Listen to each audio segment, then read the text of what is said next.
In a word, the incident closed as such incidents do, and the band began to play again. The prince walked away after the Epanchin party. Had he thought of looking round to the left after he had been pushed so unceremoniously into the chair, he would have observed Aglaya standing some 20 yards away. She had stayed to watch the scandalous scene in spite of her mother's and sister's anxious cries to her to come away. Prince S. ran up to her and persuaded her at last to come home with them. Lizaveta Prokofyevna saw that she returned in such a state of agitation that it was doubtful whether she had even heard their calls. But only a couple of minutes later, when they had reached the park, Aglaya suddenly remarked, in her usual calm, indifferent voice, "I wanted to see how the farce would end." Chapter 3.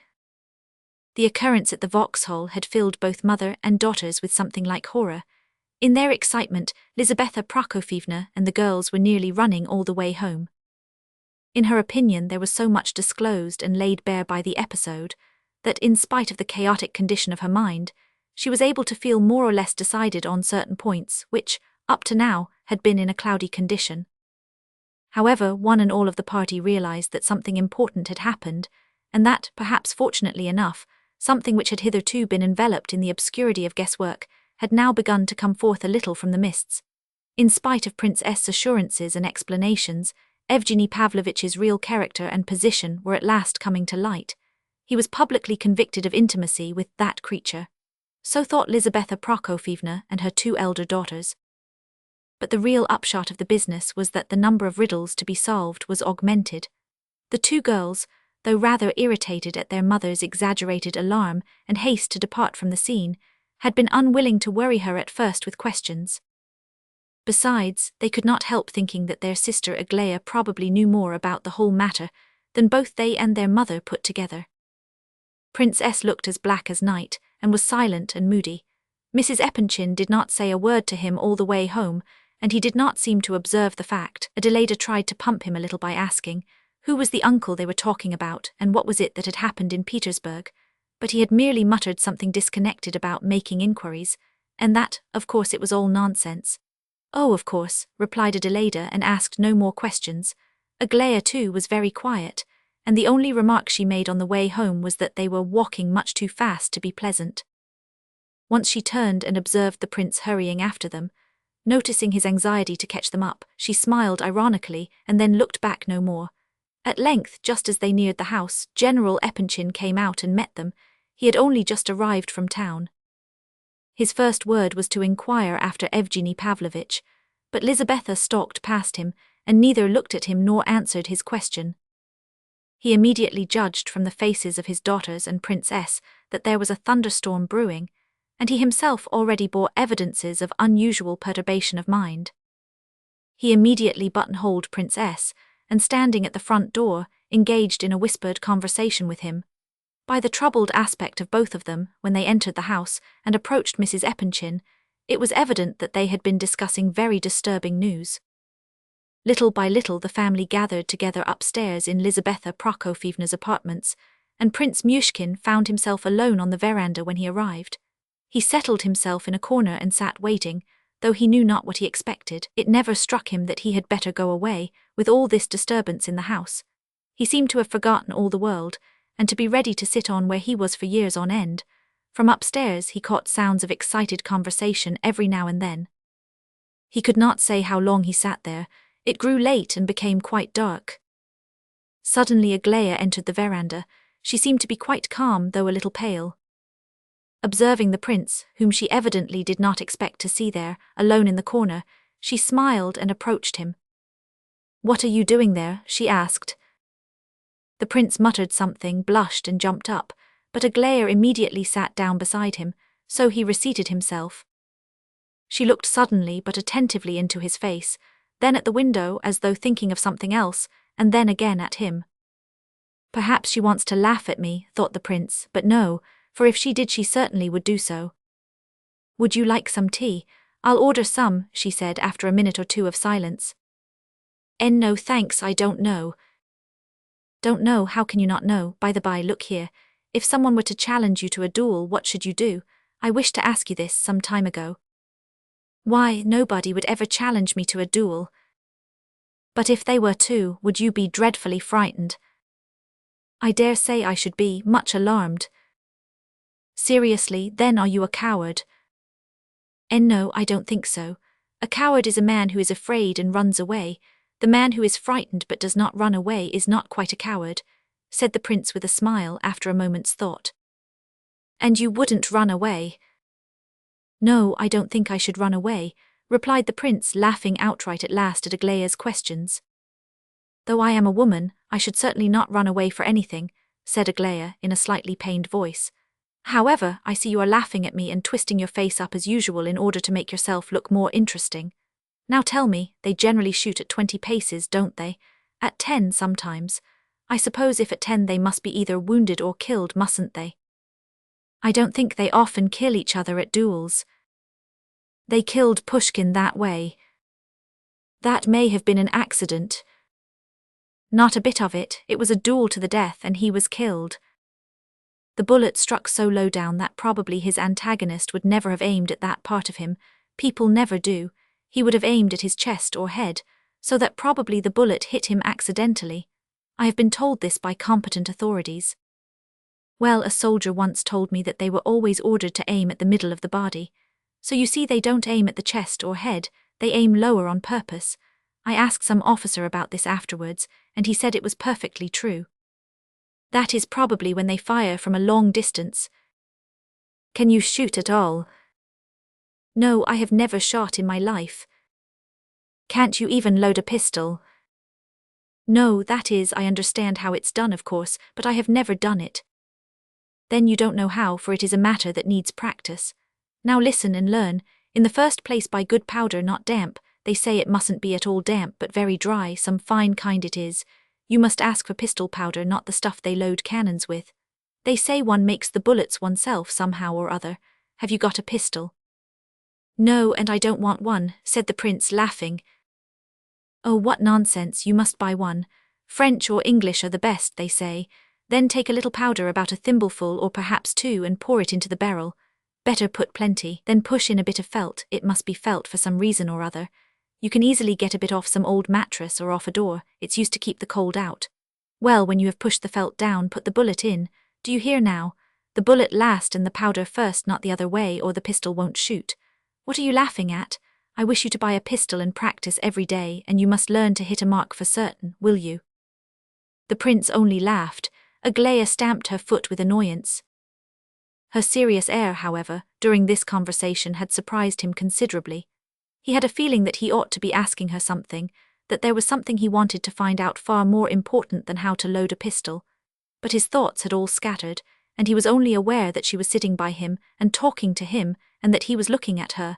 As to what she happened to be saying to him, that did not matter in the least. The general now appeared on the veranda, coming from upstairs. He was on his way out, with an expression of determination on his face, and of preoccupation and worry also. Ah, Lev Nikolaevich, it's you, is it? Where are you off to now? He asked, oblivious of the fact that the prince had not showed the least sign of moving.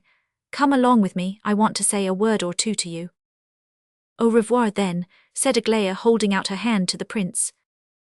It was quite dark now, and Myshkin could not see her face clearly, but a minute or two later, when he and the general had left the villa, he suddenly flushed up and squeezed his right hand tightly.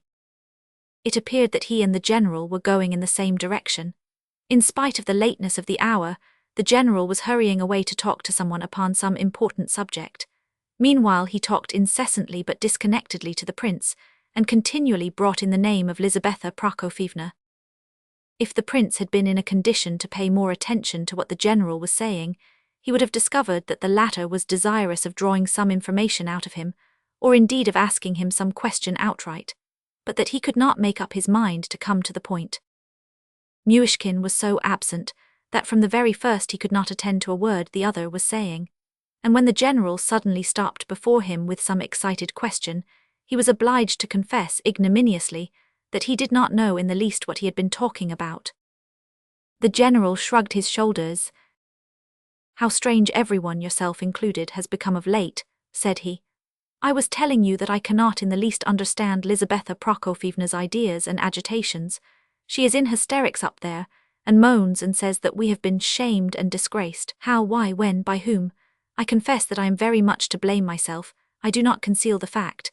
But the conduct, the outrageous behavior of this woman must really be kept within limits, by the police if necessary, and I am just on my way now to talk the question over and make some arrangements.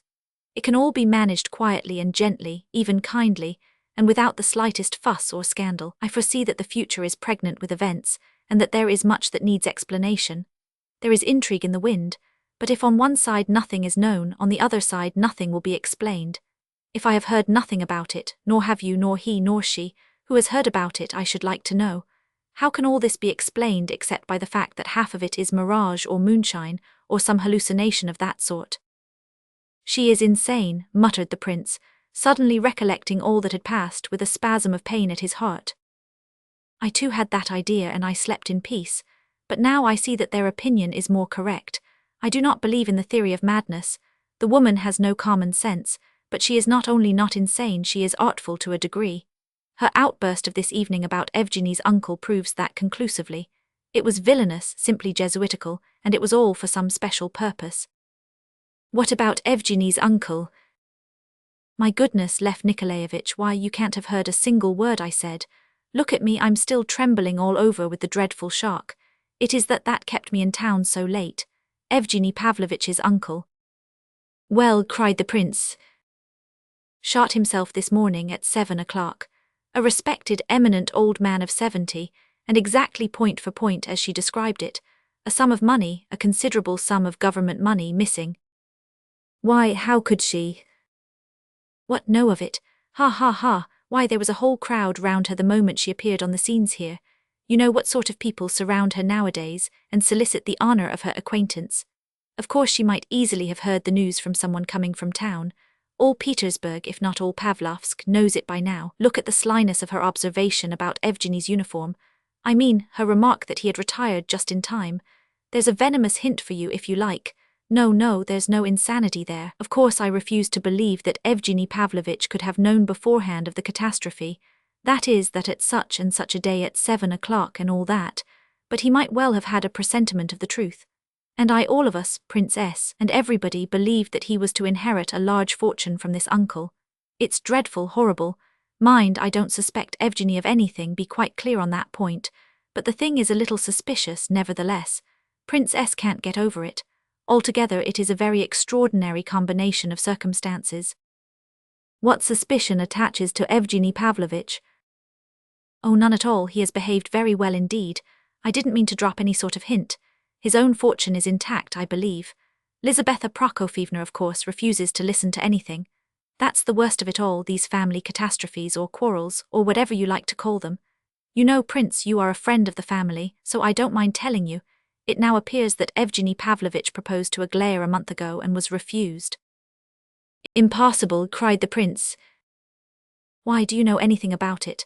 Look here, continued the general, more agitated than ever and trembling with excitement. Maybe I have been letting the cat out of the bag too freely with you. If so, it is because you are that sort of man, you know. Perhaps you have some special information. I know nothing about Evgenie Pavlovitch, said the prince. Nor do I. They always try to bury me underground when there's anything going on. They don't seem to reflect that it is unpleasant to a man to be treated so. I won't stand it. We have just had a terrible scene. Mind, I speak to you as I would to my own son. Aglaya laughs at her mother. Her sisters guessed about Evgenie having proposed and been rejected, and told Lizaveta. I tell you, my dear fellow, Aglaya is such an extraordinary, such a self-willed, fantastical little creature, you wouldn't believe it. Every high quality, every brilliant trait of heart and mind are to be found in her, and with it all so much caprice and mockery, such wild fancies, indeed a little devil. She has just been laughing at her mother to her very face, and at her sisters, and at Prince S, and everybody, and of course she always laughs at me. You know I love the child. I love her even when she laughs at me, and I believe the wild little creature has a special fondness for me for that very reason. She is fonder of me than any of the others. I dare swear she has had a good laugh at you before now. You were having a quiet talk just now, I observed, after all the thunder and lightning upstairs. She was sitting with you just as though there had been no row at all. The prince blushed painfully in the darkness and closed his right hand tightly, but he said nothing. My dear good Prince Lev Nikolaevich, began the general again suddenly, both I and Lizaveta Prokofyevna, who has begun to respect you once more, and me through you, goodness knows why. We both love you very sincerely, and esteem you in spite of any appearances to the contrary. But you'll admit what a riddle it must have been for us when that calm, cold little spitfire Aglaya, for she stood up to her mother and answered her questions with inexpressible contempt, and mine still more so, because, like a fool, I thought it my duty to assert myself as head of the family, when Aglaya stood up of a sudden and informed us that that madwoman, strangely enough, she used exactly the same expression as you did, has taken it into her head to marry me to Prince Lev Nikolaevich, and therefore is doing her best to choke Evgeny Pavlovich off and rid the house of him.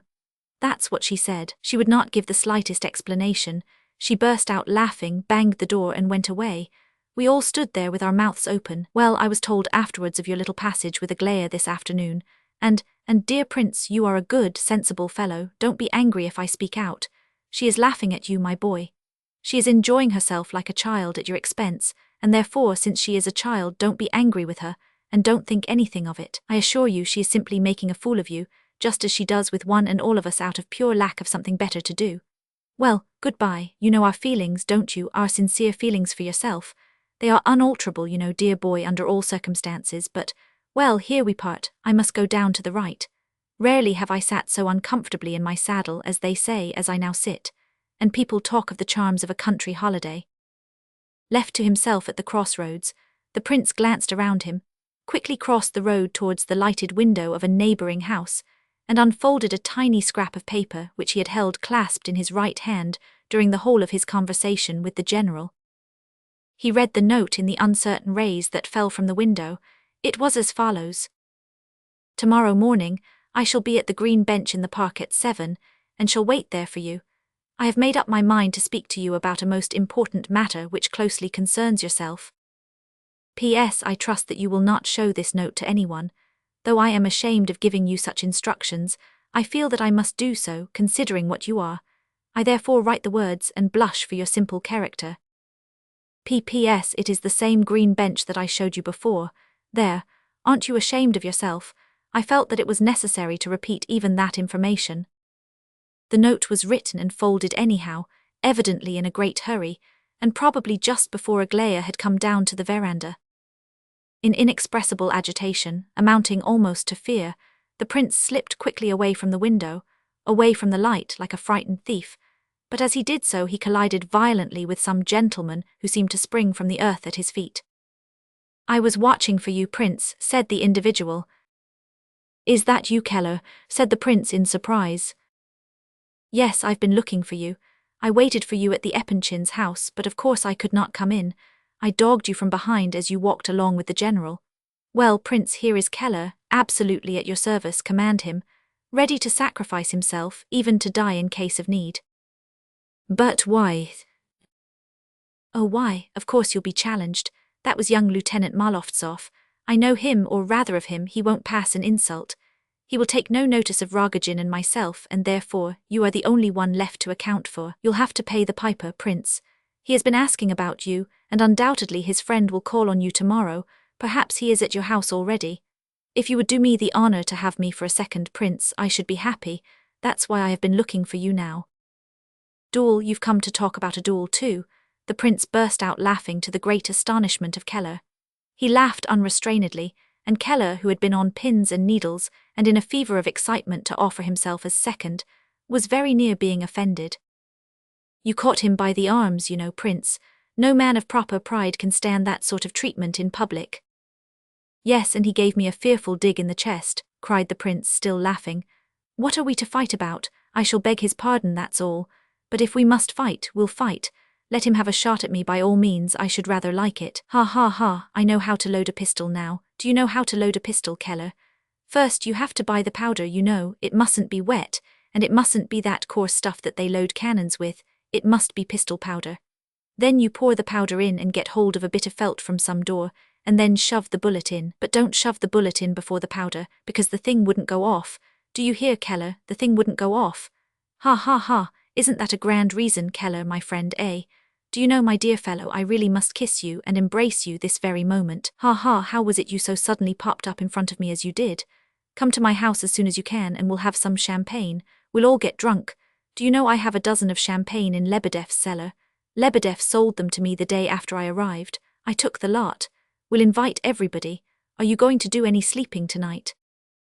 As much as usual, Prince. Why? Pleasant dreams then, ha ha.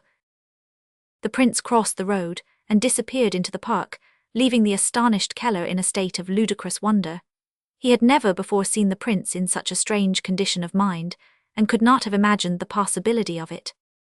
Fever, probably, he said to himself, for the man is all nerves and this business has been a little too much for him. He is not afraid, that's clear, that sort never funks.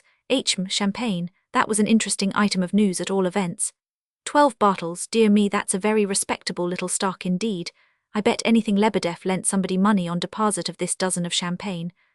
He's a nice fellow, is this prince. I like this sort of man. Well, I needn't be wasting time here, and if it's a case of champagne, why, there's no time like the present. That the prince was almost in a fever was no more than the truth. He wandered about the park for a long while, and at last came to himself in a lonely avenue. He was vaguely conscious that he had already paced this particular walk, from that large dark tree to the bench at the other end, about 100 yards altogether, at least 30 times backwards and forwards. As to recollecting what he had been thinking of all that time, he could not. He caught himself, however, indulging in one thought which made him roar with laughter, though there was nothing really to laugh at in it, but he felt that he must laugh and go on laughing. It struck him that the idea of the duel might not have occurred to Keller alone, but that his lesson in the art of pistol loading might have been not altogether accidental. Pooh, nonsense, he said to himself, struck by another thought of a sudden. Why, she was immensely surprised to find me there on the veranda and laughed and talked about tea, and yet she had this little note in her hand, therefore she must have known that I was sitting there. So why was she surprised? Ha ha ha. He pulled the note out and kissed it, then paused and reflected. How strange it all is, how strange, he muttered, melancholy enough now. In moments of great joy he invariably felt a sensation of melancholy come over him, he could not tell why. He looked intently around him and wondered why he had come here. He was very tired, so he approached the bench and sat down on it. Around him was profound silence, the music in the Vauxhall was over. The park seemed quite empty, though it was not in reality later than 11:30. It was a quiet, warm, clear night, a real Petersburg night of early June, but in the dense avenue where he was sitting, it was almost pitch dark. If anyone had come up at this moment and told him that he was in love, passionately in love, he would have rejected the idea with astonishment, and perhaps with irritation. And if anyone had added that Aglaya's note was a love letter, and that it contained an appointment to a lover's rendezvous, he would have blushed with shame for the speaker, and probably have challenged him to a duel. All this would have been perfectly sincere on his part. He had never for a moment entertained the idea of the possibility of this girl loving him, or even of such a thing as himself falling in love with her, the possibility of being loved himself. A man like me, as he put it, he ranked among ridiculous suppositions. It appeared to him that it was simply a joke on Aglaya's part, if there really were anything in it at all, but that seemed to him quite natural. His preoccupation was caused by something different. As to the few words which the general had let slip about Aglaya laughing at everybody, and at himself most of all, he entirely believed them. He did not feel the slightest sensation of offence. On the contrary, he was quite certain that it was as it should be. His whole thoughts were now as to next morning early. He would see her, he would sit by her on that little green bench and listen to how pistols were loaded and look at her. He wanted nothing more. The question as to what she might have to say of special interest to himself occurred to him once or twice. He did not doubt, for a moment, that she really had some such subject of conversation in store, but so very little interested in the matter was he that it did not strike him to wonder what it could be. The crunch of gravel on the path suddenly caused him to raise his head. A man, whose face it was difficult to see in the gloom, approached the bench and sat down beside him. The prince peered into his face and recognized the livid features of Rogozhin. "I knew you'd be wandering about somewhere here. I didn't have to look for you very long," muttered the latter between his teeth. It was the first time they had met since the encounter on the staircase at the hotel. Painfully surprised as he was at this sudden apparition of Rogozhin, the prince for some little while was unable to collect his thoughts. Rogozhin evidently saw and understood the impression he had made, and though he seemed more or less confused at first, yet he began talking with what looked like assumed ease and freedom. However, the prince soon changed his mind on this score, and thought that there was not only no affectation of indifference, but that Rogozhin was not even particularly agitated. If there were a little apparent awkwardness, it was only in his words and gestures. The man could not change his heart. "How did you find me here?" asked the prince for the sake of saying something. "Keller told me I found him at your place, that you were in the park. Of course he is, I thought." "Why so?" asked the prince uneasily. Rogozhin smiled but did not explain. "I received your letter, Lev Nikolaevich. What's the good of all that? It's no use, you know. I've come to you from her. She bade me tell you that she must see you. She has something to say to you. She told me to find you today." "I'll come tomorrow. Now I'm going home. Are you coming to my house?" "Why should I? I've given you the message. Goodbye." "Won't you come?" asked the prince in a gentle voice. "What an extraordinary man you are. I wonder at you." Rogozhin laughed sarcastically. "Why do you hate me so?" asked the prince sadly. "You know yourself that all you suspected is quite unfounded. I felt you were still angry with me, though. Do you know why? Because you tried to kill me. That's why you can't shake off your wrath against me. I tell you that I only remember the parfan Rogozhin with whom I exchanged crosses and vowed brotherhood. I wrote you this in yesterday's letter, in order that you might forget all that madness on your part, and that you might not feel cold to talk about it when we met. Why do you avoid me? Why do you hold your hand back from me? I tell you again, I consider all that has passed a delirium, an insane dream. I can understand all you did and all you felt that day as if it were myself. What you were then imagining was not the case and could never be the case. Why then should there be anger between us?" "You don't know what anger is," laughed Rogozhin in reply to the prince's heated words. He had moved a pace or two away, and was hiding his hands behind him. "No, it is impossible for me to come to your house again," he added slowly. "Why do you hate me so much as all that?" "I don't love you, Lev Nikolaevich, and therefore, what would be the use of my coming to see you? You are just like a child. You want a plaything, and it must be taken out and given you, and then you don't know how to work it. You are simply repeating all you said in your letter, and what's the use? Of course I believe every word you say, and I know perfectly well that you neither did or ever can deceive me in any way, and yet I don't love you. You write that you've forgotten everything, and only remember your brother Parfen, with whom you exchanged crosses, and that you don't remember anything about the Rogozhin who aimed a knife at your throat. What do you know about my feelings, eh?" Rogozhin laughed disagreeably. "Here you are holding out your brotherly forgiveness to me for a thing that I have perhaps never repented of in the slightest degree. I did not think of it again all that evening. All my thoughts were centered on something else." "Not think of it again? Of course you did," cried the prince. "And I dare swear that you came straight away down here to Pavlovsk to listen to the music and dog her about in the crowd and stare at her, just as you did today. There's nothing surprising in that. If you hadn't been in that condition of mind that you could think of nothing but one subject, you would, probably, never have raised your knife against me. I had a presentiment of what you would do, that day, ever since I saw you first in the morning. Do you know yourself what you looked like? I knew you would try to murder me even at the very moment when we exchanged crosses. What did you take me to your mother for?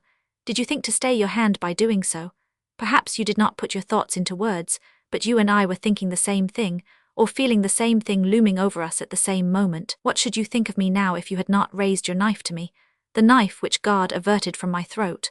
I would have been guilty of suspecting you all the same, and you would have intended the murder all the same. Therefore we should have been mutually guilty in any case. Come, don't frown, you needn't laugh at me either. You say you have repented. Repented? You probably couldn't if you were to try. You dislike me too much for that. Why, if I were an angel of light and as innocent before you as a babe, you would still loathe me if you believed that she loved me instead of loving yourself. That's jealousy, that is the real jealousy.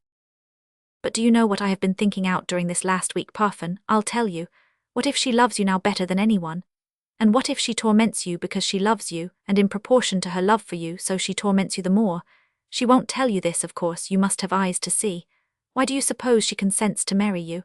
She must have a reason, and that reason she will tell you some day. Some women desire the kind of love you give her, and she is probably one of these. Your love and your wild nature impress her. Do you know that a woman is capable of driving a man crazy almost with her cruelties and mockeries, and feels not one single pang of regret, because she looks at him and says to herself, "There, I'll torment this man nearly into his grave, and then, oh, how I'll compensate him for it all with my love." Rogozhin listened to the end, and then burst out laughing. "Why, Prince, I declare you must have had a taste of this sort of thing yourself, haven't you? I have heard tell of something of the kind, you know. Is it true?" What can you have heard?" said the prince, stammering. Rogozhin continued to laugh loudly. He had listened to the prince's speech with curiosity and some satisfaction. The speaker's impulsive warmth had surprised and even comforted him. "Why, I've not only heard of it, I see it for myself," he said. "When have you ever spoken like that before? It wasn't like yourself, Prince. Why, if I hadn't heard this report about you, I should never have come all this way into the park. At midnight, too. I don't understand you in the least, Parfen." "Oh, she told me all about it long ago, and tonight I saw for myself. I saw you at the music, you know, and whom you were sitting with. She swore to me yesterday, and again today, that you are madly in love with Aglaya Ivanovna. But that's all the same to me, Prince, and it's not my affair at all, for if you have ceased to love her, she has not ceased to love you. You know, of course, that she wants to marry you to that girl. She's sworn to it. Ha ha, she says to me, until then I won't marry you. When they go to church we'll go too, and not before. What on earth does she mean by it? I don't know, and I never did. Either she loves you without limits, or yet if she loves you, why does she wish to marry you to another girl? She says, I want to see him happy, which is to say, she loves you. I wrote, and I say to you once more that she is not in her right mind," said the prince, who had listened with anguish to what Rogozhin said. "Goodness knows you may be wrong there. At all events she named the day this evening as we left the gardens. In 3 weeks, says she, and perhaps sooner we shall be married. She swore to it, took off her cross and kissed it. So it all depends upon you now, Prince, you see. Ha ha. That's all madness. What you say about me, Parfen, never can and never will be. Tomorrow I shall come and see you." "How can she be mad?" Rogozhin interrupted. "When she is sane enough for other people and only mad for you? How can she write letters to her if she's mad? If she were insane they would observe it in her letters." "What letters?" said the prince, alarmed. "She writes to her and the girl reads the letters. Haven't you heard? You are sure to hear, she's sure to show you the letters herself." "I won't believe this," cried the prince. "Why, Prince, you've only gone a few steps along this road, I perceive. You are evidently a mere beginner. Wait a bit. Before long you'll have your own detectives, you'll watch day and night, and you'll know every little thing that goes on there. That is, if—" "Drop that subject, Rogozhin, and never mention it again.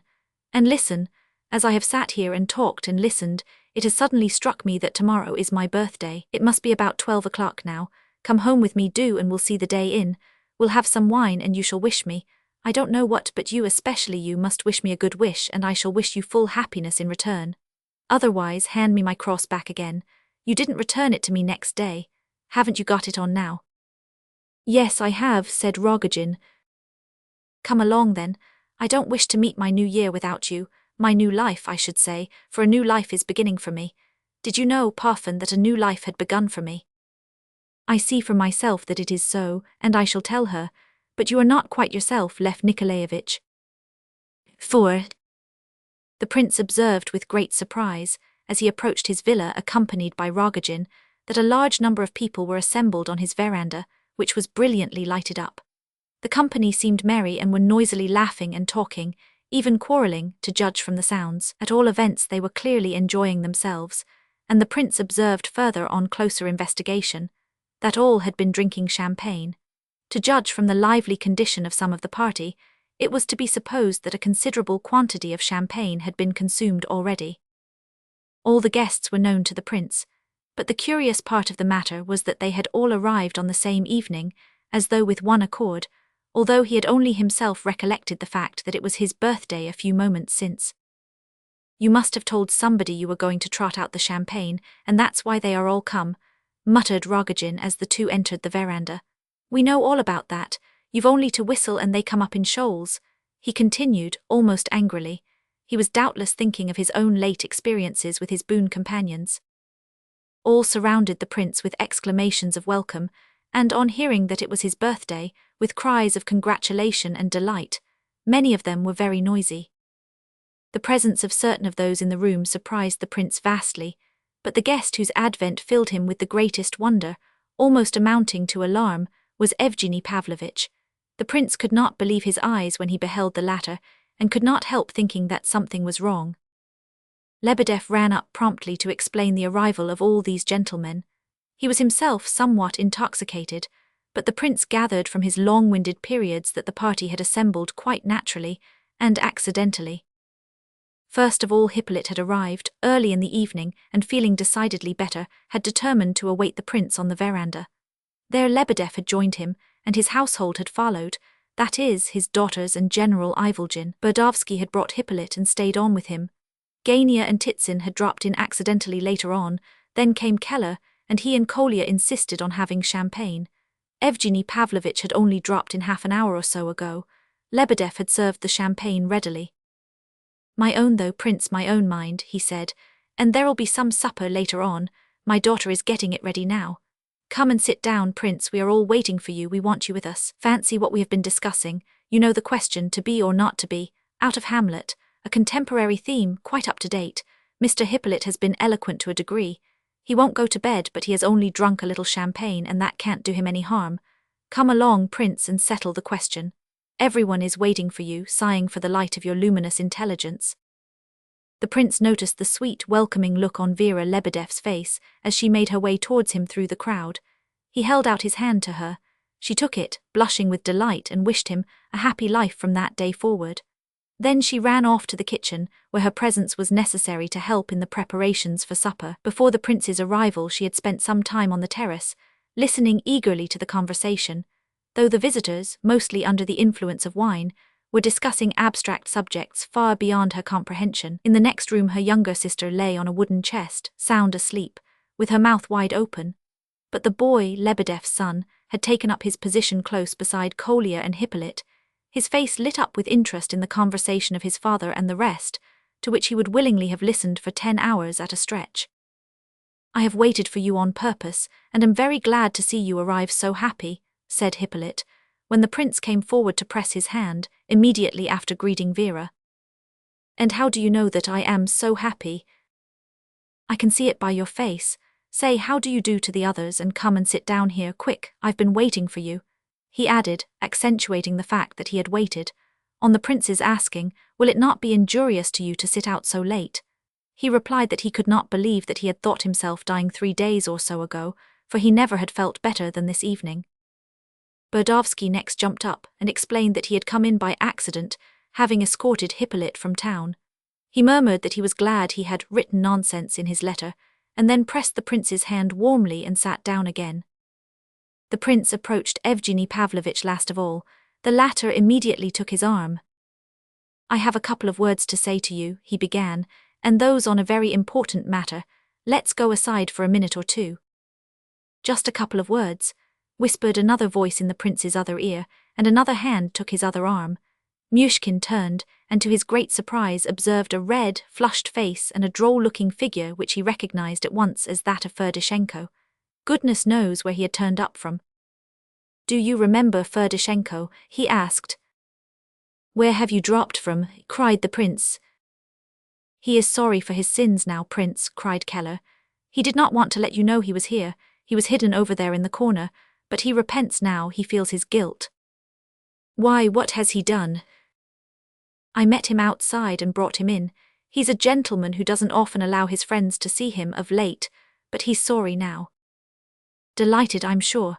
I'll come back directly, gentlemen. Sit down there with the others, please. Excuse me one moment," said the host, getting away with difficulty in order to follow Evgeny. "You are very gay here," began the latter, "and I have had quite a pleasant half-hour while I waited for you. Now then, my dear Lev Nikolaevich, this is what's the matter. I've arranged it all with Molovtsov, and have just come in to relieve your mind on that score. You need be under no apprehensions. He was very sensible, as he should be, of course, for I think he was entirely to blame himself." "What Molovtsov?" "The young fellow whose arms you held, don't you know? He was so wild with you that he was going to send a friend to you tomorrow morning." "What nonsense!" "Of course it is nonsense, and in nonsense it would have ended doubtless, but you know these fellows, they—" "Excuse me, but I think you must have something else that you wish to speak about, Evgeny Pavlovitch." "Of course I have," said the other, laughing. "You see, my dear fellow, tomorrow, very early in the morning, I must be off to town about this unfortunate business, my uncle, you know. Just imagine, my dear sir, it is all true, word for word, and of course everybody knew it excepting myself. All this has been such a blow to me that I have not managed to call in at the Epanchins. Tomorrow I shall not see them either, because I shall be in town. I may not be here for 3 days or more. In a word, my affairs are a little out of gear, but though my town business is, of course, most pressing, still I determined not to go away until I had seen you, and had a clear understanding with you upon certain points, and that without loss of time. I will wait now if you will allow me until the company departs. I may just as well, for I have nowhere else to go to, and I shall certainly not do any sleeping tonight. I'm far too excited, and finally I must confess that, though I know it is bad form to pursue a man in this way, I have come to beg your friendship, my dear prince. You are an unusual sort of a person. You don't lie at every step, as some men do. In fact, you don't lie at all, and there is a matter in which I need a true and sincere friend, for I really may claim to be among the number of bona fide unfortunates just now. He laughed again. But the trouble is, said the prince after a slight pause for reflection, that goodness only knows when this party will break up. Hadn't we better stroll into the park? I'll excuse myself, there's no danger of their going away. No, I have my reasons for wishing them not to suspect us of being engaged in any specially important conversation. There are gentry present who are a little too much interested in us. You are not aware of that perhaps, prince. It will be a great deal better if they see that we are friendly just in an ordinary way. They'll all go in a couple of hours, and then I'll ask you to give me 20 minutes, half an hour at most. By all means, I assure you I am delighted. You need not have entered into all these explanations. As for your remarks about friendship with me, thanks very much indeed. You must excuse my being a little absent this evening. Do you know I cannot somehow be attentive to anything just now? I see, said Evgeny, smiling gently. His mirth seemed very near the surface this evening. What do you see? Said the prince, startled. I don't want you to suspect that I have simply come here to deceive you and pump information out of you, said Evgeny, still smiling, and without making any direct reply to the question. Oh, but I haven't the slightest doubt that you did come to pump me, said the prince, laughing himself at last. And I dare say you are quite prepared to deceive me too, so far as that goes. But what of that? I'm not afraid of you. Besides, you'll hardly believe it, I feel as though I really didn't care a scrap one way or the other just now. And as you are a capital fellow, I am convinced of that, I dare say we really shall end by being good friends. I like you very much, Evgeny Pavlovitch. I consider you a very good fellow indeed. Well, in any case, you are a most delightful man to have to deal with, be the business what it may, concluded Evgeny. Come along now, I'll drink a glass to your health. I'm charmed to have entered into alliance with you. By the by, he added suddenly, has this young Hippolyte come down to stay with you? Yes. He's not going to die at once, I should think, is he? Why? Oh, I don't know. I've been half an hour here with him, and he... Hippolyte had been waiting for the prince all this time, and had never ceased looking at him and Evgeny Pavlovitch as they conversed in the corner. He became much excited when they approached the table once more. He was disturbed in his mind, it seemed. Perspiration stood in large drops on his forehead. In his gleaming eyes it was easy to read impatience and agitation. His gaze wandered from face to face of those present, and from object to object in the room, apparently without aim. He had taken a part, and an animated one, in the noisy conversation of the company, but his animation was clearly the outcome of fever. His talk was almost incoherent. He would break off in the middle of a sentence which he had begun with great interest, and forget what he had been saying. The prince discovered to his dismay that Hippolyte had been allowed to drink 2 large glasses of champagne, the one now standing by him being the third. All this he found out afterwards. At the moment he did not notice anything, very particularly. Do you know I am specially glad that today is your birthday, cried Hippolyte. Why? You'll soon see. 500 You know I had a feeling that there would be a lot of people here tonight. It's not the first time that my presentiments have been fulfilled. I wish I had known it was your birthday, I'd have brought you a present. Perhaps I have got a present for you.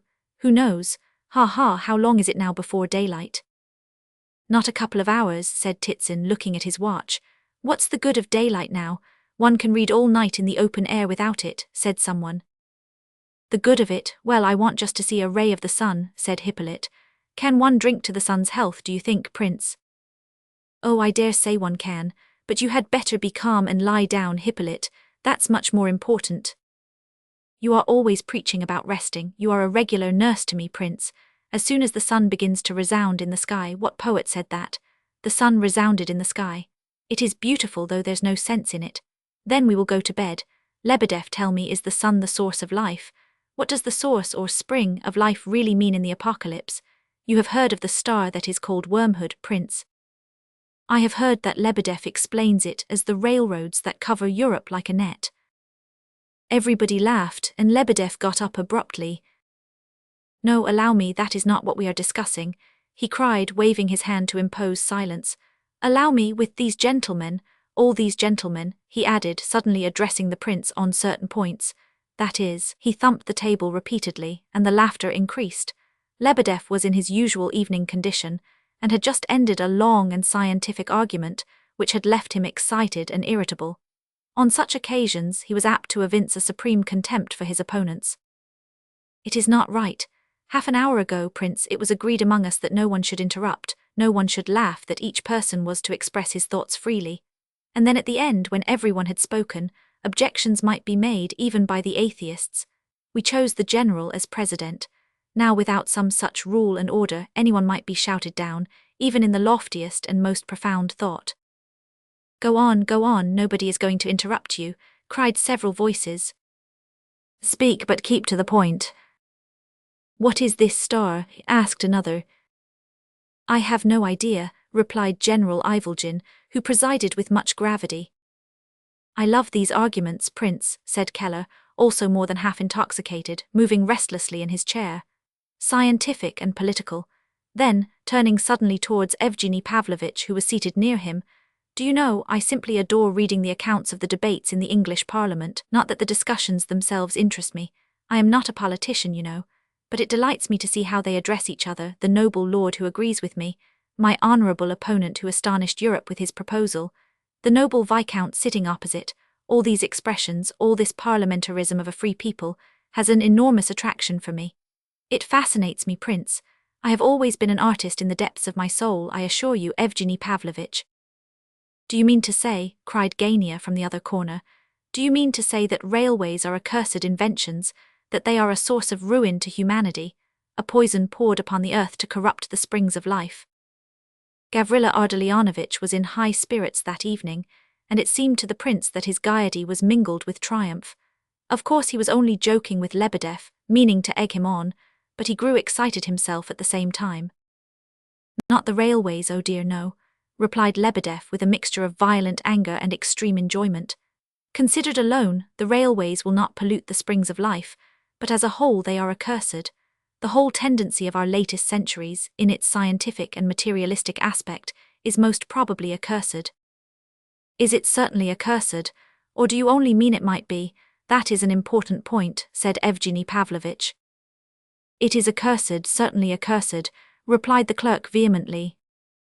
"Don't go so fast, Lebedev. You are much milder in the morning," said Titsin, smiling. "But on the other hand, more frank in the evening. In the evening sincere and frank," repeated Lebedev earnestly. "More candid, more exact, more honest, more honourable, and, although I may show you my weak side, I challenge you all, you atheists for instance. How are you going to save the world? How find a straight road of progress, you men of science, of industry, of cooperation, of trades unions, and all the rest? How are you going to save it, I say? By what? By credit. What is credit? To what will credit lead you?"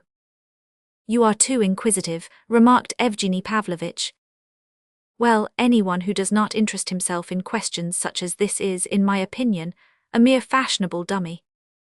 "But it will lead at least to solidarity and balance of interests," said Titsin.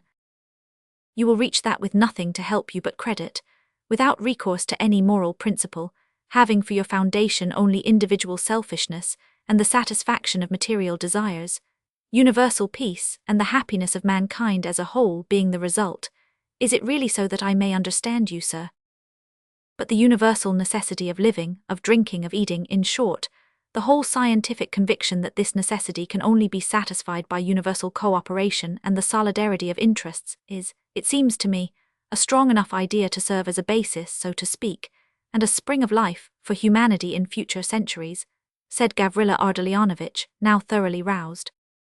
"The necessity of eating and drinking, that is to say, solely the instinct of self-preservation. Is not that enough? The instinct of self-preservation is the normal law of humanity." "Who told you that?" broke in Evgeny Pavlovitch. "It is a law, doubtless, but a law neither more nor less normal than that of destruction, even self-destruction. Is it possible that the whole normal law of humanity is contained in this sentiment of self-preservation?" "Ah," cried Hippolyte, turning towards Evgeny Pavlovich and looking at him with a queer sort of curiosity. Then, seeing that Radomsky was laughing, he began to laugh himself, nudged Kolya, who was sitting beside him, with his elbow, and again asked what time it was. He even pulled Kolya's silver watch out of his hand and looked at it eagerly. Then, as if he had forgotten everything, he stretched himself out on the sofa, put his hands behind his head, and looked up at the sky. After a minute or two he got up and came back to the table to listen to Lebedev's outpourings, as the latter passionately commentated on Evgeny Pavlovich's paradox. "That is an artful and traitorous idea, a smart notion," vociferated the clerk, thrown out as an apple of discord. "But it is just. You are a scoffer, a man of the world, a cavalry officer, and though not without brains, you do not realize how profound is your thought, nor how true. Yes, the laws of self-preservation and of self-destruction are equally powerful in this world. The devil will hold his empire over humanity until a limit of time which is still unknown. You laugh, you do not believe in the devil. Skepticism as to the devil is a French idea, and it is also a frivolous idea. Do you know who the devil is? Do you know his name? Although you don't know his name, you make a mockery of his form, following the example of Voltaire. You sneer at his hoofs, at his tail, at his horns, all of them the produce of your imagination. In reality, the devil is a great and terrible spirit with neither hoofs nor tail nor horns. It is you who have endowed him with these attributes. But he is not the question just now." "How do you know he is not the question now?" cried Hippolyte, laughing hysterically. "Another excellent idea and worth considering," replied Lebedev. "But again, that is not the question. The question at this moment is whether we have not weakened the springs of life by the extension of railways," put in Kolya eagerly. "Not railways, properly speaking, presumptuous youth, but the general tendency of which railways may be considered as the outward expression and symbol. We hurry and push and hustle for the good of humanity. The world is becoming too noisy, too commercial," groaned some solitary thinker. "Undoubtedly it is, but the noise of wagons bearing bread to starving humanity is of more value than tranquility of soul," replies another triumphantly, and passes on with an air of pride. "As for me, I don't believe in these wagons bringing bread to humanity. For, founded on no moral principle, these may well, even in the act of carrying bread to humanity, coldly exclude a considerable portion of humanity from enjoying it. That has been seen more than once." "What these wagons may coldly exclude," repeated someone. "That has been seen already," continued Lebedev, not deigning to notice the interruption. "Malthus was a friend of humanity, but with ill-founded moral principles. The friend of humanity is the devourer of humanity without mentioning his pride. For touch the vanity of one of these numberless philanthropists, and to avenge his self-esteem, he will be ready at once to set fire to the whole globe. And to tell the truth, we are all more or less like that. I perhaps might be the first to set a light to the fuel, and then run away. But again, I must repeat, that is not the question." "What is it then, for goodness sake?" "He is boring us." The question is connected with the following anecdote of past times, for I am obliged to relate a story. In our times, and in our country, which I hope you love as much as I do, for as far as I am concerned, I am ready to shed the last drop of my blood. Go on, go on. In our dear country, as indeed in the whole of Europe, a famine visits humanity about 4 times a century, as far as I can remember, once in every 25 years. I won't swear to this being the exact figure, but anyhow they have become comparatively rare. Comparatively to what? To the 12th century, and those immediately preceding and following it. We are told by historians that widespread famines occurred in those days every 2 or 3 years, and such was the condition of things that men actually had recourse to cannibalism, in secret of course. One of these cannibals, who had reached a good age, declared of his own free will that during the course of his long and miserable life, he had personally killed and eaten, in the most profound secrecy, 60 monks, not to mention several children. The number of the latter, he thought, was about 6, an insignificant total when compared with the enormous mass of ecclesiastics consumed by him. As to adults, laymen that is to say, he had never touched them. The president joined in the general outcry. "That's impossible," said he in an aggrieved tone. "I am often discussing subjects of this nature with him, gentlemen, but for the most part he talks nonsense enough to make one deaf. This story has no pretense of being true. General, remember the siege of Kars. And you gentlemen, I assure you my anecdote is the naked truth. I may remark that reality, although it is governed by invariable law, has at times a resemblance to falsehood. In fact, the truer a thing is, the less true it sounds. But could anyone possibly eat 60 monks? Objected the scoffing listeners. It is quite clear that he did not eat them all at once, but in a space of 15 or 20 years. From that point of view, the thing is comprehensible and natural. Natural. And natural, repeated Lebedev with pedantic obstinacy. Besides, a Catholic monk is by nature excessively curious.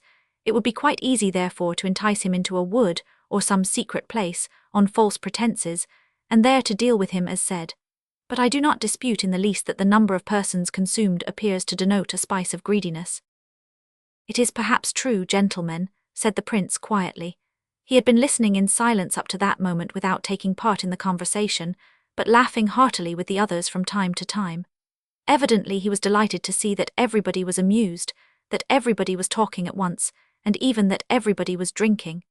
It seemed as if he were not intending to speak at all, when suddenly he intervened in such a serious voice that everyone looked at him with interest.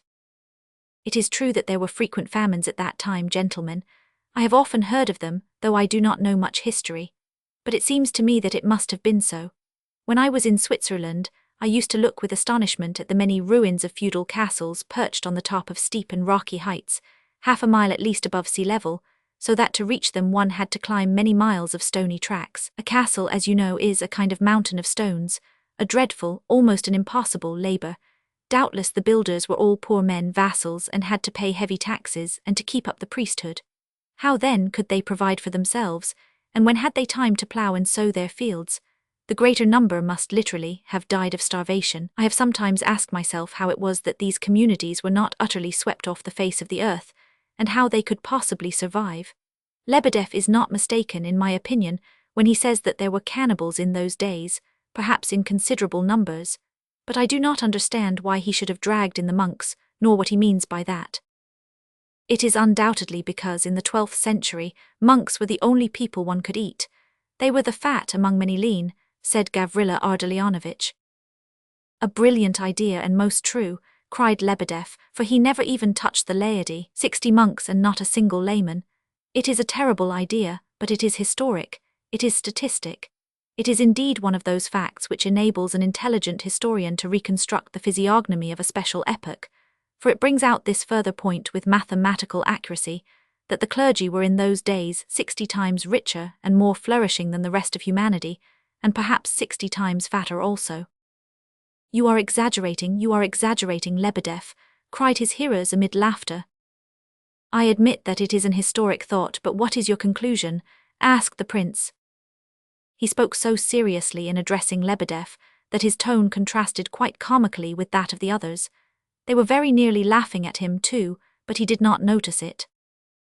Don't you see he is a lunatic, prince? Whispered Evgeny Pavlovitch in his ear. Someone told me just now that he is a bit touched on the subject of lawyers, that he has a mania for making speeches and intends to pass the examinations. I am expecting a splendid burlesque now. My conclusion is vast, replied Lebedev in a voice like thunder. Let us examine first the psychological and legal position of the criminal. We see that in spite of the difficulty of finding other food, the accused, or, as we may say, my client, has often during his peculiar life exhibited signs of repentance, and of wishing to give up this clerical diet. Incontrovertible facts prove this assertion. He has eaten 5 or 6 children, a relatively insignificant number, no doubt, but remarkable enough from another point of view. It is manifest that, pricked by remorse, for my client is religious in his way, and has a conscience, as I shall prove later, and desiring to extenuate his sin as far as possible, he has tried 6 times at least to substitute lay nourishment for clerical. That this was merely an experiment we can hardly doubt, for if it had been only a question of gastronomic variety, 6 would have been too few. Why only 6? Why not 30? But if we regard it as an experiment inspired by the fear of committing new sacrilege, then this number 6 becomes intelligible. 6 attempts to calm his remorse and the pricking of his conscience would amply suffice, for these attempts could scarcely have been happy ones. In my humble opinion, a child is too small, I should say not sufficient, which would result in 4 or 5 times more lay children than monks being required in a given time. The sin, lessened on the one hand, would therefore be increased on the other in quantity, not in quality. Please understand, gentlemen, that in reasoning thus I am taking the point of view which might have been taken by a criminal of the Middle Ages. As for myself, a man of the late 19th century, I of course should reason differently. I say so plainly, and therefore you need not jeer at me nor mock me, gentlemen. As for you, General, it is still more unbecoming on your part. In the second place, and giving my own personal opinion, a child's flesh is not a satisfying diet. It is too insipid, too sweet. And the criminal in making these experiments could have satisfied neither his conscience nor his appetite. I am about to conclude, gentlemen, and my conclusion contains a reply to one of the most important questions of that day and of our own. This criminal ended at last by denouncing himself to the clergy and giving himself up to justice. We cannot but ask, remembering the penal system of that day and the tortures that awaited him, the wheel, the stake, the fire. We cannot but ask, I repeat, what induced him to accuse himself of this crime? Why did he not simply stop short at the number 60 and keep his secret until his last breath? Why could he not simply leave the monks alone and go into the desert to repent? Or why not become a monk himself? That is where the puzzle comes in. There must have been something stronger than the stake or the fire, or even than the habits of 20 years. There must have been an idea more powerful than all the calamities and sorrows of this world, famine or torture, leprosy or plague, an idea which entered into the heart, directed and enlarged the springs of life, and made even that hell supportable to humanity. Show me a force, a power like that, in this our century of vices and railways. I might say perhaps in our century of steamboats and railways, but I repeat in our century of vices and railways, because I am drunk but truthful. Show me a single idea which unites men nowadays with half the strength that it had in those centuries, and dare to maintain that the springs of life have not been polluted and weakened beneath this star, beneath this network in which men are entangled. Don't talk to me about your prosperity, your riches, the rarity of famine, the rapidity of the means of transport. There is more of riches but less of force. The idea uniting heart and soul to heart and soul exists no more. All is loose, soft, limp, we are all of us limp. Enough, gentlemen, I have done. That is not the question. No, the question is now, Excellency, I believe, to sit down to the banquet you are about to provide for us. Lebedev had roused great indignation in some of his auditors. It should be remarked that the bottles were constantly uncorked during his speech. But this unexpected conclusion calmed even the most turbulent spirits. That's how a clever barrister makes a good point, said he when speaking of his peroration later on. The visitors began to laugh and chatter once again. The committee left their seats and stretched their legs on the terrace. Keller alone was still disgusted with Lebedev and his speech.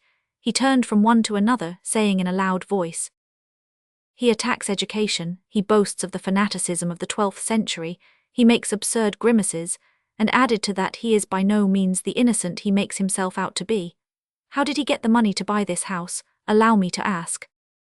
In another corner was the general, holding forth to a group of hearers, among them Titsin, whom he had buttonholed. "I have known," said he, "a real interpreter of the apocalypse, the late Gregory Semyonovich Burmistrov, and he pierced the heart like a fiery flash." He began by putting on his spectacles, then he opened a large black book.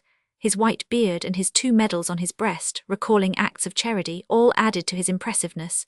He began in a stern voice, and before him generals, hard men of the world, bowed down and ladies fell to the ground fainting. But this one here he ends by announcing a banquet. That is not the real thing. Titsin listened and smiled, then turned as if to get his hat. But if he had intended to leave, he changed his mind. Before the others had risen from the table, Gania had suddenly left off drinking and pushed away his glass. A dark shadow seemed to come over his face.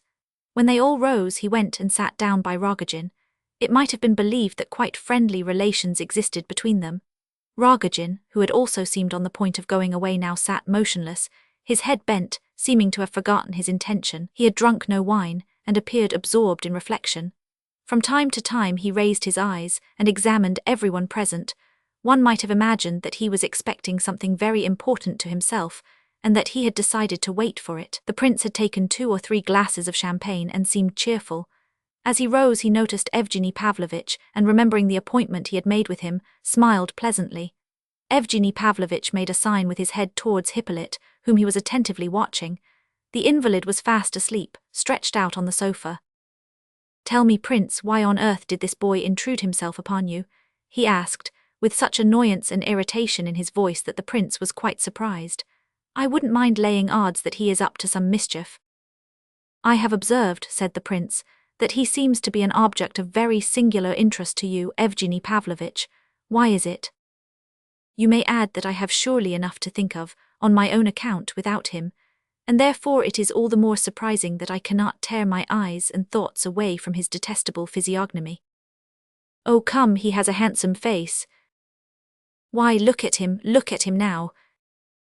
The prince glanced again at Evgeny Pavlovitch with considerable surprise. 5. Hippolyte, who had fallen asleep during Lebedev's discourse, now suddenly woke up, just as though someone had jogged him in the side. He shuddered, raised himself on his arm, gazed around, and grew very pale. A look almost of terror crossed his face as he recollected. What, are they all off? Is it all over? Is the sun up? He trembled and caught at the prince's hand. What time is it? Tell me quick, for goodness sake. How long have I slept? He added almost in despair, just as though he had overslept something upon which his whole fate depended. You have slept 7 or perhaps 8 minutes, said Evgeny Pavlovitch. Hippolyte gazed eagerly at the latter, and mused for a few moments. Oh, is that all? He said at last. Then He drew a long, deep breath of relief, as it seemed. He realized that all was not over as yet, that the sun had not risen, and that the guests had merely gone to supper. He smiled, and 2 hectic spots appeared on his cheeks. So you counted the minutes while I slept, did you, Evgeny Pavlovitch? He said ironically. You have not taken your eyes off me all the evening. I have noticed that much, you see. Ah, Rogozhin, I've just been dreaming about him, Prince, he added, frowning. Yes, by the by, starting up, where's the orator? Where's Lebedev? Has he finished? What did he talk about? Is it true, Prince, that you once declared that beauty would save the world? Great heaven! The prince says that beauty saves the world, and I declare that he only has such playful ideas because he's in love. Gentlemen, the prince is in love. I guessed it the moment he came in. Don't blush, Prince, you make me sorry for you. What beauty saves the world? Kolya told me that you are a zealous Christian, is it so? Kolya says you call yourself a Christian. The prince regarded him attentively, but said nothing. You don't answer me. Perhaps you think I am very fond of you, added Hippolyte, as though the words had been drawn from him. No, I don't think that. I know you don't love me. What, after yesterday? Wasn't I honest with you? I knew yesterday that you didn't love me. Why so? Because I envy you, eh? You always think that, I know, but do you know why I am saying all this? Look here, I must have some more champagne. Pour me out some Keller, will you? No, you're not to drink any more, Hippolyte. I won't let you. The prince moved the glass away. Well, perhaps you're right, said Hippolyte, musing. They might say, yet devil take them. What does it matter? Prince, what can it matter what people will say of us then, eh? I believe I'm half asleep. I've had such a dreadful dream, I've only just remembered it. Prince, I don't wish you such dreams as that, though sure enough perhaps I don't love you. Why wish a man evil though you do not love him? Eh, give me your hand, let me press it sincerely. There, you've given me your hand, you must feel that I do press it sincerely, don't you? I don't think I shall drink any more. What time is it? Never mind, I know the time. The time has come, at all events. What, they are laying supper over there, are they? Then this table is free. Capital, gentlemen. These gentlemen are not listening. Prince, I will just read over an article I have here. Supper is more interesting, of course, but... Here Hippolyte suddenly, and most unexpectedly, pulled out of his breast pocket a large sealed paper. This imposing-looking document he placed upon the table before him. The effect of this sudden action upon the company was instantaneous. Evgeny Pavlovitch almost bounded off his chair in excitement. Rogozhin drew nearer to the table with a look on his face as if he knew what was coming. Gania came nearer too, so did Lebedev and the others. The paper seemed to be an object of great interest to the company in general. What have you got there? Asked the prince with some anxiety. At the first glimpse of the rising sun, Prince, I will go to bed. I told you I would, word of honor, you shall see, cried Hippolyte. You think I'm not capable of opening this packet, do you? He glared defiantly round at the audience in general. The prince observed that he was trembling all over. None of us ever thought such a thing, Myshkin replied for all. Why should you suppose it of us? And what are you going to read, Hippolyte? What is it? Yes, what is it? Asked others. The packet sealed with red wax seemed to attract everyone as though it were a magnet. I wrote this yesterday myself, just after I saw you, Prince, and told you I would come down here. I wrote all day and all night and finished it this morning early. Afterwards I had a dream. Hadn't we better hear it tomorrow? Asked the prince timidly. Tomorrow there will be no more time, laughed Hippolyte hysterically. You needn't be afraid, I shall get through the whole thing in 40 minutes at most an hour. Look how interested everybody is. Everybody has drawn near. Look at them all staring at my sealed packet. If I hadn't sealed it up, it wouldn't have been half so effective. Ha ha, that's mystery, that is. Now then, gentlemen, shall I break the seal or not? Say the word, it's a mystery, I tell you, a secret. Prince, you know who said there would be no more time. It was the great and powerful angel in the apocalypse. Better not read it now, said the prince, putting his hand on the packet. No, don't read it, cried Evgeny suddenly. He appeared so strangely disturbed that many of those present could not help wondering. Reading, none of your reading now, said somebody. It's supper time. What sort of an article is it, for a paper? Probably it's very dull, said another. But the prince's timid gesture had impressed even Hippolyte. Then I'm not to read it, he whispered nervously. Am I not to read it? He repeated, gazing around at each face in turn. What are you afraid of, Prince? He turned and asked the latter suddenly. What should I be afraid of? Has anyone a coin about them? Give me a 20-kopeck piece, somebody. And Hippolyte leapt from his chair. Here you are, said Lebedev, handing him one. He thought the boy had gone mad. Vera Lukyanovna, said Hippolyte, toss it, will you? Heads I read, tails I don't. Vera Lebedev tossed the coin into the air and let it fall on the table. It was heads. Then I read it, said Hippolyte, in the tone of one bowing to the fiat of destiny. He could not have grown paler if a verdict of death had suddenly been presented to him. But after all, what is it? Is it possible that I should have just risked my fate by tossing up? He went on, shuddering, and looked round him again. His eyes had a curious expression of sincerity. That is an astonishing psychological fact, he cried, suddenly addressing the prince in a tone of the most intense surprise. It is something quite inconceivable, Prince, he repeated with growing animation like a man regaining consciousness. Take note of it, Prince, remember it, you collect, I am told, facts concerning capital punishment. They told me so. Ha ha, my God, how absurd. He sat down on the sofa, put his elbows on the table and laid his head on his hands. It is shameful, though what does it matter to me if it is shameful? Gentlemen, I am about to break the seal, he continued with determination. Of course I don't insist upon anyone listening if they do not wish to. With trembling fingers he broke the seal and drew out several sheets of paper, smoothed them out before him, and began sorting them. What on earth does all this mean? What's he going to read? Muttered several voices. Others said nothing, but one and all sat down and watched with curiosity. They began to think something strange might really be about to happen. Vera stood and trembled behind her father's chair, almost in tears with fright. Kolya was nearly as much alarmed as she was. Lebedev jumped up and put a couple of candles nearer to Hippolyte so that he might see better. Gentlemen, you'll soon see what this is, began Hippolyte, and suddenly commenced his reading. It's headed, A Necessary Explanation, with the motto, Après moi le déluge. Oh, deuce take it all, surely I can never have seriously written such a silly motto as that. Look here, gentlemen, I beg to give notice that all this is very likely terrible nonsense. It is only a few ideas of mine. If you think that there is anything mysterious coming, or in a word. Better read on without any more beating about the bush, said Gania. Affectation, remarked someone else. Too much talk, said Rogozhin, breaking the silence for the first time. Hippolyte glanced at him suddenly, and when their eyes met, Rogozhin showed his teeth in a disagreeable smile, and said the following strange words. That's not the way to settle this business, my friend, that's not the way at all. Of course nobody knew what Rogozhin meant by this, but his words made a deep impression upon all. Everyone seemed to see in a flash the same idea. As for Hippolyte, their effect upon him was astounding.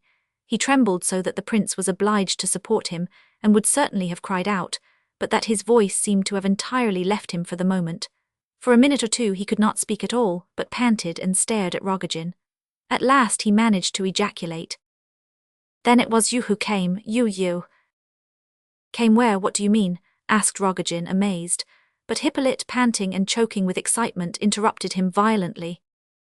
You came to me last week in the night at 2 o'clock, the day I was with you in the morning. Confess it was you. Last week in the night, have you gone cracked, my good friend? Hippolyte paused and considered a moment, then a smile of cunning, almost triumph, crossed his lips. It was you, he murmured, almost in a whisper but with absolute conviction. Yes, it was you who came to my room and sat silently on a chair at my window for a whole hour, more. It was between 1 and 2 at night. You rose and went out at about 3. It was you. Why you should have frightened me so, why you should have wished to torment me like that, I cannot tell, but you it was." There was absolute hatred in his eyes as he said this, but his look of fear and his trembling had not left him. "You shall hear all this directly, gentlemen. I listen." He seized his paper in a desperate hurry. He fidgeted with it and tried to sort it, but for a long while his trembling hands could not collect the sheets together. "He's either mad or delirious," murmured Rogozhin. At last he began. For the first 5 minutes the reader's voice continued to tremble, and he read disconnectedly and unevenly, but gradually his voice strengthened. Occasionally a violent fit of coughing stopped him, but his animation grew with the progress of the reading, as did also the disagreeable impression which it made upon his audience, until it reached the highest pitch of excitement. "Here is the article. My necessary explanation. Après moi le déluge. Yesterday morning the prince came to see me. Among other things he asked me to come down to his villa. I knew he would come and persuade me to this step, and that he would adduce the argument that it would be easier for me to die among people and green trees, as he expressed it, but today he did not say die, he said live. It is pretty much the same to me in my position which he says. When I asked him why he made such a point of his green trees, he told me, to my astonishment, that he had heard that last time I was in Pavlovsk I had said that I had come to have a last look at the trees. When I observed that it was all the same whether one died among trees or in front of a blank brick wall, as here, and that it was not worth making any fuss over a fortnight, he agreed at once, but he insisted that the good air at Pavlovsk and the greenness would certainly cause a physical change for the better, and that my excitement and my dreams would be perhaps relieved. I remarked to him with a smile that he spoke like a materialist, and he answered that he had always been one. As he never tells a lie, there must be something in his words. His smile is a pleasant one. I have had a good look at him. I don't know whether I like him or not, and I have no time to waste over the question. The hatred which I felt for him for 5 months has become considerably modified, I may say, during the last month. Who knows, perhaps I am going to Pavlovsk on purpose to see him. But why do I leave my chamber? Those who are sentenced to death should not leave their cells. If I had not formed a final resolve, but had decided to wait until the last minute, I should not leave my room, or accept his invitation to come and die at Pavlovsk. I must be quick and finish this explanation before tomorrow. I shall have no time to read it over and correct it, for I must read it tomorrow to the prince and 2 or 3 witnesses whom I shall probably find there. As it will be absolutely true without a touch of falsehood, I am curious to see what impression it will make upon me myself at the moment when I read it out. This is my last and solemn, but why need I call it that? There is no question about the truth of it, for it is not worth while lying for a fortnight. A fortnight of life is not itself worth having, which is a proof that I write nothing here but pure truth. N.B. Let me remember to consider, am I mad at this moment or not, or rather at these moments? I have been told that consumptives sometimes do go out of their minds for a while in the last stages of the malady. I can prove this tomorrow when I read it out, by the impression it makes upon the audience. I must settle this question once and for all, otherwise I can't go on with anything. I believe I have just written dreadful nonsense, but there's no time for correcting, as I said before. Besides that, I have made myself a promise not to alter a single word of what I write in this paper, even though I find that I am contradicting myself every 5 lines. I wish to verify the working of the natural logic of my ideas tomorrow during the reading, whether I am capable of detecting logical errors, and whether all that I have meditated over during the last 6 months be true, or nothing but delirium. If 2 months since I had been called upon to leave my room and the view of Mayer's wall opposite, I verily believe I should have been sorry. But now I have no such feeling, and yet I am leaving this room and Mayer's brick wall forever, so that my conclusion that it is not worth while indulging in grief or any other emotion for a fortnight has proved stronger than my very nature, and has taken over the direction of my feelings. But is it so? Is it the case that my nature is conquered entirely? If I were to be put on the rack now, I should certainly cry out. I should not say that it is not worth while to yell and feel pain because I have but a fortnight to live. But is it true that I have but a fortnight of life left to me? I know I told some of my friends that Dr. B had informed me that this was the case, but I now confess that I lied. B has not even seen me. However, a week ago I called in a medical student, Kislorodov, who is a nationalist, an atheist, and a nihilist by conviction, and that is why I had him. I needed a man who would tell me the bare truth without any humbug or ceremony, and so he did, indeed, almost with pleasure, which I thought was going a little too far. Well, he plumped out that I had about a month left me. It might be a little more, he said, under favourable circumstances, but it might also be considerably less. According to his opinion, I might die quite suddenly. Tomorrow, for instance, there had been such cases. Only a day or two since a young lady at Kolomna who suffered from consumption, and was about on a par with myself in the march of the disease, was going out to market to buy provisions, when she suddenly felt faint, lay down on the sofa, gasped once and died. Kislorodov told me all this with a sort of exaggerated devil-may-care negligence, and as though he did me great honour by talking to me so, because it showed that he considered me the same sort of exalted nihilistic being as himself, to whom death was a matter of no consequence whatever, either way. At all events, the fact remained, a month of life and no more, that he is right in his estimation. I am absolutely persuaded. It puzzles me much to think how on earth the prince guessed yesterday that I have had bad dreams. He said to me, "Your excitement and dreams will find relief at Pavlovsk." Why did he say dreams? Either he is a doctor, or else he is a man of exceptional intelligence and wonderful powers of observation. But that he is an idiot, at bottom there can be no doubt whatever. It so happened that just before he arrived I had a delightful little dream, one of a kind that I have hundreds of just now. I had fallen asleep about an hour before he came in, and dreamed that I was in some room not my own. It was a large room, well furnished, with a cupboard, chest of drawers, sofa and my bed, a fine wide bed covered with a silken counterpane. But I observed in the room a dreadful-looking creature, a sort of monster. It was a little like a scorpion, but was not a scorpion, but far more horrible, and especially so because there are no creatures anything like it in nature, and because it had appeared to me for a purpose and bore some mysterious signification. I looked at the beast well. It was brown in colour and had a shell. It was a crawling kind of reptile about 8 inches long and narrowed down from the head, which was about a couple of fingers in width, to the end of the tail, which came to a fine point. Out of its trunk, about a couple of inches below its head, came 2 legs at an angle of 45 degrees, each about 3 inches long, so that the beast looked like a trident from above. It had 8 hard needle-like whiskers coming out from different parts of its body. It went along like a snake, bending its body about in spite of the shell it wore, and its motion was very quick and very horrible to look at. I was dreadfully afraid it would sting me. Somebody had told me, I thought, that it was venomous, but what tormented me most of all was the wondering as to who had sent it into my room, and what was the mystery which I felt it contained. It hid itself under the cupboard and under the chest of drawers and crawled into the corners. I sat on a chair and kept my legs tucked under me.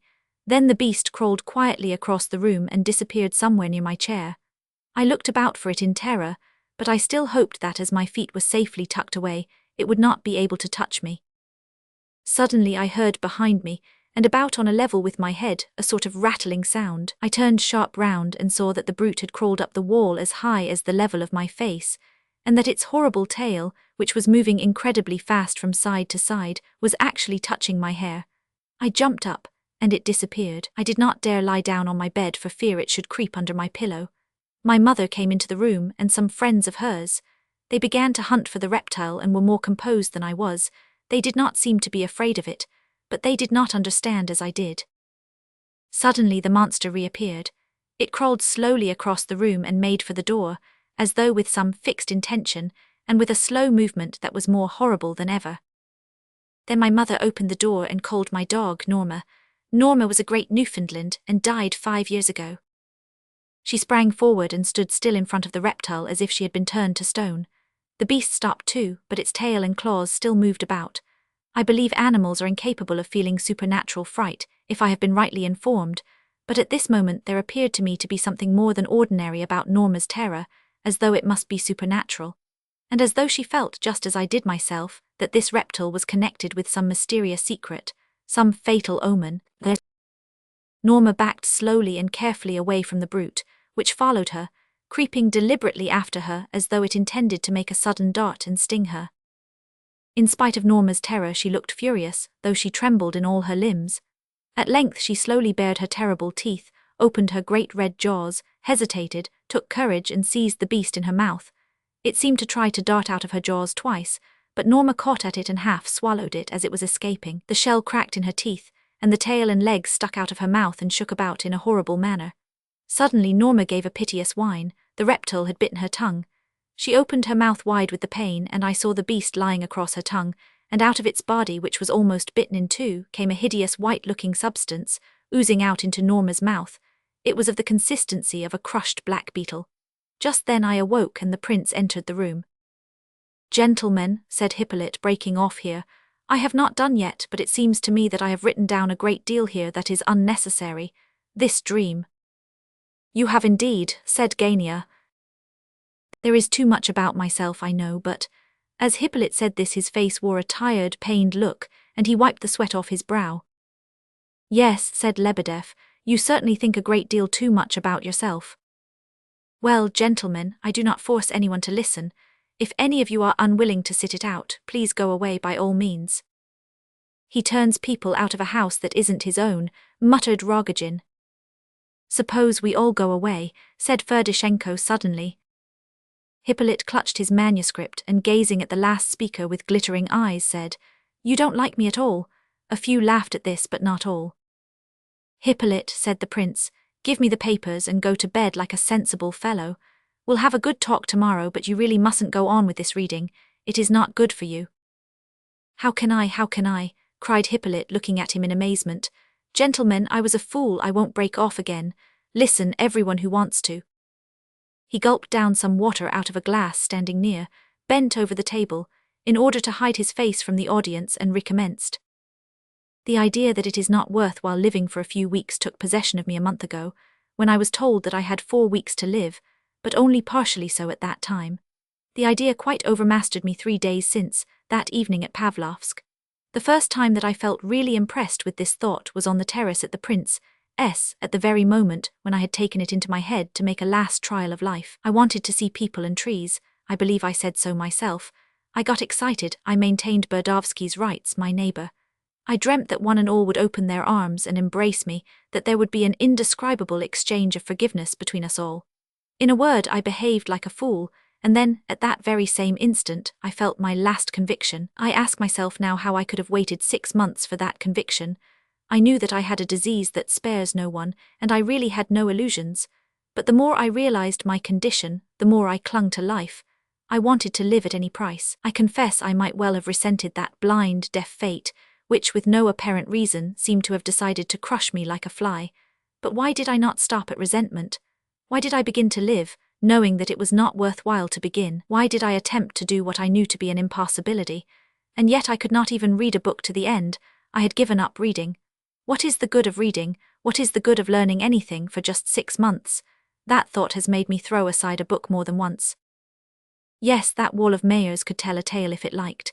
There was no spot on its dirty surface that I did not know by heart, a cursed wall, and yet it is dearer to me than all the Pavlovsk trees. That is, it would be dearer if it were not all the same to me now. I remember now with what hungry interest I began to watch the lives of other people, interest that I had never felt before. I used to wait for Kolya's arrival impatiently, for I was so ill myself then that I could not leave the house. I so threw myself into every little detail of news, and took so much interest in every report and rumor, that I believe I became a regular gossip. I could not understand, among other things, how all these people, with so much life in and before them, do not become rich, and I don't understand it now. I remember being told of a poor wretch I once knew who had died of hunger. I was almost beside myself with rage. I believe if I could have resuscitated him I would have done so for the sole purpose of murdering him. Occasionally I was so much better that I could go out, but the streets used to put me in such a rage that I would lock myself up for days rather than go out, even if I were well enough to do so. I could not bear to see all those preoccupied, anxious-looking creatures continuously surging along the streets past me. Why are they always anxious? What is the meaning of their eternal care and worry? It is their wickedness, their perpetual detestable malice. That's what it is, they are all full of malice.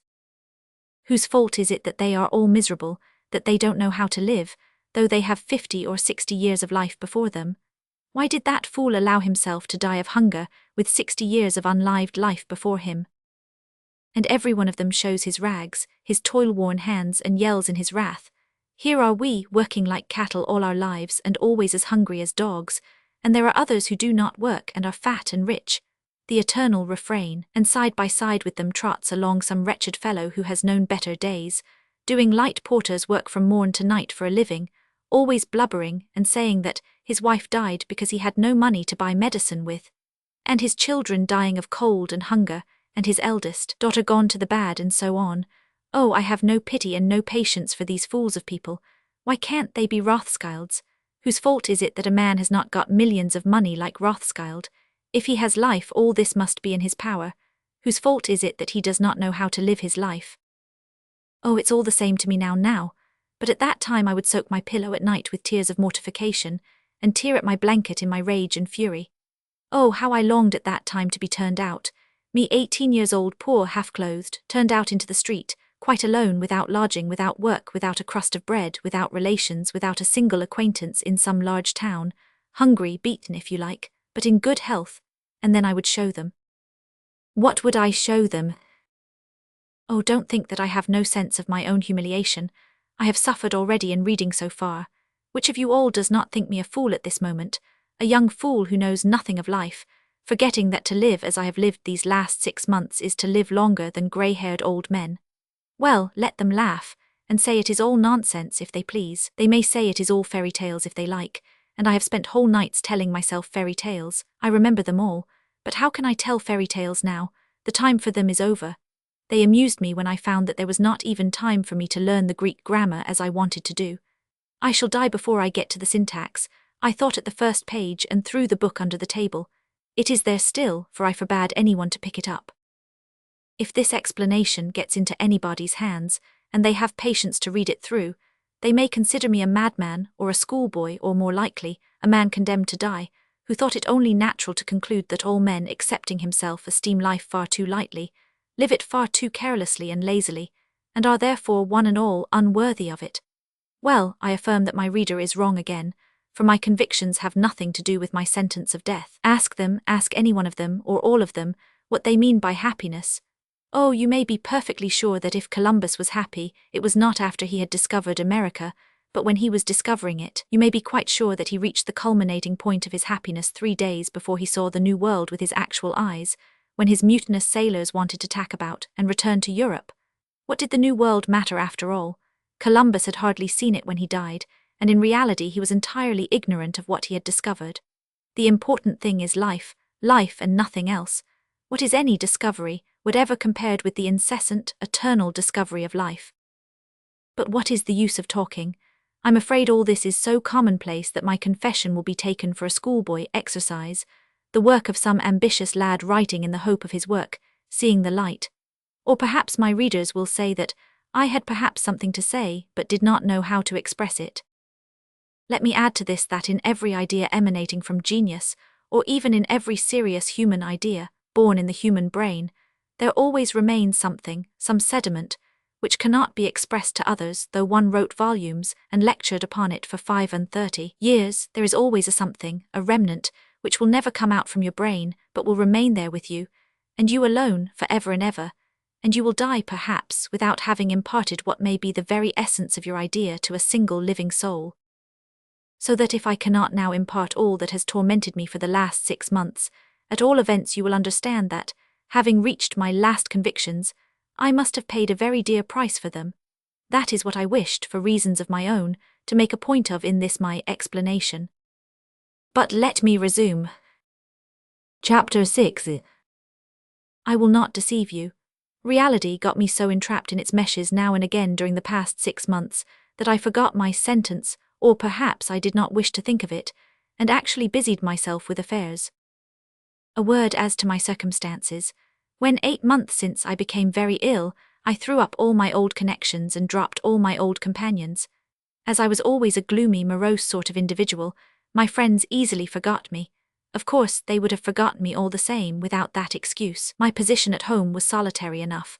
5 months ago I separated myself entirely from the family, and no one dared enter my room except at stated times, to clean and tidy it and so on, and to bring me my meals. My mother dared not disobey me. She kept the children quiet for my sake, and beat them if they dared to make any noise and disturb me. I so often complained of them that I should think they must be very fond indeed of me by this time. I think I must have tormented my faithful Kolya, as I called him, a good deal too. He tormented me of late. I could see that he always bore my tempers as though he had determined to spare the poor invalid. This annoyed me naturally. He seemed to have taken it into his head to imitate the prince in Christian meekness. Surikov, who lived above us, annoyed me too. He was so miserably poor, and I used to prove to him that he had no one to blame but himself for his poverty. I used to be so angry that I think I frightened him eventually, for he stopped coming to see me. He was a most meek and humble fellow, was Surikov. NB, they say that meekness is a great power. I must ask the prince about this, for the expression is his. But I remember one day in March, when I went up to his lodgings to see whether it was true that one of his children had been starved and frozen to death, I began to hold forth to him about his poverty being his own fault, and in the course of my remarks I accidentally smiled at the corpse of his child. Well, the poor wretch's lips began to tremble, and he caught me by the shoulder and pushed me to the door. "Go out," he said in a whisper. I went out, of course, and I declare I liked it. I liked it at the very moment when I was turned out. But his words filled me with a strange sort of feeling of disdainful pity for him whenever I thought of them, a feeling which I did not in the least desire to entertain. At the very moment of the insult, for I admit that I did insult him, though I did not mean to, this man could not lose his temper. His lips had trembled, but I swear it was not with rage. He had taken me by the arm and said, "Go out," without the least anger. There was dignity, a great deal of dignity about him, and it was so inconsistent with the look of him that, I assure you, it was quite comical. But there was no anger.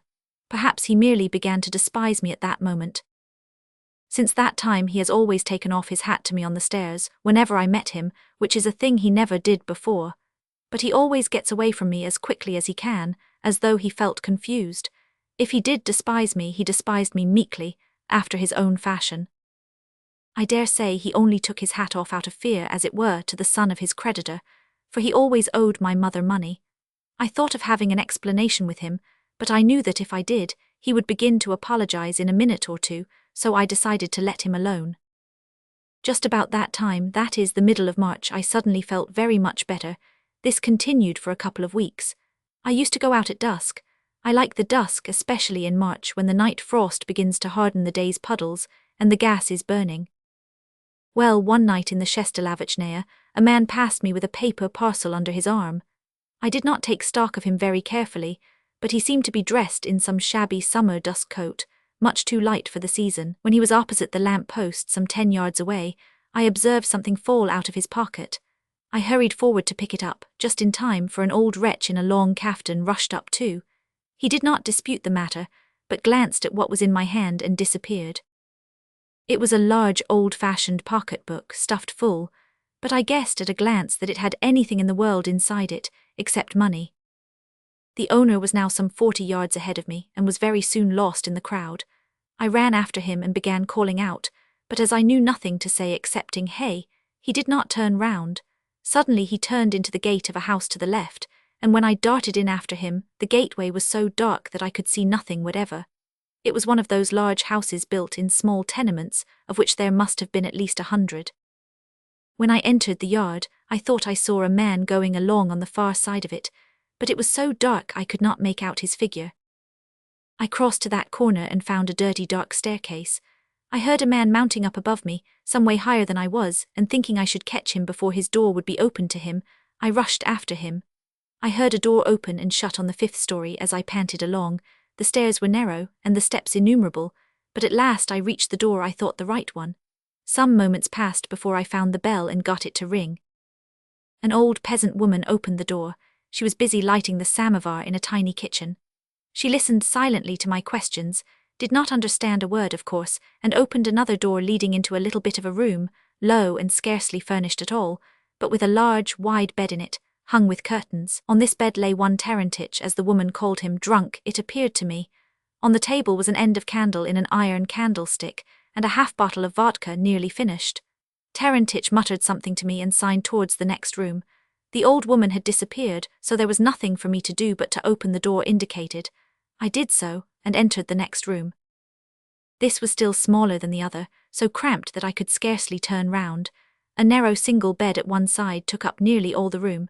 Besides the bed there were only 3 common chairs, and a wretched old kitchen table standing before a small sofa. One could hardly squeeze through between the table and the bed. On the table, as in the other room, burned a tallow candle end in an iron candlestick, and on the bed there whined a baby of scarcely 3 weeks old. A pale-looking woman was dressing the child, probably the mother. She looked as though she had not as yet got over the trouble of childbirth.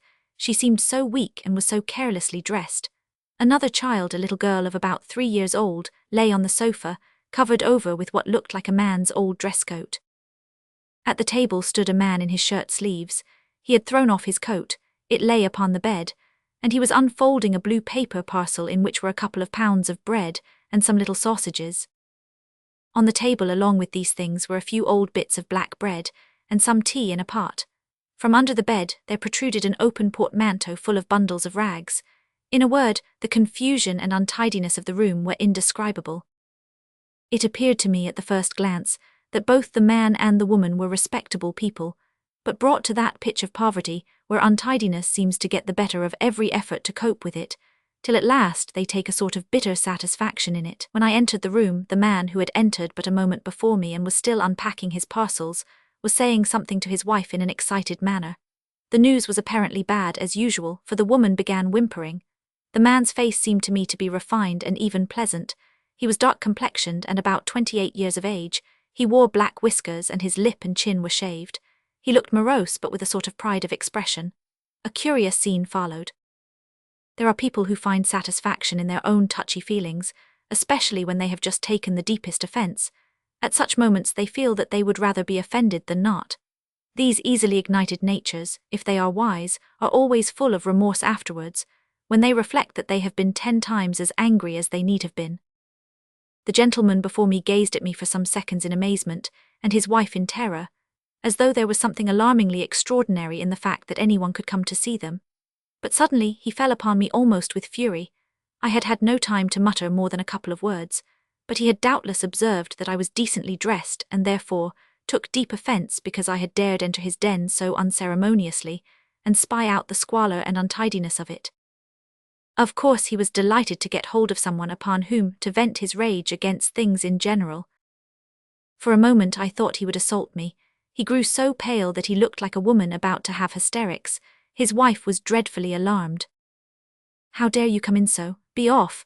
he shouted, trembling all over with rage and scarcely able to articulate the words. Suddenly, however, he observed his pocketbook in my hand.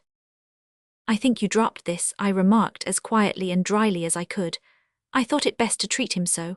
For some while he stood before me in downright terror and seemed unable to understand. He then suddenly grabbed at his side pocket, opened his mouth in alarm, and beat his forehead with his hand.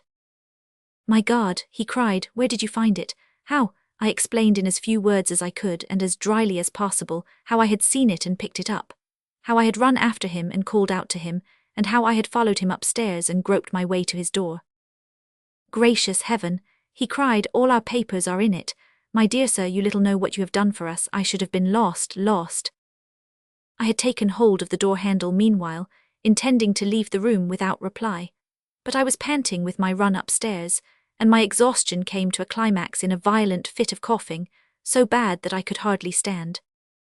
I saw how the man dashed about the room to find me an empty chair, how he kicked the rags off a chair which was covered up by them, brought it to me, and helped me to sit down. But my cough went on for another 3 minutes or so. When I came to myself, he was sitting by me on another chair, which he had also cleared of the rubbish by throwing it all over the floor, and was watching me intently. "I'm afraid you are ill," he remarked in the tone which doctors use when they address a patient. I am myself a medical man. He did not say doctor, with which words he waved his hands towards the room and its contents as though in protest at his present condition. "I see that you." "I'm in consumption," I said laconically, rising from my seat. He jumped up too. "Perhaps you are exaggerating. If you were to take proper measures, perhaps." He was terribly confused and did not seem able to collect his scattered senses. The pocketbook was still in his left hand. "Oh, don't mind me," I said. "Dr. B. saw me last week. I lugged him in again, and my hash is quite settled. Pardon me." I took hold of the door handle again. I was on the point of opening the door and leaving my grateful but confused medical friend to himself and his shame, when my damnable cough got hold of me again. My doctor insisted on my sitting down again to get my breath. He now said something to his wife who, without leaving her place, addressed a few words of gratitude and courtesy to me. She seemed very shy over it, and her sickly face flushed up with confusion. I remained, but with the air of a man who knows he is intruding and is anxious to get away. The doctor's remorse at last seemed to need a vent, I could see. He began, breaking off abruptly every other moment and starting another sentence. I am so very grateful to you, and I am so much to blame in your eyes, I feel sure you see. He pointed to the room again. At this moment I am in such a position. Oh, I said, there's nothing to see, it's quite a clear case. You've lost your post and have come up to make explanations and get another if you can. How do you know that? He asked in amazement. Oh, it was evident at the first glance, I said ironically, but not intentionally so. There are lots of people who come up from the provinces full of hope and run about town and have to live as best they can. He began to talk at once excitedly and with trembling lips. He began complaining and telling me his story. He interested me, I confess. I sat there nearly an hour. His story was a very ordinary one. He had been a provincial doctor. He had a civil appointment and had no sooner taken it up than intrigues began. Even his wife was dragged into these. He was proud and flew into a passion. There was a change of local government which acted in favor of his opponents. His position was undermined. Complaints were made against him. He lost his post and came up to Petersburg with his last remaining money in order to appeal to higher authorities. Of course, nobody would listen to him for a long time. He would come and tell his story one day and be refused promptly. Another day he would be fed on false promises. Again he would be treated harshly. Then he would be told to sign some documents. Then he would sign the paper and hand it in, and they would refuse to receive it, and tell him to file a formal petition. In a word, he had been driven about from office to office for 5 months and had spent every farthing he had. His wife's last rags had just been pawned, and meanwhile a child had been born to them, and today I have a final refusal to my petition, and I have hardly a crumb of bread left. I have nothing left. My wife has had a baby lately, and I. He sprang up from his chair and turned away. His wife was crying in the corner. The child had begun to moan again. I pulled out my notebook and began writing in it. When I had finished and rose from my chair, he was standing before me with an expression of alarmed curiosity. I have jotted down your name, I told him, and all the rest of it, the place you served at, the district, the date, and all. I have a friend, Bakhmatov, whose uncle is a councillor of state, and has to do with these matters, one Peter Matveyevich Bakhmatov. Peter Matveyevich Bakhmatov, he cried, trembling all over with excitement. Why, nearly everything depends on that very man. It is very curious, this story of the medical man and my visit, and the happy termination to which I contributed by accident. Everything fitted in, as in a novel. I told the poor people not to put much hope in me, because I was but a poor schoolboy myself. I am not really, but I humiliated myself as much as possible in order to make them less hopeful, but that I would go at once to the Vasily Ostrov and see my friend, and that as I knew for certain that his uncle adored him, and was absolutely devoted to him as the last hope and branch of the family, perhaps the old man might do something to oblige his nephew. If only they would allow me to explain all to His Excellency, if I could but be permitted to tell my tale to him, he cried, trembling with feverish agitation and his eyes flashing with excitement. I repeated once more that I could not hold out much hope, that it would probably end in smoke, and if I did not turn up next morning they must make up their minds that there was no more to be done in the matter. They showed me out with bows and every kind of respect. They seemed quite beside themselves. I shall never forget the expression of their faces. I took a droshky and drove over to the Vasily Ostrov at once. For some years I had been at enmity with this young Bakhmatov at school. We considered him an aristocrat. At all events I called him one. He used to dress smartly and always drove to school in a private trap. He was a good companion and was always merry and jolly, sometimes even witty, though he was not very intellectual, in spite of the fact that he was always top of the class. I myself was never top in anything. All his companions were very fond of him, excepting myself. He had several times during those years come up to me and tried to make friends, but I had always turned sulkily away and refused to have anything to do with him. I had not seen him for a whole year now. He was at the university. When at 9 o'clock or so this evening I arrived and was shown up to him with great ceremony, he first received me with astonishment and not too affably, but he soon cheered up, and suddenly gazed intently at me and burst out laughing. "Why, what on earth can have possessed you to come and see me, Terentief?" he cried with his usual pleasant, sometimes audacious, but never offensive familiarity which I liked in reality, but for which I also detested him. "Why, what's the matter?" he cried in alarm. "Are you ill?" That confounded cough of mine had come on again. I fell into a chair and with difficulty recovered my breath. "It's all right, it's only consumption," I said. "I have come to you with a petition." He sat down in amazement, and I lost no time in telling him the medical man's history, and explained that he, with the influence which he possessed over his uncle, might do some good to the poor fellow. I'll do it, of course," he said. "I shall attack my uncle about it tomorrow morning, and I'm very glad you told me the story. But how was it that you thought of coming to me about it, Terentief?" "So much depends upon your uncle," I said. "And besides, we have always been enemies, Bakhmatov, and as you are a generous sort of fellow, I thought you would not refuse my request because I was your enemy," I added with irony.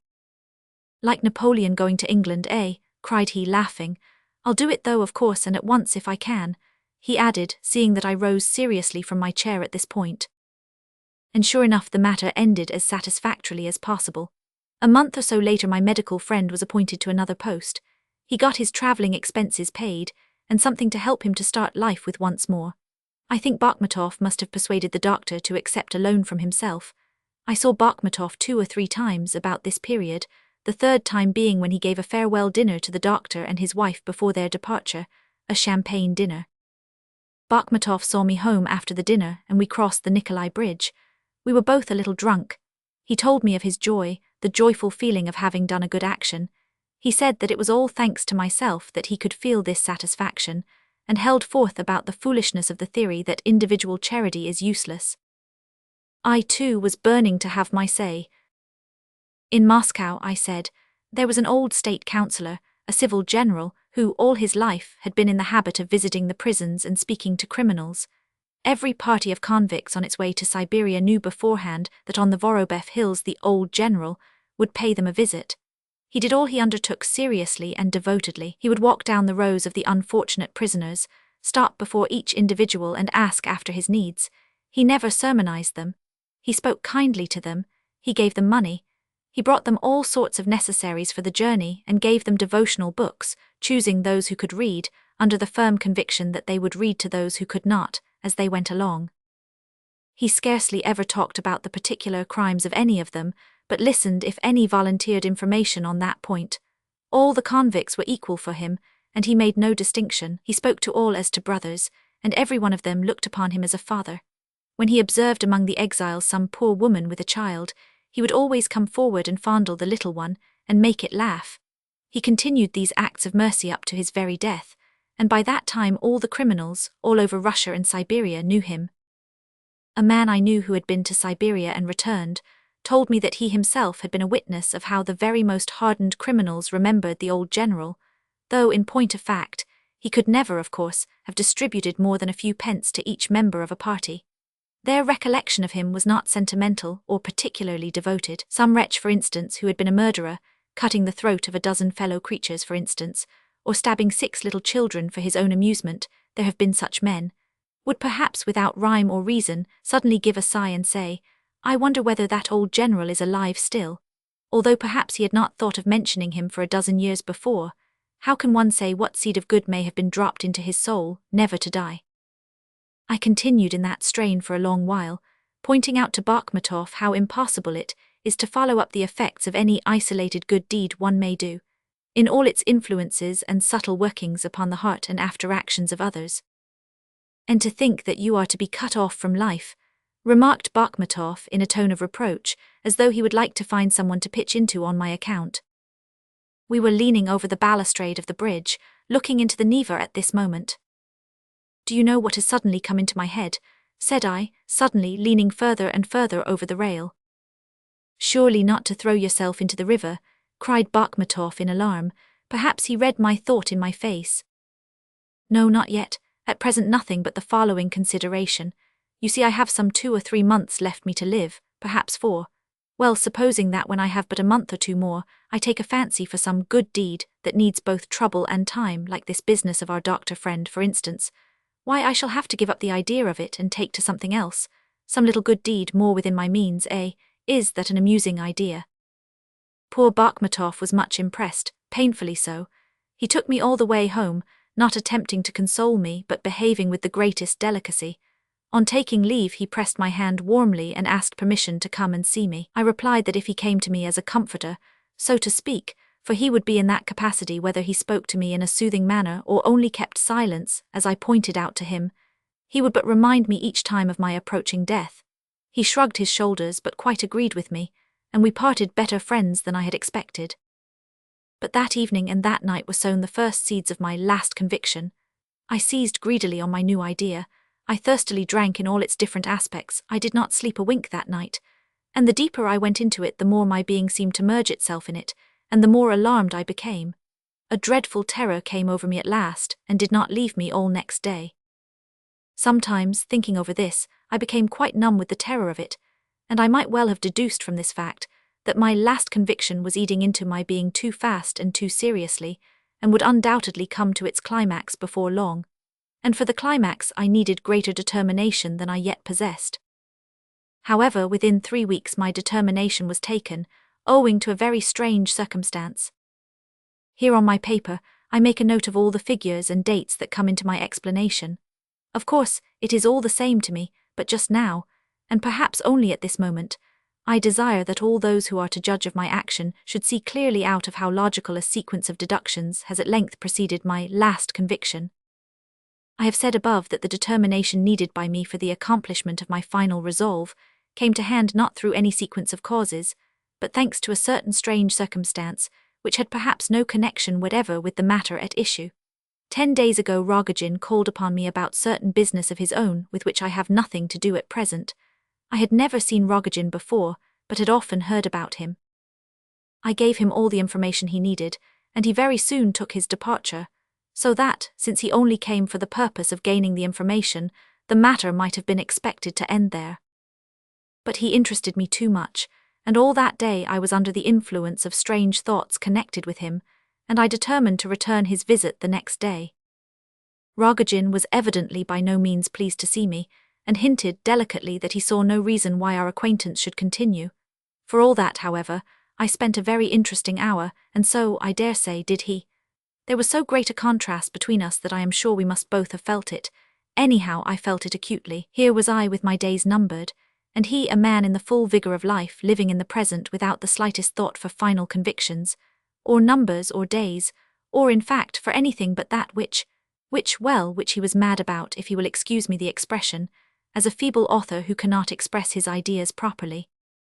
In spite of his lack of amiability, I could not help seeing, in Rogozhin, a man of intellect and sense, and although, perhaps, there was little in the outside world which was of interest to him, still he was clearly a man with eyes to see. I hinted nothing to him about my final conviction, but it appeared to me that he had guessed it from my words. He remained silent. He is a terribly silent man. I remarked to him as I rose to depart that in spite of the contrast and the wide differences between us two, less extremites see touchant, extremes meet, as I explained to him in Russian, so that maybe he was not so far from my final conviction as appeared. His only reply to this was a sour grimace. He rose and looked for my cap and placed it in my hand, and led me out of the house, that dreadful gloomy house of his, to all appearances, of course, as though I were leaving of my own accord, and he was simply seeing me to the door out of politeness. His house impressed me much. It is like a burial ground. He seems to like it, which is, however, quite natural.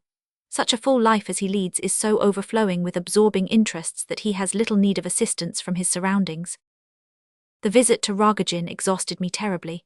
Besides, I had felt ill since the morning, and by evening I was so weak that I took to my bed and was in high fever at intervals and even delirious. Kolya sat with me until 11 o'clock. Yet I remember all he talked about, and every word we said, though whenever my eyes closed for a moment I could picture nothing but the image of Surikov just in the act of finding 1,000,000 rubles. He could not make up his mind what to do with the money, and tore his hair over it. He trembled with fear that somebody would rob him, and at last he decided to bury it in the ground. I persuaded him that instead of putting it all away uselessly underground, he had better melt it down and make a golden coffin out of it for his starved child, and then dig up the little one and put her into the golden coffin. Surikov accepted this suggestion, I thought, with tears of gratitude, and immediately commenced to carry out my design. I thought I spat on the ground and left him in disgust. Kolya told me, when I quite recovered my senses, that I had not been asleep for a moment, but that I had spoken to him about Surikov the whole while. At moments I was in a state of dreadful weakness and misery, so that Kolya was greatly disturbed when he left me. When I arose to lock the door after him, I suddenly called to mind a picture I had noticed at Rogozhin's in one of his gloomiest rooms over the door. He had pointed it out to me himself as we walked past it, and I believe I must have stood a good 5 minutes in front of it. There was nothing artistic about it, but the picture made me feel strangely uncomfortable. It represented Christ just taken down from the cross. It seems to me that painters as a rule represent the Saviour, both on the cross and taken down from it, with great beauty still upon his face. This marvellous beauty they strive to preserve even in his moments of deepest agony and passion, but there was no such beauty in Rogozhin's picture. This was the presentment of a poor mangled body, which had evidently suffered unbearable anguish even before its crucifixion, full of wounds and bruises, marks of the violence of soldiers and people, and of the bitterness of the moment when he had fallen with the cross. All this combined with the anguish of the actual crucifixion. The face was depicted as though still suffering, as though the body only just dead was still almost quivering with agony. The picture was one of pure nature, for the face was not beautified by the artist, but was left as it would naturally be, whosoever the sufferer after such anguish. I know that the earliest Christian faith taught that the Saviour suffered actually and not figuratively, and that nature was allowed her own way, even while his body was on the cross. It is strange to look on this dreadful picture of the mangled corpse of the Saviour, and to put this question to oneself. Supposing that the disciples, the future apostles, the women who had followed him and stood by the cross, all of whom believed in and worshipped him, supposing that they saw this tortured body, this face so mangled and bleeding and bruised, and they must have so seen it, how could they have gazed upon the dreadful sight, and yet have believed that he would rise again? The thought steps in, whether one likes it or no, that death is so terrible and so powerful, that even he who conquered it in his miracles during life was unable to triumph over it at the last. He who called to Lazarus, "Lazarus, come forth," and the dead man lived, he was now himself a prey to nature and death. Nature appears to one, looking at this picture, as some huge, implacable, dumb monster, or still better, a stranger simile, some enormous mechanical engine of modern days which has seized and crushed and swallowed up a great and invaluable being, a being worth nature and all her laws, worth the whole earth, which was perhaps created merely for the sake of the advent of that being. This blind, dumb, implacable, eternal, unreasoning force is well shown in the picture, and the absolute subordination of all men and things to it is so well expressed that the idea unconsciously arises in the mind of anyone who looks at it. All those faithful people who were gazing at the cross, and its mutilated occupant, must have suffered agony of mind that evening, for they must have felt that all their hopes and almost all their faith had been shattered at a blow. They must have separated in terror and dread that night, though each perhaps carried away with him one great thought which was never eradicated from his mind for ever afterwards. If this great teacher of theirs could have seen himself after the crucifixion, how could he have consented to mount the cross and to die as he did? This thought also comes into the mind of the man who gazes at this picture. I thought of all this by snatches, probably between my attacks of delirium, for an hour and a half or so before Kolya's departure. Can there be an appearance of that which has no form? And yet it seemed to me at certain moments that I beheld in some strange and impossible form that dark, dumb, irresistibly powerful eternal force. I thought someone led me by the hand and showed me, by the light of a candle, a huge, loathsome insect, which he assured me was that very force, that very almighty, dumb, irresistible power, and laughed at the indignation with which I received this information. In my room they always light the little lamp before my icon for the night. It gives a feeble flicker of light, but it is strong enough to see by dimly, and if you sit just under it you can even read by it. I think it was about 12 or a little past that night. I had not slept a wink and was lying with my eyes wide open, when suddenly the door opened and in came Rogozhin. He entered and shut the door behind him. Then he silently gazed at me and went quickly to the corner of the room where the lamp was burning and sat down underneath it. I was much surprised and looked at him expectantly. Rogozhin only leaned his elbow on the table and silently stared at me. So passed 2 or 3 minutes, and I recollect that his silence hurt and offended me very much. Why did he not speak? That his arrival at this time of night struck me as more or less strange may possibly be the case, but I remember I was by no means amazed at it. On the contrary, though I had not actually told him my thought in the morning, yet I know he understood it, and this thought was of such a character that it would not be anything very remarkable if one were to come for further talk about it at any hour of night, however late. I thought he must have come for this purpose, In the morning we had parted not the best of friends. I remember he looked at me with disagreeable sarcasm once or twice, and this same look I observed in his eyes now, which was the cause of the annoyance I felt. I did not for a moment suspect that I was delirious, and that this Rogozhin was but the result of fever and excitement. I had not the slightest idea of such a theory at first. Meanwhile he continued to sit and stare jeeringly at me. I angrily turned round in bed and made up my mind that I would not say a word unless he did, so I rested silently on my pillow, determined to remain dumb if it were to last till morning. I felt resolved that he should speak first. Probably 20 minutes or so passed in this way. Suddenly the idea struck me, what if this is an apparition and not Rogozhin himself? Neither during my illness nor at any previous time had I ever seen an apparition, but I had always thought, both when I was a little boy and even now, that if I were to see one I should die on the spot, though I don't believe in ghosts. And yet now, when the idea struck me that this was a ghost and not Rogozhin at all, I was not in the least alarmed.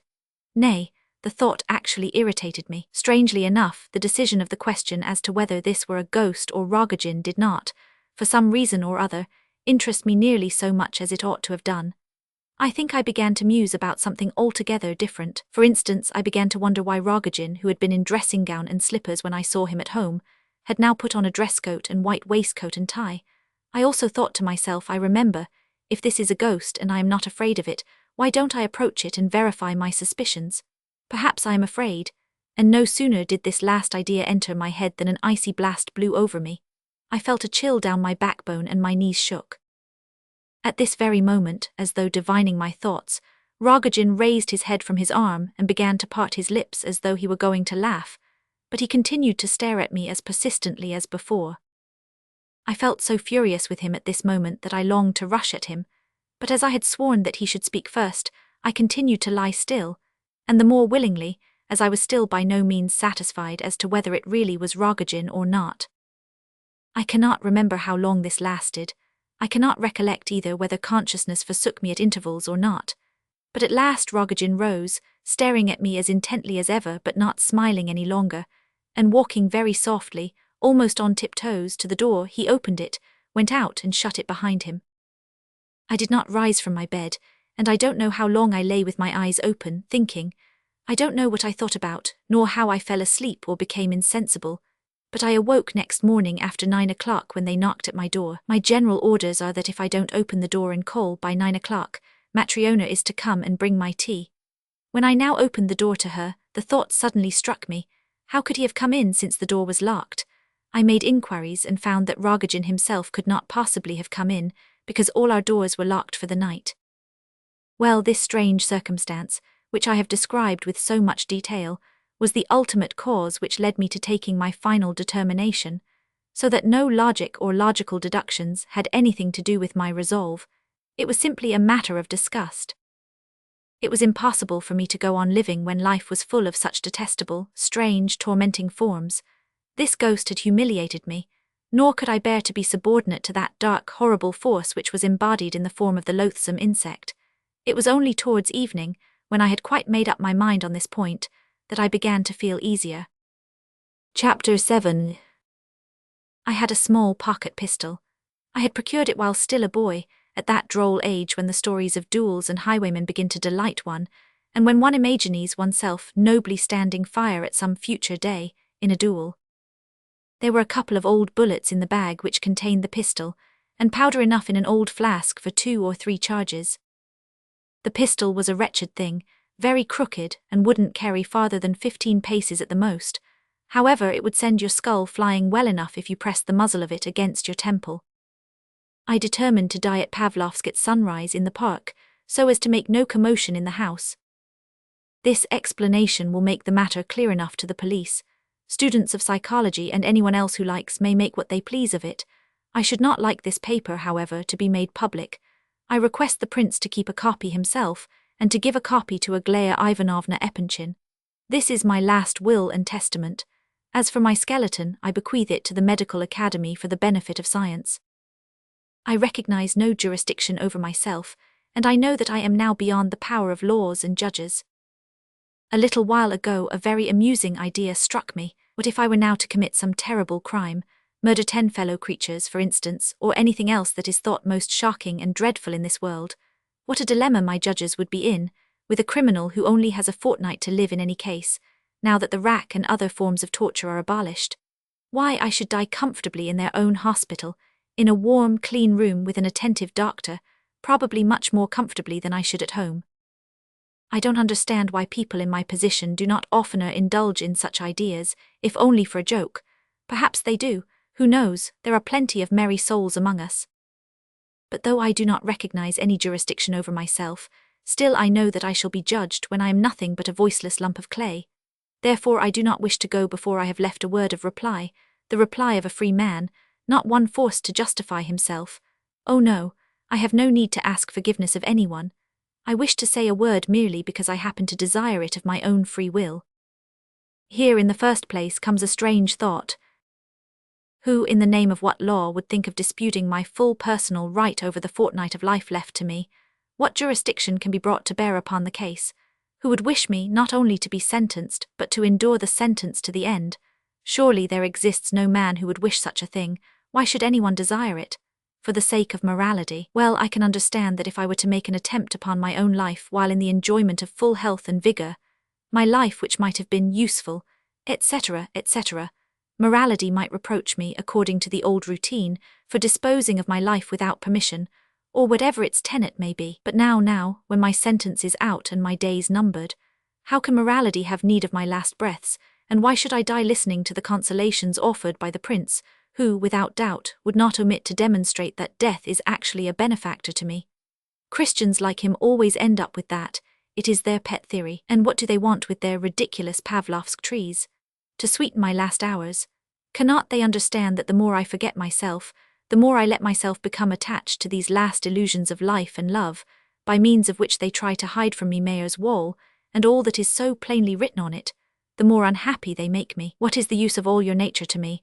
All your parks and trees, your sunsets and sunrises, your blue skies and your self-satisfied faces, when all this wealth of beauty and happiness begins with the fact that it accounts me, only me, one too many? What is the good of all this beauty and glory to me, when every second, every moment, I cannot but be aware that this little fly which buzzes around my head in the sun's rays, even this little fly is a sharer and participator in all the glory of the universe, and knows its place and is happy in it, while I am an outcast, and have been blind to the fact hitherto, thanks to my simplicity.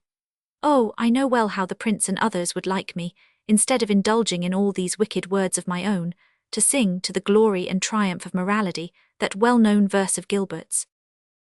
Oh, puissant voir longtemps votre but sacré, tant d'armes sourds amis adieux, quils murent pleins de jours, que leur mort soit pleurie, quan army leur ferme les yeux. But believe me, my simple-hearted friends, that in this highly moral verse, in this academical blessing to the world in general in the French language, is hidden the intensest gall and bitterness. But so well concealed is the venom, that I dare say the poet actually persuaded himself that his words were full of the tears of pardon and peace, instead of the bitterness of disappointment and malice, and so died in the delusion. Do you know there is a limit of ignominy, beyond which man's consciousness of shame cannot go, and after which begins satisfaction in shame? Well, of course humility is a great force in that sense, I admit that, though not in the sense in which religion accounts humility to be strength.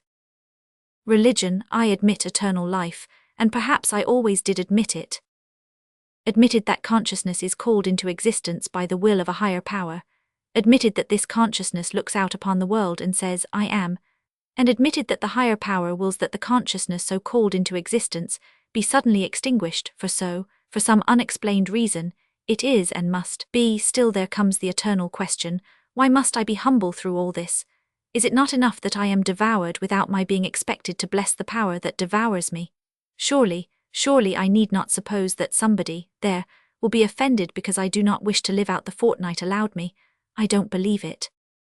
It is much simpler and far more likely to believe that my death is needed, the death of an insignificant atom, in order to fulfill the general harmony of the universe, in order to make even some plus or minus in the sum of existence. Just as every day the death of numbers of beings is necessary, because without their annihilation the rest cannot live on. Although we must admit that the idea is not a particularly grand one in itself. However, admit the fact. Admit that without such perpetual devouring of one another the world cannot continue to exist, or could never have been organized. I am ever ready to confess that I cannot understand why this is so. But I'll tell you what I do know for certain. If I have once been given to understand and realize that I am, what does it matter to me that the world is organized on a system full of errors, and that otherwise it cannot be organized at all? Who will or can judge me after this? Say what you like, the thing is impossible and unjust. And meanwhile I have never been able, in spite of my great desire to do so, to persuade myself that there is no future existence, and no providence. The fact of the matter is that all this does exist, but that we know absolutely nothing about the future life and its laws. But it is so difficult, and even impossible to understand, that surely I am not to be blamed because I could not fathom the incomprehensible. Of course I know they say that one must be obedient, and of course too the prince is one of those who say so, that one must be obedient without questions, out of pure goodness of heart, and that for my worthy conduct in this matter I shall meet with reward in another world. We degrade God when we attribute our own ideas to him, out of annoyance that we cannot fathom his ways. Again, I repeat, I cannot be blamed because I am unable to understand that which it is not given to mankind to fathom. Why am I to be judged because I could not comprehend the will and laws of providence? No, we had better drop religion. And enough of this. By the time I have got so far in the reading of my document, the sun will be up and the huge force of his rays will be acting upon the living world. So be it. I shall die gazing straight at the great fountain of life and power. I do not want this life. If I had had the power to prevent my own birth, I should certainly never have consented to accept existence under such ridiculous conditions. However, I have the power to end my existence, although I do but give back days that are already numbered. It is an insignificant gift, and my revolt is equally insignificant. Final explanation. I die, not in the least because I am unable to support these next 3 weeks. Oh no, I should find strength enough, and if I wished it, I could obtain consolation from the thought of the injury that is done me. But I am not a French poet, and I do not desire such consolation. And finally, nature has so limited my capacity for work or activity of any kind, in allotting me but 3 weeks of time, that suicide is about the only thing left that I can begin and end in the time of my own free will. Perhaps then I am anxious to take advantage of my last chance of doing something for myself. A protest is sometimes no small thing. The explanation was finished. Hippolyte paused at last. There is, in extreme cases, a final stage of cynical candor when a nervous man, excited, and beside himself with emotion, will be afraid of nothing and ready for any sort of scandal, nay, glad of it. The extraordinary, almost unnatural, tension of the nerves which upheld Hippolyte up to this point, had now arrived at this final stage. This poor feeble boy of 18, exhausted by disease, looked for all the world as weak and frail as a leaflet torn from its parent tree and trembling in the breeze.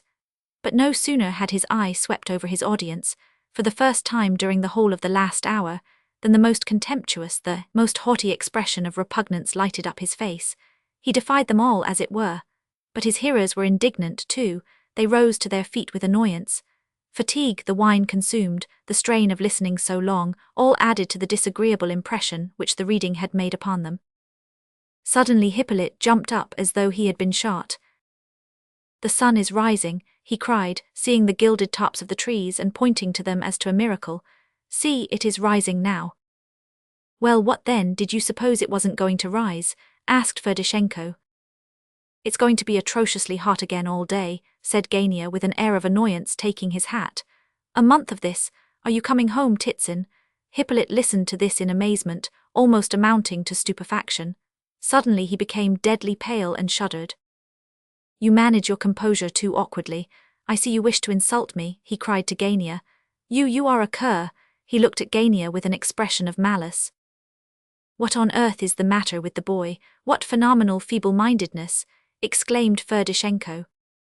"Oh, he's simply a fool," said Gania. Hippolyte braced himself up a little. "I understand, gentlemen," he began, trembling as before and stumbling over every word, "that I have deserved your resentment and am sorry that I should have troubled you with this raving nonsense," pointing to his article. "Or rather, I am sorry that I have not troubled you enough." He smiled feebly. "Have I troubled you, Evgeny Pavlovitch?" He suddenly turned on Evgeny with this question. Tell me now, have I troubled you or not? Well, it was a little drawn out perhaps, but… Come, speak out, don't lie for once in your life, speak out, continued Hippolyte, quivering with agitation. Oh, my good sir, I assure you it's entirely the same to me. Please leave me in peace, said Evgeny angrily, turning his back on him. Good night, Prince, said Titsin, approaching his host. What are you thinking of? Don't go, he'll blow his brains out in a minute, cried Vera Lebedev, rushing up to Hippolyte and catching hold of his hands in a torment of alarm. What are you thinking of? He said he would blow his brains out at sunrise. Oh, he won't shoot himself, cried several voices sarcastically. Gentlemen, you'd better look out, cried Kolya, also seizing Hippolyte by the hand. Just look at him, Prince, what are you thinking of? Vera and Kolya and Keller and Berdovsky were all crowding round Hippolyte now and holding him down. He has the right, murmured Berdovsky. Excuse me, Prince, but what are your arrangements? Asked Lebedev, tipsy and exasperated, going up to Myshkin. What do you mean by arrangements? No, excuse me. I'm master of this house, though I do not wish to lack respect towards you. You are master of the house too, in a way, but I can't allow this sort of thing. He won't shoot himself. The boy is only playing the fool, said General Ivolgin, suddenly and unexpectedly with indignation. I know he won't, General, but I'm master here. Listen, Mr. Terentief, said Titsin, who had bidden the prince good night, and was now holding out his hand to Hippolyte. I think you remark in that manuscript of yours that you bequeath your skeleton to the academy. Are you referring to your own skeleton? I mean your very bones. Yes, my bones, Quite so, I see, because you know little mistakes have occurred now and then. There was a case. Why do you tease him? Cried the prince suddenly. You've moved him to tears, added Ferdishenko, but Hippolyte was by no means weeping. He was about to move from his place when his 4 guards rushed at him and seized him once more. There was a laugh at this. He led up to this on purpose. He took the trouble of writing all that so that people should come and grab him by the arm, observed Rogozhin. Good night, Prince. What a time we've sat here, my very bones ache. If you really intended to shoot yourself, Terentief, said Evgeny Pavlovitch, laughing, if I were you, after all these compliments, I should just not shoot myself in order to vex them all.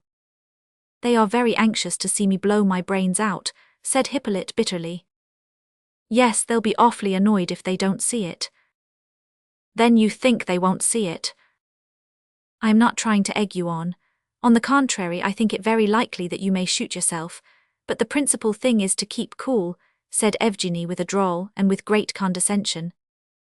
I only now perceive what a terrible mistake I made in reading this article to them, said Hippolyte, suddenly, addressing Evgeny, and looking at him with an expression of trust and confidence, as though he were applying to a friend for counsel. Yes, it's a droll situation. I really don't know what advice to give you, replied Evgeny, laughing. Hippolyte gazed steadfastly at him but said nothing. To look at him one might have supposed that he was unconscious at intervals. Excuse me, said Lebedev, but did you observe the young gentleman's style? I'll go and blow my brains out in the park, says he, so as not to disturb anyone. He thinks he won't disturb anybody if he goes 3 yards away into the park and blows his brains out there. Gentlemen, began the prince. No, excuse me, most revered prince, Lebedev interrupted excitedly. Since you must have observed yourself that this is no joke, and since at least half your guests must also have concluded that after all that has been said this youth must blow his brains out for honor's sake, I, as master of this house, and before these witnesses, now call upon you to take steps. Yes, but what am I to do, Lebedev?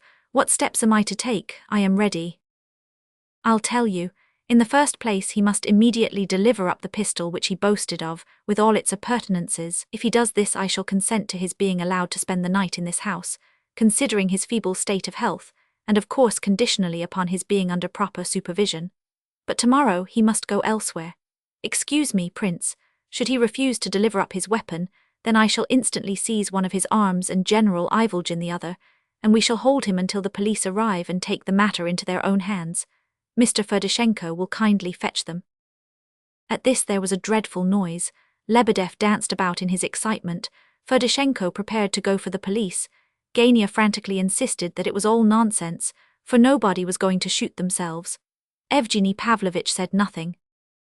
Prince, whispered Hippolyte, suddenly his eyes all ablaze, you don't suppose that I did not foresee all this hatred?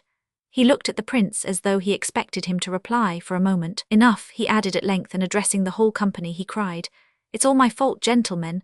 Lebedev, here's the key. He took out a small bunch of keys. This one, the last but one. Kolya will show you. Kolya, where's Kolya?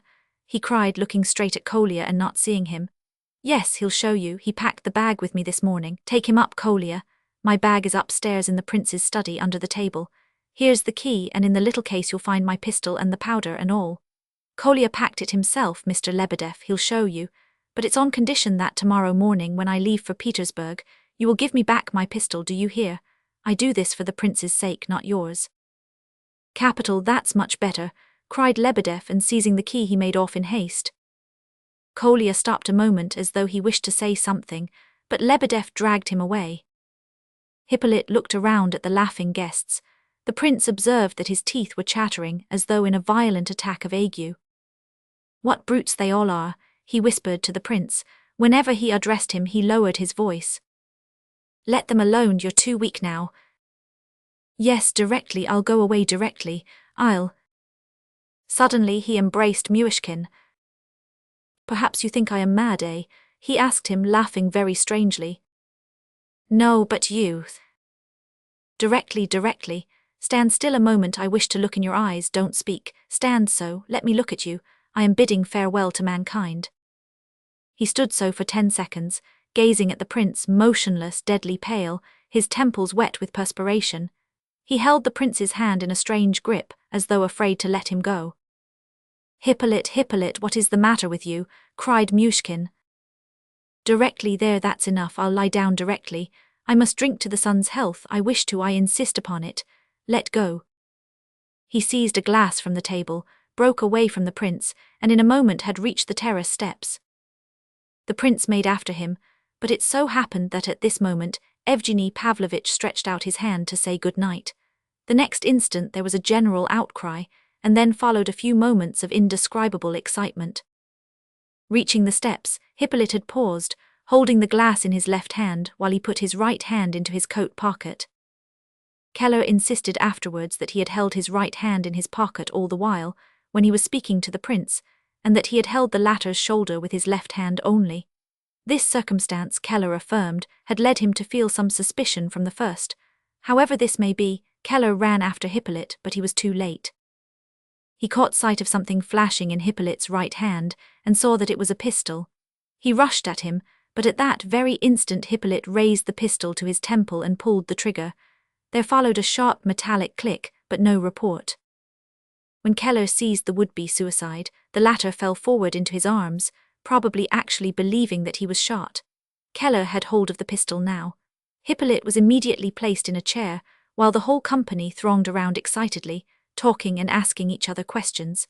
Every one of them had heard the snap of the trigger, and yet they saw a live and apparently unharmed man before them. Hippolyte himself sat quite unconscious of what was going on, and gazed around with a senseless expression. Lebedev and Kolya came rushing up at this moment. What is it? Someone asked breathlessly. A misfire. Perhaps it wasn't loaded, said several voices. It's loaded all right, said Keller, examining the pistol, but... What did it misfire? There was no cap in it, Keller announced. It would be difficult to describe the pitiable scene that now followed. The first sensation of alarm soon gave place to amusement. Some burst out laughing loud and heartily, and seemed to find a malicious satisfaction in the joke. Poor Hippolyte sobbed hysterically. He wrung his hands, he approached everyone in turn, even Ferdishenko, and took them by both hands and swore solemnly that he had forgotten, absolutely forgotten, accidentally and not on purpose, to put a cap in, that he had 10 of them at least in his pocket. He pulled them out and showed them to everyone. He protested that he had not liked to put one in beforehand for fear of an accidental explosion in his pocket, that he had thought he would have lots of time to put it in afterwards, when required, and that in the heat of the moment he had forgotten all about it. He threw himself upon the prince, then on Evgeny Pavlovitch. He entreated Keller to give him back the pistol, and he'd soon show them all that his honor, but he was dishonored now forever. He fell senseless at last, and was carried into the prince's study. Lebedev, now quite sobered down, sent for a doctor, and he and his daughter with Burdovsky and General Ivolgin remained by the sick man's couch. When he was carried away unconscious, Keller stood in the middle of the room and made the following declaration to the company in general, in a loud tone of voice, with emphasis upon each word. Gentlemen, if any one of you casts any doubt again before me, upon Hippolyte's good faith, or hints that the cap was forgotten intentionally, or suggests that this unhappy boy was acting a part before us, I beg to announce that the person so speaking shall account to me for his words. No one replied. The company departed very quickly in a mass. Titsin, Gania and Rogozhin went away together. The prince was much astonished that Evgeny Pavlovitch changed his mind, and took his departure without the conversation he had requested. "Why, you wished to have a talk with me when the others left," he said. "Quite so," said Evgeny, sitting down suddenly beside him, "but I have changed my mind for the time being. I confess I am too disturbed, and so, I think, are you, and the matter as to which I wish to consult you is too serious to tackle with one's mind even a little disturbed, too serious both for myself and for you. You see, Prince, for once in my life I wish to perform an absolutely honest action, that is, an action with no ulterior motive, and I think I am hardly in a condition to talk of it just at this moment, and, well, we'll discuss it another time. Perhaps the matter may gain in clearness if we wait for 2 or 3 days, just the 2 or 3 days which I must spend in Petersburg." Here he rose again from his chair, so that it seemed strange that he should have thought it worth while to sit down at all. The prince thought, too, that he looked vexed and annoyed, and not nearly so friendly towards himself as he had been earlier in the night. "I suppose you will go to the sufferer's bedside now," he added. "Yes, I am afraid," began the prince. "Oh, you needn't fear, he'll live another 6 weeks all right. Very likely he will recover altogether, but I strongly advise you to pack him off tomorrow. I think I may have offended him by saying nothing just now. I am afraid he may suspect that I doubted his good faith, about shooting himself, you know. What do you think, Evgeny Pavlovitch?" "Not a bit of it. You are much too good to him. You shouldn't care a hang about what he thinks. I have heard of such things before, but never came across, till tonight, a man who would actually shoot himself in order to gain a vulgar notoriety, or blow out his brains for spite, if he finds that people don't care to pat him on the back for his sanguinary intentions. But what astonishes me more than anything is the fellow's candid confession of weakness. You'd better get rid of him tomorrow in any case." "Do you think he will make another attempt?" "Oh no, not he, not now. But you have to be very careful with this sort of gentleman. Crime is too often the last resource of these petty nonentities. This young fellow is quite capable of cutting the throats of 10 people, simply for a lark, as he told us in his explanation. I assure you those confounded words of his will not let me sleep." "I think you disturb yourself too much." "What an extraordinary person you are, Prince. Do you mean to say that you doubt the fact that he is capable of murdering 10 men? "I daren't say one way or the other. All this is very strange, but—" "Well, as you like, just as you like," said Evgeny Pavlovitch irritably. "Only you are such a plucky fellow, take care you don't get included among the 10 victims." "Oh, he is much more likely not to kill anyone at all," said the prince, gazing thoughtfully at Evgeny.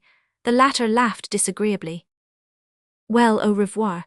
Did you observe that he willed a copy of his confession to Aglaya Ivanovna?" "Yes, I did. I am thinking of it." "In connection with the 10, eh?" laughed Evgeny as he left the room. An hour later, towards 4 o'clock, the prince went into the park. He had endeavored to fall asleep, but could not, owing to the painful beating of his heart. He had left things quiet and peaceful. The invalid was fast asleep, and the doctor who had been called in had stated that there was no special danger. Lebedev, Kolya and Burdovsky were lying down in the sick room, ready to take it in turns to watch. There was nothing to fear, therefore, at home. But the prince's mental perturbation increased every moment. He wandered about the park, looking absently around him, and paused in astonishment when he suddenly found himself in the empty space with the rows of chairs round it, near the Vauxhall. The look of the place struck him as dreadful now, so he turned round and went by the path which he had followed with the Epanchins on the way to the band, until he reached the green bench which Aglaya had pointed out for their rendezvous. He sat down on it and suddenly burst into a loud fit of laughter, immediately followed by a feeling of irritation. His disturbance of mind continued. He felt that he must go away somewhere, anywhere. Above his head some little bird sang out of a sudden. He began to peer about for it among the leaves. Suddenly the bird darted out of the tree and away, and instantly he thought of the fly buzzing about in the sun's rays that Hippolyte had talked of. How that it knew its place and was a participator in the universal life, while he alone was an outcast. This picture had impressed him at the time, and he meditated upon it now. An old, forgotten memory awoke in his brain, and suddenly burst into clearness and light. It was a recollection of Switzerland, during the first year of his cure, the very first months. At that time he had been pretty nearly an idiot still. He could not speak properly, and had difficulty in understanding when others spoke to him. He climbed the mountainside, one sunny morning, and wandered long and aimlessly with a certain thought in his brain, which would not become clear. Above him was the blazing sky, below the lake. All around was the horizon, clear and infinite. He looked out upon this long and anxiously. He remembered how he had stretched out his arms towards the beautiful, boundless blue of the horizon, and wept and wept. What had so tormented him was the idea that he was a stranger to all this, that he was outside this glorious festival. What was this universe? What was this grand, eternal pageant to which he had yearned from his childhood up, and in which he could never take part? Every morning the same magnificent sun, every morning the same rainbow in the waterfall, every evening the same glow on the snow mountains. Every little fly that buzzed in the sun's rays was a singer in the universal chorus, knew its place and was happy in it. Every blade of grass grew and was happy. Everything knew its path and loved it, went forth with a song and returned with a song. Only he knew nothing, understood nothing, neither men nor words, nor any of nature's voices. He was a stranger and an outcast. Oh, he could not then speak these words, or express all he felt. He had been tormented dumbly. But now it appeared to him that he must have said these very words, even then, and that Hippolyte must have taken his picture of the little fly from his tears and words of that time. He was sure of it, and his heart beat excitedly at the thought, he knew not why. He fell asleep on the bench, but his mental disquiet continued through his slumbers. Just before he dozed off, the idea of Hippolyte murdering 10 men flitted through his brain, and he smiled at the absurdity of such a thought. Around him all was quiet. Only the flutter and whisper of the leaves broke the silence, but broke it only to cause it to appear yet more deep and still. He dreamed many dreams as he sat there, and all were full of disquiet, so that he shuddered every moment. At length a woman seemed to approach him. He knew her, he knew her only too well. He could always name her and recognize her anywhere. But strange, she seemed to have quite a different face from hers as he had known it, and he felt a tormenting desire to be able to say she was not the same woman. In the face before him there was such dreadful remorse and horror that he thought she must be a criminal, that she must have just committed some awful crime. Tears were trembling on her white cheek. She beckoned him but placed her finger on her lip as though to warn him that he must follow her very quietly. His heart froze within him. He couldn't confess her to be a criminal, and yet he felt that something dreadful would happen the next moment, something which would blast his whole life. She seemed to wish to show him something, not far off in the park.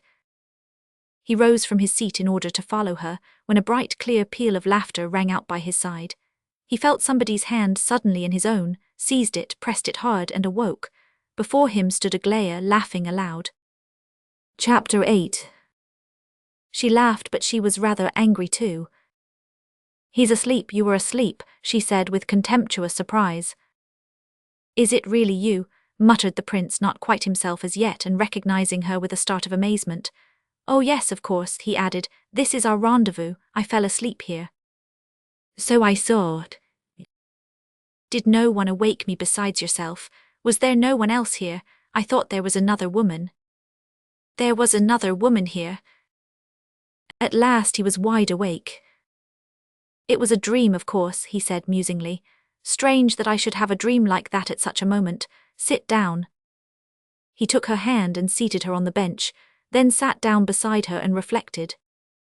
Aglaya did not begin the conversation, but contented herself with watching her companion intently. He looked back at her, but at times it was clear that he did not see her, and was not thinking of her. Aglaya began to flush up. "Oh yes," cried the prince, starting, "Hippolyte's suicide." "What, at your house?" she asked, but without much surprise.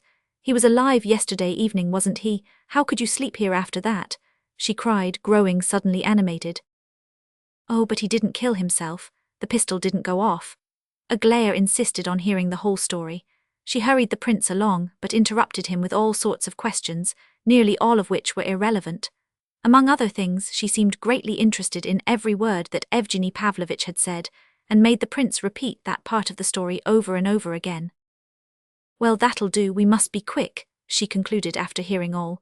"We have only an hour here till 8. I must be home by then without fail, so that they may not find out that I came and sat here with you.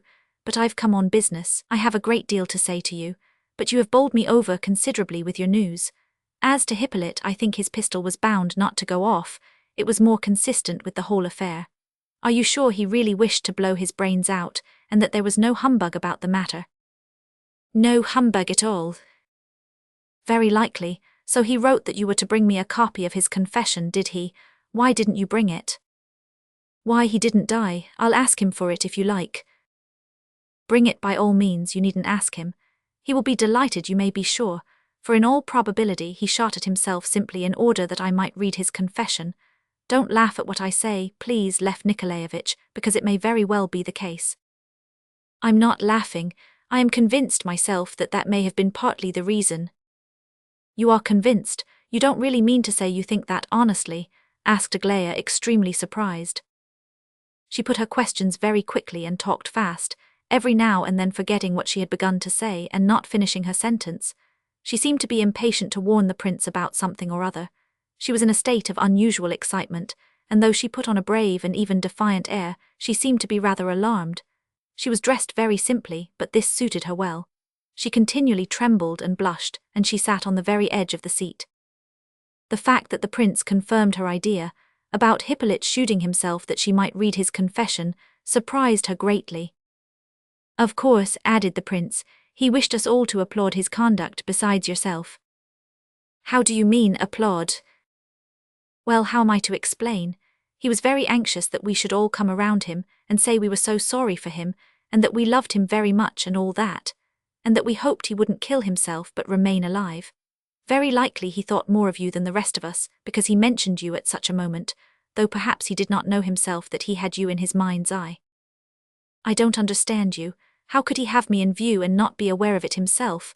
And yet I don't know, perhaps I do. Do you know I have intended to poison myself at least 30 times, ever since I was 13 or so, and to write to my parents before I did it. I used to think how nice it would be to lie in my coffin, and have them all weeping over me and saying it was all their fault for being so cruel and all that. What are you smiling at?" she added, knitting her brow. "What do you think of when you go mooning about alone? I suppose you imagine yourself a field marshal, and think you have conquered Napoleon." "Well, I really have thought something of the sort now and then, especially when just dozing off," laughed the prince. "Only it is the Austrians whom I conquer, not Napoleon." "I don't wish to joke with you, Lev Nikolaevich. I shall see Hippolyte myself. Tell him so. As for you, I think you are behaving very badly, because it is not right to judge a man's soul as you are judging Hippolyte's. You have no gentleness but only justice, so you are unjust." The prince reflected. "I think you are unfair towards me," he said. "There is nothing wrong in the thoughts I ascribe to Hippolyte, they are only natural, but of course I don't know for certain what he thought. Perhaps he thought nothing but simply longed to see human faces once more and to hear human praise and feel human affection. Who knows? Only it all came out wrong somehow. Some people have luck and everything comes out right with them, others have none and never a thing turns out fortunately." "I suppose you have felt that in your own case," said Aglaya. "Yes, I have," replied the prince, quite unsuspicious of any irony in the remark. Well, at all events I shouldn't have fallen asleep here in your place. It wasn't nice of you that. I suppose you fall asleep wherever you sit down." "But I didn't sleep a wink all night. I walked and walked about and went to where the music was."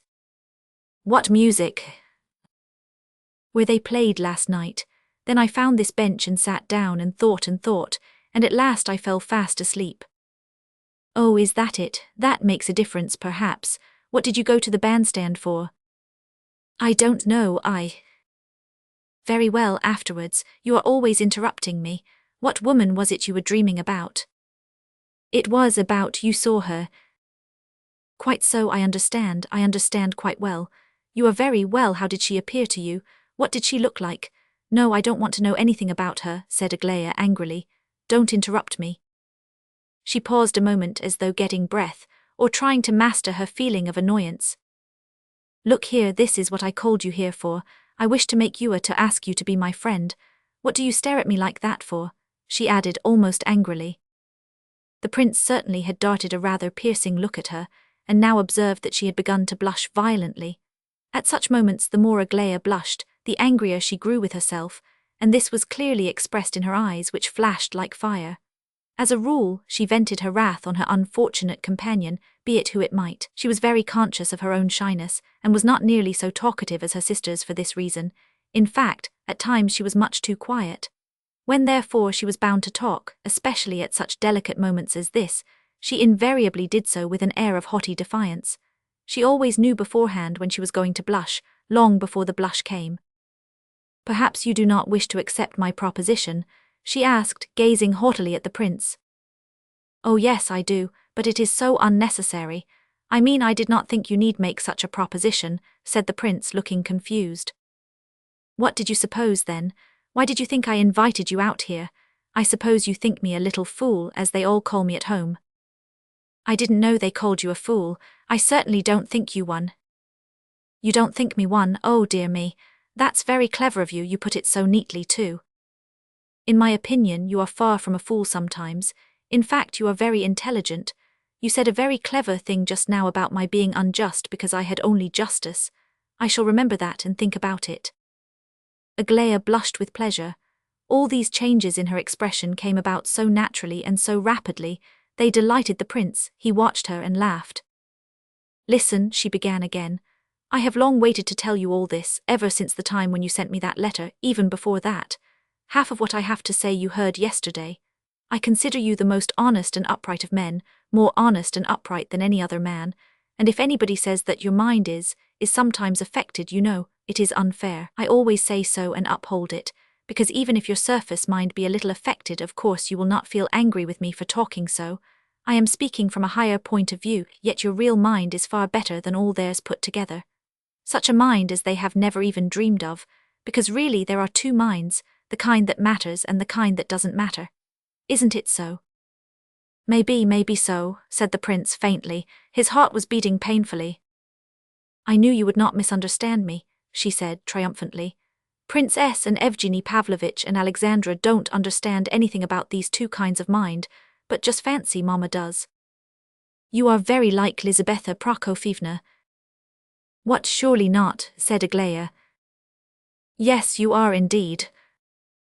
"Thank you, I am glad to be like Mama," she said thoughtfully. "You respect her very much, don't you?" she added, quite unconscious of the naiveness of the question. "Very much, and I am so glad that you have realized the fact." "I am very glad too, because she is often laughed at by people. But listen to the chief point. I have long thought over the matter, and at last I have chosen you. I don't wish people to laugh at me. I don't wish people to think me a little fool. I don't want to be chaffed. I felt all this of a sudden, and I refused Evgeny Pavlovitch flatly, because I am not going to be forever thrown at people's heads to be married. I want, well, I'll tell you, I wish to run away from home, and I have chosen you to help me." "Run away from home," cried the prince. Yes, run away from home," she repeated in a transport of rage. I won't be made to blush every minute by them all. I don't want to blush before Princess or Evgeny Pavlovitch or anyone, and therefore I have chosen you. I shall tell you everything, even the most important things of all whenever I like, and you are to hide nothing from me on your side. I want to speak to at least one person, as I would to myself. They have suddenly begun to say that I am waiting for you and in love with you. They began this before you arrived here, and so I didn't show them the letter, and now they all say it, every one of them. I want to be brave and be afraid of nobody.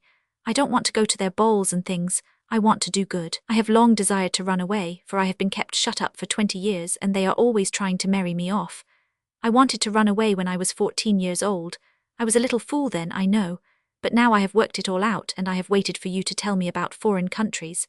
I have never seen a single Gothic cathedral. I must go to Rome.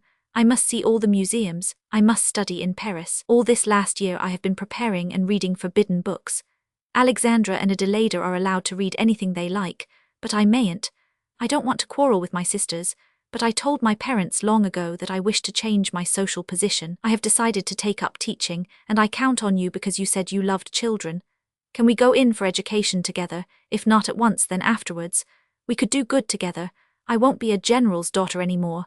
Tell me, are you a very learned man? Oh no, not at all. Oh I'm sorry for that, I thought you were. I wonder why I always thought so, but at all events you'll help me, won't you? Because I've chosen you, you know. Aglaya Ivanovna, it's absurd. But I will run away, she cried, and her eyes flashed again with anger. And if you don't agree, I shall go and marry Gavrila Ardalionovitch. I won't be considered a horrible girl and accused of goodness knows what. Are you out of your mind? Cried the prince, almost starting from his seat. What do they accuse you of? Who accuses you? At home, everybody, mother, my sisters, princess, even that detestable Kolya. If they don't say it, they think it. I told them also to their faces. I told mother and father and everybody. Mama was ill all the day after it, and next day father and Alexandra told me that I didn't understand what nonsense I was talking. I informed them that they little knew me. I was not a small child. I understood every word in the language, that I had read a couple of Paul de Kock's novels 2 years since on purpose, so as to know all about everything. No sooner did Mama hear me say this than she nearly fainted. A strange thought passed through the prince's brain. He gazed intently at Aglaya and smiled. He could not believe that this was the same haughty young girl who had once so proudly shown him Gania's letter. He could not understand how that proud and austere beauty could show herself to be such an utter child, a child who probably did not even now understand some words. Have you always lived at home, Aglaya Ivanovna? He asked. I mean, have you never been to school or college or anything? No, never, nowhere. I've been at home all my life, corked up in a bottle, and they expect me to be married straight out of it. What are you laughing at again? I observe that you too have taken to laughing at me and ranged yourself on their side against me, she added, frowning angrily. Don't irritate me, I'm bad enough without that. I don't know what I am doing sometimes. I am persuaded that you came here today in the full belief that I am in love with you, and that I arranged this meeting because of that, she cried with annoyance. I admit I was afraid that that was the case yesterday, blundered the prince. He was rather confused. But today I am quite convinced that. How? Cried Aglaya, and her lower lip trembled violently. You were afraid that you dared to think that good gracious. You suspected perhaps that I sent for you to come here in order to catch you in a trap, so that they should find us here together and make you marry me. Aglaya Ivanovna, aren't you ashamed of saying such a thing? How could such a horrible idea enter your sweet, innocent heart? I am certain you don't believe a word of what you say, and probably you don't even know what you are talking about. Aglaya sat with her eyes on the ground. She seemed to have alarmed even herself by what she had said. No, I'm not a bit ashamed, she murmured. And how do you know my heart is innocent, and how dared you send me a love letter that time? Love letter, my letter, a love letter. That letter was the most respectful of letters. It went straight from my heart, at what was perhaps the most painful moment of my life. I thought of you at the time as a kind of light. Well, very well, she said, but quite in a different tone. She was remorseful now and bent forward to touch his shoulder, though still trying not to look him in the face, as if the more persuasively to beg him not to be angry with her. Very well, she continued, looking thoroughly ashamed of herself. I feel that I said a very foolish thing. I only did it just to try you. Take it as unsaid, and if I offended you, forgive me. Don't look straight at me like that, please. Turn your head away. You called it a horrible idea. I only said it to shock you. Very often I am myself afraid of saying what I intend to say, and out it comes all the same. You have just told me that you wrote that letter at the most painful moment of your life. I know what moment that was, she added softly, looking at the ground again. Oh, if you could know all. I do know all, she cried with another burst of indignation. You were living in the same house as that horrible woman with whom you ran away. She did not blush as she said this. On the contrary, she grew pale and started from her seat, apparently oblivious of what she did, and immediately sat down again. Her lip continued to tremble for a long time. There was silence for a moment. The prince was taken aback by the suddenness of this last reply, and did not know to what he should attribute it. I don't love you a bit, she said suddenly, just as though the words had exploded from her mouth. The prince did not answer, and there was silence again. I love Gavrila Ardalionovitch, she said quickly, but hardly audibly and with her head bent lower than ever. That is not true, said the prince in an equally low voice. What, I tell stories, do I? It is true. I gave him my promise a couple of days ago on this very seat." The prince was startled and reflected for a moment. "It is not true," he repeated decidedly. "You have just invented it." "You are wonderfully polite. You know he is greatly improved. He loves me better than his life. He let his hand burn before my very eyes in order to prove to me that he loved me better than his life." "He burned his hand?" "Yes, believe it or not, it's all the same to me." The prince sat silent once more. Aglaya did not seem to be joking, she was too angry for that. "What, he brought a candle with him to this place? That is, if the episode happened here, otherwise I can't." "Yes, a candle, what's there improbable about that?" "A whole one and in a candlestick." "Yes, no, half a candle, an end, no, it was a whole candle, it's all the same, be quiet, can't you? He brought a box of matches too, if you like, and then lighted the candle and held his finger in it for half an hour and more. There, can't that be? I saw him yesterday, and his fingers were all right." Aglaya suddenly burst out laughing, as simply as a child. "Do you know why I have just told you these lies?" She appealed to the prince of a sudden with the most childlike candor, and with the laugh still trembling on her lips, because when one tells a lie, if one insists on something unusual and eccentric, something too out of the way for anything, the more impossible the thing is, the more plausible does the lie sound. I've noticed this. But I managed it badly, I didn't know how to work it. She suddenly frowned again at this point as though at some sudden unpleasant recollection. "If," she began, looking seriously and even sadly at him, "if when I read you all that about the poor knight, I wished to praise you for one thing, I also wished to show you that I knew all, and did not approve of your conduct. You are very unfair to me, and to that unfortunate woman of whom you spoke just now in such dreadful terms, Aglaya. Because I know all, and that is why I speak so. I know very well how you, half a year since, offered her your hand before everybody. Don't interrupt me. You see, I am merely stating facts without any comment upon them. After that she ran away with Rogozhin. Then you lived with her at some village or town, and she ran away from you." Aglaya blushed dreadfully. "Then she returned to Rogozhin again, who loves her like a madman. Then you, like a wise man as you are, came back here after her as soon as ever you heard that she had returned to Petersburg. Yesterday evening you sprang forward to protect her, and just now you dreamed about her. You see, I know all. You did come back here for her, now didn't you?" "Yes, for her," said the prince softly and sadly, and bending his head down, quite unconscious of the fact that Aglaya was gazing at him with eyes which burned like live coals. "I came to find out something. I don't believe in her future happiness as Rogozhin's wife, although, in a word, I did not know how to help her or what to do for her, but I came on the chance." He glanced at Aglaya, who was listening with a look of hatred on her face. "If you came without knowing why, I suppose you love her very much indeed," she said at last. "No," said the prince, "no, I do not love her. Oh, if you only knew with what horror I recall the time I spent with her." A shudder seemed to sweep over his whole body at the recollection. "Tell me about it," said Aglaya. "There is nothing which you might not hear. Why I should wish to tell you, and only you, this experience of mine, I really cannot say. Perhaps it really is because I love you very much. This unhappy woman is persuaded that she is the most hopeless, fallen creature in the world. Oh, do not condemn her. Do not cast stones at her. She has suffered too much already in the consciousness of her own undeserved shame. And she is not guilty, oh God. Every moment she bemoans and bewails herself and cries out that she does not admit any guilt, that she is the victim of circumstances, the victim of a wicked libertine. But whatever she may say, remember that she does not believe it herself. Remember that she will believe nothing but that she is a guilty creature. When I tried to rid her soul of this gloomy fallacy, she suffered so terribly that my heart will never be quite at peace so long as I can remember that dreadful time. Do you know why she left me? Simply to prove to me what is not true, that she is base. But the worst of it is, she did not realize herself that that was all she wanted to prove by her departure. She went away in response to some inner prompting to do something disgraceful, in order that she might say to herself, "There, you've done a new act of shame, you degraded creature." Oh, Aglaya, perhaps you cannot understand all this. Try to realize that in the perpetual admission of guilt, she probably finds some dreadful unnatural satisfaction, as though she were revenging herself upon someone.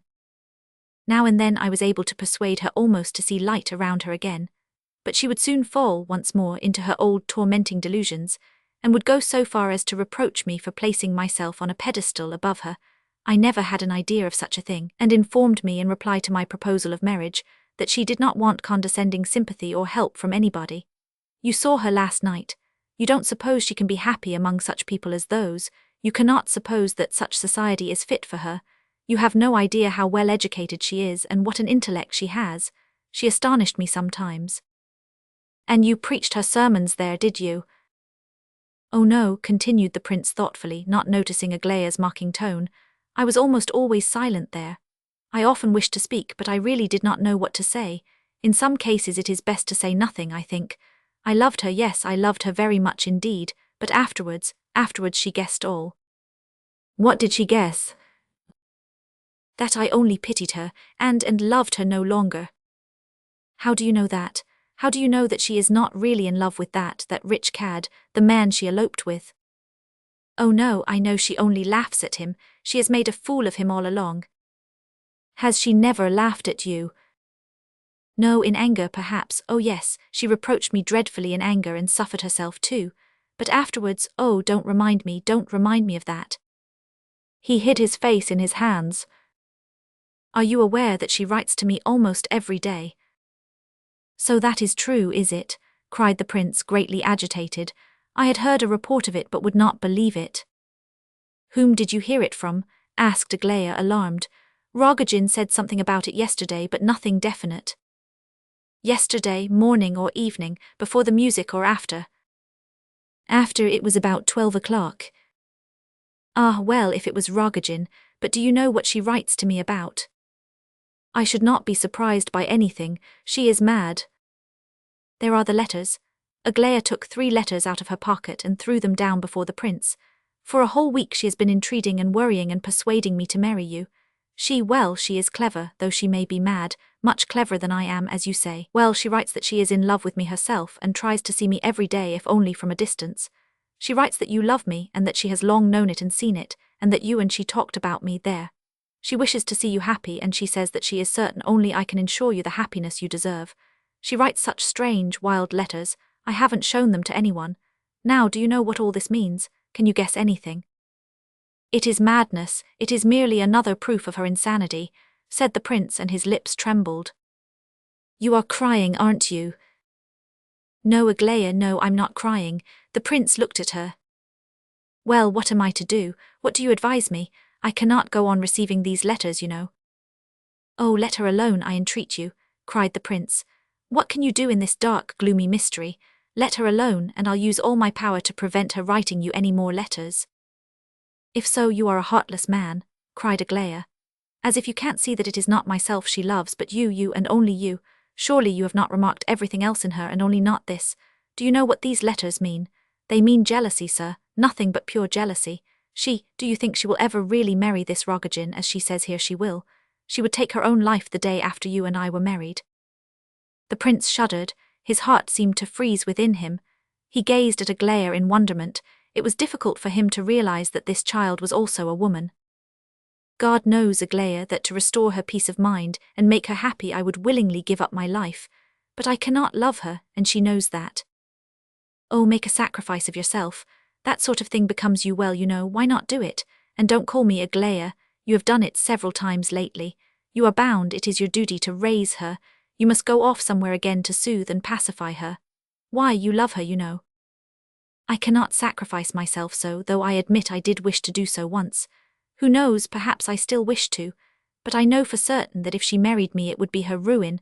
I know this, and therefore I leave her alone. I ought to go to see her today. Now I shall probably not go. She is proud, she would never forgive me the nature of the love I bear her, and we should both be ruined.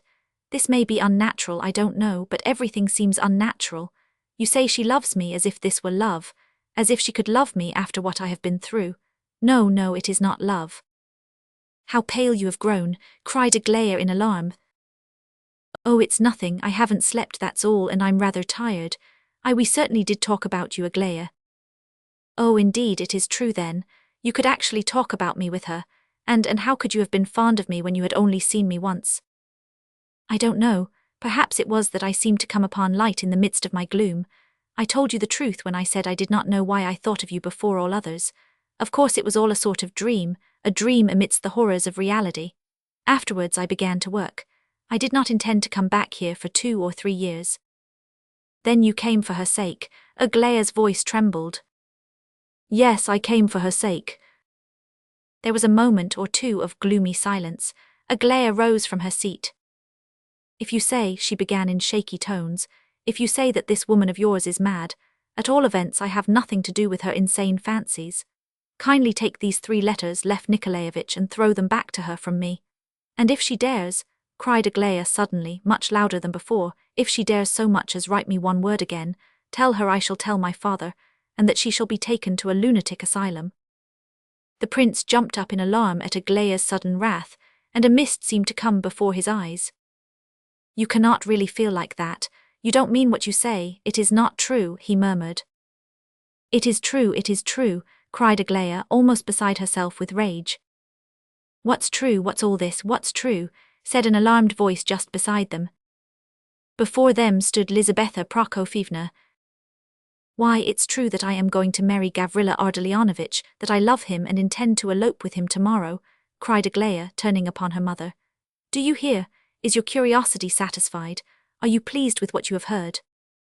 Aglaya rushed away homewards with these words. Well, you are not going away just yet, my friend, at all events, said Lizaveta, stopping the prince. Kindly step home with me and let me have a little explanation of the mystery. Nice goings-on these. I haven't slept a wink all night as it is. The prince followed her. Chapter 9. Arrived at her house, Lizaveta Prokofyevna paused in the first room. She could go no farther and subsided on to a couch quite exhausted, too feeble to remember so much as to ask the prince to take a seat. This was a large reception room, full of flowers, and with a glass door leading into the garden. Alexandra and Adelaida came in almost immediately, and looked inquiringly at the prince and their mother. The girls generally rose at about 9 in the morning in the country. Aglaya of late had been in the habit of getting up rather earlier and having a walk in the garden, but not at 7 o'clock. About 8 or a little later was her usual time. Lizaveta Prokofyevna, who really had not slept all night, rose at about 8 on purpose to meet Aglaya in the garden and walk with her, but she could not find her either in the garden or in her own room. This agitated the old lady considerably, and she awoke her other daughters. Next, she learned from the maid that Aglaya had gone into the park before 7 o'clock. The sisters made a joke of Aglaya's last freak, and told their mother that if she went into the park to look for her, Aglaya would probably be very angry with her, and that she was pretty sure to be sitting reading on the green bench that she had talked of 2 or 3 days since, and about which she had nearly quarrelled with Prince S., who did not see anything particularly lovely in it. Arrived at the rendezvous of the prince and her daughter, and hearing the strange words of the latter, Lizaveta Prokofyevna had been dreadfully alarmed for many reasons. However, now that she had dragged the prince home with her, she began to feel a little frightened at what she had undertaken. Why should not Aglaya meet the prince in the park and have a talk with him, even if such a meeting should be by appointment? Don't suppose, Prince, she began, bracing herself up for the effort, don't suppose that I have brought you here to ask questions. After last night I assure you I am not so exceedingly anxious to see you at all. I could have postponed the pleasure for a long while. She paused. But at the same time, you would be very glad to know how I happened to meet Aglaya Ivanovna this morning. The prince finished her speech for her with the utmost composure. Well, what then, supposing I should like to know? Cried Lizaveta Prokofyevna, blushing. I'm sure I am not afraid of plain speaking. I'm not offending anyone and I never wish to, and— Pardon me, it is no offence to wish to know this. You are her mother. We met at the green bench this morning, punctually at 7 o'clock, according to an agreement made by Aglaya Ivanovna with myself yesterday. She said that she wished to see me and speak to me about something important. We met and conversed for an hour about matters concerning Aglaya Ivanovna herself, and that's all. Of course it is all, my friend. I don't doubt you for a moment, said Lizaveta Prokofyevna with dignity. Well done, Prince, capital, cried Aglaya, who entered the room at this moment. Thank you for assuming that I would not demean myself with lies. Come, is that enough, Mamma, or do you intend to put any more questions? You know I have never needed to blush before you, up to this day, though perhaps you would have been glad enough to make me, said Lizaveta Prokofyevna, with majesty. Goodbye, Prince, forgive me for bothering you. I trust you will rest assured of my unalterable esteem for you. The prince made his bows and retired at once. Alexandra and Adelaida smiled and whispered to each other, while Lizaveta Prokofievna glared severely at them. "We are only laughing at the prince's beautiful bows, Mama," said Adelaida. "Sometimes he bows just like Emil Sack, but today he was like Evgeny Pavlovitch. It is the heart which is the best teacher of refinement and dignity, not the dancing master," said her mother sententiously, and departed upstairs to her own room, not so much as glancing at Aglaya. When the prince reached home about 9 o'clock, he found Vera Lebedev and the maid on the veranda. They were both busy trying to tidy up the place after last night's disorderly party. "Thank goodness we've just managed to finish it before you came in," said Vera joyfully. "Good morning, my head whirls so I didn't sleep all night. I should like to have a nap now." "Here on the veranda. Very well, I'll tell them all not to come and wake you. Papa has gone out somewhere." The servant left the room. Vera was about to follow her, but returned and approached the prince with a preoccupied air. "Prince," she said, "have pity on that poor boy, don't turn him out today." "Not for the world, he shall do just as he likes. He won't do any harm now, and don't be too severe with him." "Oh dear no, why?" And you won't laugh at him, that's the chief thing." "Oh no, never." "How foolish I am to speak of such things to a man like you," said Vera, blushing. "Though you do look tired," she added, half turning away. "Your eyes are so splendid at this moment, so full of happiness." "Really?" asked the prince gleefully, and he laughed in delight. But Vera, simple-minded little girl that she was, just like a boy in fact, here became dreadfully confused, of a sudden, and ran hastily out of the room, laughing and blushing. "What a dear little thing she is," thought the prince, and immediately forgot all about her. He walked to the far end of the veranda, where the sofa stood, with a table in front of it. Here he sat down and covered his face with his hands, and so remained for 10 minutes. Suddenly he put his hand in his coat pocket and hurriedly produced 3 letters. But the door opened again, and out came Kolya. The prince actually felt glad that he had been interrupted, and might return the letters to his pocket. He was glad of the respite. "Well," said Kolya, plunging in medias res as he always did, "here's a go. What do you think of Hippolyte now? Don't respect him any longer, eh?" "Why not? But look here, Kolya, I'm tired. Besides, the subject is too melancholy to begin upon again. How is he, though?" "Asleep, he'll sleep for a couple of hours yet. I quite understand, you haven't slept, you walked about the park, I know. Agitation, excitement, all that sort of thing, quite natural too." "How do you know I walked in the park and didn't sleep at home?" "Vera just told me. She tried to persuade me not to come, but I couldn't help myself just for 1 minute. I have been having my turn at the bedside for the last 2 hours. Kostya Lebedev is there now. Burdovsky has gone. Now lie down, Prince, make yourself comfortable and sleep well. I'm awfully impressed, you know." "Naturally, all this." No, I mean with the explanation, especially that part of it where he talks about providence and a future life. There is a gigantic thought there." The prince gazed affectionately at Kolya, who of course had come in solely for the purpose of talking about this gigantic thought. "But it is not any one particular thought only, it is the general circumstances of the case. If Voltaire had written this now, or Rousseau, I should have just read it and thought it remarkable, but should not have been so impressed by it. But a man who knows for certain that he has but 10 minutes to live and can talk like that, why, it's pride, that is. It is really a most extraordinary, exalted assertion of personal dignity. It's defiant. What a gigantic strength of will, eh? And to accuse a fellow like that of not putting in the cap on purpose, it's base and mean. You know he deceived us last night, the cunning rascal. I never packed his bag for him, and I never saw his pistol. He packed it himself, but he put me off my guard like that, you see. Vera says you are going to let him stay on.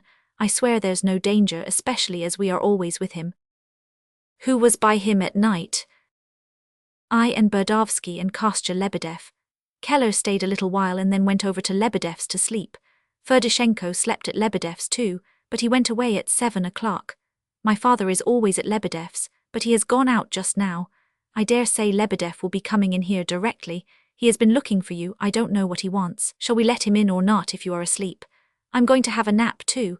By the by, such a curious thing happened. Burdovsky woke me at 7, and I met my father just outside the room, so drunk he didn't even know me. He stood before me like a log, and when he recovered himself asked hurriedly how Hippolyte was. Yes, he said when I told him. That's all very well, but I really came to warn you that you must be very careful what you say before Ferdishenko. Do you follow me, Prince? Yes, is it really so?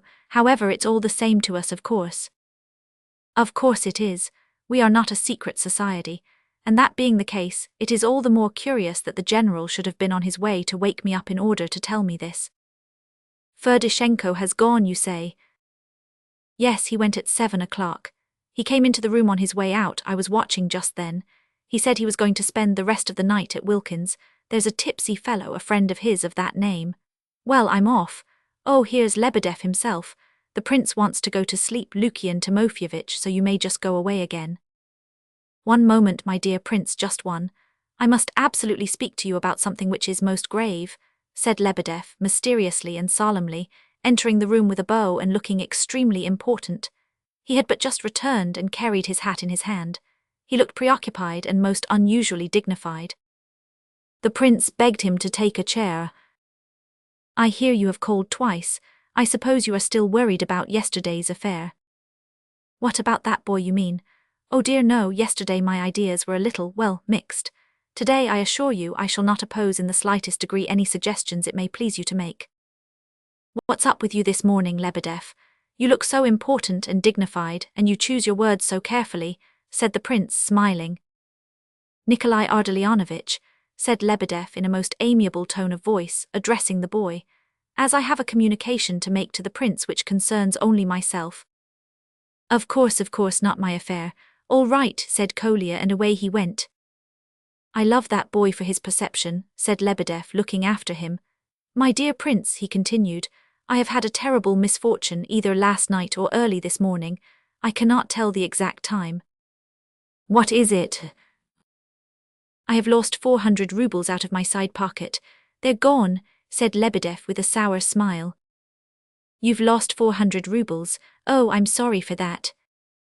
Yes, it is serious for a poor man who lives by his toil. Of course, how was it? Oh, the wine is to blame, of course.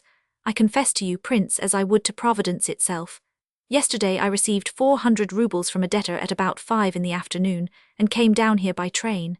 I had my purse in my pocket. When I changed, I put the money into the pocket of my plain clothes, intending to keep it by me, as I expected to have an applicant for it in the evening. It's true then, Lebedev, that you advertise to lend money on gold or silver articles? Yes, through an agent. My own name doesn't appear. I have a large family, you see, and at a small percentage. Quite so. I only asked for information, excuse the question. Go on. Well, meanwhile that sick boy was brought here, and those guests came in, and we had tea, and, well, we made merry to my ruin. Hearing of your birthday afterwards, and excited with the circumstances of the evening, I ran upstairs and changed my plain clothes once more for my uniform. Civil service clerks in Russia wear uniform. You must have noticed I had my uniform on all the evening. Well, I forgot the money in the pocket of my old coat. You know when God will ruin a man he first of all bereaves him of his senses, and it was only this morning at 7:30 that I woke up and grabbed at my coat pocket first thing. The pocket was empty, the purse gone, and not a trace to be found. Dear me, this is very unpleasant. Unpleasant, indeed it is. You have found a very appropriate expression, said Lebedev politely but with sarcasm. But what's to be done? It's a serious matter, said the prince thoughtfully. Don't you think you may have dropped it out of your pocket whilst intoxicated? Certainly, anything is possible when one is intoxicated, as you neatly express it, Prince. But consider, if I, intoxicated or not, dropped an object out of my pocket onto the ground, that object ought to remain on the ground. Where is the object then? Didn't you put it away in some drawer, perhaps? I've looked everywhere and turned out everything. I confess this disturbs me a good deal. Someone must have picked it up then. Or taken it out of my pocket, 2 alternatives. It is very distressing because who, that's the question. Most undoubtedly, excellent Prince, you have hit it. That is the very question. How wonderfully you express the exact situation in a few words. Come, Lebedev, no sarcasm, it's a serious. Sarcasm, cried Lebedev, wringing his hands. All right, I'm not angry, I'm only put out about this. Whom do you suspect? That is a very difficult and complicated question. I cannot suspect the servant, for she was in the kitchen the whole evening, nor do I suspect any of my children. I should think not. Go on. Then it must be one of the guests. Is such a thing possible? Absolutely and utterly impossible, and yet so it must be. But one thing I am sure of, if it be a theft, it was committed, not in the evening when we were all together, but either at night or early in the morning, therefore by one of those who slept here. Burdovsky and Kolya I accept, of course. They did not even come into my room. Yes, or even if they had, but who did sleep with you? 4 of us, including myself, in 2 rooms, the general, myself, Keller and Ferdishenko. One of us 4 it must have been. I don't suspect myself, though such cases have been known. Oh, do go on, Lebedev, don't drag it out so. Well, there are 3 left then. Keller firstly. He is a drunkard to begin with, and a liberal in the sense of other people's pockets, otherwise with more of the ancient knight about him than of the modern liberal. He was with the sick man at first, but came over afterwards because there was no place to lie down in the room, and the floor was so hard. You suspect him? I did suspect him. When I woke up at 7:30 and tore my hair in despair for my loss and carelessness, I awoke the general, who was sleeping the sleep of innocence near me. Taking into consideration the sudden disappearance of Ferdishenko, which was suspicious in itself, we decided to search Keller, who was lying there sleeping like a top. Well, we searched his clothes thoroughly, and not a farthing did we find. In fact, his pockets all had holes in them. We found a dirty handkerchief and a love letter from some scullery maid. The general decided that he was innocent. We awoke him for further inquiries and had the greatest difficulty in making him understand what was up. He opened his mouth and stared. He looked so stupid and so absurdly innocent. It was Keller. Oh, I'm so glad, said the prince joyfully. I was so afraid. Afraid? Then you had some grounds for supposing he might be the culprit, said Lebedev, frowning. Oh no, not a bit. It was foolish of me to say I was afraid. Don't repeat it, please, Lebedev. Don't tell anyone I said that. My dear prince, your words lie in the lowest depth of my heart. It is their tomb, said Lebedev solemnly, pressing his hat to the region of his heart. Thanks, very well. Then I suppose it's Ferdishenko. That is, I mean, you suspect Ferdishenko. Whom else? Said Lebedev softly, gazing intently into the prince's face. Of course, quite so, whom else, but what are the proofs? We have evidence. In the first place, his mysterious disappearance at 7 o'clock or even earlier. I know, Kolya told me that he had said he was off to, I forget the name, some friend of his, to finish the night. Then Kolya has spoken to you already. Not about the theft. He does not know of it. I have kept it a secret. Very well, Ferdishenko went off to Wilkins. That is not so curious in itself, but here the evidence opens out further. He left his address, you see, when he went. Now, Prince, consider, why did he leave his address? Why do you suppose he went out of his way to tell Kolya that he had gone to Wilkins? Who cared to know that he was going to Wilkins? No, Prince, this is finesse, thieves' finesse. This is as good as saying, there, how can I be a thief when I leave my address? I'm not concealing my movements as a thief would. Do you understand, Prince? Oh yes, but that is not enough. Second proof, the scent turns out to be false and the address given is a sham. An hour after, that is at about 8, I went to Wilkins myself and there was no trace of Ferdishenko. The maid did tell me, certainly, that an hour or so since someone had been hammering at the door and had smashed the bell. She said she would not open the door because she didn't want to wake her master. Probably she was too lazy to get up herself. Such phenomena are met with occasionally. But is that all your evidence? It is not enough. Well, Prince, whom are we to suspect then? Consider, said Lebedev with almost servile amiability, smiling at the prince. There was a look of cunning in his eyes, however. You should search your room and all the cupboards again, said the prince, after a moment or two of silent reflection. But I have done so, my dear prince, said Lebedev more sweetly than ever. Why must you needs go up and change your coat like that? Asked the prince, banging the table with his fist in annoyance. Oh, don't be so worried on my account, Prince. I assure you I am not worth it. At least not I alone. But I see you are suffering on behalf of the criminal too, for wretched Ferdishenko, in fact. Of course you have given me a disagreeable enough thing to think about, said the prince irritably. But what are you going to do, since you are so sure it was Ferdishenko? But who else could it be, my very dear prince? repeated Lebedev as sweet as sugar again, if you don't wish me to suspect Mr. Burdovsky. Of course not. Nor the general, ha ha ha. Nonsense, said the prince angrily, turning round upon him. Quite so, nonsense. Ha ha ha, dear me, he did amuse me, did the general. We went off on the hot scent to Wilkins together, you know. But I must first observe that the general was even more thunderstruck than I myself this morning, when I awoke him after discovering the theft. So much so that his very face changed. He grew red and then pale, and at length flew into a paroxysm of such noble wrath that I assure you I was quite surprised. He is a most generous-hearted man. He tells lies by the thousands, I know, but it is merely a weakness. He is a man of the highest feelings, a simple-minded man too, and a man who carries the conviction of innocence in his very appearance. I love that man, sir. I may have told you so before, it is a weakness of mine. Well, he suddenly stopped in the middle of the road, opened out his coat and bared his breast. Search me, he says, you searched Keller, why don't you search me too?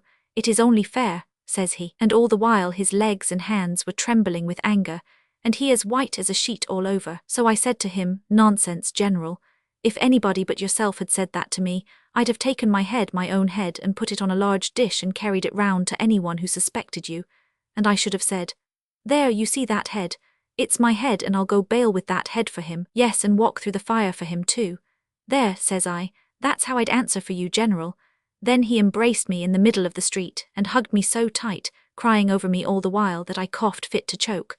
You are the one friend left to me amid all my misfortunes, says he. Oh, he's a man of sentiment, that. He went on to tell me a story of how he had been accused, or suspected, of stealing 500,000 rubles once as a young man, and how the very next day he had rushed into a burning, blazing house and saved the very count who suspected him, and Nina Alexandrovna, who was then a young girl, from a fiery death. The count embraced him, and that was how he came to marry Nina Alexandrovna, he said. As for the money, it was found among the ruins next day in an English iron box with a secret lock. It had got under the floor somehow, and if it had not been for the fire it would never have been found. The whole thing is, of course, an absolute fabrication, though when he spoke of Nina Alexandrovna he wept. She's a grand woman, is Nina Alexandrovna, though she is very angry with me. Are you acquainted with her? Well, hardly at all. I wish I were, if only for the sake of justifying myself in her eyes. Nina Alexandrovna has a grudge against me for, as she thinks, encouraging her husband in drinking, whereas in reality I not only do not encourage him, but I actually keep him out of harm's way, and out of bad company. Besides, he's my friend Prince, so that I shall not lose sight of him again. Where he goes, I go. He's quite given up visiting the captain's widow, though sometimes he thinks sadly of her, especially in the morning when he's putting on his boots. I don't know why it's at that time, but he has no money and it's no use his going to see her without. Has he borrowed any money from you, Prince? No, he has not. Ah, he's ashamed to. He meant to ask you, I know, for he said so. I suppose he thinks that as you gave him some once, you remember, you would probably refuse if he asked you again. Do you ever give him money? Prince, money? Why, I would give that man not only my money but my very life if he wanted it.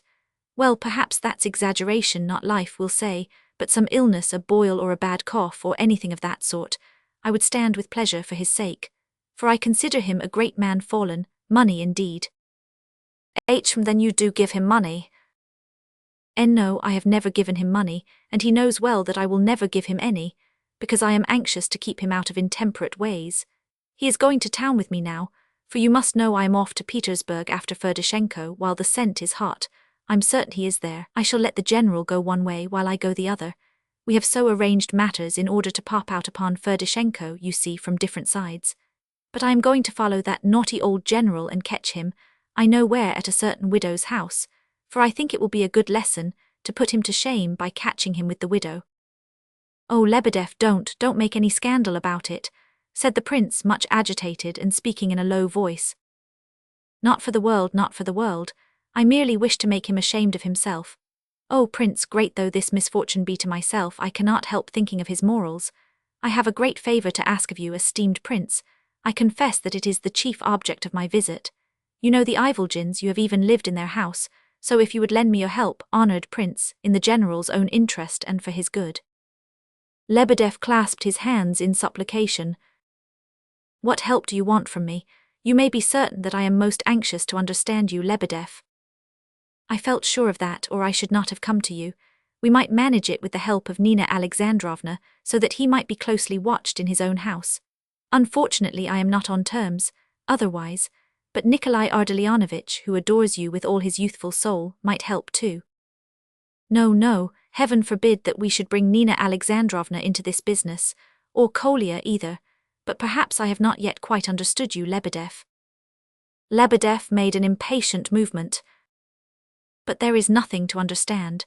Sympathy and tenderness, that is all our poor invalid requires. You will permit me to consider him an invalid. Yes, it shows delicacy and intelligence on your part.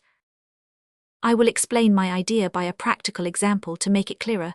You know the sort of man he is. At present his only failing is that he is crazy about that captain's widow, and he cannot go to her without money, and I mean to catch him at her house today for his own good. But supposing it was not only the widow, but that he had committed a real crime, or at least some very dishonorable action, of which he is, of course, incapable, I repeat that even in that case, if he were treated with what I may call generous tenderness, one could get at the whole truth, for he is very soft-hearted. Believe me, he would betray himself before 5 days were out. He would burst into tears and make a clean breast of the matter, especially if managed with tact, and if you and his family watched his every step, so to speak. Oh, my dear Prince, Lebedev added most emphatically, I do not positively assert that he has. I am ready, as the saying is, to shed my last drop of blood for him this instant, but you will admit that debauchery, drunkenness, and the captain's widow, all these together may lead him very far. I am, of course, quite ready to add my efforts to yours in such a case, said the prince, rising, but I confess, Lebedev, that I am terribly perplexed. Tell me, do you still think? Plainly, you say yourself that you suspect Mr. Ferdishenko. Lebedev clasped his hands once more. Why, who else could I possibly suspect? Who else, most outspoken prince? He replied with an unctuous smile. Myshkin frowned and rose from his seat. You see, Lebedev, a mistake here would be a dreadful thing. This Ferdishenko, I would not say a word against him, of course, but who knows? Perhaps it really was he. I mean, he really does seem to be a more likely man than any other. Lebedev strained his eyes and ears to take in what the prince was saying. The latter was frowning more and more, and walking excitedly up and down, trying not to look at Lebedev. You see, he said, I was given to understand that Ferdishenko was that sort of man, that one can't say everything before him. One has to take care not to say too much, you understand. I say this to prove that he really is, so to speak, more likely to have done this than anyone else, eh? You understand? The important thing is not to make a mistake. And who told you this about Ferdishenko? Oh, I was told. Of course I don't altogether believe it. I am very sorry that I should have had to say this, because I assure you I don't believe it myself. It is all nonsense, of course. It was stupid of me to say anything about it. You see, it is very important. It is most important to know where you got this report from, said Lebedev excitedly. He had risen from his seat and was trying to keep step with the prince, running after him up and down. Because look here, Prince, I don't mind telling you now that as we were going along to Wilkins this morning, after telling me what you know about the fire, and saving the Count and all that, the general was pleased to drop certain hints to the same effect about Ferdishenko, but so vaguely and clumsily that I thought better to put a few questions to him on the matter, with the result that I found the whole thing was an invention of His Excellency's own mind. Of course he only lies with the best intentions, still he lies. But such being the case, where could you have heard the same report?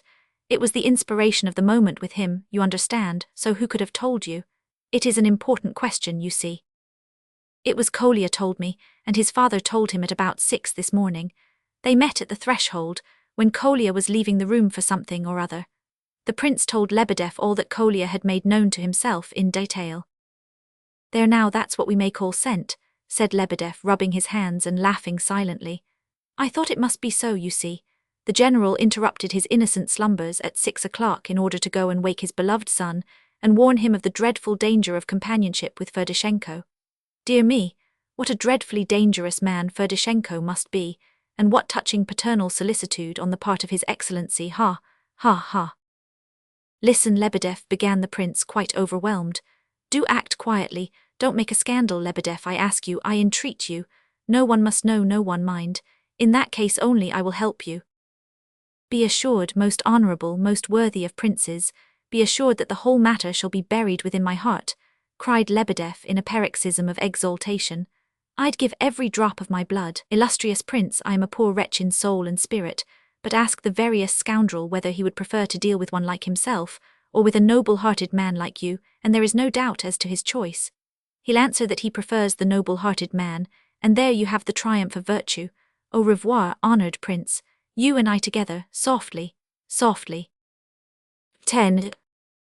The prince understood at last why he shivered with dread every time he thought of the 3 letters in his pocket, and why he had put off reading them until the evening. When he fell into a heavy sleep on the sofa on the veranda, without having had the courage to open a single one of the 3 envelopes, he again dreamed a painful dream, and once more that poor, sinful woman appeared to him. Again she gazed at him with tears sparkling on her long lashes, and beckoned him after her, and again he awoke as before with the picture of her face haunting him. He longed to get up and go to her at once, but he could not. At length, almost in despair, he unfolded the letters and began to read them. These letters, too, were like a dream. We sometimes have strange, impossible dreams, contrary to all the laws of nature. When we awake, we remember them and wonder at their strangeness. You remember, perhaps, that you were in full possession of your reason during this succession of fantastic images, even that you acted with extraordinary logic and cunning, while surrounded by murderers who hid their intentions and made great demonstrations of friendship while waiting for an opportunity to cut your throat. You remember how you escaped them by some ingenious stratagem. Then you doubted if they were really deceived, or whether they were only pretending not to know your hiding place. Then you thought of another plan and hoodwinked them once again. You remember all this quite clearly, but how is it that your reason calmly accepted all the manifest absurdities and impossibilities that crowded into your dream? One of the murderers suddenly changed into a woman before your very eyes. Then the woman was transformed into a hideous, cunning little dwarf, and you believed it, and accepted it all almost as a matter of course, while at the same time your intelligence seemed unusually keen, and accomplished miracles of cunning, sagacity, and logic. Why is it that when you awake to the world of realities, you nearly always feel, sometimes very vividly, that the vanished dream has carried with it some enigma which you have failed to solve? You smile at the extravagance of your dream, and yet you feel that this tissue of absurdity contained some real idea, something that belongs to your true life, something that exists and has always existed in your heart. You search your dream for some prophecy that you were expecting. It has left a deep impression upon you, joyful or cruel, but what it means, or what has been predicted to you in it, you can neither understand nor remember. The reading of these letters produced some such effect upon the prince. He felt before he even opened the envelopes that the very fact of their existence was like a nightmare. How could she ever have made up her mind to write to her? He asked himself, how could she write about that at all? And how could such a wild idea have entered her head? And yet the strangest part of the matter was that while he read the letters, he himself almost believed in the possibility, and even in the justification of the idea he had thought so wild. Of course it was a mad dream, a nightmare, and yet there was something cruelly real about it. For hours he was haunted by what he had read. Several passages returned again and again to his mind, and as he brooded over them, he felt inclined to say to himself that he had foreseen and known all that was written here. It even seemed to him that he had read the whole of this some time or other, long, long ago, and all that had tormented and grieved him up to now was to be found in these old, long-since-read letters. When you open this letter, so the first began, look first at the signature. The signature will tell you all, so that I need explain nothing, nor attempt to justify myself. Were I in any way on a footing with you, you might be offended at my audacity, but who am I and who are you? We are at such extremes, and I am so far removed from you that I could not offend you if I wished to do so. Farther on in another place she wrote, do not consider my words as the sickly ecstasies of a diseased mind, but you are, in my opinion, perfection. I have seen you, I see you every day. I do not judge you, I have not weighed you in the scales of reason and found you perfection. It is simply an article of faith. But I must confess one sin against you, I love you. One should not love perfection. One should only look on it as perfection, yet I am in love with you. Though love equalizes, do not fear. I have not lowered you to my level even in my most secret thoughts. I have written do not fear as if you could fear. I would kiss your footprints if I could, but oh, I am not putting myself on a level with you. Look at the signature, quick, look at the signature. However, observe, she wrote in another of the letters, that although I couple you with him, yet I have not once asked you whether you love him. He fell in love with you, though he saw you but once. He spoke of you as of the light. These are his own words, I heard him use them, but I understood without his saying it that you were all that light is to him. I lived near him for a whole month, and I understood then that you too must love him. I think of you and him as one. What was the matter yesterday? She wrote on another sheet. I passed by you and you seemed to me to blush. Perhaps it was only my fancy. If I were to bring you to the most loathsome den and show you the revelation of undisguised vice, you should not blush. You can never feel the sense of personal affront. You may hate all who are mean or base or unworthy, but not for yourself, only for those whom they wrong. No one can wrong you. Do you know, I think you ought to love me, for you are the same in my eyes as in his. You are as light. An angel cannot hate, perhaps cannot love either. I often ask myself, is it possible to love everybody? Indeed it is not in nature. Abstract love of humanity is nearly always love of self. But you are different. You cannot help loving all, since you can compare with none, and are above all personal offense or anger. Oh, how bitter it would be to me to know that you felt anger or shame on my account, for that would be your fall. You would become comparable at once with such as me. Yesterday, after seeing you, I went home and thought out a picture. Artists always draw the Saviour as an actor in one of the Gospel stories. I should do differently. I should represent Christ alone. The disciples did leave him alone occasionally. I should paint one little child left with him.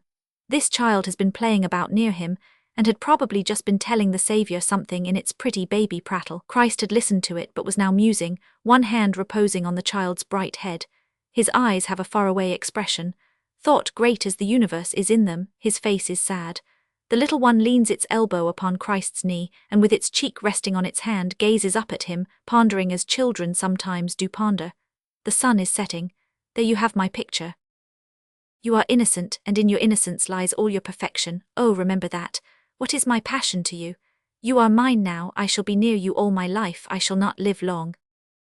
At length, in the last letter of all, he found, For heaven's sake, don't misunderstand me. Do not think that I humiliate myself by writing thus to you, or that I belong to that class of people who take a satisfaction in humiliating themselves, from pride. I have my consolation, though it would be difficult to explain it, but I do not humiliate myself. Why do I wish to unite you two?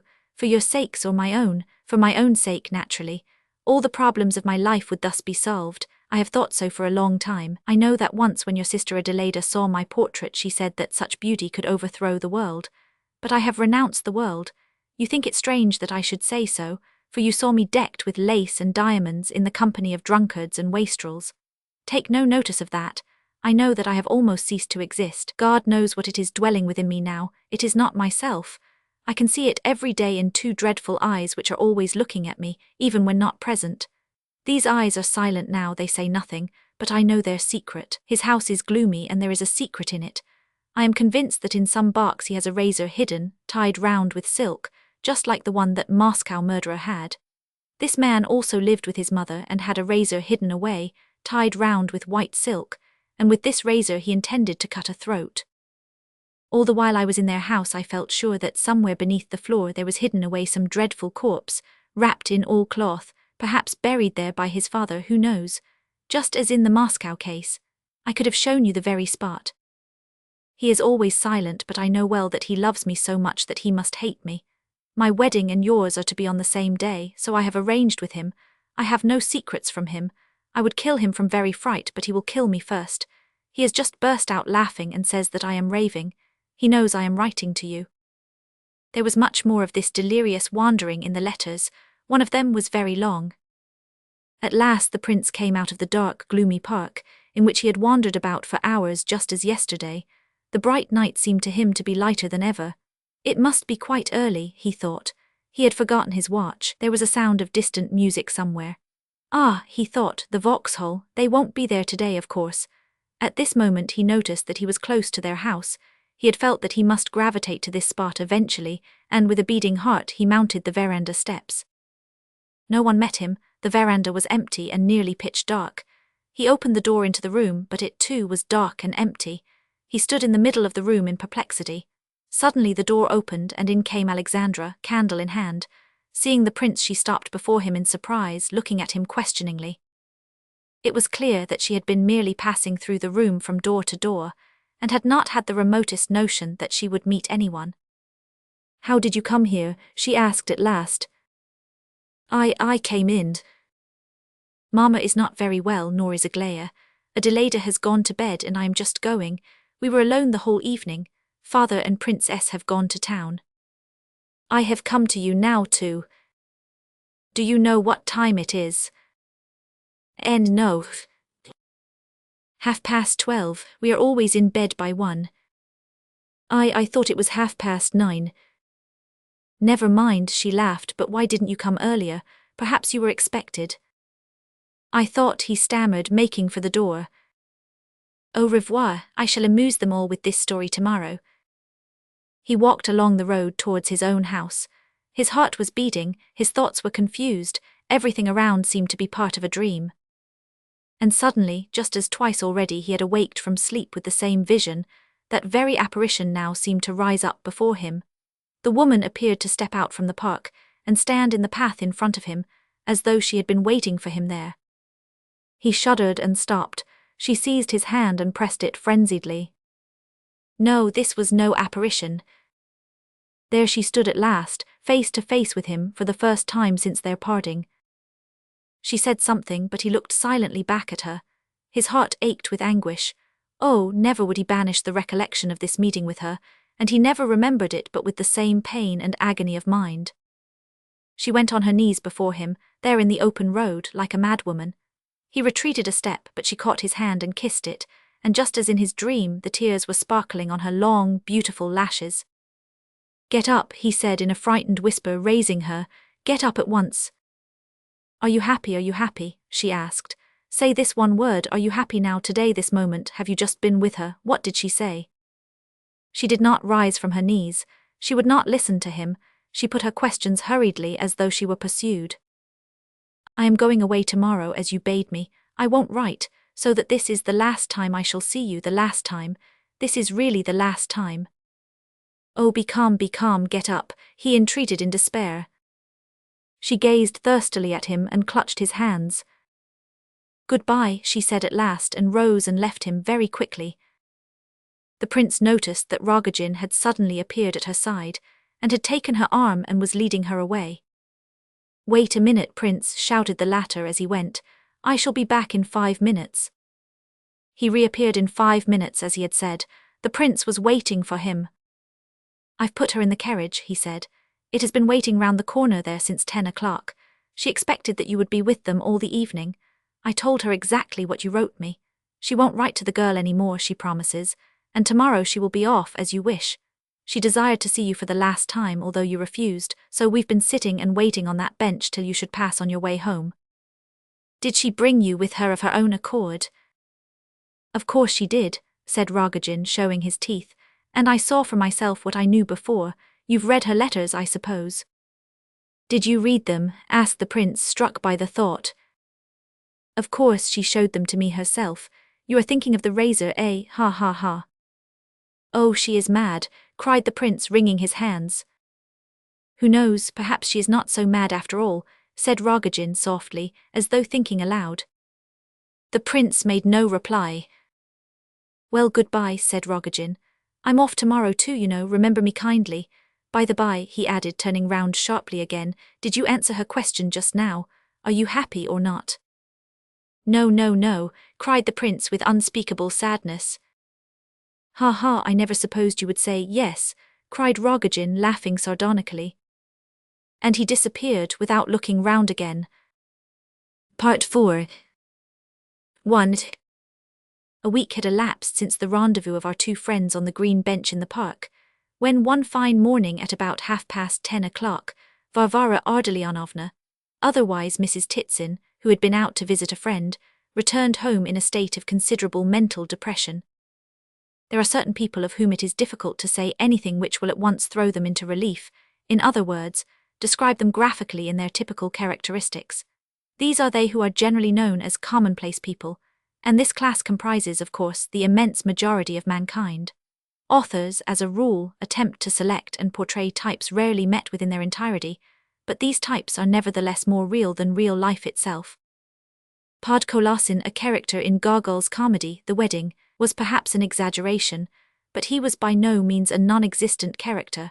On the contrary, how many intelligent people, after hearing of this Podkolasin from Gogol, immediately began to find that scores of their friends were exactly like him. They knew perhaps before Gogol told them that their friends were like podkolasin, but they did not know what name to give them. In real life, young fellows seldom jump out of the window just before their weddings, because such a feat, not to speak of its other aspects, must be a decidedly unpleasant mode of escape. And yet there are plenty of bridegrooms, intelligent fellows too, who would be ready to confess themselves podkolasins in the depths of their consciousness, just before marriage. Nor does every husband feel bound to repeat at every step, "Tu elas vulu, Georges Dandin," like another typical personage.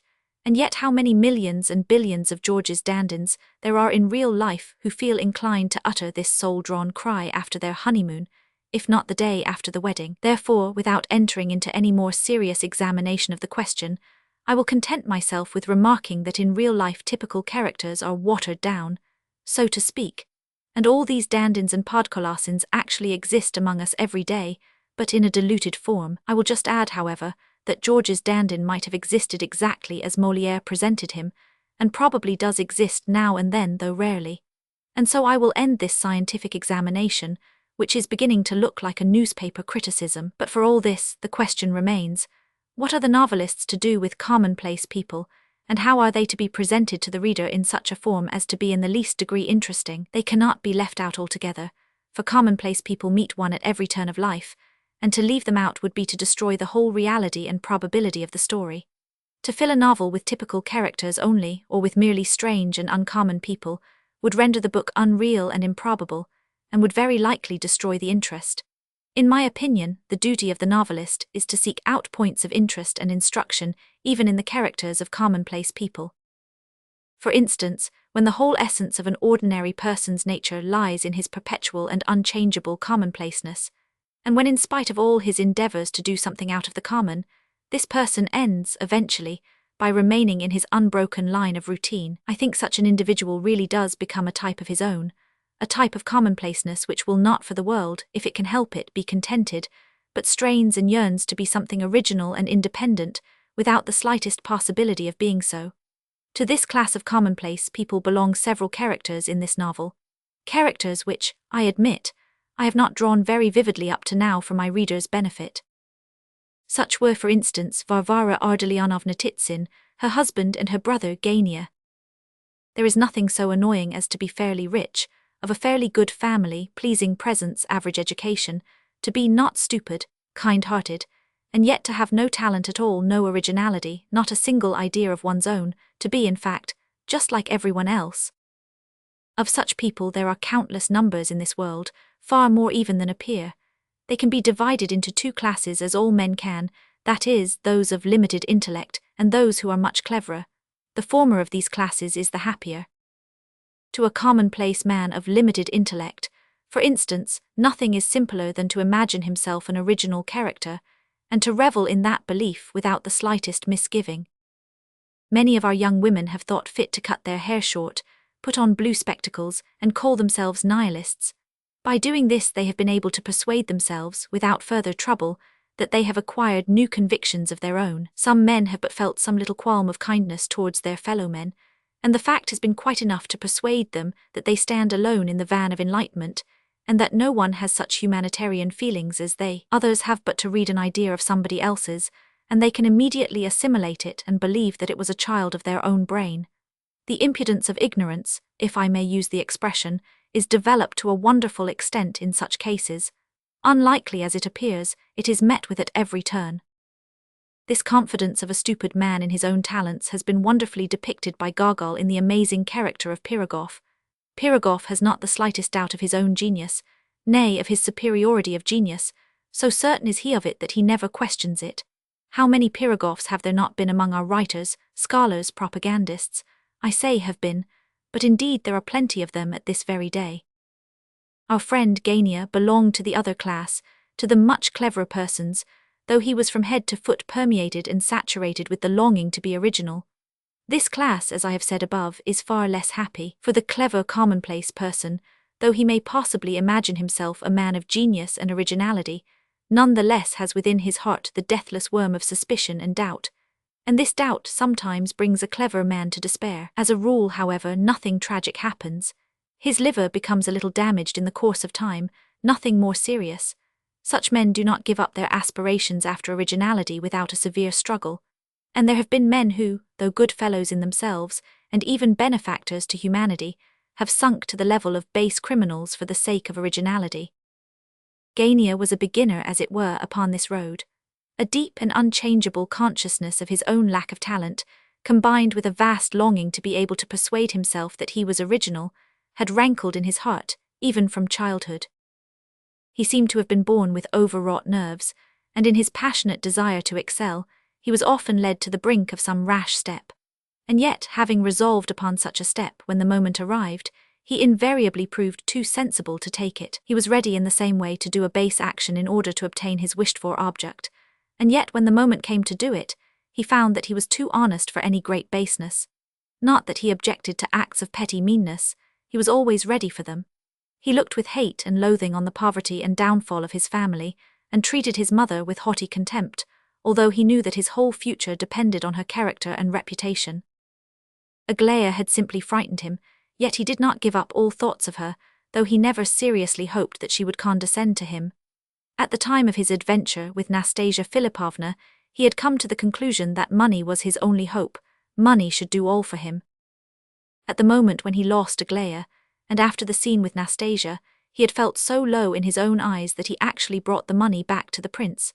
Of this returning of the money given to him by a madwoman who had received it from a madman, he had often repented since, though he never ceased to be proud of his action. During the short time that Myshkin remained in Petersburg, Gania had had time to come to hate him for his sympathy, though the prince told him that it was not everyone who would have acted so nobly as to return the money. He had long pondered, too, over his relations with Aglaya, and had persuaded himself that with such a strange, childish, innocent character as hers, things might have ended very differently. Remorse then seized him. He threw up his post and buried himself in self-torment and reproach. He lived at Titsin's and openly showed contempt for the latter, though he always listened to his advice and was sensible enough to ask for it when he wanted it.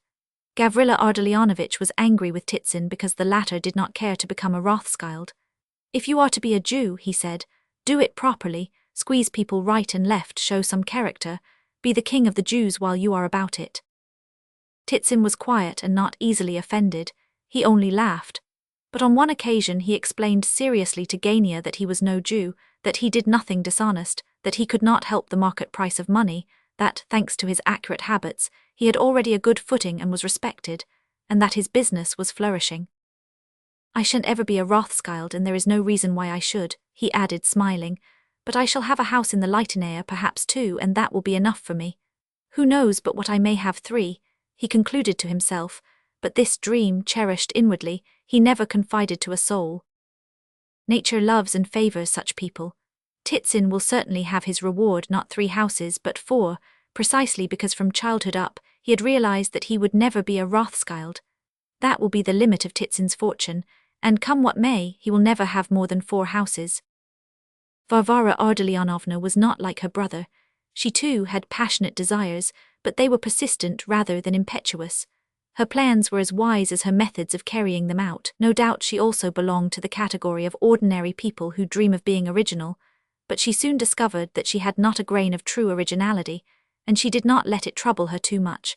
Perhaps a certain kind of pride came to her help. She made her first concession to the demands of practical life with great resolution when she consented to marry Titsin. However, when she married, she did not say to herself, "Never mind a mean action if it leads to the end in view," as her brother would certainly have said in such a case. It is quite probable that he may have said it when he expressed his elder brotherly satisfaction at her decision. Far from this, Varvara Ardalionovna did not marry until she felt convinced that her future husband was unassuming, agreeable, almost cultured, and that nothing on earth would tempt him to a really dishonorable deed. As to small meannesses, such trifles did not trouble her. Indeed, who is free from them? It is absurd to expect the ideal. Besides, she knew that her marriage would provide a refuge for all her family. Seeing Gania unhappy, she was anxious to help him, in spite of their former disputes and misunderstandings. Titsin, in a friendly way, would press his brother-in-law to enter the army. "You know," he said sometimes, jokingly, "you despise generals and generaldom, but you will see that they will all end by being generals in their turn. You will see it if you live long enough." "But why should they suppose that I despise generals?" Gania thought sarcastically to himself. To serve her brother's interests, Varvara Ardalionovna was constantly at the Epanchin's house, helped by the fact that in childhood she and Gania had played with General Ivan Fedorovich's daughters. It would have been inconsistent with her character if in these visits she had been pursuing a chimera. Her project was not chimerical at all. She was building on a firm basis, on her knowledge of the character of the Epanchin family, especially Aglaya, whom she studied closely. All Varvara's efforts were directed towards bringing Aglaya and Gania together. Perhaps she achieved some result. Perhaps also she made the mistake of depending too much upon her brother, and expecting more from him than he would ever be capable of giving. However this may be, her maneuvers were skillful enough. For weeks at a time she would never mention Gania. Her attitude was modest but dignified, and she was always extremely truthful and sincere. Examining the depths of her conscience, she found nothing to reproach herself with, and this still further strengthened her in her designs. But Varvara Ardalionovna sometimes remarked that she felt spiteful, that there was a good deal of vanity in her, perhaps even of wounded vanity.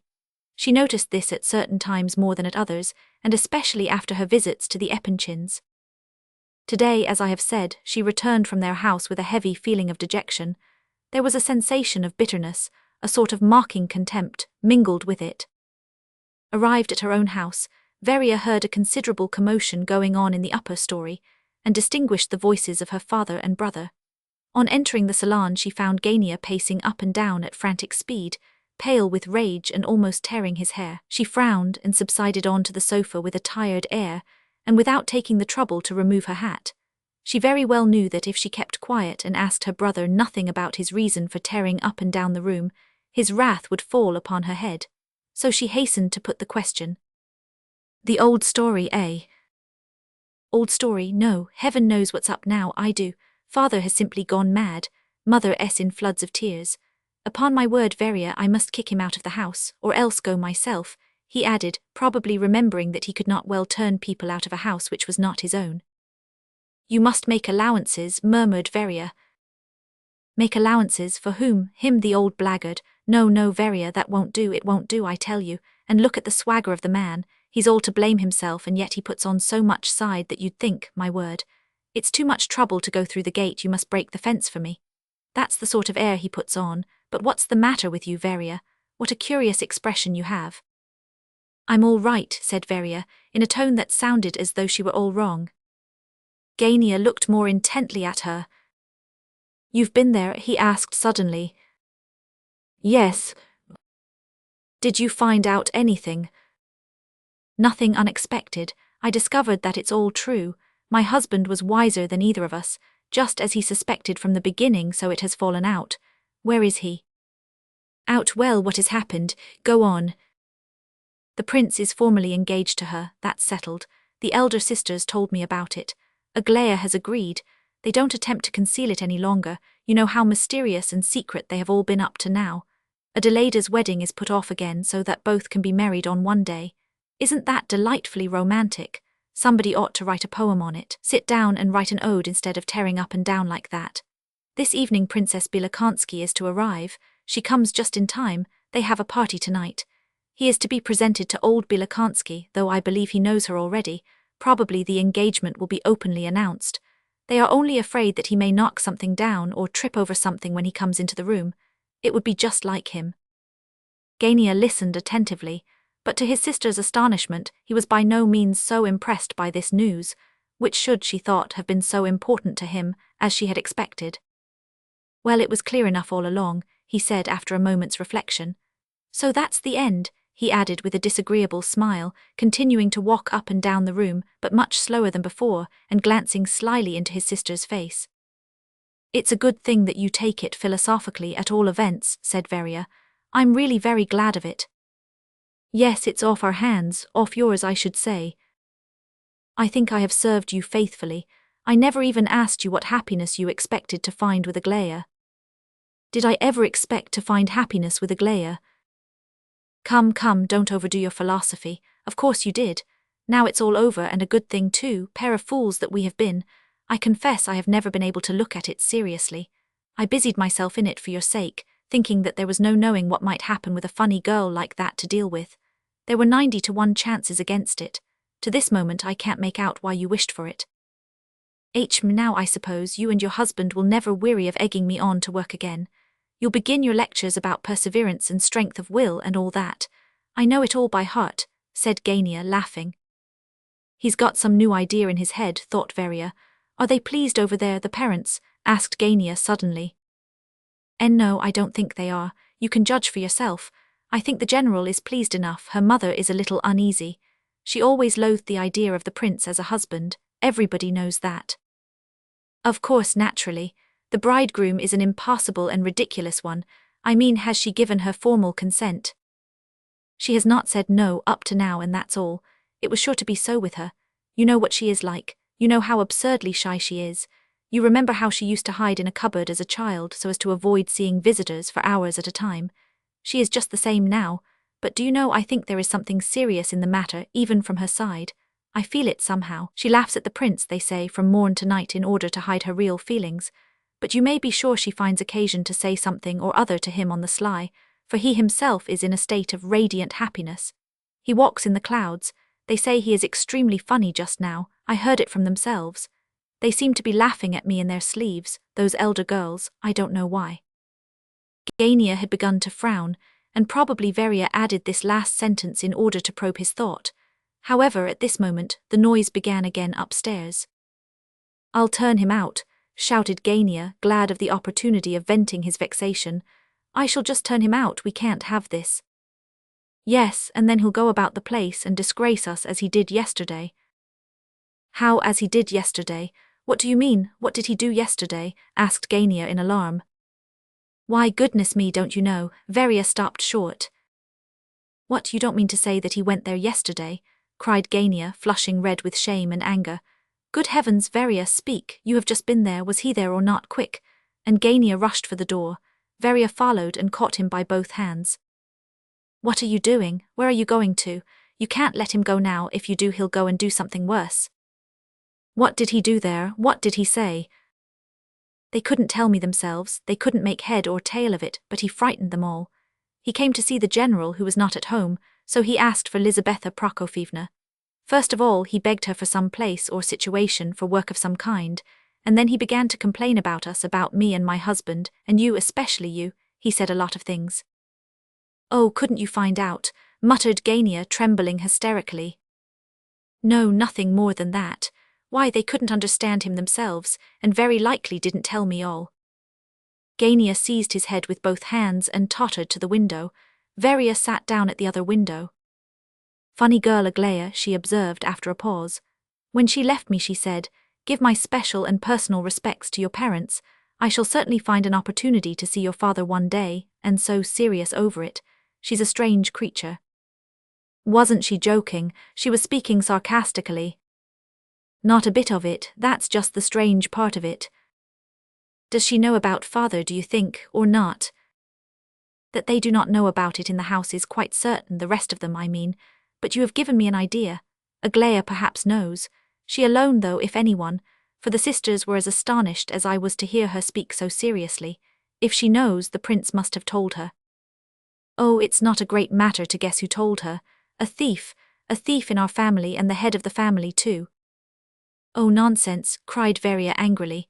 That was nothing but a drunkard's tale. Nonsense. Why, who invented the whole thing? Lebedev and the prince, a pretty pair, both were probably drunk. Father is a drunkard and a thief. I am a beggar, and the husband of my sister is a usurer, continued Gania bitterly. There was a pretty list of advantages with which to enchant the heart of Aglaya. That same husband of your sister, the usurer, feeds me. Go on, don't stand on ceremony, pray. Don't lose your temper, you are just like a schoolboy. You think that all this sort of thing would harm you in Aglaya's eyes, do you? You little know her character. She is capable of refusing the most brilliant party and running away and starving in a garret with some wretched student. That's the sort of girl she is. You never could or did understand how interesting you would have seen in her eyes if you had come firmly and proudly through our misfortunes. The prince has simply caught her with hook and line. Firstly, because he never thought of fishing for her, and secondly, because he is an idiot in the eyes of most people. It's quite enough for her that by accepting him she puts her family out and annoys them all round. That's what she likes. You don't understand these things. We shall see whether I understand or no, said Gania enigmatically. But I shouldn't like her to know all about father all the same. I thought the prince would manage to hold his tongue about this at least. He prevented Lebedev spreading the news. He wouldn't even tell me all when I asked him. Then you must see that he is not responsible. What does it matter to you now in any case? What are you hoping for still? If you have a hope left, it is that your suffering heir may soften her heart towards you. Oh, she would funk a scandal like anyone else. You are all tarred with one brush. What Aglaya would have funked? You are a chicken-hearted fellow, Gania, said Veria, looking at her brother with contempt. Not one of us is worth much. Aglaya may be a wild sort of a girl, but she is far nobler than any of us, 1,000 times nobler. Well, come, there's nothing to get cross about, said Gania. All I'm afraid of is mother. I'm afraid this scandal about father may come to her ears. Perhaps it has already. I am dreadfully afraid. It undoubtedly has already, observed Gania. Veria had risen from her place and had started to go upstairs to her mother, but at this observation of Gania's, she turned and gazed at him attentively. Who could have told her? Hippolyte, probably. He would think it the most delightful amusement in the world to tell her of it the instant he moved over here. I haven't a doubt of it. But how could he know anything of it? Tell me that. Lebedev and the prince determined to tell no one, even Kolya knows nothing. What, Hippolyte? He found it out himself, of course. Why, you have no idea what a cunning little animal he is, dirty little gossip. He has the most extraordinary nose for smelling out other people's secrets, or anything approaching to scandal. Believe it or not, but I'm pretty sure he has got round Aglaya. If he hasn't, he soon will. Rogozhin is intimate with him too. How the prince doesn't notice it, I can't understand. The little wretch considers me his enemy now and does his best to catch me tripping. What on earth does it matter to him when he's dying? However, you'll see, I shall catch him tripping yet and not he me. Why did you get him over here if you hate him so? And is it really worth your while to try to score off him? Why, it was yourself who advised me to bring him over. I thought he might be useful. You know he is in love with Aglaya himself now and has written to her. He has even written to Lizabetha Prokofyevna. Oh, he's not dangerous there, cried Gania, laughing angrily. However, I believe there is something of that sort in the air. He is very likely to be in love, for he is a mere boy, but he won't write anonymous letters to the old lady. That would be too audacious a thing for him to attempt. But I dare swear the very first thing he did was to show me up to Aglaya as a base deceiver and intriguer. I confess I was fool enough to attempt something through him at first. I thought he would throw himself into my service out of revengeful feelings towards the prince, the sly little beast. But I know him better now. As for the theft, he may have heard of it from the widow in Petersburg, for if the old man committed himself to such an act, he can have done it for no other object but to give the money to her. Hippolyte said to me without any prelude that the general had promised the widow 400 roubles. Of course I understood, and the little wretch looked at me with a nasty sort of satisfaction. I know him. You may depend upon it he went and told mother too for the pleasure of wounding her. And why doesn't he die, I should like to know? He undertook to die within 3 weeks, and here he is getting fatter. His cough is better too. It was only yesterday that he said that was the second day he hadn't coughed blood. Well, turn him out. I don't hate, I despise him, said Gania grandly. Well, I do hate him if you like. He added with a sudden access of rage, and I'll tell him so to his face even when he's dying. If you had but read his confession, good Lord, what refinement of impudence. Oh, but I'd have liked to whip him then and there like a schoolboy just to see how surprised he would have been. Now he hates everybody because he— oh, I say, what on earth are they doing there? Listen to that noise. I really can't stand this any longer. Titsin, he cried as the latter entered the room. What in the name of goodness are we coming to? Listen to that. But the noise came rapidly nearer, the door burst open, and old General Ivolgin, raging, furious, purple-faced and trembling with anger, rushed in.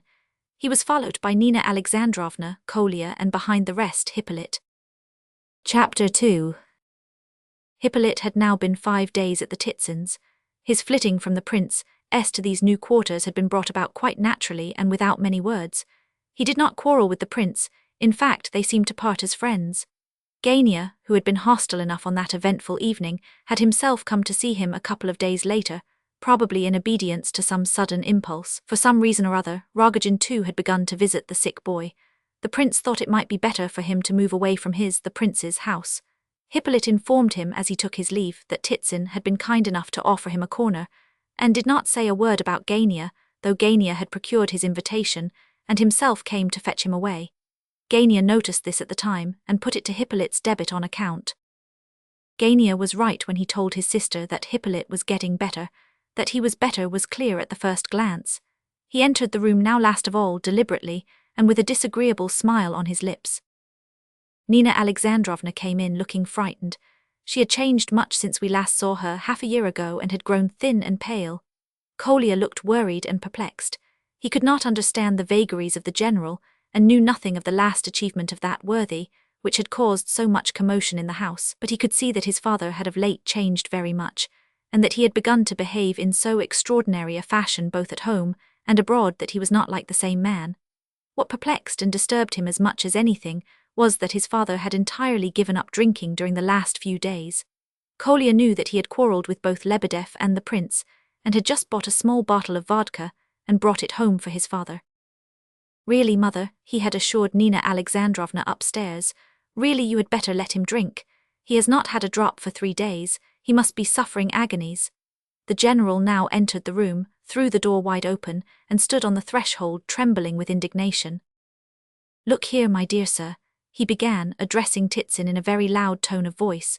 If you have really made up your mind to sacrifice an old man, your father too, or at all events father of your wife, an old man who has served his emperor, to a wretched little atheist like this, all I can say is, sir, my foot shall cease to tread your floors.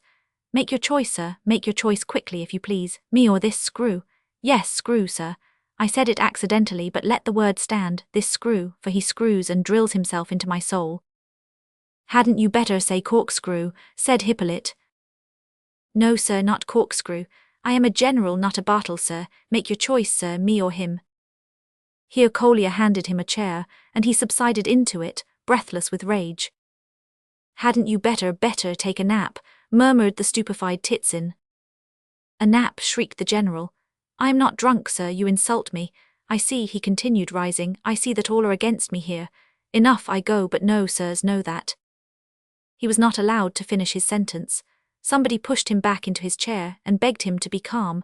Nina Alexandrovna trembled and cried quietly. Gania retired to the window in disgust.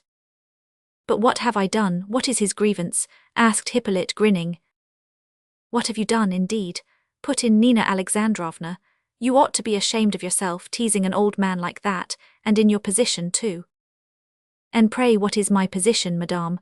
I have the greatest respect for you personally, but— He's a little screw, cried the general. He drills holes in my heart and soul. He wishes me to be a pervert to atheism. Know, you young greenhorn, that I was covered with honours before ever you were born, and you are nothing better than a wretched little worm, torn in two with coughing and dying slowly of your own malice and unbelief. What did Gavrila bring you over here for? They're all against me, even to my own son, all against me. Oh, come, nonsense, cried Gania. If you did not go shaming us all over the town, things might be better for all parties. What shame you? What do you mean, you young calf? I shame you. I can only do you honour, sir, I cannot shame you. He jumped up from his chair in a fit of uncontrollable rage. Gania was very angry too. Honour indeed, said the latter with contempt. What do you say, sir? Growled the general, taking a step towards him. I say that I have but to open my mouth and you— Gania began but did not finish. The two, father and son, stood before one another, both unspeakably agitated, especially Gania. Gania, reflect, cried his mother hurriedly. It's all nonsense on both sides, snapped out Veria. Let them alone, mother. It's only for mother's sake that I spare him, said Gania tragically. Speak, said the general, beside himself with rage and excitement. Speak, under the penalty of a father's curse.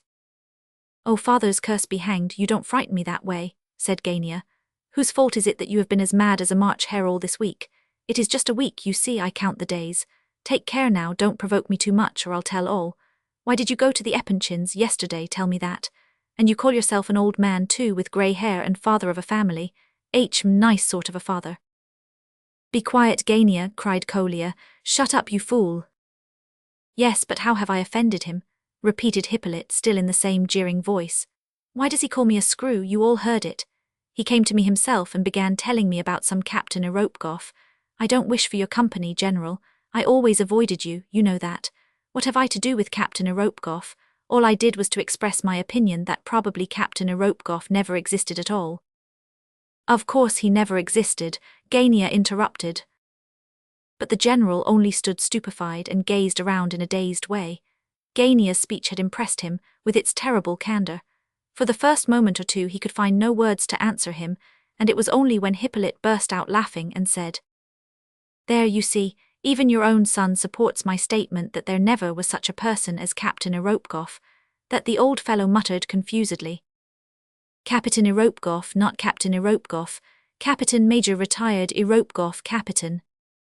"Captain didn't exist either," persisted Gania maliciously. "What didn't exist?" cried the poor general, and a deep blush suffused his face. "That'll do, Gania," cried Veria and Titsin. "Shut up, Gania," said Kolya. But this intercession seemed to rekindle the general. "What did you mean, sir, that he didn't exist? Explain yourself," he repeated angrily. "Because he didn't exist, never could and never did, there. You'd better drop the subject, I warn you. And this is my son, my own son, whom oh gracious heaven, Eropkov, Eroshka Eropkov didn't exist." "Ha ha, it's Eroshka now," laughed Hippolyte. "No sir, Kapitoshka, not Eroshka. I mean Kapitan Alexeyevich, retired major, married Maria Petrovna Lou, he was my friend and companion, Ludogov, from our earliest beginnings. I closed his eyes for him, he was killed. Kapitan Eropkov never existed, TFU." The general shouted in his fury, but it was to be concluded that his wrath was not kindled by the expressed doubt as to Capitan's existence. This was his scapegoat, but his excitement was caused by something quite different. As a rule, he would have merely shouted down the doubt as to Capitan, told a long yarn about his friend, and eventually retired upstairs to his room. But today, in the strange uncertainty of human nature, it seemed to require but so small an offence as this to make his cup to overflow. The old man grew purple in the face, he raised his hands. "Enough of this," he yelled. "My curse, away, out of the house I go. Kolya, bring my bag away." He left the room hastily and in a paroxysm of rage. His wife, Kolya, and Titsin ran out after him. "What have you done now?" said Veria to Gania. "He'll probably be making off there again. What a disgrace it all is." "Well, he shouldn't steal," cried Gania, panting with fury, and just at this moment his eye met Hippolyte's. "As for you, sir," he cried, "you should at least remember that you are in a strange house and receiving hospitality. You should not take the opportunity of tormenting an old man, sir, who is too evidently out of his mind." Hippolyte looked furious, but he restrained himself. "I don't quite agree with you that your father is out of his mind," he observed quietly. "On the contrary, I cannot help thinking he has been less demented of late. Don't you think so? He has grown so cunning and careful and weighs his words so deliberately. He spoke to me about that Capitan fellow with an object, you know. Just fancy, he wanted me to." "Oh, devil take what he wanted you to do. Don't try to be too cunning with me, young man," shouted Gania. "If you are aware of the real reason for my father's present condition, and you have kept such an excellent spying watch during these last few days that you are sure to be aware of it, you had no right whatever to torment the unfortunate man, and to worry my mother by your exaggerations of the affair, because the whole business is nonsense, simply a drunken freak and nothing more, quite unproved by any evidence, and I don't believe that much of it." He snapped his fingers. "But you must needs spy and watch over us all because you are a screw," laughed Hippolyte. "Because you are a humbug, sir, and thought fit to worry people for half an hour, and tried to frighten them into believing that you would shoot yourself with your little empty pistol, pirouetting about and playing at suicide. I gave you hospitality, you have fattened on it, your cough has left you, and you repay all this. Excuse me, 2 words. I am Varvara Ardalionovna's guest, not yours. You have extended no hospitality to me. On the contrary, if I am not mistaken, I believe you are yourself indebted to Mr. Titsin's hospitality. 4 days ago I begged my mother to come down here and find lodgings, because I certainly do feel better here, though I am not fat, nor have I ceased to cough. I am today informed that my room is ready for me. Therefore, having thanked your sister and mother for their kindness to me, I intend to leave the house this evening. I beg your pardon, I interrupted you. I think you were about to add something." "Oh, if that is the state of affairs," began Gania. "Excuse me, I will take a seat," interrupted Hippolyte once more, sitting down deliberately, "for I am not strong yet. Now then, I am ready to hear you. especially as this is the last chance we shall have of a talk, and very likely the last meeting we shall ever have at all." Gania felt a little guilty. "I assure you I did not mean to reckon up debits and credits," he began, "and if you—" "I don't understand your condescension," said Hippolyte. "As for me, I promised myself on the first day of my arrival in this house that I would have the satisfaction of settling accounts with you in a very thorough manner before I said goodbye to you. I intend to perform this operation now if you like, after you though, of course. May I ask you to be so good as to leave this room? You'd better speak out, you'll be sorry afterwards if you don't." "Hippolyte, stop please, it's so dreadfully undignified," said Veria. "Well, only for the sake of a lady," said Hippolyte, laughing. "I am ready to put off the reckoning, but only put it off, Varvara Ardalionovna, because an explanation between your brother and myself has become an absolute necessity, and I could not think of leaving the house without clearing up all misunderstandings first." "In a word, you are a wretched little scandal-monger," cried Gania, "and you cannot go away without a scandal." "You see," said Hippolyte coolly, "you can't restrain yourself. You'll be dreadfully sorry afterwards if you don't speak out now. Come, you shall have the first say, I'll wait." Gania was silent and merely looked contemptuously at him. Very well, I shall be as short as possible for my part. 2 or 3 times today I have had the word hospitality pushed down my throat. This is not fair. In inviting me here you yourself entrapped me for your own use. You thought I wished to revenge myself upon the prince. You heard that Aglaya Ivanovna had been kind to me and read my confession. Making sure that I should give myself up to your interests, you hoped that you might get some assistance out of me. I will not go into details. I don't ask either admission or confirmation of this from yourself. I am quite content to leave you to your conscience, and to feel that we understand one another capitally." "What a history you are weaving out of the most ordinary circumstances," cried Veria. "I told you the fellow was nothing but a scandal-monger," said Gania. "Excuse me, Veria Ardalionovna, I will proceed. I can, of course, neither love nor respect the prince, though he is a good-hearted fellow if a little queer. But there is no need whatever for me to hate him. I quite understood your brother when he first offered me aid against the prince, though I did not show it. I knew well that your brother was making a ridiculous mistake in me. I am ready to spare him, however, even now, but solely out of respect for yourself, Varvara Ardalionovna.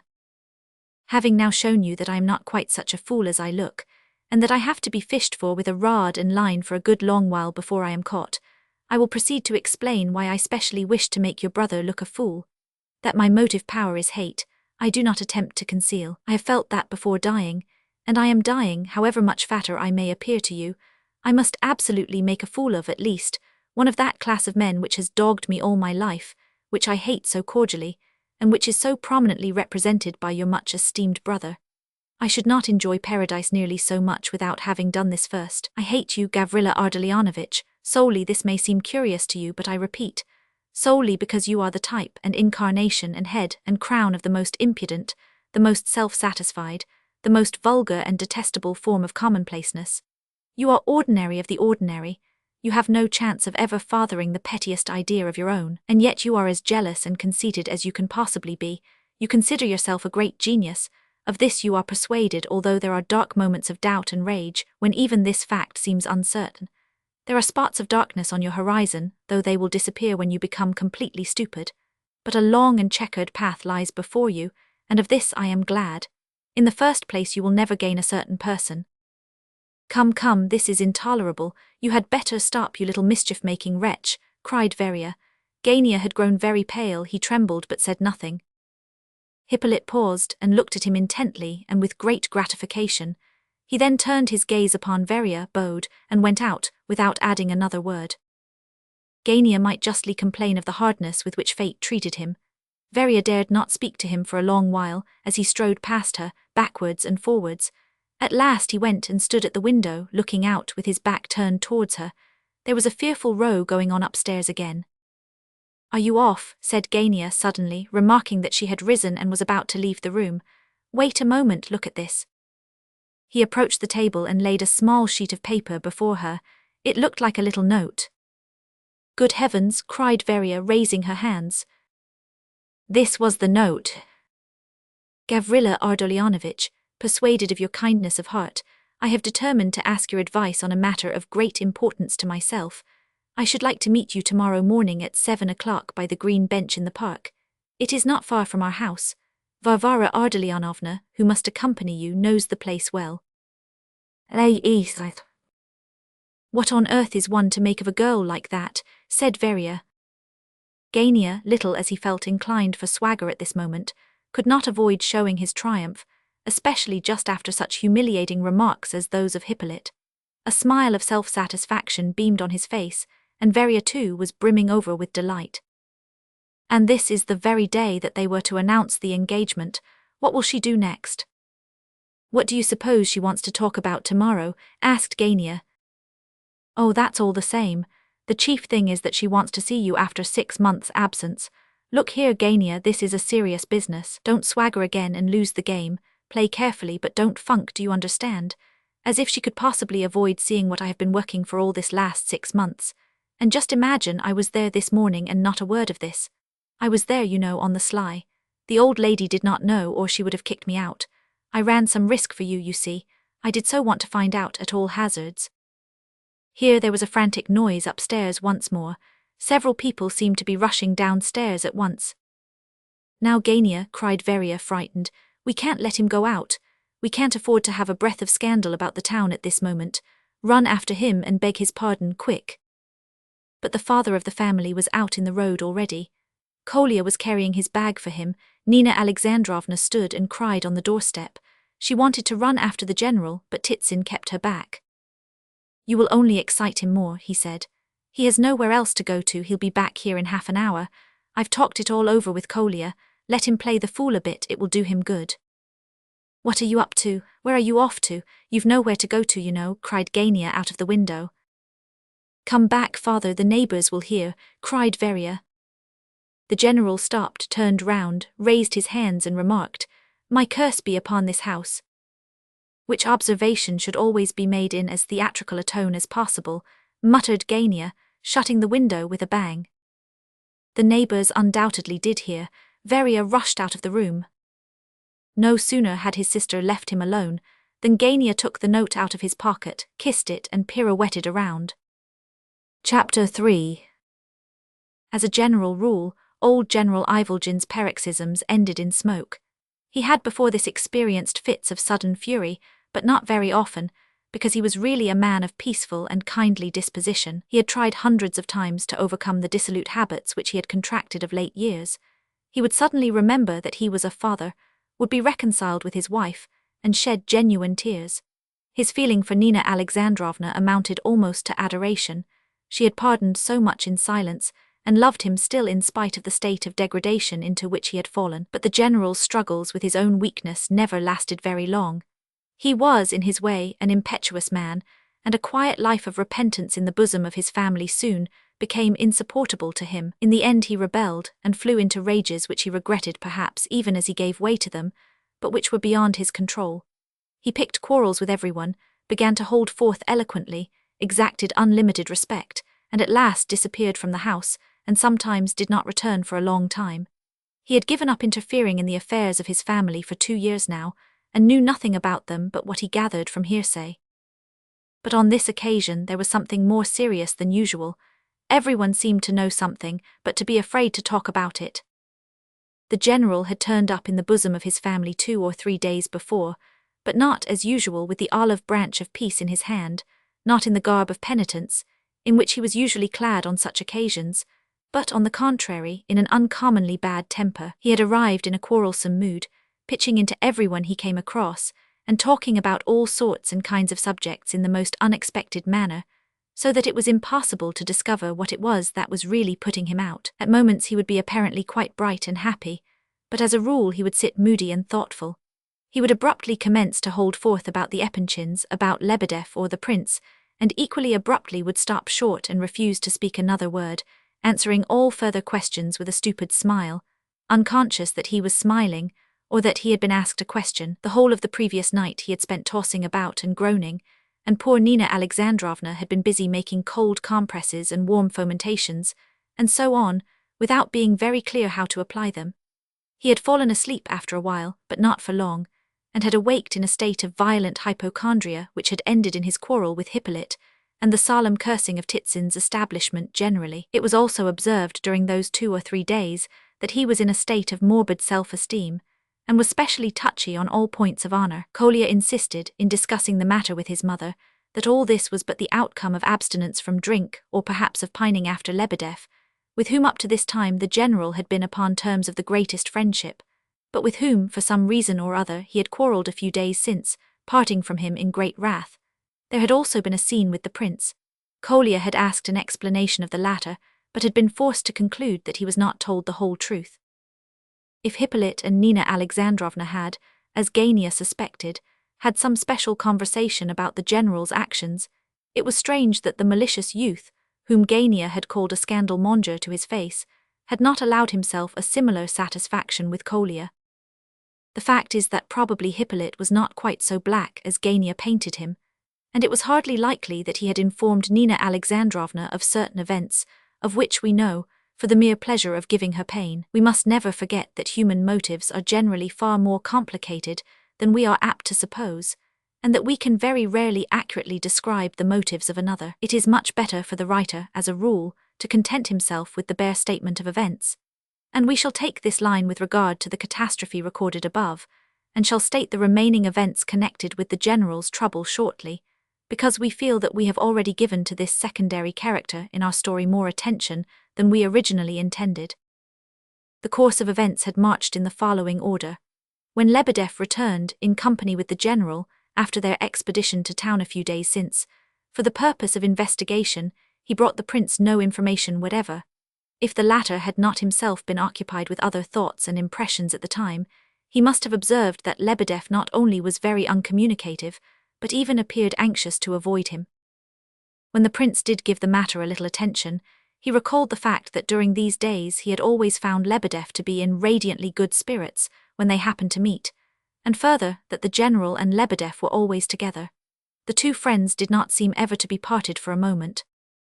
Occasionally the prince heard loud talking and laughing upstairs, and once he detected the sound of a jolly soldier's song going on above, and recognized the unmistakable bass of the general's voice. But the sudden outbreak of song did not last, and for an hour afterwards the animated sound of apparently drunken conversation continued to be heard from above.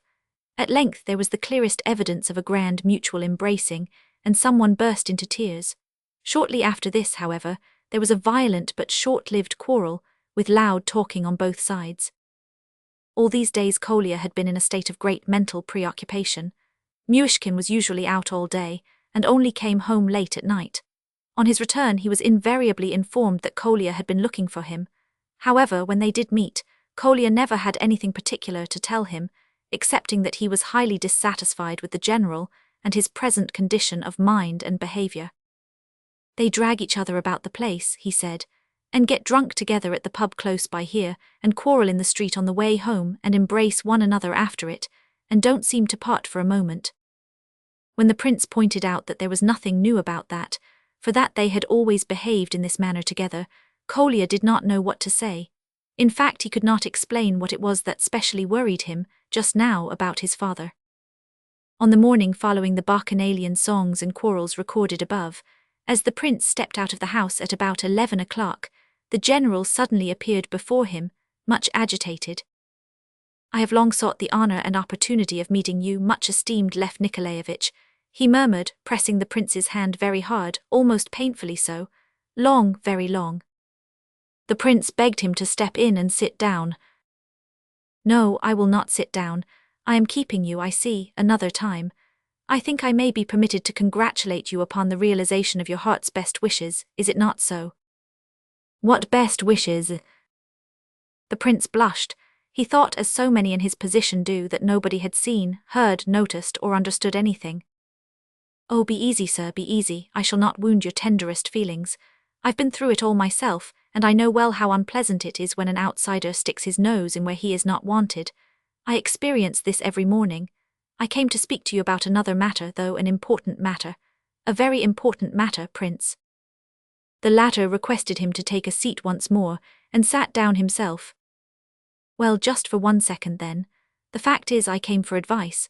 Of course I live now without any very practical objects in life, but being full of self-respect, in which quality the ordinary Russian is so deficient as a rule, and of activity, I am desirous, in a word, Prince, of placing myself and my wife and children in a position of, in fact, I want advice. The prince commended his aspirations with warmth. Quite so, but this is all mere nonsense. I came here to speak of something quite different, something very important, Prince, and I have determined to come to you as to a man in whose sincerity and nobility of feeling I can trust like, are you surprised at my words, Prince? The prince was watching his guest, if not with much surprise, at all events with great attention and curiosity. The old man was very pale. Every now and then his lips trembled, and his hands seemed unable to rest quietly, but continually moved from place to place. He had twice already jumped up from his chair and sat down again without being in the least aware of it.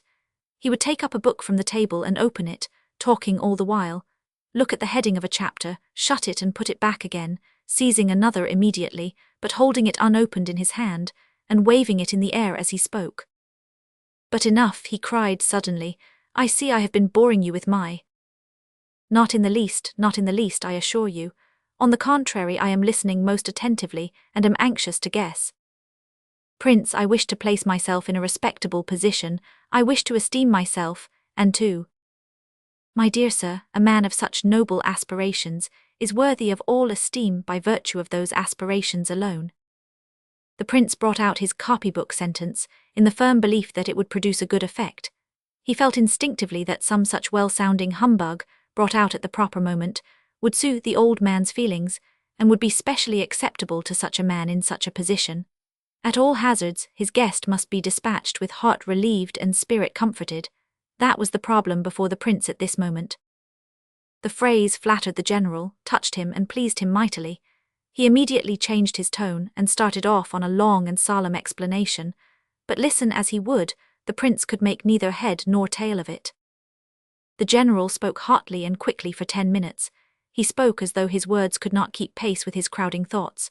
Tears stood in his eyes, and yet his speech was nothing but a collection of disconnected sentences, without beginning and without end, a string of unexpected words and unexpected sentiments, colliding with one another and jumping over one another as they burst from his lips.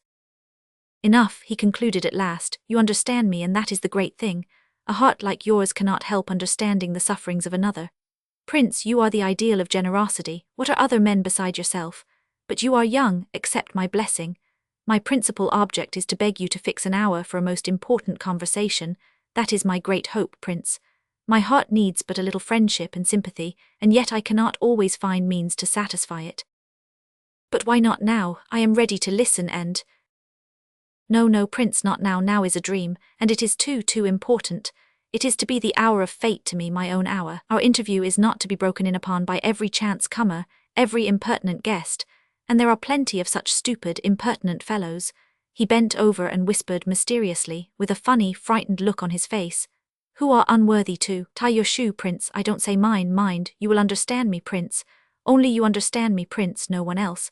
He doesn't understand me, he is absolutely unable to sympathize. The first qualification for understanding another is heart.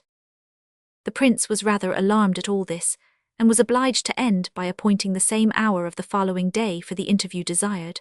The general left him much comforted, and far less agitated than when he had arrived. At 7 in the evening, the prince sent to request Lebedeff to pay him a visit. Lebedeff came at once, and esteemed it an honor, as he observed, the instant he entered the room. He acted as though there had never been the slightest suspicion of the fact that he had systematically avoided the prince for the last 3 days. He sat down on the edge of his chair, smiling and making faces, and rubbing his hands, and looking as though he were in delighted expectation of hearing some important communication, which had been long guessed by all. The prince was instantly covered with confusion, for it appeared to be plain that everyone expected something of him, that everyone looked at him as though anxious to congratulate him, and greeted him with hints and smiles and knowing looks. Keller, for instance, had run into the house 3 times of late, just for a moment, and each time with the air of desiring to offer his congratulations. Kolya, too, in spite of his melancholy, had once or twice begun sentences in much the same strain of suggestion or insinuation. The prince, however, immediately began with some show of annoyance to question Lebedeff categorically as to the general's present condition, and his opinion thereon. He described the morning's interview in a few words. "Everyone has his worries, Prince, especially in these strange and troublous times of ours," Lebedev replied dryly, and with the air of a man disappointed of his reasonable expectations. "Dear me, what a philosopher you are," laughed the prince. "Philosophy is necessary, sir, very necessary in our day. It is too much neglected. As for me, much esteemed prince, I am sensible of having experienced the honor of your confidence in a certain matter up to a certain point, but never beyond that point. I do not for a moment complain." "Lebedev, you seem to be angry for some reason," said the prince. "Not the least bit in the world, esteemed and revered prince, not the least bit in the world," cried Lebedev solemnly with his hand upon his heart. "On the contrary, I am too painfully aware that neither by my position in the world, nor by my gifts of intellect and heart, nor by my riches, nor by any former conduct of mine, have I in any way deserved your confidence, which is far above my highest aspirations and hopes. Oh no, Prince, I may serve you, but only as your humble slave. I am not angry, oh no, not angry, pained perhaps, but nothing more." "My dear Lebedev, Oh, nothing more, I was saying to myself, but now. I am quite unworthy of friendly relations with him, say I. But perhaps as landlord of this house I may, at some future date in his good time, receive information as to certain imminent and much to be desired changes." So saying, Lebedev fixed the prince with his sharp little eyes, still in hope that he would get his curiosity satisfied. The prince looked back at him in amazement. "I don't understand what you are driving at," he cried almost angrily, and what an intriguer you are, Lebedev," he added, bursting into a fit of genuine laughter. Lebedev followed suit at once, and it was clear from his radiant face that he considered his prospects of satisfaction immensely improved. "And do you know," the prince continued, "I am amazed at your naive ways, Lebedev. Don't be angry with me, not only yours, everybody else's also. You are waiting to hear something from me at this very moment with such simplicity that I declare I feel quite ashamed of myself for having nothing whatever to tell you. I swear to you solemnly that there is nothing to tell. There, can you take that in?" The prince laughed again. Lebedev assumed an air of dignity. It was true enough that he was sometimes naive to a degree in his curiosity, but he was also an excessively cunning gentleman, and the prince was almost converting him into an enemy by his repeated rebuffs. The prince did not snub Lebedev's curiosity, however, because he felt any contempt for him, but simply because the subject was too delicate to talk about. Only a few days before he had looked upon his own dreams almost as crimes, but Lebedev considered the refusal as caused by personal dislike to himself, and was hurt accordingly. Indeed, there was at this moment a piece of news, most interesting to the prince, which Lebedev knew and even had wished to tell him, but which he now kept obstinately to himself. "And what can I do for you, esteemed prince, since I am told you sent for me just now?" he said after a few moments' silence. "Oh, it was about the general," began the prince, waking abruptly from the fit of musing which he too had indulged in, and about the theft you told me of." "That is, about what theft?" "Oh, come, just as if you didn't understand, Lukian Timofeyevitch. What are you up to? I can't make you out. The money, sir. The 400 rubles that you lost that day. You came and told me about it one morning and then went off to Petersburg. There, now do you understand?" "Oh, you mean the 400 rubles, said Lebedev, dragging the words out, just as though it had only just dawned upon him what the prince was talking about. "Thanks very much, prince, for your kind interest. You do me too much honor. I found the money long ago." "You found it, thank God for that." "Your exclamation proves the generous sympathy of your nature, prince. For 400 rubles, to a struggling family man like myself, is no small matter." "I didn't mean that. At least, of course, I'm glad for your sake too," added the prince, correcting himself. "But how did you find it?" "Very simply indeed. I found it under the chair upon which my coat had hung, so that it is clear the purse simply fell out of the pocket and on to the floor." "Under the chair? Impossible. Why, you told me yourself that you had searched every corner of the room. How could you not have looked in the most likely place of all?" "Of course I looked there. Of course I did, very much so. I looked and scrambled about and felt for it, and wouldn't believe it was not there, and looked again and again. It is always so in such cases. One longs and expects to find a lost article, one sees it is not there and the place is as bare as one's palm, and yet one returns and looks again and again, 15 or 20 times likely enough. Oh, quite so, of course, but how was it in your case? I don't quite understand, said the bewildered prince. You say it wasn't there at first and that you searched the place thoroughly, and yet it turned up on that very spot. Yes, sir, on that very spot. The prince gazed strangely at Lebedev. And the general? He asked abruptly. The general? How do you mean the general? Said Lebedev dubiously, as though he had not taken in the drift of the prince's remark. Oh, good heavens, I mean, what did the general say when the purse turned up under the chair? You and he had searched for it together there, hadn't you? Quite so, together, but the second time I thought better to say nothing about finding it. I found it alone. But why in the world, and the money, was it all there? I opened the purse and counted it myself, right to a single ruble. I think you might have come and told me, said the prince thoughtfully. Oh, I didn't like to disturb you, prince, in the midst of your private and doubtless most interesting personal reflections. Besides, I wanted to appear myself to have found nothing. I took the purse and opened it, and counted the money, and shut it and put it down again under the chair. What in the world for? Oh, just out of curiosity, said Lebedev, rubbing his hands and sniggering. What, it's still there then, is it? Ever since the day before yesterday? Oh no, you see, I was half in hopes the general might find it, because if I found it, why should not he too observe an object lying before his very eyes? I moved the chair several times so as to expose the purse to view, but the general never saw it. He is very absent just now, evidently. He talks and laughs and tells stories, and suddenly flies into a rage with me, goodness knows why. Well, but have you taken the purse away now? No, it disappeared from under the chair in the night. Where is it now, then? Here, laughed Lebedev at last, rising to his full height and looking pleasantly at the prince. Here, in the lining of my coat. Look, you can feel it for yourself if you like. Sure enough, there was something sticking out of the front of the coat, something large. It certainly felt as though it might well be the purse fallen through a hole in the pocket into the lining. I took it out and had a look at it. It's all right. I've let it slip back into the lining now, as you see, and so I have been walking about ever since yesterday morning. It knocks against my legs when I walk along. And you take no notice of it? Quite so, I take no notice of it.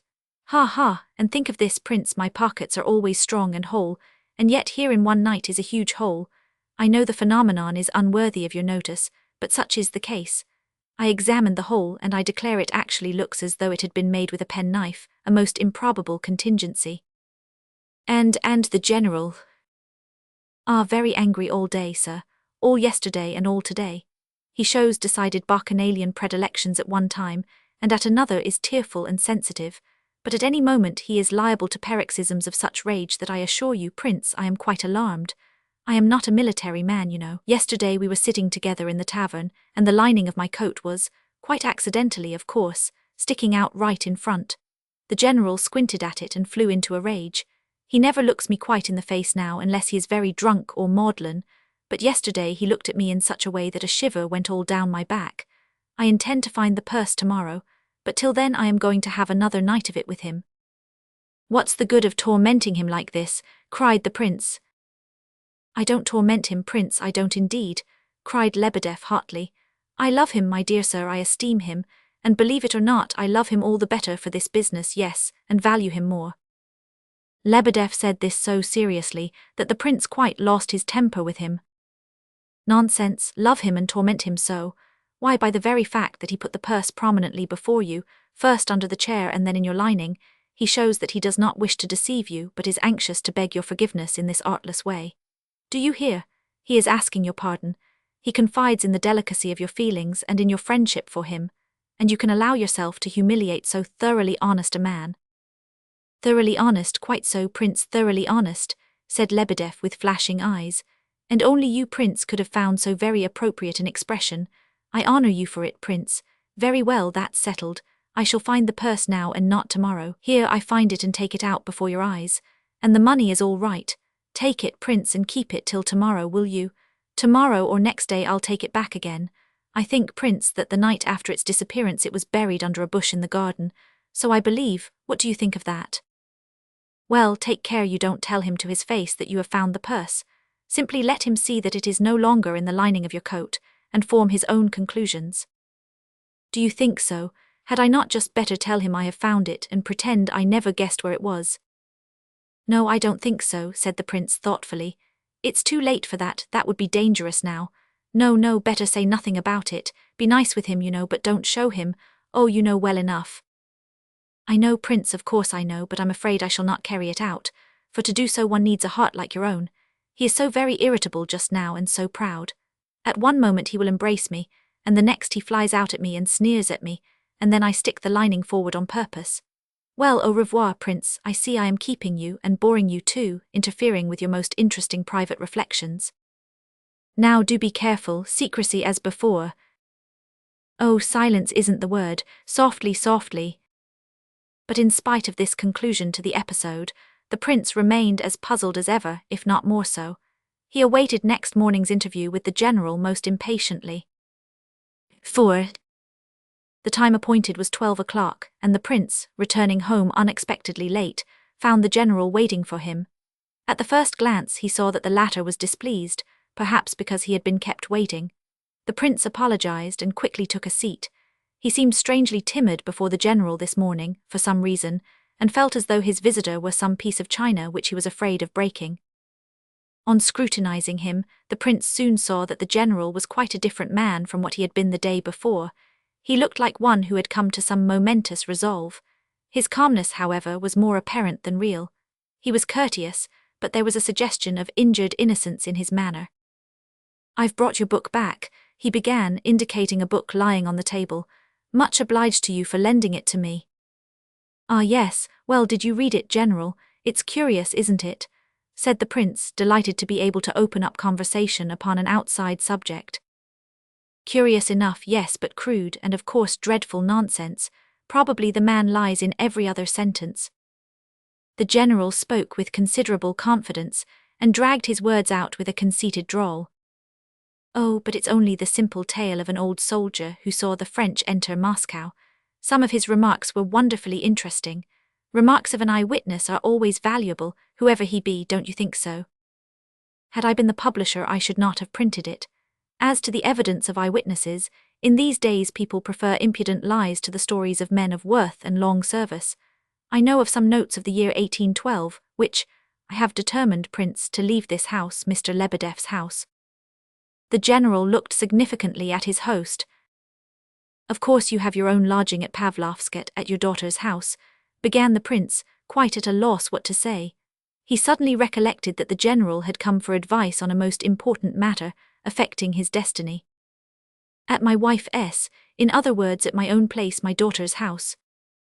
I beg your pardon, I leave Lebedeff's house, my dear prince, because I have quarrelled with this person. I broke with him last night, and am very sorry that I did not do so before. I expect respect, Prince, even from those to whom I give my heart, so to speak. Prince, I have often given away my heart, and am nearly always deceived. This person was quite unworthy of the gift. There is much that might be improved in him, said the prince moderately, but he has some qualities which, though amid them one cannot but discern a cunning nature, reveal what is often a diverting intellect. The prince's tone was so natural and respectful that the general could not possibly suspect him of any insincerity. Oh, that he possesses good traits, I was the first to show when I very nearly made him a present of my friendship. I am not dependent upon his hospitality and upon his house. I have my own family. I do not attempt to justify my own weakness. I have drunk with this man, and perhaps I deplore the fact now, but I did not take him up for the sake of drink alone. Excuse the crudeness of the expression, Prince. I did not make friends with him for that alone. I was attracted by his good qualities. But when the fellow declares that he was a child in 1812, and had his left leg cut off, and buried in the Vagorkov cemetery in Moscow, such a cock-and-bull story amounts to disrespect, my dear sir, to impudent exaggeration. Oh, he was very likely joking, he said it for fun. I quite understand you. You mean that an innocent lie for the sake of a good joke is harmless, and does not offend the human heart. Some people lie, if you like to put it so, out of pure friendship in order to amuse their fellows. But when a man makes use of extravagance in order to show his disrespect, and to make clear how the intimacy bores him, it is time for a man of honor to break off the said intimacy, and to teach the offender his place. The general flushed with indignation as he spoke. Oh, but Lebedev cannot have been in Moscow in 1812. He is much too young, it is all nonsense. Very well, but even if we admit that he was alive in 1812, can one believe that a French chasseur pointed a cannon at him for a lark and shot his left leg off? He says he picked his own leg up and took it away and buried it in the cemetery. He swore he had a stone put up over it with the inscription, "Here lies the leg of Collegiate Secretary Lebedev," and on the other side, "Rest, beloved ashes, till the morn of joy," and that he has a service read over it every year, which is simply sacrilege, and goes to Moscow once a year on purpose. He invites me to Moscow in order to prove his assertion and show me his leg's tomb and the very cannon that shot him. He says it's the 11th from the gate of the Kremlin, an old-fashioned falconet taken from the French afterwards. And meanwhile both his legs are still on his body, said the prince, laughing. I assure you it is only an innocent joke, and you need not be angry about it. Excuse me, wait a minute. He says that the leg we see is a wooden one made by Chernosvitov. They do say one can dance with those. Quite so, and he swears that his wife never found out that one of his legs was wooden all the while they were married. When I showed him the ridiculousness of all this, he said, well, if you were one of Napoleon's pages in 1812, you might let me bury my leg in the Moscow cemetery. Why did you say, began the prince and paused in confusion. The general gazed at his host disdainfully. Oh, go on, he said. Finish your sentence by all means. Say how odd it appears to you that a man fallen to such a depth of humiliation as I can ever have been the actual eyewitness of great events. Go on, I don't mind. Has he found time to tell you scandal about me? No, I've heard nothing of this from Lebedev, if you mean Lebedev. I thought differently. You see, we were talking over this period of history. I was criticizing a current report of something which then happened, and having been myself an eyewitness of the occurrence, you are smiling, Prince, you are looking at my face as if… Oh no, not at all, I am rather young-looking, I know, but I am actually older than I appear to be. I was 10 or 11 in the year 1812.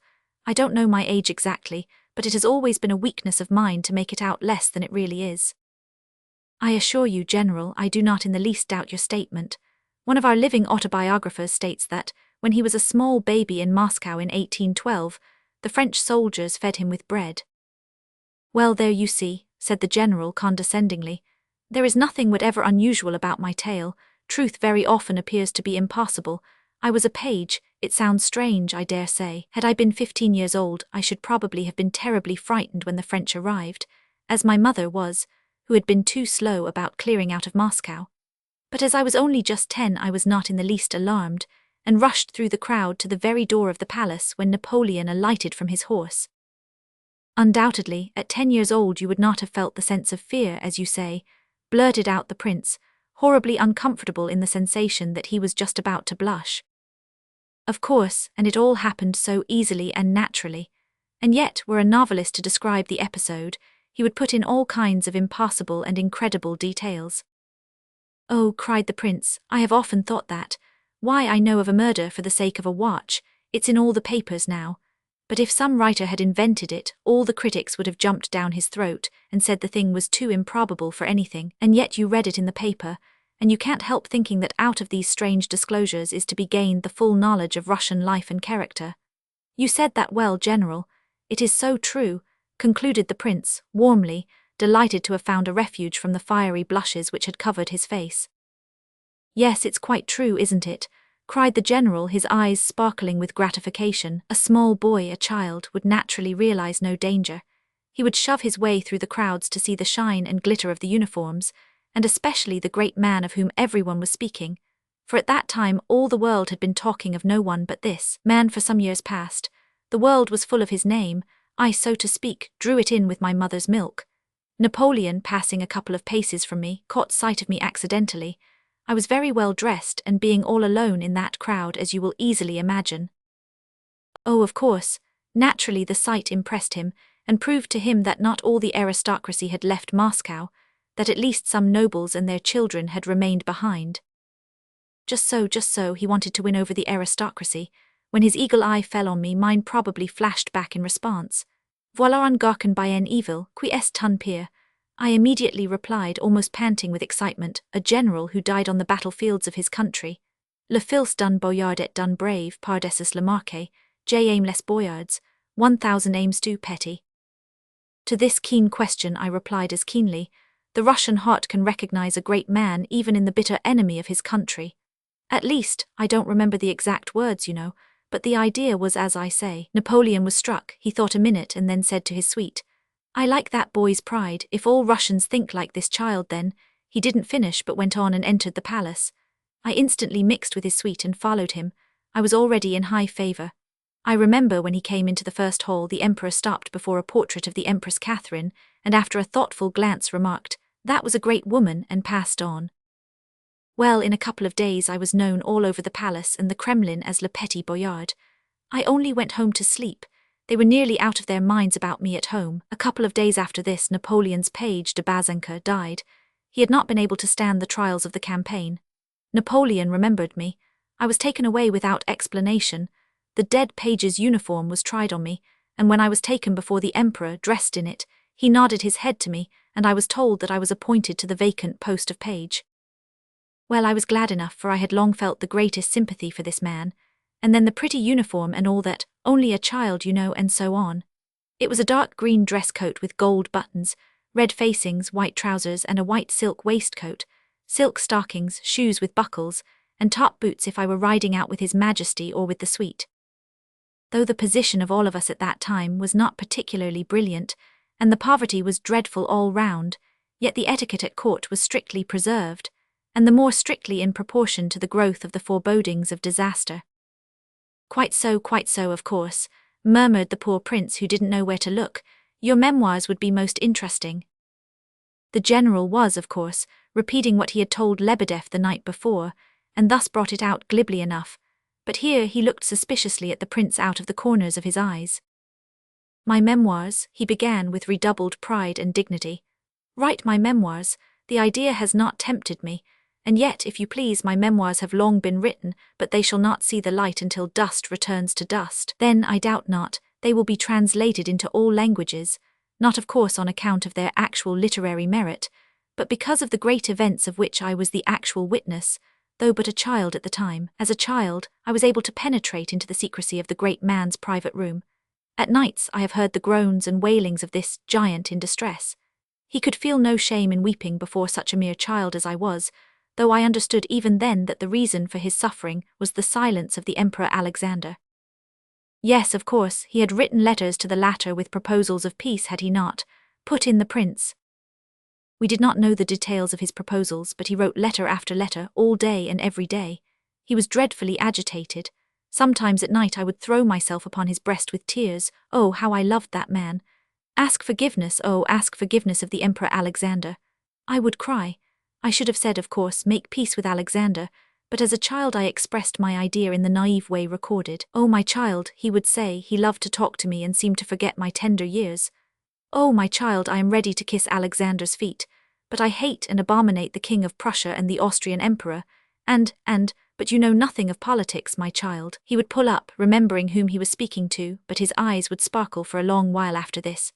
Well, now, if I were to describe all this, and I have seen greater events than these, all these critical gentlemen of the press and political parties, oh, no thanks, I'm their very humble servant, but no thanks. Quite so, parties, you are very right, said the prince. I was reading a book about Napoleon and the Waterloo campaign only the other day by Charras, in which the author does not attempt to conceal his joy at Napoleon's discomfiture at every page.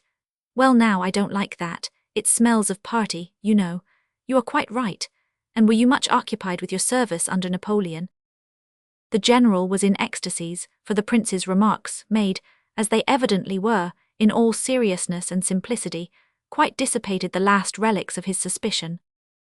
I know Charras's book. Oh, I was so angry with his work. I wrote to him and said, I forget what at this moment. You ask whether I was very busy under the emperor.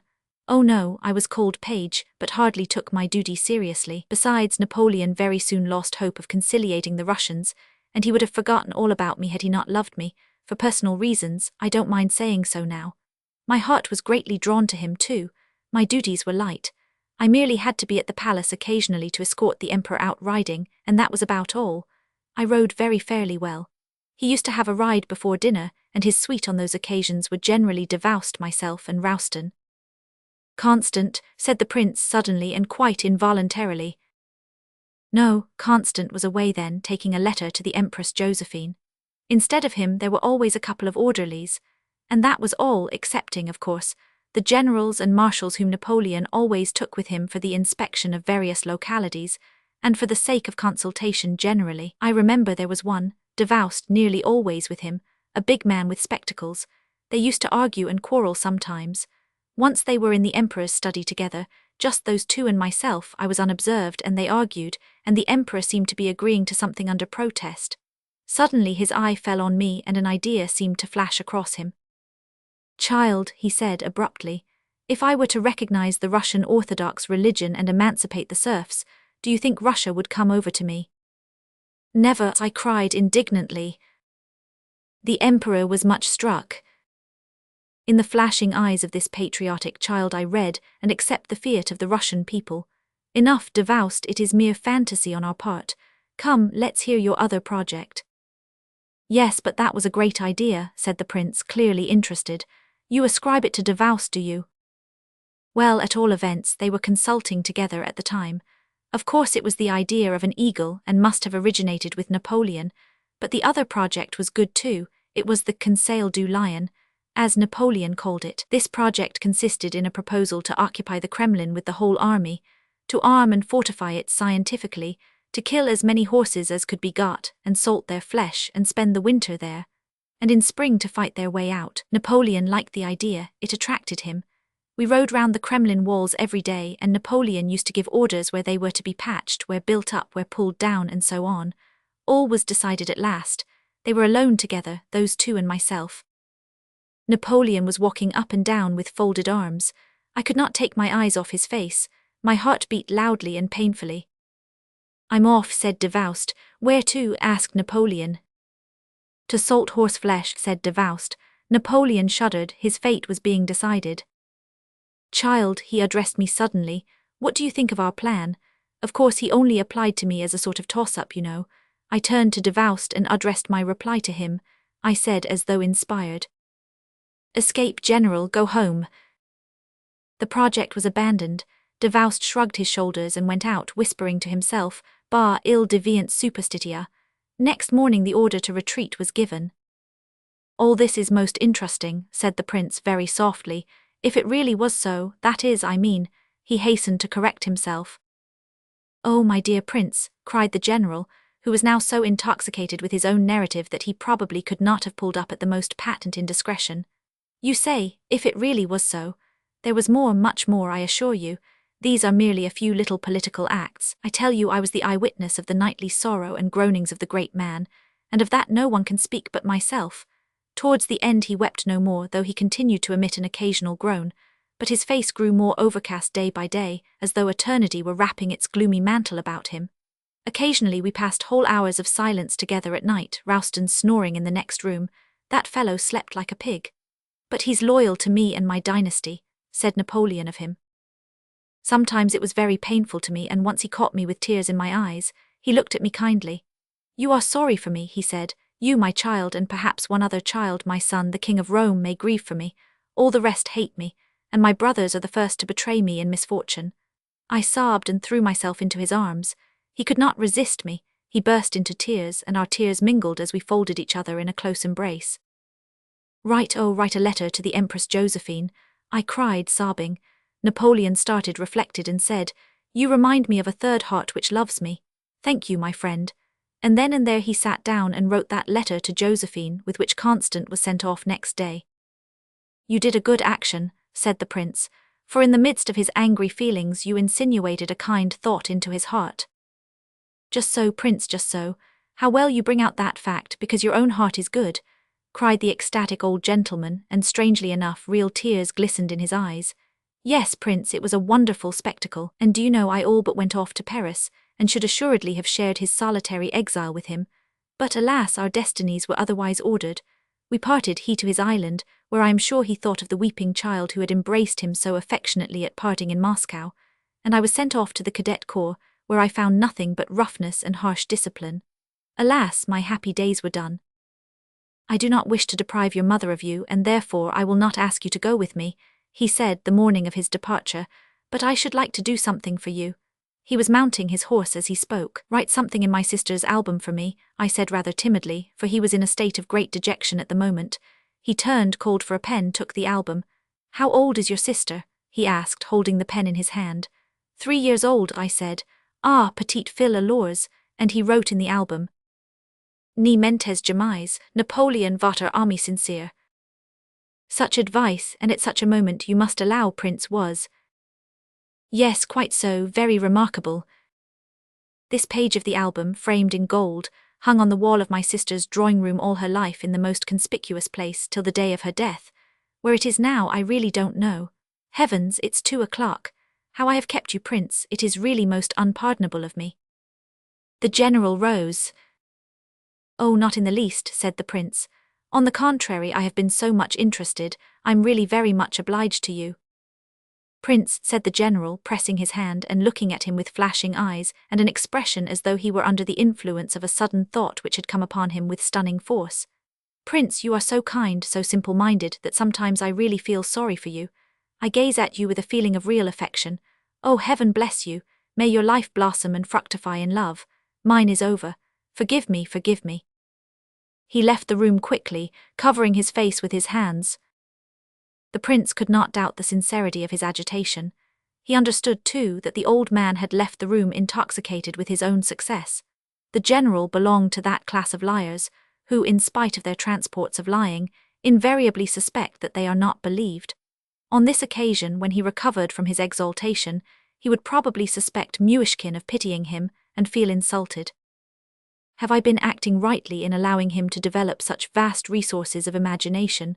The Prince asked himself, but his answer was a fit of violent laughter which lasted 10 whole minutes. He tried to reproach himself for the laughing fit, but eventually concluded that he needn't do so, since in spite of it he was truly sorry for the old man. The same evening he received a strange letter, short but decided. The general informed him that they must part forever, that he was grateful, but that even from him he could not accept signs of sympathy which were humiliating to the dignity of a man already miserable enough.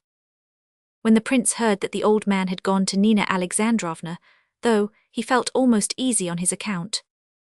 We have seen, however, that the general paid a visit to Lizaveta Prokofievna and caused trouble there, the final upshot being that he frightened Mrs. Epanchin and angered her by bitter hints as to his son Gania. He had been turned out in disgrace eventually, and this was the cause of his bad night and quarrelsome day, which ended in his sudden departure into the street in a condition approaching insanity, as recorded before. Kolya did not understand the position. He tried severity with his father, as they stood in the street after the latter had cursed the household, hoping to bring him round that way. Well, where are we to go to now, father? He asked. You don't want to go to the Prince's, you have quarrelled with Lebedev, you have no money, I never have any, and here we are in the middle of the road in a nice sort of mess. Better to be of a mess than in a mess. I remember making a joke something like that at the mess in 1840, I forget. Where is my youth, where is my golden youth? Who was it said that, Kolya? It was Gogol in Dead Souls, father, cried Kolya, glancing at him in some alarm. Dead souls, yes, of course, dead. When I die, Kolya, you must engrave on my tomb. Here lies a dead soul. Shame pursues me. Who said that, Kolya? I don't know, father. There was no Iropkov, Iroshka, he cried suddenly, stopping in the road in a frenzy. No Iropkov, and my own son to say it. Iropkov was in the place of a brother to me for 11 months. I fought a duel for him. He was married afterwards and then killed on the field of battle. The bullet struck the cross on my breast and glanced off straight into his temple. I'll never forget you, he cried, and expired. I served my country well and honestly, Kolya, but shame has pursued me. You and Nina will come to my grave, Kolya. Poor Nina, I always used to call her Nina in the old days, and how she loved. Nina, oh Nina. What have I ever done to deserve your forgiveness and long-suffering? Oh, Kolya, your mother has an angelic spirit, Kolya. I know that, father. Look here, dear old father, come back home. Let's go back to mother. Look, she ran after us when we came out. What have you stopped her for, just as though you didn't take in what I said? Why are you crying, father? Poor Kolya cried himself and kissed the old man's hands. You kiss my hands, mine. Yes, yes, yours, yours. What is there to surprise anyone in that? Come, come, you mustn't go on like this, crying in the middle of the road. And you a general too, a military man. Come, let's go back. God bless you, dear boy, for being respectful to a disgraced man. Yes, to a poor disgraced old fellow, your father. You shall have such a son yourself, Le Roi de Rome. Oh, curses on this house. Come, come, what does all this mean? Cried Kolya beside himself at last. What is it? What has happened to you? Why don't you wish to come back home? Why have you gone out of your mind like this? I'll explain it, I'll explain all to you. Don't shout, you shall hear, Le Roi de Rome. Oh, I am sad, I am melancholy. Nurse, where is your tomb? Who said that, Kolya? I don't know who said it. Come home at once, come on. I'll punch Gania's head myself if you like, only come. Oh, where are you off to again? The general was dragging him away towards the door of a house nearby. He sat down on the step, still holding Kolya by the hand. Bend down your ear. I'll tell you all, disgrace, bend down, I'll tell you in your ear. What are you dreaming of? Said poor, frightened Kolya, stooping down towards the old man all the same. Le Roi de Rome, whispered the general, trembling all over. What do you mean, what Roi de Rome? I, the general continued to whisper, clinging more and more tightly to the boy's shoulder. I wish to tell you, all Maria Petrovna, Sue. Kolya broke loose, seized his father by the shoulders and stared into his eyes with frenzied gaze. The old man had grown livid, his lips were shaking, convulsions were passing over his features. Suddenly he leant over and began to sink slowly into Kolya's arms. He's got a stroke, cried Kolya loudly, realizing what was the matter at last. 5. In point of fact, Veria had rather exaggerated the certainty of her news as to the prince's betrothal to Aglaya. Very likely, with the perspicacity of her sex, she gave out as an accomplished fact what she felt was pretty sure to become a fact in a few days. Perhaps she could not resist the satisfaction of pouring one last drop of bitterness into her brother Gania's cup. In spite of her love for him, at all events, she had been unable to obtain any definite news from the Epanchin girls, the most she could get out of them being hints and surmises, and so on. Perhaps Aglaya's sisters had merely been pumping Veria for news while pretending to impart information, or perhaps, again, they had been unable to resist the feminine gratification of teasing a friend, for after all this time, they could scarcely have helped divining the aim of her frequent visits. On the other hand, the prince, although he had told Lebedev, as we know that nothing had happened and that he had nothing to impart, the prince may have been in error. Something strange seemed to have happened, without anything definite having actually happened. Veria had guessed that with her true feminine instinct. How or why it came about that everyone at the Epanchins became imbued with one conviction, that something very important had happened to Aglaya, and that her fate was in process of settlement, it would be very difficult to explain. But no sooner had this idea taken root, than all at once declared that they had seen and observed it long ago, that they had remarked it at the time of the poor night joke, and even before, though they had been unwilling to believe in such nonsense. So said the sisters. Of course, Lizabetha Prokofyevna had foreseen it long before the rest. Her heart had been sore for a long while, she declared, and it was now so sore that she appeared to be quite overwhelmed, and the very thought of the prince became distasteful to her. There was a question to be decided, most important but most difficult, so much so that Mrs. Epanchin did not even see how to put it into words. Would the prince do or not? Was all this good or bad? If good, which might be the case, of course, why good? If bad, which was hardly doubtful, wherein especially bad? Even the general, the paterfamilias, though astonished at first, suddenly declared that, upon his honour, he really believed he had fancied something of the kind after all. At first it seemed a new idea, and then somehow it looked as familiar as possible. His wife frowned him down there. This was in the morning, but in the evening, alone with his wife, he had given tongue again. Well, really, you know, silence. Of course, you know all this is very strange if true, which I cannot deny, but silence. But on the other hand, if one looks things in the face, you know, upon my honour, the prince is a rare good fellow, and, well, his name, you know, your family name, all this looks well, and perpetuates the name and title and all that, which at this moment is not, standing so high as it might from one point of view, don't you know? The world is the world, of course, and people will talk, and the prince has property, you know, if it is not very large, and then he, continued silence and collapse of the general. Hearing these words from her husband, Lizabetha Prokofyevna was driven beside herself. According to her opinion, the whole thing had been one huge, fantastical, absurd, unpardonable mistake. First of all, this prince is an idiot, and secondly, he is a fool, knows nothing of the world and has no place in it. Whom can he be shown to? Where can you take him to? What will old Bilakonski say? We never thought of such a husband as that for our Aglaya. Of course, the last argument was the chief one. The maternal heart trembled with indignation to think of such an absurdity, although in that heart there rose another voice, which said, "And why is not the prince such a husband as you would have desired for Aglaya?" It was this voice which annoyed Lizaveta Prokofyevna more than anything else. For some reason or other, the sisters liked the idea of the prince. They did not even consider it very strange. In a word, they might be expected at any moment to range themselves strongly on his side. But both of them decided to say nothing either way. It had always been noticed in the family that the stronger Mrs. Epanchin's opposition was to any project, the nearer she was in reality to giving in. Alexandra, however, found it difficult to keep absolute silence on the subject. Long since holding, as she did, the post of confidential adviser to Mama, she was now perpetually called in council, and asked her opinion, and especially her assistance, in order to recollect how on earth all this happened. Why did no one see it? Why did no one say anything about it? What did all that wretched poor night joke mean? Why was she, Lizaveta Prokofyevna, driven to think and foresee and worry for everybody, while they all sucked their thumbs, and counted the crows in the garden and did nothing? At first Alexandra had been very careful, and had merely replied that perhaps her father's remark was not so far out, that, in the eyes of the world, probably the choice of the prince as a husband for one of the Epanchin girls would be considered a very wise one. Warming up, however, she added that the prince was by no means a fool, and never had been, and that as to place in the world, no one knew what the position of a respectable person in Russia would imply in a few years, whether it would depend on successes in the government service, on the old system, or what. To all this her mother replied that Alexandra was a free thinker, and that all this was due to that cursed woman's rights question.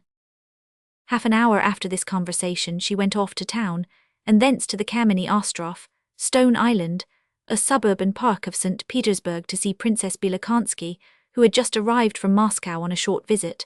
The princess was Aglaya's godmother. Old Bilakonski listened to all the fevered and despairing lamentations of Lizaveta Prokofyevna without the least emotion. The tears of this sorrowful mother did not evoke answering sighs. In fact, she laughed at her. She was a dreadful old despot, this princess. She could not allow equality in anything, not even in friendship of the oldest standing, and she insisted on treating Mrs. Epanchin as her protégée, as she had been 35 years ago. She could never put up with the independence and energy of Lizaveta's character. She observed that, as usual, the whole family had gone much too far ahead, and had converted a fly into an elephant. That so far as she had heard their story, she was persuaded that nothing of any seriousness had occurred, that it would surely be better to wait until something did happen, that the prince, in her opinion, was a very decent young fellow, though perhaps a little eccentric through illness, and not quite as weighty in the world as one could wish. The worst feature was, she said, Nastasya Filippovna.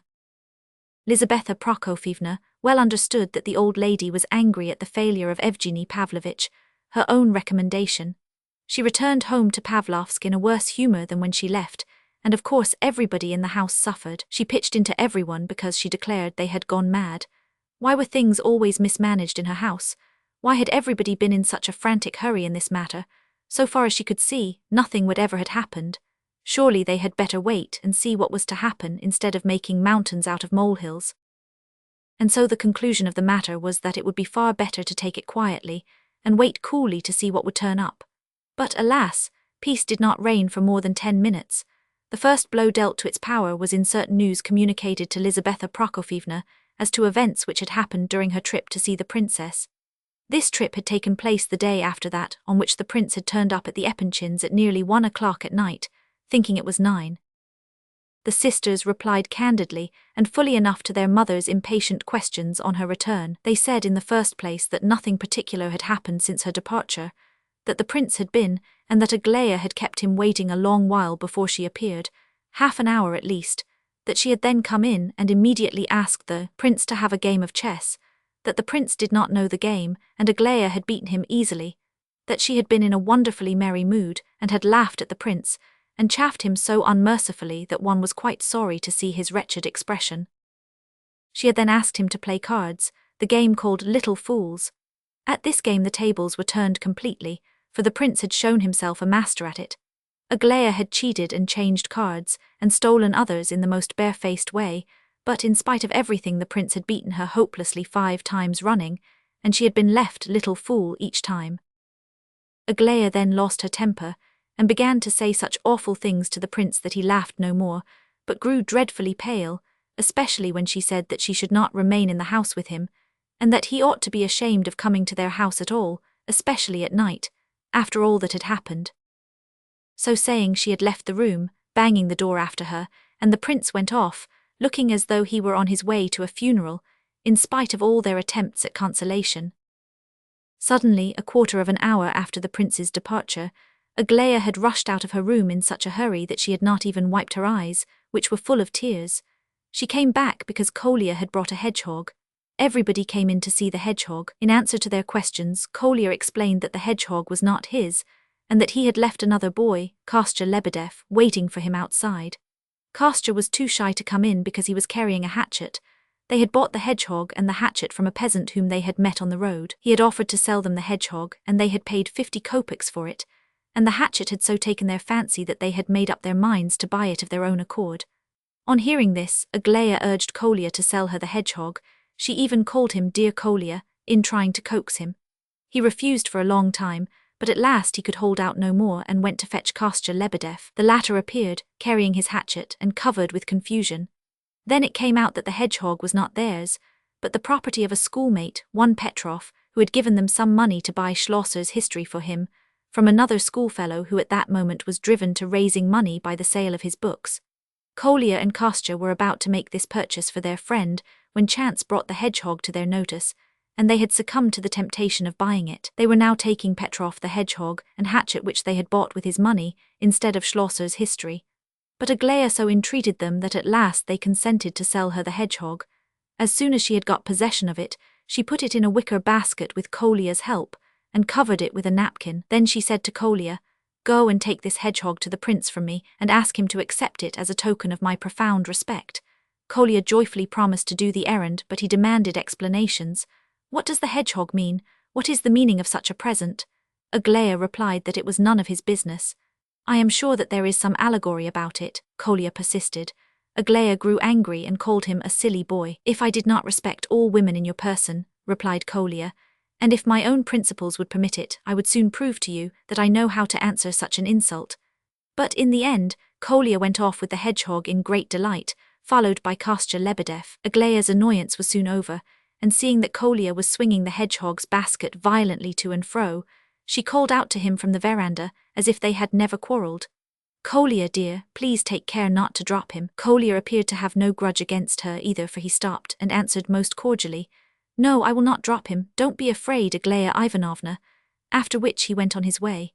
Aglaya burst out laughing and ran up to her room highly delighted. Her good spirits lasted the whole day. All this filled poor Lizabetha's mind with chaotic confusion. What on earth did it all mean? The most disturbing feature was the hedgehog. What was the symbolic signification of a hedgehog? What did they understand by it? What underlay it? Was it a cryptic message? Poor General Epanchin put his foot in it by answering the above questions in his own way. He said there was no cryptic message at all. As for the hedgehog, it was just a hedgehog, which meant nothing, unless, indeed, it was a pledge of friendship, the sign of forgetting of offences, and so on. At all events, it was a joke, and of course a most pardonable and innocent one. We may as well remark that the general had guessed perfectly accurately. The prince, returning home from the interview with Aglaya, had sat gloomy and depressed for half an hour. He was almost in despair when Kolya arrived with the hedgehog. Then the sky cleared in a moment. The prince seemed to arise from the dead. He asked Kolya all about it, made him repeat the story over and over again, and laughed and shook hands with the boys in his delight. It seemed clear to the prince that Aglaya forgave him, and that he might go there again this very evening, and in his eyes that was not only the main thing, but everything in the world. "What children we are still, Kolya," he cried at last enthusiastically, "and how delightful it is that we can be children still." "Simply, my dear prince, simply she is in love with you, that's the whole of the secret," replied Kolya with authority. The prince blushed, but this time he said nothing. Kolya burst out laughing and clapped his hands. A minute later the prince laughed too, and from this moment until the evening he looked at his watch every other minute to see how much time he had to wait before evening came. But the situation was becoming rapidly critical. Mrs. Epanchin could bear her suspense no longer, and in spite of the opposition of husband and daughters, she sent for Aglaya, determined to get a straightforward answer out of her, once for all. Otherwise, she observed hysterically, I shall die before evening. It was only now that everyone realized to what a ridiculous deadlock the whole matter had been brought. Excepting feigned surprise, indignation, laughter and jeering, both at the prince and at everyone who asked her questions, nothing could be got out of Aglaya. Lizaveta Prokofyevna went to bed and only rose again in time for tea, when the prince might be expected. She awaited him in trembling agitation, and when he at last arrived, she nearly went off into hysterics. Myshkin himself came in very timidly. He seemed to feel his way and looked in each person's eyes in a questioning way, for Aglaya was absent, which fact alarmed him at once. This evening there were no strangers present, no one but the immediate members of the family. Prince S. was still in town, occupied with the affairs of Evgeny Pavlovitch's uncle. I wish at least he would come and say something, complained poor Lizaveta Prokofyevna. The general sat still with a most preoccupied air. The sisters were looking very serious and did not speak a word, and Lizaveta Prokofyevna did not know how to commence the conversation. At length she plunged into an energetic and hostile criticism of railways, and glared at the prince defiantly. Alas, Aglaya still did not come, and the prince was quite lost. He had the greatest difficulty in expressing his opinion that railways were most useful institutions, and in the middle of his speech Adelaida laughed, which threw him into a still worse state of confusion. At this moment in marched Aglaya, as calm and collected as could be. She gave the prince a ceremonious bow and solemnly took up a prominent position near the big round table. She looked at the prince questioningly. All present realized that the moment for the settlement of perplexities had arrived. "Did you get my hedgehog?" she inquired firmly and almost angrily. "Yes, I got it," said the prince, blushing. "Tell us now at once what you made of the present. I must have you answer this question for mother's sake. She needs pacifying, and so do all the rest of the family." "Look here, Aglaya," began the general. This is going beyond all limits," said Lizaveta Prokofyevna, suddenly alarmed. "It is not in the least beyond all limits, mamma," said her daughter firmly. "I sent the prince a hedgehog this morning and I wish to hear his opinion of it. Go on, prince." What sort of opinion, Aglaya Ivanovna?" "About the hedgehog." "That is, I suppose you wish to know how I received the hedgehog, Aglaya Ivanovna, or I should say how I regarded your sending him to me. In that case I may tell you, in a word, that I in fact—" He paused, breathless. "Come, you haven't told us much," said Aglaya after waiting some 5 seconds. "Very well, I am ready to drop the hedgehog if you like, but I am anxious to be able to clear up this accumulation of misunderstandings. Allow me to ask you, Prince, I wish to hear from you personally, are you making me an offer or not?" "Gracious heavens!" exclaimed Lizaveta Prokofyevna. The prince started, the general stiffened in his chair, the sisters frowned. "Don't deceive me now, Prince, tell the truth. All these people persecute me with astounding questions about you. Is there any ground for all these questions or not? Come." "I have not asked you to marry me yet, Aglaya Ivanovna," said the prince, becoming suddenly animated, "but you know yourself how much I love you and trust you." "No, I asked you this, answer this. Do you intend to ask for my hand or not?" "Yes, I do ask for it," said the prince, more dead than alive now. There was a general stir in the room. No, my dear girl," began the general. "You cannot proceed like this, Aglaya, if that's how the matter stands. It's impossible. Prince, forgive it, my dear fellow, but Lizaveta Prokofyevna," he appealed to his spouse for help, "you must really—" Not I. I retire from all responsibility," said Lizaveta Prokofyevna with a wave of the hand. "Allow me to speak, please, mamma," said Aglaya. "I think I ought to have something to say in the matter. An important moment of my destiny is about to be decided." This is how Aglaya expressed herself, "and I wish to find out how the matter stands for my own sake, though I am glad you are all here. Allow me to ask you, Prince, since you cherish those intentions, how you consider that you will provide for my happiness." I don't quite know how to answer your question, Aglaya Ivanovna. What is there to say to such a question, and must I answer? I think you are rather overwhelmed and out of breath. Have a little rest and try to recover yourself. Take a glass of water but they'll give you some tea directly. I love you, Aglaya Ivanovna. I love you very much. I love only you, and please don't jest about it, for I do love you very much. Well, this matter is important. We are not children, we must look into it thoroughly. Now then, kindly tell me, what does your fortune consist of? No, Aglaya, come, enough of this, you mustn't behave like this, said her father in dismay. It's disgraceful, said Lizaveta Prokofyevna in a loud whisper. She's mad quite, said Alexandra. Fortune, money, do you mean? Asked the prince in some surprise. Just so. I have now, let's see, I have 135,000 rubles, said the prince, blushing violently. Is that all really? Said Aglaya candidly, without the slightest show of confusion. However, it's not so bad, especially if managed with economy. Do you intend to serve?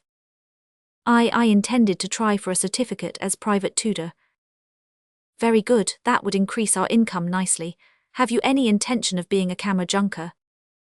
A kammerjunker, I had not thought of it, but here the two sisters could restrain themselves no longer, and both of them burst into irrepressible laughter. Adelaida had long since detected in Aglaya's features the gathering signs of an approaching storm of laughter, which she restrained with amazing self-control. Aglaya looked menacingly at her laughing sisters, but could not contain herself any longer, and the next minute she too had burst into an irrepressible and almost hysterical fit of mirth. At length she jumped up and ran out of the room. I knew it was all a joke, cried Adelaida. I felt it ever since the hedgehog. No, I cannot allow this. This is a little too much, cried Lizaveta Prokofyevna, exploding with rage, and she rose from her seat and followed Aglaya out of the room as quickly as she could. The two sisters hurriedly went after her. The prince and the general were the only two persons left in the room. It's really, now could you have imagined anything like it, Lev Nikolaevich? Cried the general. He was evidently so much agitated that he hardly knew what he wished to say. Seriously now, seriously I mean. I only see that Aglaya Ivanovna is laughing at me, said the poor prince sadly. Wait a bit, my boy, I'll just go, you stay here, you know. But do just explain, if you can, Lev Nikolaevich, how in the world has all this come about? And what does it all mean? You must understand, my dear fellow. I am a father, you see, and I ought to be allowed to understand the matter. Do explain, I beg you. I love Aglaya Ivanovna, she knows it, and I think she must have long known it. The general shrugged his shoulders. Strange, it's strange, he said, and you love her very much. Yes, very much. Well, it's almost strange to me. That is, my dear fellow, it is such a surprise, such a blow that, you see, it is not your financial position, though I should not object if you were a bit richer. I am thinking of my daughter's happiness, of course, and the thing is, are you able to give her the happiness she deserves? And then, is all this a joke on her part, or is she in earnest? I don't mean on your side, but on hers. At this moment, Alexandra's voice was heard outside the door, calling out Papa. Wait for me here, my boy, will you? Just wait and think it all over, and I'll come back directly, he said hurriedly, and made off with what looked like the rapidity of alarm in response to Alexandra's call. He found the mother and daughter locked in one another's arms, mingling their tears. These were the tears of joy and peace and reconciliation. Aglaya was kissing her mother's lips and cheeks and hands. They were hugging each other in the most ardent way.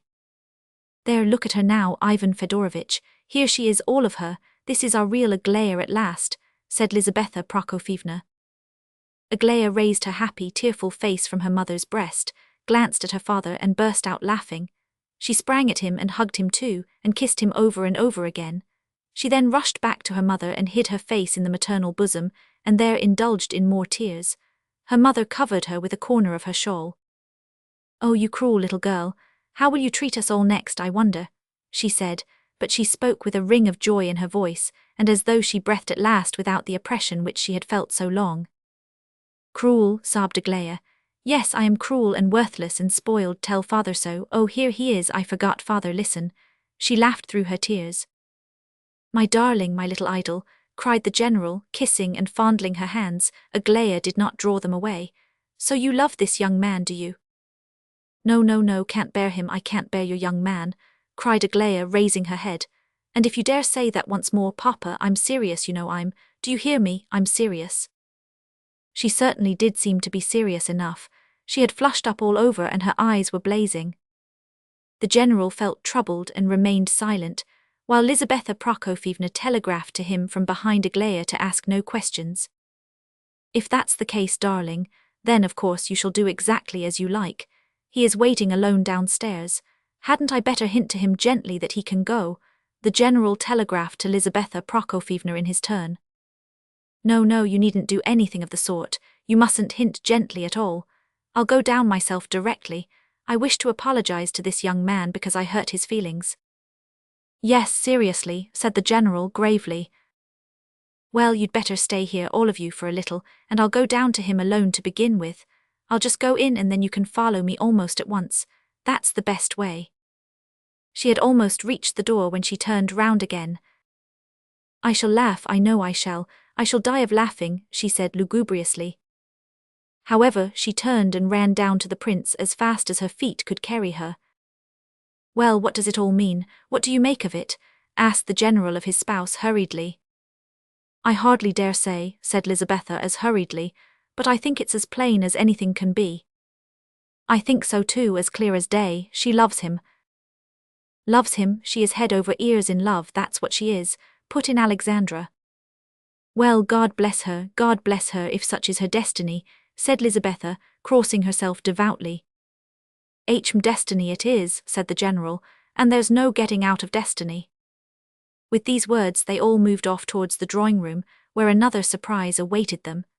Aglaya had not only not laughed as she had feared, but had gone to the prince rather timidly, and said to him, Forgive us, silly, horrid, spoilt girl. She took his hand here, and be quite assured that we all of us esteem you beyond all words, and if I dared to turn your beautiful, admirable simplicity to ridicule, forgive me as you would a little child its mischief. Forgive me all my absurdity of just now, which of course meant nothing, and could not have the slightest consequence. She spoke these words with great emphasis. Her father, mother, and sisters came into the room and were much struck with the last words, which they just caught as they entered. Absurdity, which of course meant nothing, and still more so with the emphasis with which Aglaya had spoken. They exchanged glances questioningly, but the prince did not seem to have understood the meaning of Aglaya's words. He was in the highest heaven of delight. Why do you speak so? He murmured. Why do you ask my forgiveness? He wished to add that he was unworthy of being asked for forgiveness by her, but paused. Perhaps he did understand Aglaya's sentence about absurdity, which meant nothing, and like the strange fellow that he was, rejoiced in the words. Undoubtedly the fact that he might now come and see Aglaya as much as he pleased again was quite enough to make him perfectly happy, that he might come and speak to her and see her and sit by her and walk with her. Who knows, but that all this was quite enough to satisfy him for the whole of his life, and that he would desire no more to the end of time. Lizaveta Prokofyevna felt that this might be the case, and she didn't like it, though very probably she could not have put the idea into words. It would be difficult to describe the animation and high spirits which distinguished the prince for the rest of the evening. He was so happy that it made one feel happy to look at him. As Aglaya's sisters expressed it afterwards, he talked and told stories just as he had done once before, and never since, namely on the very first morning of his acquaintance with the Epanchins, 6 months ago. Since his return to Petersburg from Moscow, he had been remarkably silent, and had told Prince S. on one occasion before everyone that he did not think himself justified in degrading any thought by his unworthy words. But this evening he did nearly all the talking himself, and told stories by the dozen, while he answered all questions put to him clearly, gladly, and with any amount of detail. There was nothing, however, of love-making in his talk. His ideas were all of the most serious kind, some were even mystical and profound. He aired his own views on various matters, some of his most private opinions and observations, many of which would have seemed rather funny, so his hearers agreed afterwards, had they not been so well expressed. The general liked serious subjects of conversation, but both he and Lizaveta Prokofyevna felt that they were having a little too much of a good thing tonight, and as the evening advanced, they both grew more or less melancholy. But towards night, the prince fell to telling funny stories, and was always the first to burst out laughing himself, which he invariably did so joyously and simply that the rest laughed just as much at him as at his stories. As for Aglaya, she hardly said a word all the evening, but she listened with all her ears to Lev Nikolaevitch's talk, and scarcely took her eyes off him. She looked at him and stared and hung on every word he said Lizabetha afterwards to her husband, and yet tell her that she loves him and she is furious. "What's to be done? It's fate," said the general, shrugging his shoulders, and for a long while after he continued to repeat, "It's fate, it's fate." We may add that to a businessman like General Epanchin, the present position of affairs was most unsatisfactory. He hated the uncertainty in which they had been, perforce, left. However, he decided to say no more about it, and merely to look on, and take his time and tune from Lizabetha Prokofyevna. The happy state in which the family had spent the evening, as just recorded, was not of very long duration. Next day Aglaya quarrelled with the prince again, and so she continued to behave for the next few days. For whole hours at a time she ridiculed and chaffed the wretched man, and made him almost a laughing-stock. It is true that they used to sit in the little summer-house together for an hour or two at a time, very often, but it was observed that on these occasions the prince would read the paper, or some book, aloud to Aglaya. "Do you know," Aglaya said to him once, interrupting the reading, "I've remarked that you are dreadfully badly educated.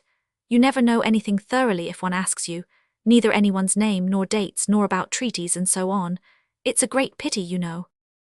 "I told you I had not had much of an education," replied the prince. "How am I to respect you if that's the case? Read on now, no, don't stop reading." And once more that same evening, Aglaya mystified them all. Prince S. had returned, and Aglaya was particularly amiable to him, and asked a great deal after Evgeny Pavlovitch. Myshkin had not come in as yet. Suddenly Prince S. hinted something about a new and approaching change in the family. He was led to this remark by a communication inadvertently made to him by Lizabetha Prokofyevna, that a delayed marriage must be postponed a little longer, in order that the two weddings might come off together. It is impossible to describe Aglaya's irritation. She flared up and said some indignant words about all these silly insinuations. She added that she had no intentions as yet of replacing anybody's mistress. These words painfully impressed the whole party, but especially her parents. Lizabetha Prokofyevna summoned a secret council of two, and insisted upon the general's demanding from the prince a full explanation of his relations with Nastasya Filippovna. The general argued that it was only a whim of Aglaya S., and that, had not Prince S. unfortunately made that remark which had confused the child and made her blush, she never would have said what she did, and that he was sure Aglaya knew well that anything she might have heard of the prince and Nastasya Filippovna was merely the fabrication of malicious tongues, and that the woman was going to marry Rogozhin. He insisted that the prince had nothing whatever to do with Nastasya Filippovna, so far as any liaison was concerned, and if the truth were to be told about it, he added, never had had. Meanwhile nothing put the prince out, and he continued to be in the seventh heaven of bliss. Of course he could not fail to observe some impatience and ill temper in Aglaya now and then, but he believed in something else, and nothing could now shake his conviction. Besides, Aglaya's frowns never lasted long, they disappeared of themselves. Perhaps he was too easy in his mind, so thought Hippolyte at all events, who met him in the park one day. "Didn't I tell you the truth now when I said you were in love?" he said, coming up to Myshkin of his own accord and stopping him. The prince gave him his hand and congratulated him upon looking so well. Hippolyte himself seemed to be hopeful about his state of health, as is often the case with consumptives. He had approached the prince with the intention of talking sarcastically about his happy expression of face, but very soon forgot his intention and began to talk about himself. He began complaining about everything, disconnectedly and endlessly, as was his wont. "You wouldn't believe," he concluded, "how irritating they all are there. They are such wretchedly small, vain, egotistical, commonplace people. Would you believe it, they invited me there under the express condition that I should die quickly, and they are all as wild as possible with me for not having died yet, and for being, on the contrary, a good deal better. Isn't it a comedy? I don't mind betting that you don't believe me." The prince said nothing. "I sometimes think of coming over to you again," said Hippolyte carelessly, "so you don't think them capable of inviting a man on the condition that he is to look sharp and die." I certainly thought they invited you with quite other views.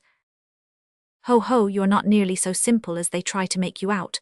This is not the time for it, or I would tell you a thing or two about that beauty Gania and his hopes. You are being undermined, pitilessly undermined, and it is really melancholy to see you so calm about it. But alas, it's your nature, you can't help it. My word, what a thing to be melancholy about. Why do you think I should be any happier if I were to feel disturbed about the excavations you tell me of? It is better to be unhappy and know the worst, than to be happy in a fool's paradise. I suppose you don't believe that you have a rival in that quarter. Your insinuations as to rivalry are rather cynical, Hippolyte. I'm sorry to say I have no right to answer you. As for Gania, I put it to you, can any man have a happy mind after passing through what he has had to suffer? I think that is the best way to look at it. He will change yet, he has lots of time before him and life is rich, besides. The prince hesitated. As to being undermined, I don't know what in the world you are driving at, Hippolyte. I think we had better drop the subject. Very well, we'll drop it for a while. You can't look at anything but in your exalted, generous way. You must put out your finger and touch a thing before you'll believe it. Eh? Ha, ha, ha, I suppose you despise me dreadfully, Prince, eh? What do you think? Why, because you have suffered more than we have. No, because I am unworthy of my sufferings, if you like. Whoever can suffer is worthy to suffer, I should think. Aglaya Ivanovna wished to see you, after she had read your confession, but she postponed the pleasure. I see, I quite understand, said Hippolyte hurriedly as though he wished to banish the subject. I hear, they tell me, that you read her all that nonsense aloud. Stupid bosh it was, written in delirium, and I can't understand how anyone can be so, I won't say cruel because the word would be humiliating to myself, but will say childishly vain and revengeful, as to reproach me with this confession, and use it as a weapon against me. Don't be afraid, I'm not referring to yourself. Oh, but I'm sorry you repudiate the confession, Hippolyte, it is sincere. And do you know even the absurd parts of it, and these are many, here Hippolyte frowned savagely, are, as it were, redeemed by suffering, for it must have cost you something to admit what you there say, great torture, perhaps for all I know. Your motive must have been a very noble one all through. Whatever may have appeared to the contrary, I give you my word, I see this more plainly every day. I do not judge you, I merely say this to have it off my mind, and I am only sorry that I did not say it all then. Hippolyte flushed hotly. He had thought at first that the prince was humbugging him, but on looking at his face he saw that he was absolutely serious and had no thought of any deception. Hippolyte beamed with gratification. And yet I must die, he said, and almost added, a man like me. And imagine how that Gania annoys me. He has developed the idea, or pretends to believe, that in all probability 3 or 4 others who heard my confession will die before I do. There's an idea for you, and all this by way of consoling me. Ha ha ha, in the first place they haven't died yet, and in the second if they did die, all of them, what would be the satisfaction to me in that? He judges me by himself, but he goes further, he actually pitches into me because, as he declares, any decent fellow would die quietly, and that all this is mere egotism on my part. He doesn't see what refinement of egotism it is on his own part, and at the same time what ox-like coarseness. Have you ever read of the death of one Stepan Glebov in the 18th century? I read of it yesterday by chance. Who was he? He was impaled on a stake in the time of Peter. I know. He lay there 15 hours in the hard frost and died with the most extraordinary fortitude. I know, what of him? Only that God gives that sort of dying to some, and not to others. Perhaps you think, though, that I could not die like Glebov. Not at all, said the prince, blushing. I was only going to say that not that you could not be like Glebov, but that you would have been more like. I guess what you mean, I should be an Osterman, not a Glebov. Is that what you meant? What Osterman? Asked the prince in some surprise. Why, Osterman, the diplomatist. Peter's Osterman, muttered Hippolyte, confused. There was a moment's pause of mutual confusion. Oh no, said the prince at last. That was not what I was going to say. Oh no, I don't think you would ever have been like Osterman. Hippolyte frowned gloomily. I'll tell you why I draw the conclusion, explained the prince, evidently desirous of clearing up the matter a little. Because, though I often think over the men of those times, I cannot for the life of me imagine them to be like ourselves. It really appears to me that they were of another race altogether than ourselves of today. At that time people seemed to stick so to one idea. Now they are more nervous, more sensitive, more enlightened, people of 2 or 3 ideas at once, as it were. The man of today is a broader man, so to speak, and I declare I believe that is what prevents him from being so self-contained and independent a being as his brother of those earlier days. Of course my remark was only made under this impression, and not in the least. I quite understand. You are trying to comfort me for the naiveness with which you disagreed with me. Ha ha ha, you are a regular child, Prince. However, I cannot help seeing that you always treat me like a fragile china cup. Never mind, I'm not a bit angry. At all events, we have had a very funny talk. Do you know, all things considered, I should like to be something better than Osterman. I wouldn't take the trouble to rise from the dead to be an Osterman. However, I see I must make arrangements to die soon, or I myself. Well, leave me now, au revoir. Look here, before you go, just give me your opinion. How do you think I ought to die now? I mean, the best, the most virtuous way, tell me. You should pass us by and forgive us our happiness, said the prince in a low voice. Ha ha ha, I thought so, I thought I should hear something like that. Well, you really are, oh dear me. Eloquence, goodbye. Chapter 6. As to the evening party at the Epanchins', at which Princess Bilokonski was to be present, Veria had reported with accuracy, though she had perhaps expressed herself too strongly. The thing was decided in a hurry, and with a certain amount of quite unnecessary excitement, doubtless because nothing could be done in this house like anywhere else. The impatience of Lizaveta Prokofyevna to get things settled explained a good deal, as well as the anxiety of both parents for the happiness of their beloved daughter.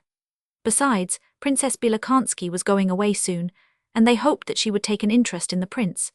They were anxious that he should enter society under the auspices of this lady, whose patronage was the best of recommendations for any young man.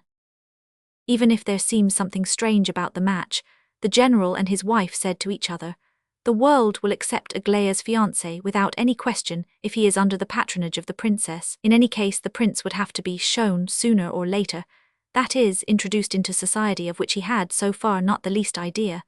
Moreover, it was only a question of a small gathering of a few intimate friends. Besides Princess Bilokonski, only one other lady was expected, the wife of a high dignitary. Evgeny Pavlovitch, who was to escort the princess, was the only young man. Myshkin was told of the princess's visit 3 days beforehand, but nothing was said to him about the party until the night before it was to take place. He could not help observing the excited and agitated condition of all members of the family, and from certain hints dropped in conversation, he gathered that they were all anxious as to the impression he should make upon the princess.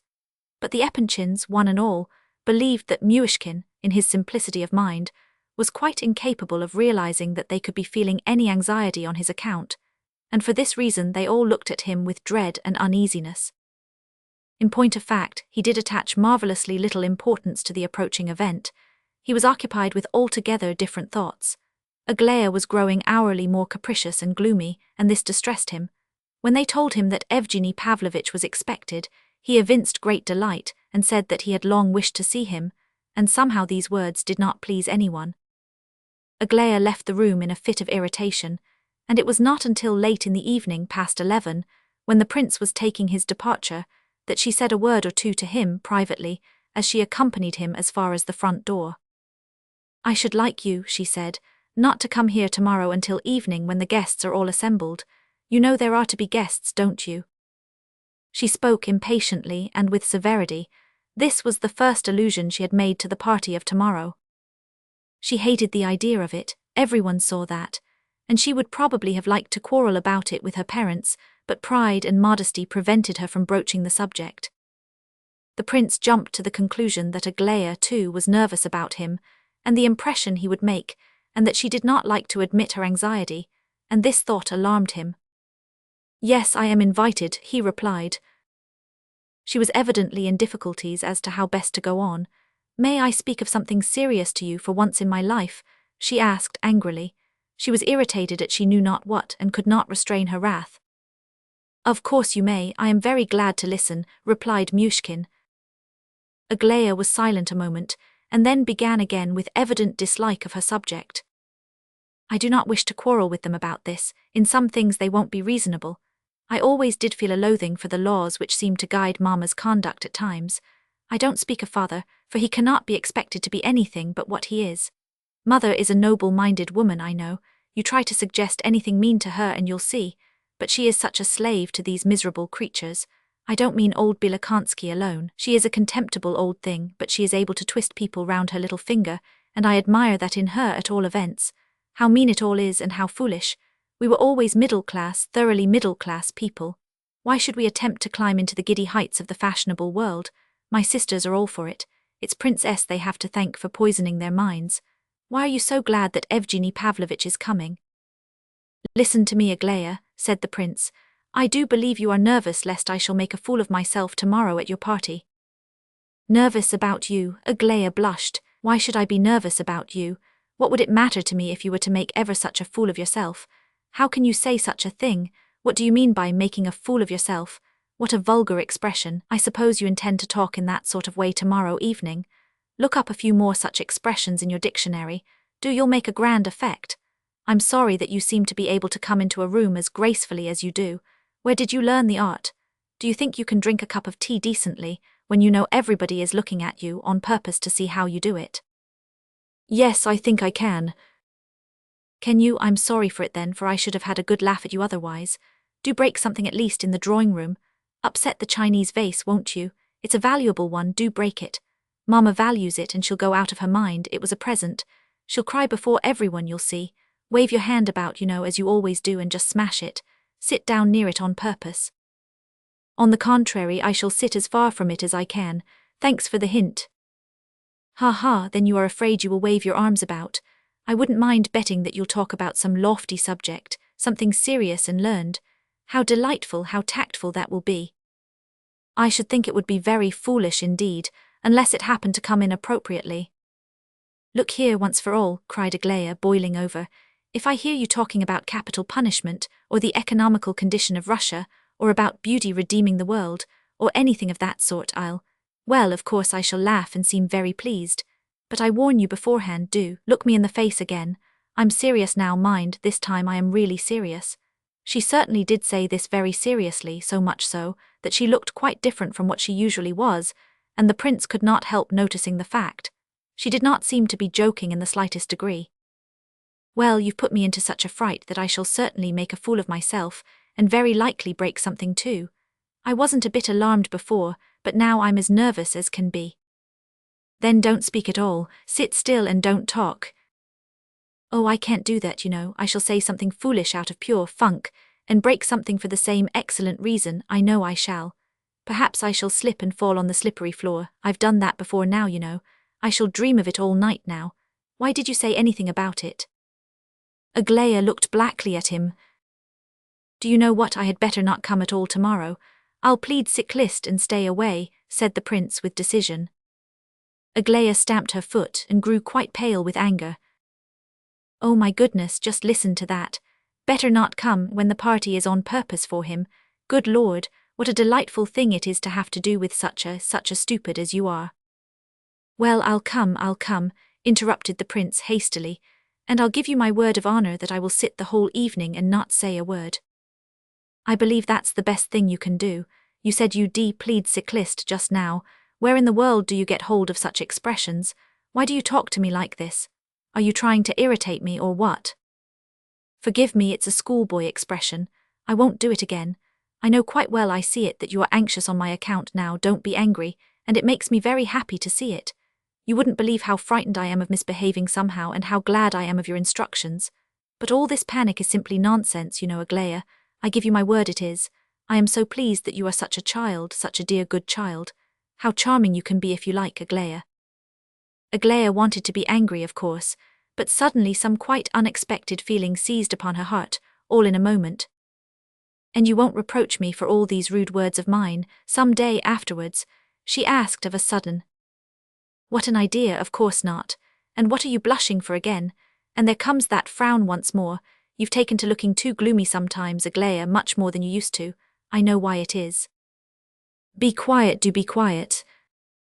No, I had much better speak out. I have long wished to say it and have said it, but that's not enough, for you didn't believe me. Between us two there stands a being who... Be quiet, be quiet, be quiet, be quiet. Aglaya struck in, suddenly, seizing his hand in hers and gazing at him almost in terror. At this moment she was called by someone. She broke loose from him with an air of relief and ran away. The prince was in a fever all night. It was strange, but he had suffered from fever for several nights in succession. On this particular night, while in semi-delirium, he had an idea. What if on the morrow he were to have a fit before everybody? The thought seemed to freeze his blood within him. All night he fancied himself in some extraordinary society of strange persons. The worst of it was that he was talking nonsense. He knew that he ought not to speak at all, and yet he talked the whole time. He seemed to be trying to persuade them all to something. Evgeny and Hippolyte were among the guests, and appeared to be great friends. He awoke towards 9 o'clock with a headache, full of confused ideas and strange impressions. For some reason or other he felt most anxious to see Rogozhin, to see and talk to him, but what he wished to say he could not tell. Next he determined to go and see Hippolyte. His mind was in a confused state, so much so that the incidents of the morning seemed to be imperfectly realized, though acutely felt. One of these incidents was a visit from Lebedev. Lebedev came rather early, before 10, but he was tipsy already. Though the prince was not in an observant condition, yet he could not avoid seeing that for at least 3 days. Ever since General Ivolgin had left the house, Lebedev had been behaving very badly. He looked untidy and dirty at all times of the day, and it was said that he had begun to rage about in his own house, and that his temper was very bad. As soon as he arrived this morning, he began to hold forth, beating his breast and apparently blaming himself for something. I've had a reward for my meanness. I've had a slap in the face, he concluded tragically. A slap in the face, from whom, and so early in the morning? Early, said Lebedev sarcastically. Time counts for nothing, even in physical chastisement, but my slap in the face was not physical, it was moral. He suddenly took a seat very unceremoniously and began his story. It was very disconnected. The prince frowned and wished he could get away, but suddenly a few words struck him. He sat stiff with wonder. Lebedev said some extraordinary things. In the first place he began about some letter. The name of Aglaya Ivanovna came in. Then suddenly he broke off and began to accuse the prince of something. He was apparently offended with him. At first he declared that the prince had trusted him with his confidences as to a certain person, Nastasya Filippovna, but that of late his friendship had been thrust back into his bosom, and his innocent question as to approaching family changes had been curtly put aside, which Lebedev declared with tipsy tears he could not bear, especially as he knew so much already both from Rogozhin and Nastasya Filippovna and her friend, and from Varvara Ardalionovna, and even from Aglaya Ivanovna, through his daughter Vera, and who told Lizaveta Prokofyevna something in secret by letter, who told her all about the movements of a certain person called Nastasya Filippovna. Who was the anonymous person, tell me. Surely not you, cried the prince.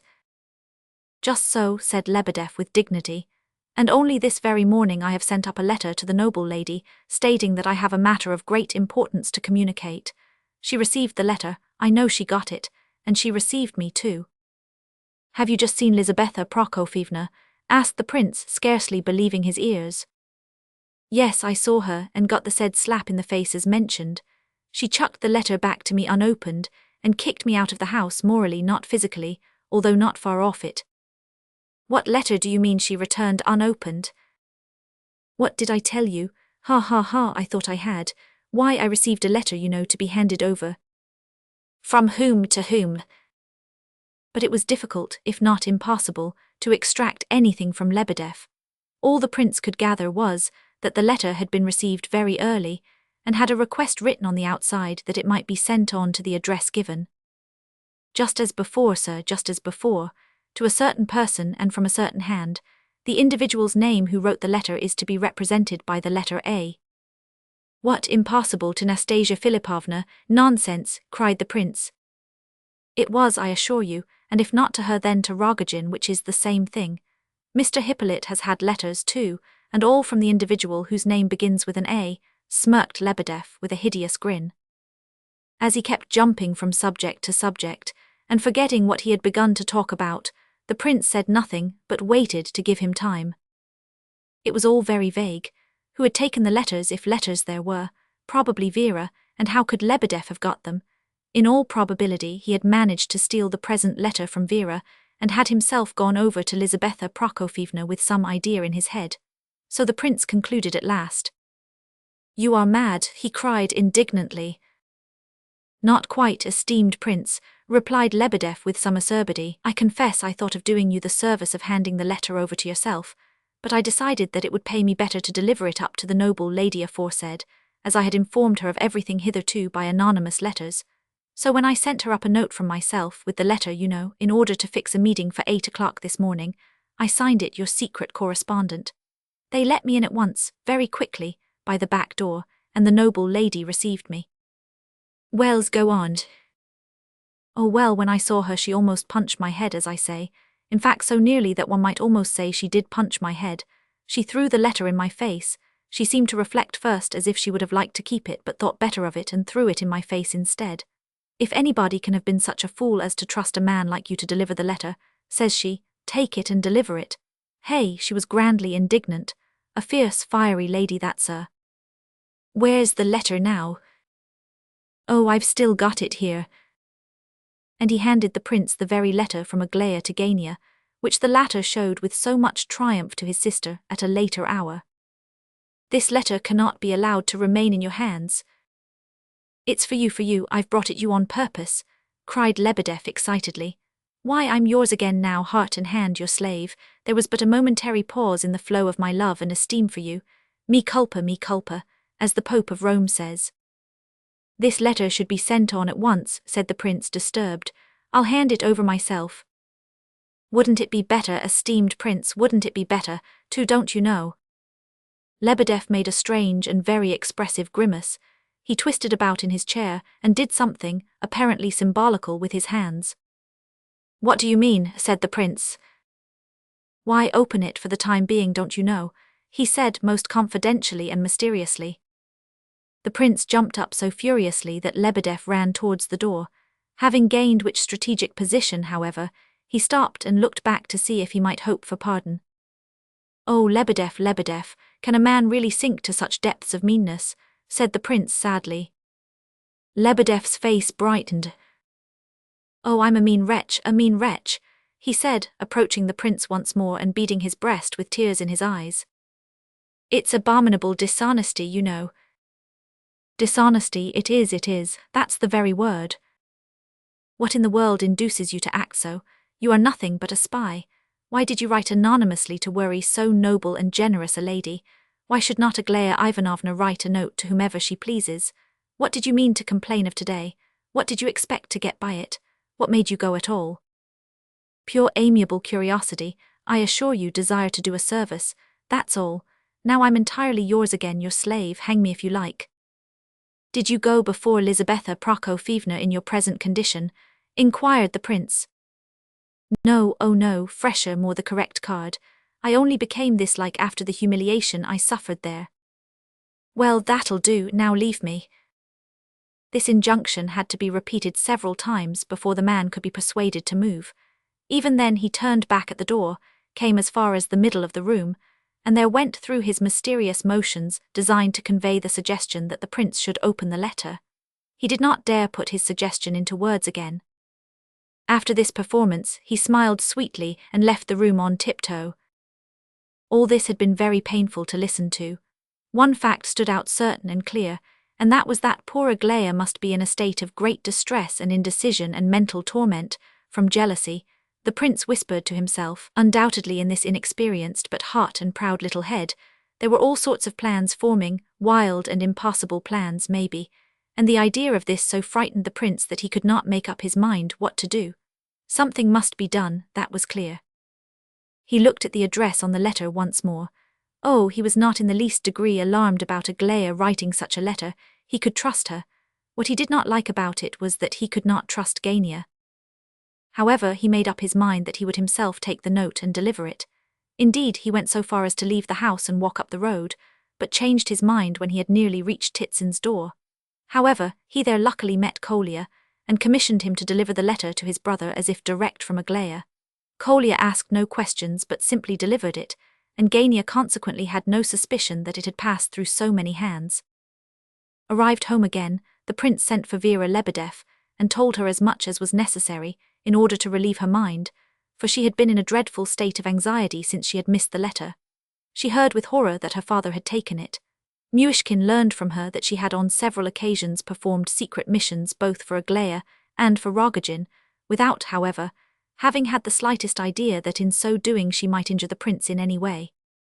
The latter, with one thing and another, was now so disturbed and confused that when, a couple of hours or so later, a message came from Kolya that the general was ill, he could hardly take the news in. However, when he did master the fact, it acted upon him as a tonic by completely distracting his attention. He went at once to Nina Alexandrovna's, whither the general had been carried, and stayed there until the evening. He could do no good, but there are people whom to have near one is a blessing at such times. Kolya was in an almost hysterical state.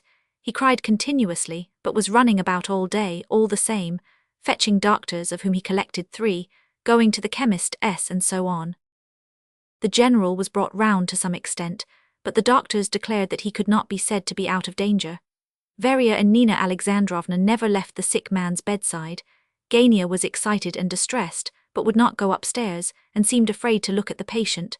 He wrung his hands when the prince spoke to him, and said that such a misfortune at such a moment was terrible. The prince thought he knew what Gania meant by such a moment. Hippolyte was not in the house. Lebedev turned up late in the afternoon. He had been asleep ever since his interview with the prince in the morning.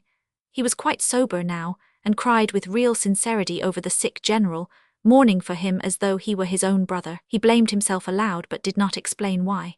He repeated over and over again to Nina Alexandrovna that he alone was to blame, no one else, but that he had acted out of pure amiable curiosity, and that the deceased, as he insisted upon calling the still living general, had been the greatest of geniuses. He laid much stress on the genius of the sufferer, as if this idea must be one of immense solace in the present crisis. Nina Alexandrovna, seeing his sincerity of feeling, said at last, and without the faintest suspicion of reproach in her voice, "Come, come, don't cry, God will forgive you." Lebedev was so impressed by these words, and the tone in which they were spoken, that he could not leave Nina Alexandrovna all the evening, in fact for several days. Till the general's death, indeed, he spent almost all his time at his side. Twice during the day, a messenger came to Nina Alexandrovna from the Epanchins to inquire after the invalid. When, late in the evening, the prince made his appearance in Lizaveta Prokofievna's drawing-room, he found it full of guests. Mrs. Epanchin questioned him very fully about the general as soon as he appeared, and when old Princess Bilokansky wished to know who this general was and who was Nina Alexandrovna, she proceeded to explain in a manner which pleased the prince very much. He himself, when relating the circumstances of the general's illness to Lizaveta Prokofievna, spoke beautifully, as Aglaya's sisters declared afterwards, modestly, quietly, without gestures or too many words, and with great dignity. He had entered the room with propriety and grace, and he was perfectly dressed. He not only did not fall down on the slippery floor, as he had expressed it, but evidently made a very favourable impression upon the assembled guests. As for his own impression on entering the room and taking his seat, he instantly remarked that the company was not in the least such as Aglaya's words had led him to fear, and as he had dreamed of, in nightmare form, all night. This was the first time in his life that he had seen a little corner of what was generally known by the terrible name of society. He had long thirsted, for reasons of his own, to penetrate the mysteries of the magic circle, and therefore this assemblage was of the greatest possible interest to him. His first impression was one of fascination. Somehow or other he felt that all these people must have been born on purpose to be together. It seemed to him that the Epanchins were not having a party at all, that these people must have been here always, and that he himself was one of them, returned among them after a long absence, but one of them, naturally and indisputably. It never struck him that all this refined simplicity and nobility and wit and personal dignity might possibly be no more than an exquisite artistic polish. The majority of the guests, who were somewhat empty-headed after all, in spite of their aristocratic bearing, never guessed in their self-satisfied composure that much of their superiority was mere veneer, which indeed they had adopted unconsciously and by inheritance. The prince would never so much as suspect such a thing in the delight of his first impression. He saw, for instance, that one important dignitary, old enough to be his grandfather, broke off his own conversation in order to listen to him, a young and inexperienced man, and not only listened, but seemed to attach value to his opinion and was kind and amiable, and yet they were strangers and had never seen each other before, Perhaps what most appealed to the prince's impressionability was the refinement of the old man's courtesy towards him. Perhaps the soil of his susceptible nature was really predisposed to receive a pleasant impression. Meanwhile, all these people, though friends of the family and of each other to a certain extent, were very far from being such intimate friends of the family and of each other as the prince concluded. There were some present who never would think of considering the Epanchins their equals. There were even some who hated one another cordially. For instance, old Princess Bilokansky had all her life despised the wife of the dignitary, while the latter was very far from loving Lizaveta Prokofyevna. The dignitary himself had been General Epanchin's protector from his youth up, and the general considered him so majestic a personage that he would have felt a hearty contempt for himself if he had even for one moment allowed himself to pose as the great man's equal, or to think of him, in his fear and reverence, as anything less than an Olympic god. There were others present who had not met for years, and who had no feeling whatever for each other, unless it were dislike. And yet they met tonight as though they had seen each other but yesterday in some friendly and intimate assembly of kindred spirits. It was not a large party, however. Besides Princess Bilokansky and the old dignitary, who was really a great man, and his wife, there was an old military general, a count or baron with a German name, a man reputed to possess great knowledge and administrative ability. He was one of those Olympian administrators who know everything except Russia, pronounce a word of extraordinary wisdom, admired by all about once in 5 years, and after being an eternity in the service, generally die full of honor and riches, though they have never done anything great, and have even been hostile to all greatness. This general was Ivan Fedorovitch's immediate superior in the service, and it pleased the latter to look upon him also as a patron. On the other hand, the great man did not at all consider himself Epanchin's patron. He was always very cool to him, while taking advantage of his ready services, and would instantly have put another in his place if there had been the slightest reason for the change. Another guest was an elderly, important-looking gentleman, a distant relative of Lizaveta Prokofyevna's. This gentleman was rich, held a good position, was a great talker, and had the reputation of being one of the dissatisfied. Though not belonging to the dangerous sections of that class, he had the manners to some extent of the English aristocracy, and some of their tastes, especially in the matter of underdone roast beef, harness, men servants, etc. He was a great friend of the dignitary, and Lizaveta Prokofyevna, for some reason or other, had got hold of the idea that this worthy intended at no distant date to offer the advantages of his hand and heart to Alexandra. Besides the elevated and more solid individuals enumerated, there were present a few younger though not less elegant guests.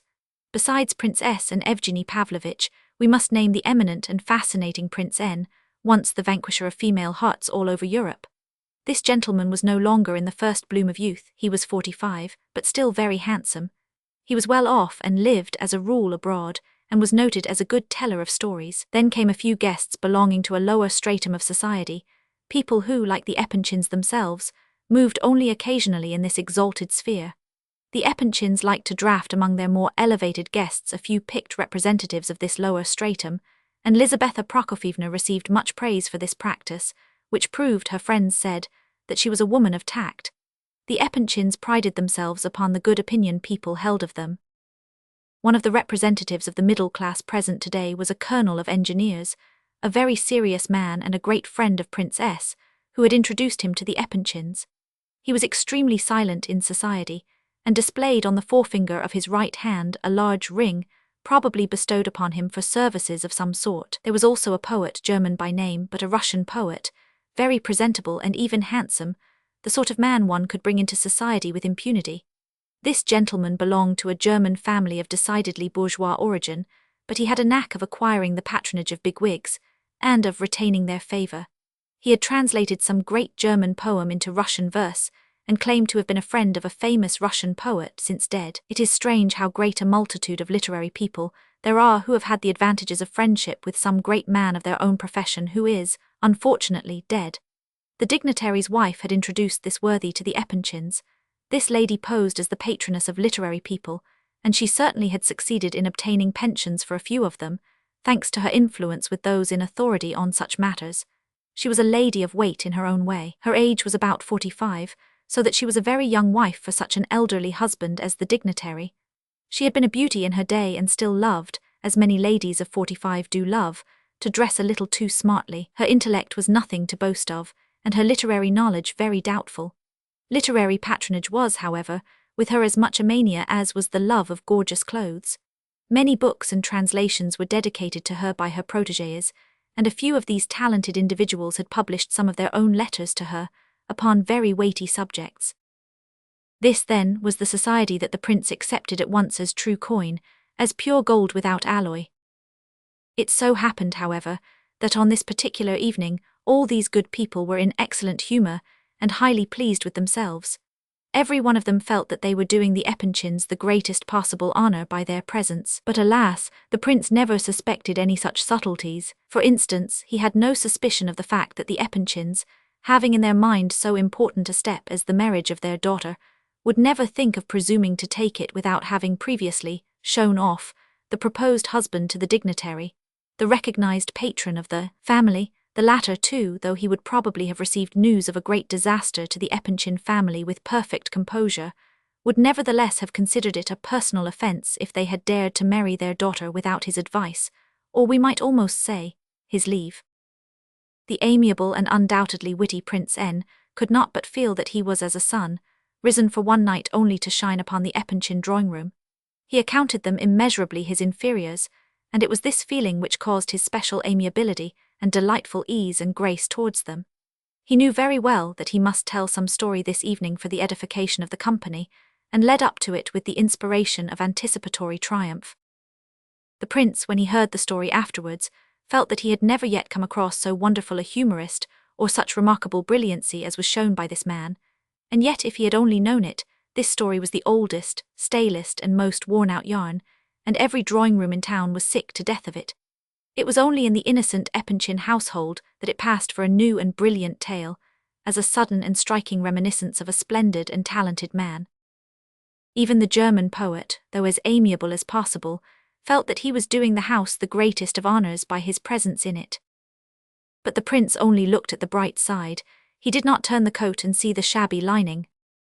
Aglaya had not foreseen that particular calamity. She herself looked wonderfully beautiful this evening. All three sisters were dressed very tastefully, and their hair was done with special care. Aglaya sat next to Evgeny Pavlovitch, and laughed and talked to him with an unusual display of friendliness. Evgeny himself behaved rather more sedately than usual, probably out of respect to the dignitary. Evgeny had been known in society for a long while. He had appeared at the Epanchins, today with crape on his hat, and Princess Bilokonski had commended this action on his part. Not every society man would have worn crape for such an uncle. Lizaveta Prokofyevna had liked it also, but was too preoccupied to take much notice. The prince remarked that Aglaya looked attentively at him 2 or 3 times, and seemed to be satisfied with his behaviour. Little by little he became very happy indeed. All his late anxieties and apprehensions after his conversation with Lebedev now appeared like so many bad dreams, impossible and even laughable. He did not speak much, only answering such questions as were put to him, and gradually settled down into unbroken silence, listening to what went on and steeped in perfect satisfaction and contentment. Little by little a sort of inspiration, however, began to stir within him, ready to spring into life at the right moment. When he did begin to speak, it was accidentally in response to a question, and apparently without any special object. Chapter 7. While he feasted his eyes upon Aglaya as she talked merrily with Evgeny and Prince N, suddenly the old Anglomaniac, who was talking to the dignitary in another corner of the room, apparently telling him a story about something or other, suddenly this gentleman pronounced the name of Nikolai Andreevich Pavlishev aloud. The prince quickly turned towards him and listened. The conversation had been on the subject of land, and the present disorders, and there must have been something amusing said, for the old man had begun to laugh at his companion's heated expressions. The latter was describing in eloquent words how, in consequence of recent legislation, he was obliged to sell a beautiful estate in the N province, not because he wanted ready money. In fact, he was obliged to sell it at half its value. To avoid another lawsuit about the Pavlishev estate, I ran away, he said. With a few more inheritances of that kind I should soon be ruined.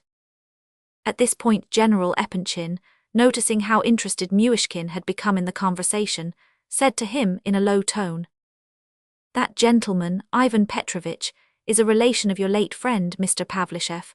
You wanted to find some of his relations, did you not?"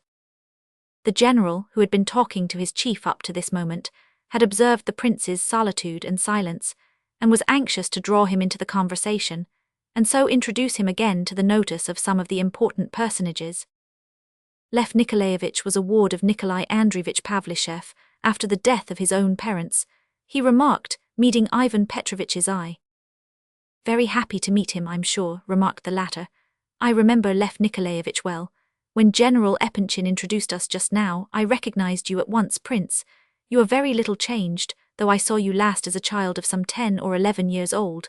There was something in your features, I suppose, that—" "You saw me as a child," exclaimed the prince with surprise. "Oh yes, long ago," continued Ivan Petrovitch, "while you were living with my cousin at Zlatoverhof. You don't remember me? No, I dare say you don't. You had some malady at the time, I remember. It was so serious that I was surprised." "No, I remember nothing," said the prince.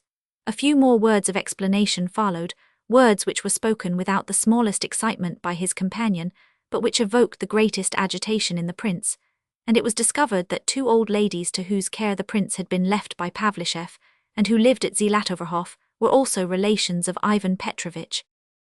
The latter had no idea, and could give no information as to why Pavlishev had taken so great an interest in the little prince, his ward. "In point of fact, I don't think I thought much about it," said the old fellow. He seemed to have a wonderfully good memory, however, for he told the prince all about the 2 old ladies, Pavlishev's cousins, who had taken care of him, and whom he declared he had taken to task for being too severe with the prince as a small sickly boy, the elder sister at least. The younger had been kind, he recollected. They both now lived in another province, on a small estate left to them by Pavlishev. The prince listened to all this with eyes sparkling with emotion and delight. He declared with unusual warmth that he would never forgive himself for having travelled about in the central provinces during these last 6 months, without having hunted up his 2 old friends. He declared further that he had intended to go every day, but had always been prevented by circumstances, but that now he would promise himself the pleasure, however far it was, he would find them out. And so Ivan Petrovitch really knew Natalia Nikitishna. What a saintly nature was hers! And Martha Nikitishna. Ivan Petrovitch must excuse him, but really he was not quite fair on dear old Martha. She was severe, perhaps, but then what else could she be with such a little idiot as he was then? Ha ha, he really was an idiot then, Ivan Petrovitch must know, though he might not believe it. Ha ha, so he had really seen him there, good heavens, and was he really and truly and actually a cousin of Pavlishev's? "I assure you of it," laughed Ivan Petrovitch, gazing amusedly at the prince. "Oh, I didn't say it because I doubt the fact, you know. Ha ha, how could I doubt such a thing? Ha ha ha, I made the remark because Nikolai Andreevich Pavlishev was such a splendid man, don't you see? Such a high-souled man he really was, I assure you." The prince did not exactly pant for breath, but he seemed almost to choke out of pure simplicity and goodness of heart. As Adelaida expressed it on talking the party over with her fiancé, the princess, next morning. "But my goodness me," laughed Ivan Petrovitch, "why can't I be cousin to even a splendid man?" "Oh dear," cried the prince, confused, trying to hurry his words out and growing more and more eager every moment. "I've gone and said another stupid thing. I don't know what to say. I didn't mean that, you know. He really was such a splendid man, wasn't he?" The prince trembled all over. Why was he so agitated? Why had he flown into such transports of delight without any apparent reason? He had far outshot the measure of joy and emotion consistent with the occasion. Why this was, it would be difficult to say. He seemed to feel warmly and deeply grateful to someone for something or other, perhaps to Ivan Petrovitch, but likely enough to all the guests individually and collectively. He was much too happy. Ivan Petrovitch began to stare at him with some surprise. The dignitary, too, looked at him with considerable attention.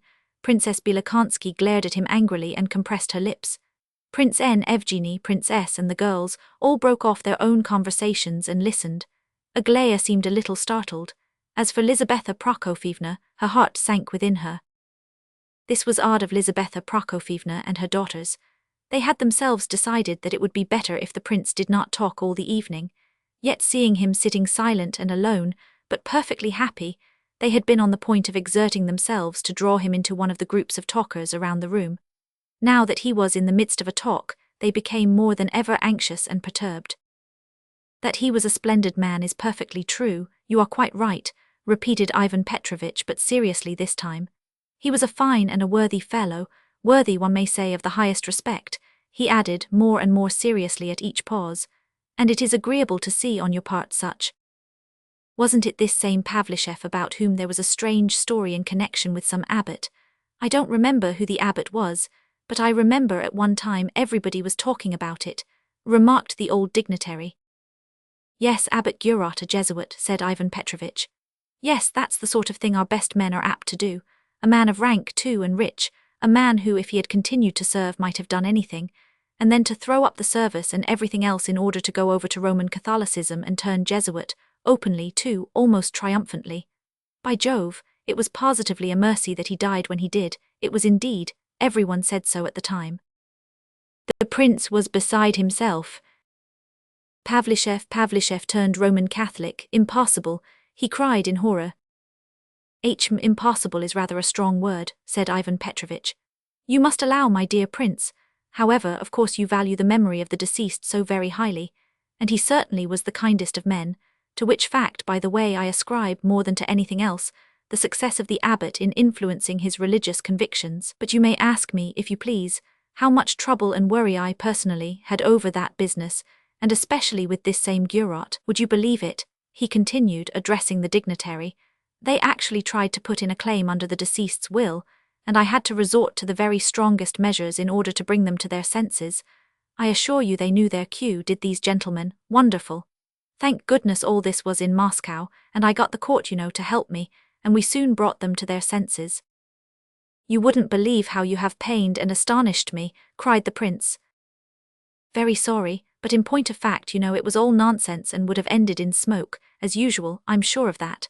Last year, he turned to the old man again, Countess K joined some Roman convent abroad.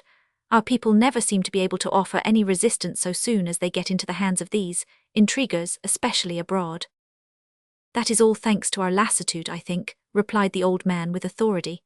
And then their way of preaching, they have a skillful manner of doing it, and they know how to startle one too. I got quite a fright myself in '32 in Vienna, I assure you, but I didn't cave into them, I ran away instead, ha ha. Come, I've always heard that you ran away with the beautiful Countess Levitsky that time, throwing up everything in order to do it, and not from the Jesuits at all, said Princess Bilokansky suddenly. Well, yes, but we call it from the Jesuits, It comes to the same thing, laughed the old fellow, delighted with the pleasant recollection. You seem to be very religious, he continued, kindly addressing the prince, which is a thing one meets so seldom nowadays among young people. The prince was listening open-mouthed, and still in a condition of excited agitation. The old man was evidently interested in him, and anxious to study him more closely. Pavlishev was a man of bright intellect and a good Christian, a sincere Christian, said the prince suddenly. How could he possibly embrace a faith which is unchristian? Roman Catholicism is, so to speak, simply the same thing as unchristianity, he added with flashing eyes, which seemed to take in everybody in the room. Come, that's a little too strong, isn't it? Murmured the old man, glancing at General Epanchin in surprise. How do you make out that the Roman Catholic religion is unchristian? What is it then? Asked Ivan Petrovitch, turning to the prince. It is not a Christian religion in the first place, said the latter in extreme agitation, quite out of proportion to the necessity of the moment. And in the second place, Roman Catholicism is, in my opinion, worse than atheism itself. Yes, that is my opinion. Atheism only preaches a negation, but Romanism goes further. It preaches a disfigured, distorted Christ. It preaches Antichrist, I assure you, I swear it. This is my own personal conviction, and it has long distressed me. The Roman Catholic believes that the Church on earth cannot stand without universal temporal power. He cries non possumus.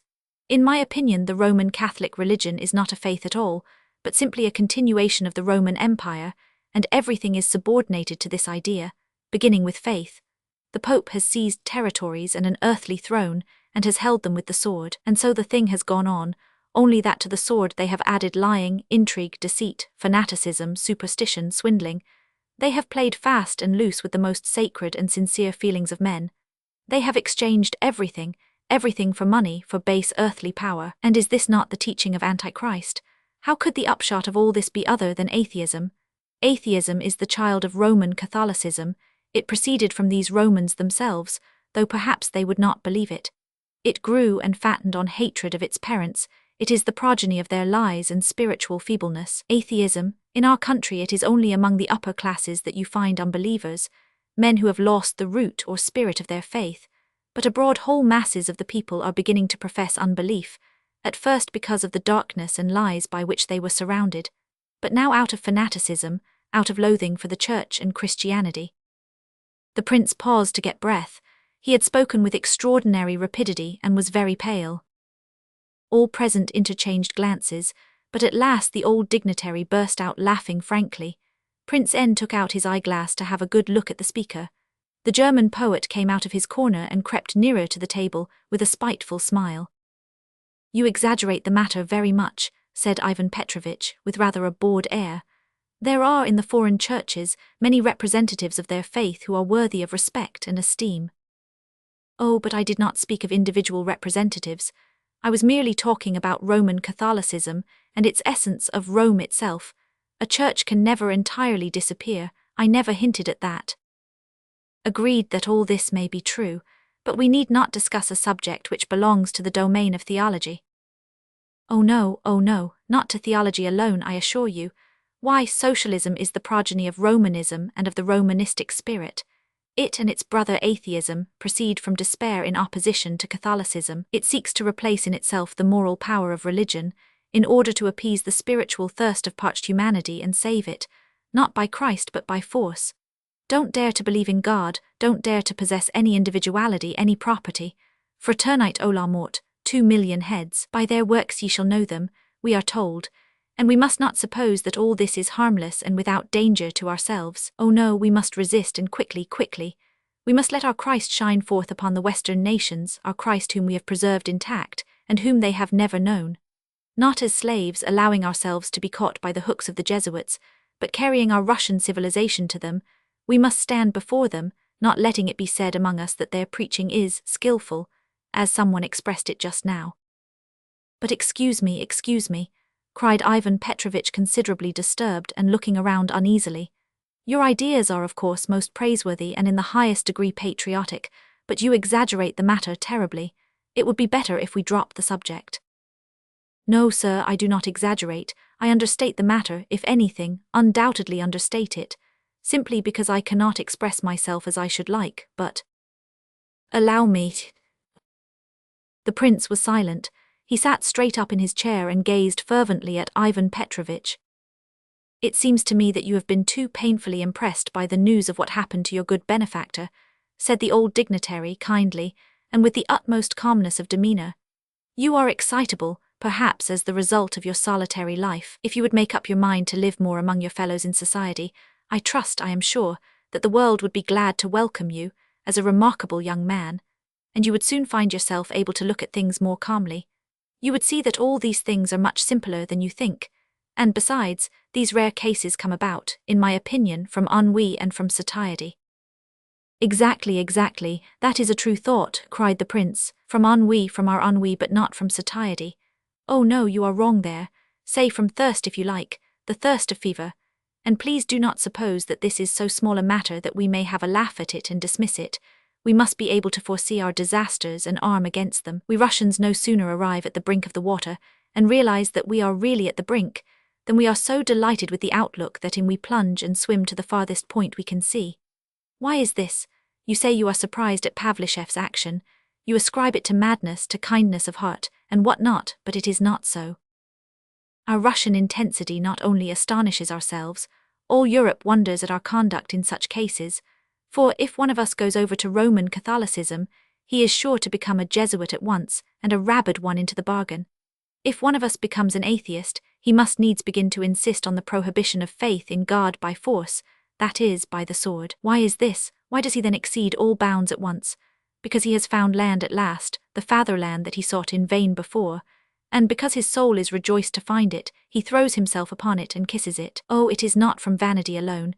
It is not from feelings of vanity that Russians become atheists and Jesuits, but from spiritual thirst, from anguish of longing for higher things, for dry firm land, for foothold on a fatherland which they never believed in because they never knew it. It is easier for a Russian to become an atheist than for any other nationality in the world. And not only does a Russian become an atheist, but he actually believes in atheism, just as though he had found a new faith, not perceiving that he has pinned his faith to a negation. Such is our anguish of thirst. Whoso has no country has no God. That is not my own expression, it is the expression of a merchant, one of the old believers whom I once met while travelling. He did not say exactly these words. I think his expression was, "Whoso forsakes his country forsakes his God."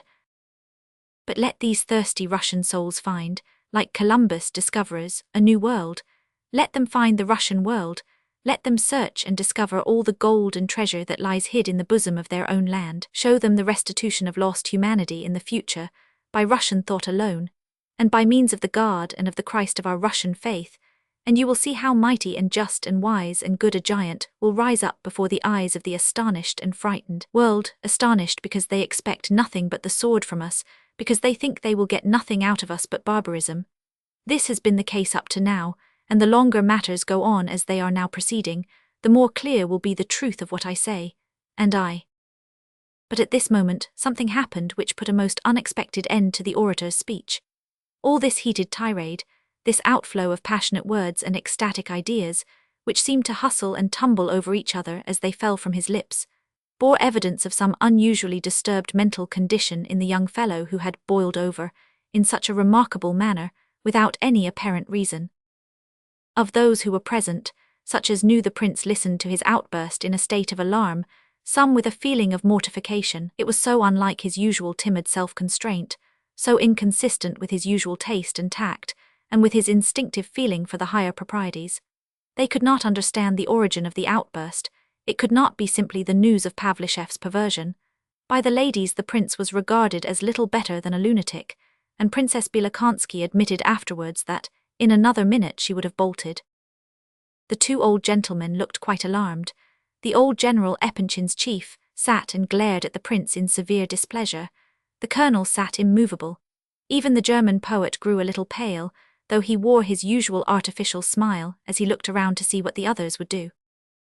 In point of fact, it is quite possible that the matter would have ended in a very commonplace and natural way in a few minutes. The undoubtedly astonished, but now more collected, General Epanchin had several times endeavoured to interrupt the prince, and not having succeeded, he was now preparing to take firmer and more vigorous measures to attain his end. In another minute or two, he would probably have made up his mind to lead the prince quietly out of the room, on the plea of his being ill, and it was more than likely that the general was right in his belief that the prince was actually ill, but it so happened that destiny had something different in store.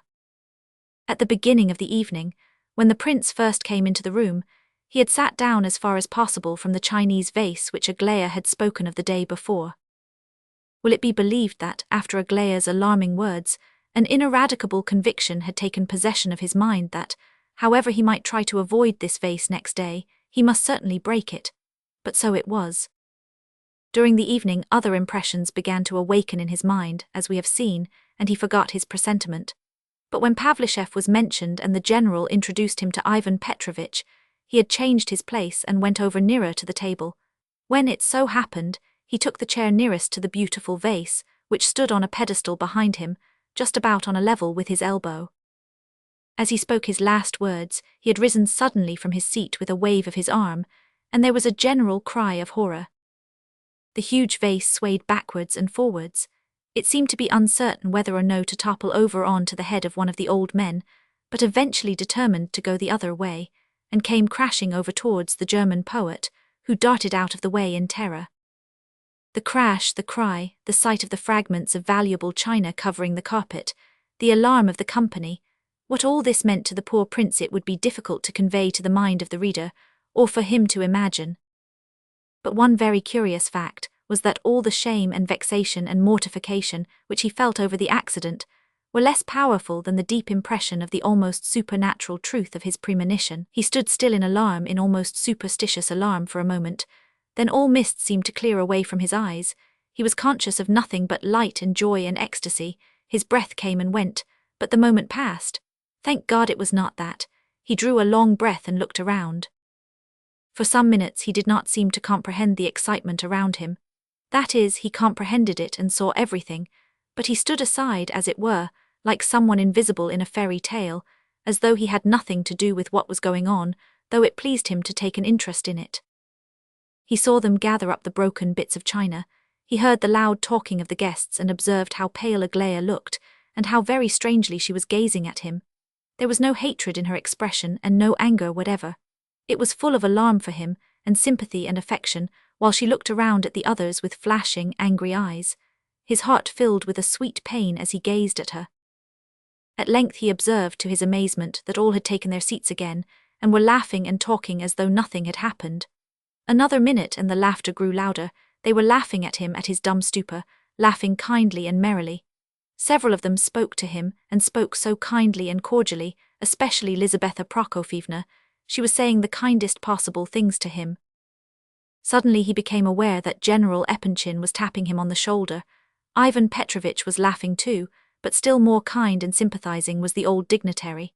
He took the prince by the hand and pressed it warmly. Then he patted it and quietly urged him to recollect himself, speaking to him exactly as he would have spoken to a little frightened child, which pleased the prince wonderfully, and next seated him beside himself. The prince gazed into his face with pleasure, but still seemed to have no power to speak. His breath failed him. The old man's face pleased him greatly. "Do you really forgive me?" he said at last, and Lizaveta Prokofyevna too. The laugh increased, tears came into the prince's eyes. He could not believe in all this kindness. He was enchanted. "The vase certainly was a very beautiful one. I remember it here for 15 years. Yes, quite that," remarked Ivan Petrovitch. "Oh, what a dreadful calamity! A wretched vase smashed and a man half dead with remorse about it," said Lizaveta Prokofyevna loudly. "What made you so dreadfully startled, Lev Nikolaevich?" she added a little timidly. "Come, my dear boy, cheer up. You really alarm me, taking the accident so to heart." "Do you forgive me all besides the vase, I mean?" said the prince, rising from his seat once more, but the old gentleman caught his hand and drew him down again. He seemed unwilling to let him go. 100 curia et se tres siriu, he whispered across the table to Ivan Petrovitch rather loudly. Probably the prince heard him. "So that I have not offended any of you. You will not believe how happy I am to be able to think so. It is as it should be, as if I could offend anyone here, I should offend you again by even suggesting such a thing." "Calm yourself, my dear fellow. You are exaggerating again. You really have no occasion to be so grateful to us. It is a feeling which does you great credit, but an exaggeration for all that." "I am not exactly thanking you. I am only feeling a growing admiration for you. It makes me happy to look at you. I dare say I am speaking very foolishly, but I must speak. I must explain, if it be out of nothing better than self-respect." All he said and did was abrupt, confused, feverish. Very likely the words he spoke, as often as not, were not those he wished to say. He seemed to inquire whether he might speak. His eyes lighted on Princess Bilokansky. "All right, my friend, talk away," she remarked. "Only don't lose your breath. You were in such a hurry when you began, and look what you've come to now. Don't be afraid of speaking. All these ladies and gentlemen have seen far stranger people than yourself. You don't astonish them. You are nothing out of the way remarkable, you know. You've done nothing but break a vase and give us all a fright." The prince listened, smiling. "Wasn't it you," he said, suddenly turning to the old gentleman, "who saved the student Porkanoff and a clerk called Shoabrin from being sent to Siberia 2 or 3 months since?" The old dignitary blushed a little, and murmured that the prince had better not excite himself further. "And I have heard of you," continued the prince, addressing Ivan Petrovitch, "that when some of your villagers were burned out, you gave them wood to build up their houses again, though they were no longer your serfs and had behaved badly towards you." "Oh, come, you are exaggerating," said Ivan Petrovitch, beaming with satisfaction all the same. He was right, however, in this instance, for the report had reached the prince's ears in an incorrect form. "And you, princess," he went on, addressing Princess Bilokansky, "was it not you who received me in Moscow, 6 months since, as kindly as though I had been your own son, in response to a letter from Lizaveta Prokofyevna, and gave me one piece of advice, again as to your own son, which I shall never forget? Do you remember?" "What are you making such a fuss about?" said the old lady with annoyance. "You are a good fellow, but very silly. One gives you a halfpenny and you are as grateful as though one had saved your life. You think this is praiseworthy on your part, but it is not indeed." She seemed to be very angry, but suddenly burst out laughing quite good-humoredly. Lizaveta Prokofievna's face brightened up too, so did that of General Epanchin. "I told you Lev Nikolaevich was a man, if only he would not be in such a hurry as the princess remarked," said the latter with delight. Aglaya alone seemed sad and depressed. Her face was flushed, perhaps with indignation. "He really is very charming," whispered the old dignitary to Ivan Petrovitch. "I came into this room with anguish in my heart," continued the prince, with ever-growing agitation, speaking quicker and quicker and with increasing strangeness. I was afraid of you all and afraid of myself. I was most afraid of myself. When I returned to Petersburg, I promised myself to make a point of seeing our greatest men and members of our oldest families, the old families like my own. I am now among princes like myself, am I not? I wished to know you, and it was necessary, very, very necessary. I had always heard so much that was evil said of you all, more evil than good, as to how small and petty were your interests, how absurd your habits, how shallow your education, and so on. There is so much written and said about you. I came here today with anxious curiosity.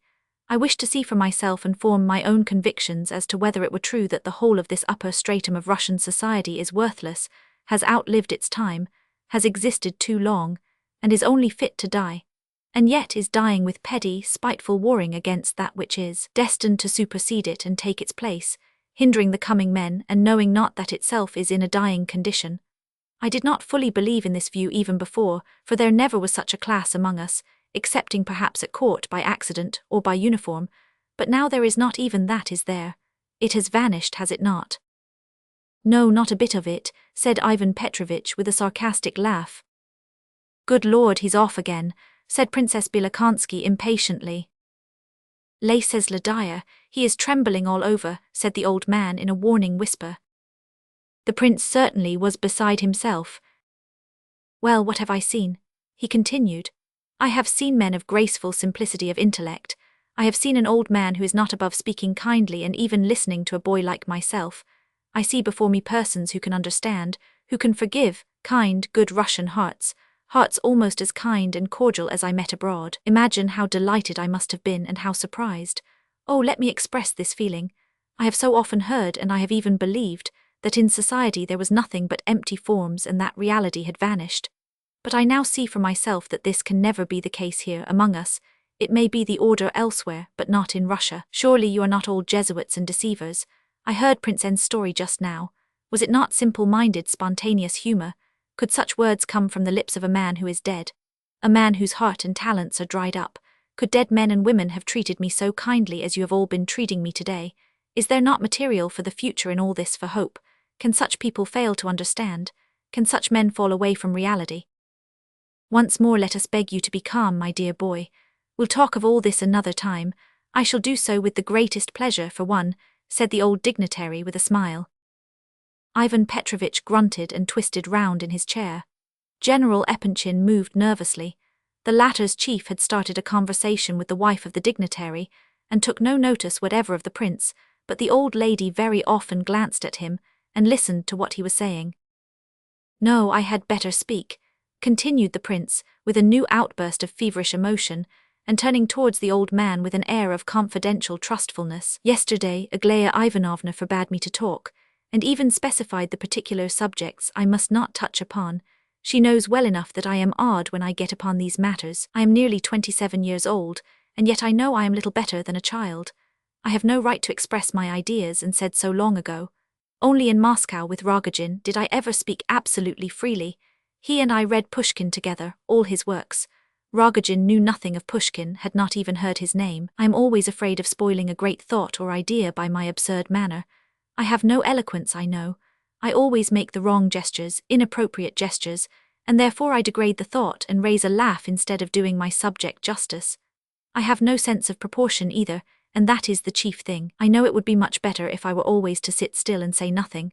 When I do so, I appear to be quite a sensible sort of a person, and what's more, I think about things. But now I must speak. It is better that I should. I began to speak because you looked so kindly at me. You have such a beautiful face. I promised Aglaya Ivanovna yesterday that I would not speak all the evening." "Really," said the old man, smiling. "But at times, I can't help thinking that I am wrong in feeling so about it, you know. Sincerity is more important than elocution, isn't it? Sometimes. I want to explain all to you, everything. I know you think me utopian, don't you, an idealist? Oh no, I'm not indeed, my ideas are all so simple. You don't believe me, you are smiling. Do you know I am sometimes very wicked, for I lose my faith. This evening as I came here I thought to myself, what shall I talk about? How am I to begin so that they may be able to understand partially at all events? How afraid I was, dreadfully afraid, and yet how could I be afraid? Was it not shameful of me? Was I afraid of finding a bottomless abyss of empty selfishness? Ah, that's why I am so happy at this moment, because I find there is no bottomless abyss at all, but good, healthy material full of life. It is not such a very dreadful circumstance that we are odd people, is it? For we really are odd, you know, careless, reckless, easily wearied of anything. We don't look thoroughly into matters, don't care to understand things. We are all like this, you and I and all of them. Why, here are you now, you are not a bit angry with me for calling you odd, are you? And if so, surely there is good material in you. Do you know, I sometimes think it is a good thing to be odd. We can forgive one another more easily and be more humble. No one can begin by being perfect. There is much one cannot understand in life at first. In order to attain to perfection, one must begin by failing to understand much. And if we take in knowledge too quickly, we very likely are not taking it in at all. I say all this to you, you who by this time understand so much, and doubtless have failed to understand so much also. I am not afraid of you any longer. You are not angry that a mere boy should say such words to you, are you? Of course not. You know how to forget and to forgive. You are laughing, Ivan Petrovitch. You think I am a champion of other classes of people, that I am their advocate, a democrat and an orator of equality. The prince laughed hysterically. He had several times burst into these little short nervous laughs. Oh no, it is for you, for myself, and for all of us together that I am alarmed. I am a prince of an old family myself, and I am sitting among my peers, and I am talking like this in the hope of saving us all, in the hope that our class will not disappear altogether, into the darkness, unguessing its danger, blaming everything around it and losing ground every day. Why should we disappear and give place to others, when we may still, if we choose, remain in the front rank and lead the battle? Let us be servants, that we may become lords in due season. He tried to get upon his feet again, but the old man still restrained him, gazing at him with increasing perturbation as he went on. Listen, I know it is best not to speak. It is best simply to give a good example, simply to begin the work. I have done this, I have begun, and oh, can anyone be unhappy, really? Oh, what does grief matter? What does misfortune matter if one knows how to be happy? Do you know, I cannot understand how anyone can pass by a green tree and not feel happy only to look at it, how anyone can talk to a man and not feel happy in loving him. Oh, it is my own fault that I cannot express myself well enough, but there are lovely things at every step I take, things which even the most miserable man must recognize as beautiful. Look at a little child, look at God's day dawn, look at the grass growing, look at the eyes that love you as they gaze back into your eyes. He had risen and was speaking standing up. The old gentleman was looking at him now in unconcealed alarm. Lizaveta Prokofyevna wrung her hands. Oh my God, she cried. She had guessed the state of the case before anyone else. Aglaya rushed quickly up to him, and was just in time to receive him in her arms, and to hear with dread and horror that awful, wild cry as he fell writhing to the ground. There he lay on the carpet, and someone quickly placed a cushion under his head. No one had expected this. In a quarter of an hour or so Prince N. and Evgeny Pavlovitch and the old dignitary were hard at work endeavouring to restore the harmony of the evening, but it was of no avail, and very soon after the guests separated and went their ways. A great deal of sympathy was expressed, a considerable amount of advice was volunteered. Ivan Petrovitch expressed his opinion that the young man was a Slavophile or something of that sort, but that it was not a dangerous development. The old dignitary said nothing. True enough, most of the guests next day and the day after were not in very good humour. Ivan Petrovitch was a little offended, but not seriously so.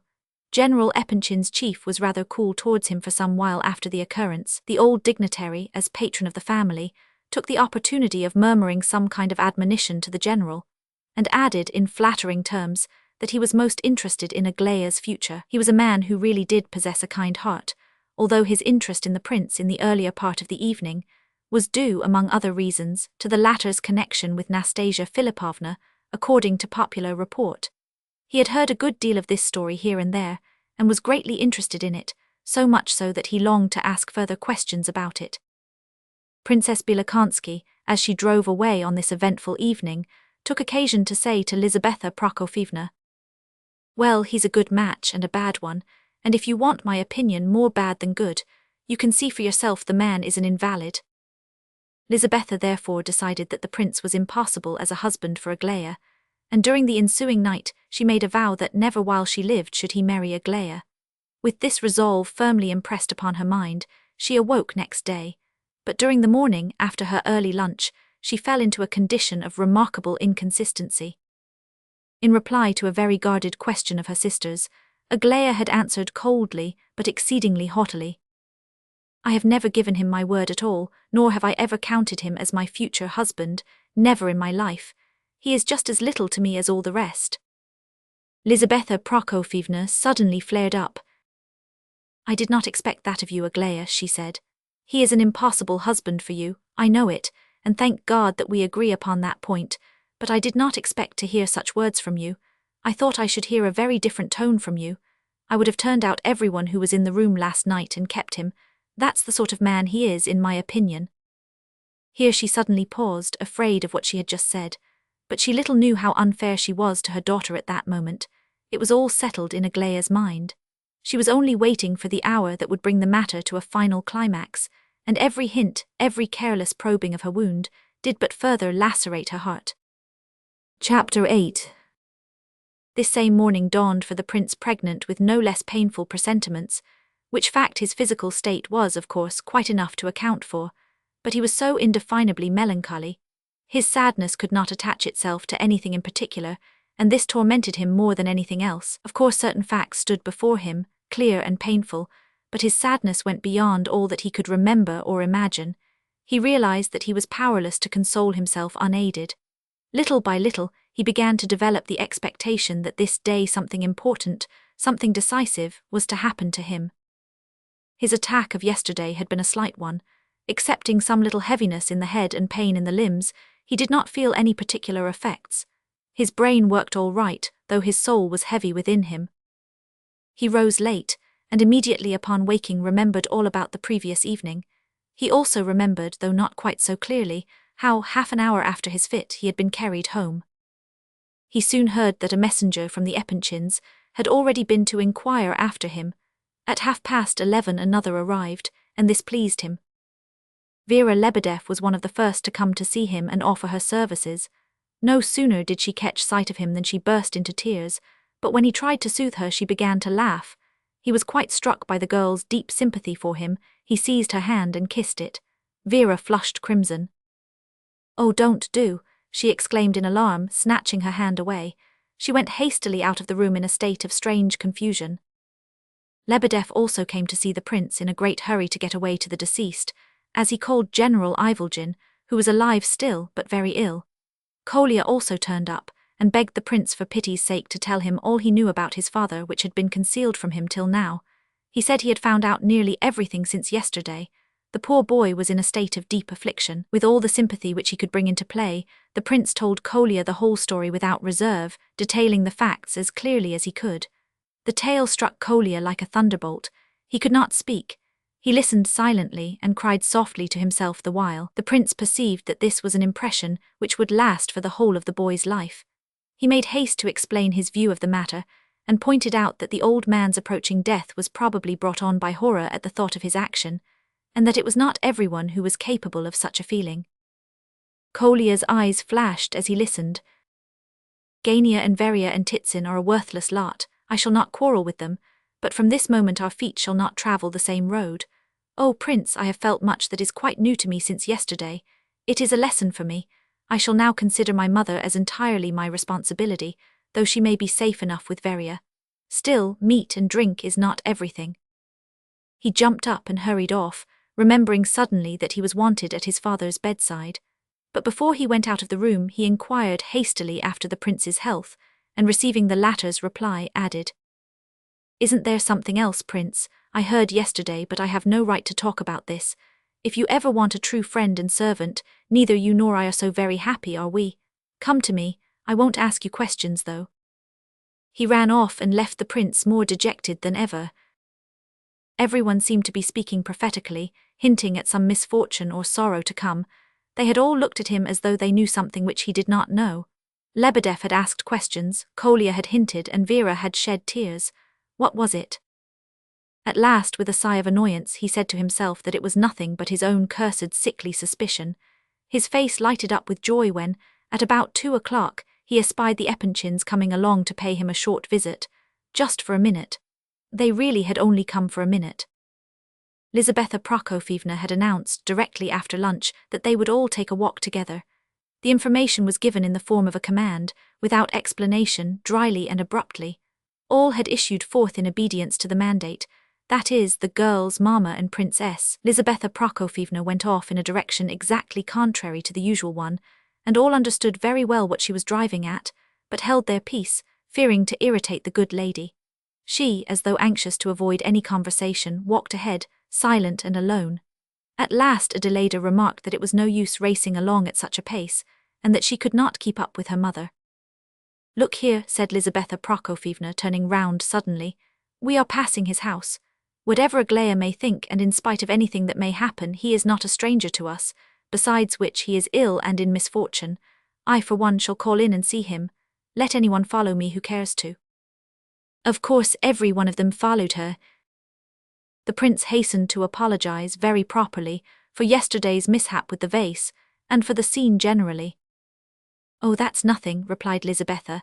"I'm not sorry for the vase, I'm sorry for you. So you can see that there was a scene, can you? Well, it doesn't matter much, for everyone must realize now that it is impossible to be hard on you. Well, au revoir. I advise you to have a walk, and then go to sleep again if you can. Come in as usual if you feel inclined, and be assured once for all, whatever happens and whatever may have happened, you shall always remain the friend of the family, mine at all events. I can answer for myself." In response to this challenge, all the others chimed in and re-echoed Mama's sentiments. And so they took their departure. But in this hasty and kindly designed visit there was hidden a fund of cruelty which Lizaveta Prokofyevna never dreamed of.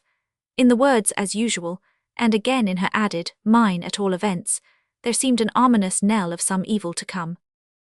The prince began to think of Aglaya. She had certainly given him a wonderful smile, both at coming and again at leave-taking, but had not said a word, not even when the others all professed their friendship for him. She had looked very intently at him, but that was all. Her face had been paler than usual. She looked as though she had slept badly. The prince made up his mind that he would make a point of going there, as usual, tonight, and looked feverishly at his watch. Vera came in 3 minutes after the Epanchins had left. "Lev Nikolaevich," she said, "Aglaya Ivanovna has just given me a message for you." The prince trembled. "Is it a note?" "No, a verbal message. She had hardly time even for that. She begs you earnestly not to go out of the house for a single moment all today until 7 o'clock in the evening. It may have been 9, I didn't quite hear." But why is this? What does it mean?" "I don't know at all, but she said I was to tell you particularly." "Did she say that?" "Not those very words. She only just had time to whisper as she went by, but by the way she looked at me I knew it was important. She looked at me in a way that made my heart stop beating." The prince asked a few more questions, and though he learned nothing else, he became more and more agitated. Left alone, he lay down on the sofa and began to think. "Perhaps," he thought, "someone is to be with them until 9 tonight, and she is afraid that I may come and make a fool of myself again, in public." So he spent his time longing for the evening and looking at his watch. But the clearing up of the mystery came long before the evening, and came in the form of a new and agonizing riddle. Half an hour after the Epanchins had gone, Hippolyte arrived, so tired that, almost unconscious, he sank into a chair and broke into such a fit of coughing that he could not stop. He coughed till the blood came. His eyes glittered, and 2 red spots on his cheeks grew brighter and brighter. The prince murmured something to him, but Hippolyte only signed that he must be left alone for a while and sat silent. At last he came to himself. "I am off," he said hoarsely and with difficulty. "Shall I see you home?" asked the prince, rising from his seat, but suddenly stopping short as he remembered Aglaya's prohibition against leaving the house. Hippolyte laughed. "I don't mean that I am going to leave your house," he continued, still gasping and coughing. "On the contrary, I thought it absolutely necessary to come and see you. Otherwise I should not have troubled you. I am off there, you know, and this time I believe seriously that I am off. It's all over. I did not come here for sympathy, believe me. I lay down this morning at 10 o'clock with the intention of not rising again before that time, but I thought it over and rose just once more in order to come here, from which you may deduce that I had some reason for wishing to come. It grieves me to see you so, Hippolyte. Why didn't you send me a message? I would have come up and saved you this trouble. Well, enough, you've pitied me, and that's all that good manners exact. I forgot, how are you? I'm all right. Yesterday I was a little. I know, I heard, the china vase caught it. I'm sorry I wasn't there. I've come about something important. In the first place, I had the pleasure of seeing Gavrila Ardalionovitch and Aglaya Ivanovna enjoying a rendezvous on the green bench in the park. I was astonished to see what a fool a man can look. I remarked upon the fact to Aglaya Ivanovna when he had gone. I don't think anything ever surprises you, Prince, added Hippolyte, gazing incredulously at the prince's calm demeanour. To be astonished by nothing is a sign, they say, of a great intellect. In my opinion, it would serve equally well as a sign of great foolishness. I am not hinting about you. Pardon me, I am very unfortunate today in my expressions. I knew yesterday that Gavrila Ardalionovitch, began the prince, and paused in evident confusion, though Hippolyte had shown annoyance at his betraying no surprise. You knew it, come, that's news, but no, perhaps better not tell me, and were you a witness of the meeting? If you were there yourself, you must have known that I was not there. Oh, but you may have been sitting behind the bushes somewhere. However, I am very glad on your account, of course. I was beginning to be afraid that Mr. Gania might have the preference. May I ask you, Hippolyte, not to talk of this subject, and not to use such expressions? Especially as you know all, eh? You are wrong, I know scarcely anything, and Aglaya Ivanovna is aware that I know nothing. I knew nothing whatever about this meeting. You say there was a meeting. Very well, let's leave it so. Why, what do you mean? You said you knew and now suddenly you know nothing. You say, very well, let's leave it so. But I say, don't be so confiding, especially as you know nothing. You are confiding simply because you know nothing, but do you know what these good people have in their mind's eye, Gania and his sister? Perhaps you are suspicious. Well, I'll drop the subject, he added hastily, observing the prince's impatient gesture. But I've come to you on my own business. I wish to make you a clear explanation. What a nuisance it is that one cannot die without explanations. I have made such a quantity of them already. Do you wish to hear what I have to say? Speak away, I am listening. Very well, but I'll change my mind and begin about Gania. Just fancy, to begin with, if you can, that I too was given an appointment at the green bench today. However, I won't deceive you. I asked for the appointment. I said I had a secret to disclose. I don't know whether I came there too early, I think I must have. But scarcely had I sat down beside Aglaya Ivanovna than I saw Gavrila Ardalionovitch and his sister Veria coming along, arm in arm, just as though they were enjoying a morning walk together. Both of them seemed very much astonished, not to say disturbed, at seeing me. They evidently had not expected the pleasure. Aglaya Ivanovna blushed up, and was actually a little confused. I don't know whether it was merely because I was there, or whether Gania's beauty was too much for her. But anyway, she turned crimson, and then finished up the business in a very funny manner. She jumped up from her seat, bowed back to Gania, smiled to Veria, and suddenly observed, I only came here to express my gratitude for all your kind wishes on my behalf, and to say that if I find I need your services, believe me. Here she bowed them away, as it were, and they both marched off again, looking very foolish. Gania evidently could not make head nor tail of the matter, and turned as red as a lobster. But Veria understood at once that they must get away as quickly as they could, so she dragged Gania away. She is a great deal cleverer than he is.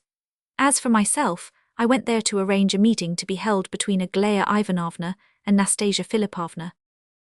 Nastasya Filippovna, cried the prince.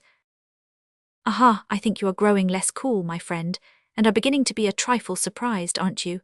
I'm glad that you are not above ordinary human feelings for once. I'll console you a little now after your consternation. See what I get for serving a young and high-souled maiden. This morning I received a slap in the face from the lady. A moral one? Asked the prince involuntarily. Yes, not a physical one. I don't suppose anyone, even a woman, would raise a hand against me now. Even Gania would hesitate. I did think at one time yesterday that he would fly at me, though. I bet anything that I know what you are thinking of now. You are thinking, of course one can't strike the little wretch, but one could suffocate him with a pillow or a wet towel when he is asleep. One ought to get rid of him somehow. I can see in your face that you are thinking that at this very second." "I never thought of such a thing for a moment," said the prince with disgust. "I don't know, I dreamed last night that I was being suffocated with a wet cloth by somebody. I'll tell you who it was, Rogozhin. What do you think, can a man be suffocated with a wet cloth?" "I don't know." "I've heard so. Well, we leave that question just now. Why am I a scandal monger? Why did she call me a scandal monger? And mind, after she had heard every word I had to tell her and had asked all sorts of questions besides. But such is the way of women. For her sake I entered into relations with Rogozhin, an interesting man. At her request I arranged a personal interview between herself and Nastasya Filippovna. Could she have been angry because I hinted that she was enjoying Nastasya Filippovna's leavings? Why, I have been impressing it upon her all this while for her own good. 2 letters have I written her in that strain, and I began straight off today about its being humiliating for her. Besides, the word leavings is not my invention. At all events, they all used it at Gania, and she used it herself. So why am I a scandal monger? I see you are tremendously amused at this moment. Probably you are laughing at me and fitting those silly lines to my case. Maybe sad love upon his setting smiles, and with vain hopes his farewell hour beguiles. How. Hippolyte suddenly burst into a fit of hysterical laughter, which turned into a choking cough. "Observe," he gasped through his coughing, "what a fellow Gania is. He talks about Nastasya's leavings, but what does he want to take himself?" The prince sat silent for a long while. His mind was filled with dread and horror. "You spoke of a meeting with Nastasya Filippovna," he said at last in a low voice. "Oh, come, surely you must know that there is to be a meeting today between Nastasya and Aglaya Ivanovna, and that Nastasya has been sent for on purpose, through Rogozhin from St. Petersburg. It has been brought about by invitation of Aglaya Ivanovna and my own efforts, and Nastasya is at this moment with Rogozhin, not far from here, at Dana Alexeyevna's, that curious friend of hers. And to this questionable house Aglaya Ivanovna is to proceed for a friendly chat with Nastasya Filippovna, and for the settlement of several problems. They are going to play at arithmetic. Didn't you know about it? Word of honor." "It's a most improbable story." "Oh, very well, if it's improbable, it is, that's all. And yet where should you have heard it? Though I must say, if a fly crosses the room, it's known all over the place here. However, I've warned you and you may be grateful to me. Well, au revoir, probably in the next world. One more thing, don't think that I am telling you all this for your sake. Oh dear, no. Do you know that I dedicated my confession to Aglaya Ivanovna? I did though, and how she took it, ha ha. Oh no, I am not acting from any high, exalted motives. But though I may have behaved like a cad to you, I have not done her any harm. I don't apologize for my words about leavings and all that. I am atoning for that, you see, by telling you the place and time of the meeting. Goodbye, you had better take your measures if you are worthy the name of a man. The meeting is fixed for this evening, that's certain." Hippolyte walked towards the door, but the prince called him back and he stopped. "Then you think Aglaya Ivanovna herself intends to go to Nastasya Filippovna's tonight?" he asked, and bright hectic spots came out on his cheeks and forehead. "I don't know absolutely for certain, but in all probability it is so," replied Hippolyte, looking round. "Nastasya would hardly go to her, and they can't meet at Gania with a man nearly dead in the house." "It's impossible for that very reason," said the prince. "How would she get out if she wished to? You don't know the habits of that house. She could not get away alone to Nastasya Filippovna's. It's all nonsense."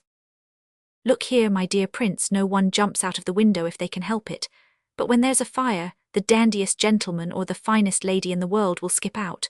When the moment comes, and there's nothing else to be done, our young lady will go to Nastasya Filippovna's. Don't they let the young ladies out of the house alone, then?" "I didn't mean that exactly."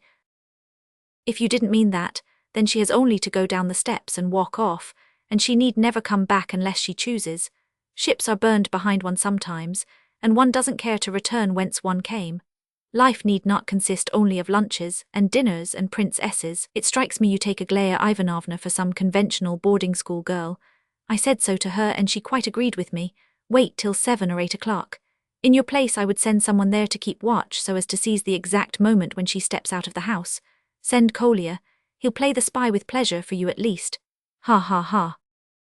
Hippolyte went out. There was no reason for the prince to set anyone to watch, even if he had been capable of such a thing. Aglaya's command that he should stay at home all day seemed almost explained now. Perhaps she meant to call for him herself, or it might be, of course, that she was anxious to make sure of his not coming there, and therefore bade him remain at home. His head whirled, the whole room seemed to be turning round. He lay down on the sofa and closed his eyes. One way or the other the question was to be decided at last, finally. Oh no, he did not think of Aglaya as a boarding school miss, or a young lady of the conventional type. He had long since feared that she might take some such step as this, but why did she wish to see Nastasya? He shivered all over as he lay. He was in high fever again. No, he did not account her a child. Certain of her looks, certain of her words of late, had filled him with apprehension. At times it had struck him that she was putting too great a restraint upon herself, and he remembered that he had been alarmed to observe this. He had tried all these days to drive away the heavy thoughts that oppressed him, but what was the hidden mystery of that soul? The question had long tormented him, although he implicitly trusted that soul. And now it was all to be cleared up. It was a dreadful thought, and that woman again. Why did he always feel as though that woman were fated to appear at each critical moment of his life, and tear the thread of his destiny like a bit of rotten string? That he always had felt this he was ready to swear, although he was half delirious at the moment. If he had tried to forget her all this time, it was simply because he was afraid of her. Did he love the woman or hate her? This question he did not once ask himself today. His heart was quite pure. He knew whom he loved. He was not so much afraid of this meeting, nor of its strangeness, nor of any reasons there might be for it unknown to himself. He was afraid of the woman herself, Nastasya Filippovna. He remembered, some days afterwards, how during all those fevered hours he had seen but her eyes, her look, had heard her voice, strange words of hers. He remembered that this was so, although he could not recollect the details of his thoughts. He could remember that Vera brought him some dinner, and that he took it, but whether he slept after dinner or no, he could not recollect. He only knew that he began to distinguish things clearly from the moment when Aglaya suddenly appeared, and he jumped up from the sofa and went to meet her. It was just 7:15 then. Aglaya was quite alone and dressed apparently hastily in a light mantle. Her face was pale as it had been in the morning, and her eyes were ablaze with bright but subdued fire. He had never seen that expression in her eyes before. She gazed attentively at him. "You are quite ready, I observe," she said with absolute composure, "dressed and your hat in your hand. I see somebody has thought fit to warn you, and I know who. Hippolyte." "Yes, he told me," said the prince, feeling only half alive. "Come then, you know, I suppose, that you must escort me there. You are well enough to go out, aren't you?" "I am well enough, but is it really possible?" He broke off abruptly and could not add another word. This was his one attempt to stop the mad child, and after he had made it he followed her as though he had no will of his own. Confused as his thoughts were, he was nevertheless capable of realizing the fact that if he did not go with her, she would go alone, and so he must go with her at all hazards. He guessed the strength of her determination. It was beyond him to check it. They walked silently and said scarcely a word all the way. He only noticed that she seemed to know the road very well, and once when he thought it better to go by a certain lane, and remarked to her that it would be quieter and less public, she only said, "It's all the same," and went on. When they were almost arrived at Darya Alexeyevna's house, it was a large wooden structure of ancient date. A gorgeously dressed lady and a young girl came out of it. Both these ladies took their seats in a carriage, which was waiting at the door, talking and laughing loudly the while, and drove away without appearing to notice the approaching couple. No sooner had the carriage driven off than the door opened once more, and Rogozhin, who had apparently been awaiting them, let them in and closed it after them. "There is not another soul in the house now excepting our 4 selves," he said aloud, looking at the prince in a strange way. Nastasya Filippovna was waiting for them in the first room they went into. She was dressed very simply, in black. She rose at their entrance but did not smile or give her hand, even to the prince. Her anxious eyes were fixed upon Aglaya. Both sat down at a little distance from one another, Aglaya on the sofa in the corner of the room, Nastasya by the window. The prince and Rogozhin remained standing, and were not invited to sit. Myshkin glanced at Rogozhin in perplexity, but the latter only smiled disagreeably and said nothing. The silence continued for some few moments. An ominous expression passed over Nastasya Filippovna's face. Of a sudden, it became obstinate-looking, hard and full of hatred, but she did not take her eyes off her visitors for a moment. Aglaya was clearly confused but not frightened. On entering, she had merely glanced momentarily at her rival, and then had sat still, with her eyes on the ground, apparently in thought. Once or twice she glanced casually round the room. A shade of disgust was visible in her expression. She looked as though she were afraid of contamination in this place. She mechanically arranged her dress and fidgeted uncomfortably, eventually changing her seat to the other end of the sofa. Probably she was unconscious of her own movements, but this very unconsciousness added to the offensiveness of their suggested meaning. At length she looked straight into Nastasya's eyes, and instantly read all there was to read in her rival's expression. Woman understood woman.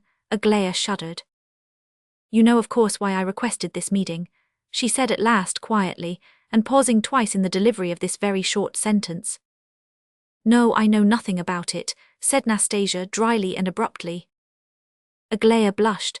Perhaps it struck her as very strange and impossible that she should really be sitting here and waiting for that woman's reply to her question. At the first sound of Nastasya's voice, a shudder ran through her frame. Of course, that woman observed and took in all this. "You know quite well, but you are pretending to be ignorant," said Aglaya, very low, with her eyes on the ground. "Why should I?" asked Nastasya Filippovna, smiling slightly. "You want to take advantage of my position, now that I am in your house," continued Aglaya awkwardly. "For that position you are to blame and not I," said Nastasya, flaring up suddenly. "I did not invite you but you me, and to this moment I am quite ignorant as to why I am thus honored." Aglaya raised her head haughtily. "Restrain your tongue," she said. "I did not come here to fight you with your own weapons." "Oh, then you did come to fight, I may conclude, dear me, and I thought you were cleverer." They looked at one another with undisguised malice. One of these women had written to the other, so lately, such letters as we have seen, and it all was dispersed at their first meeting. Yet it appeared that not one of the 4 persons in the room considered this in any degree strange.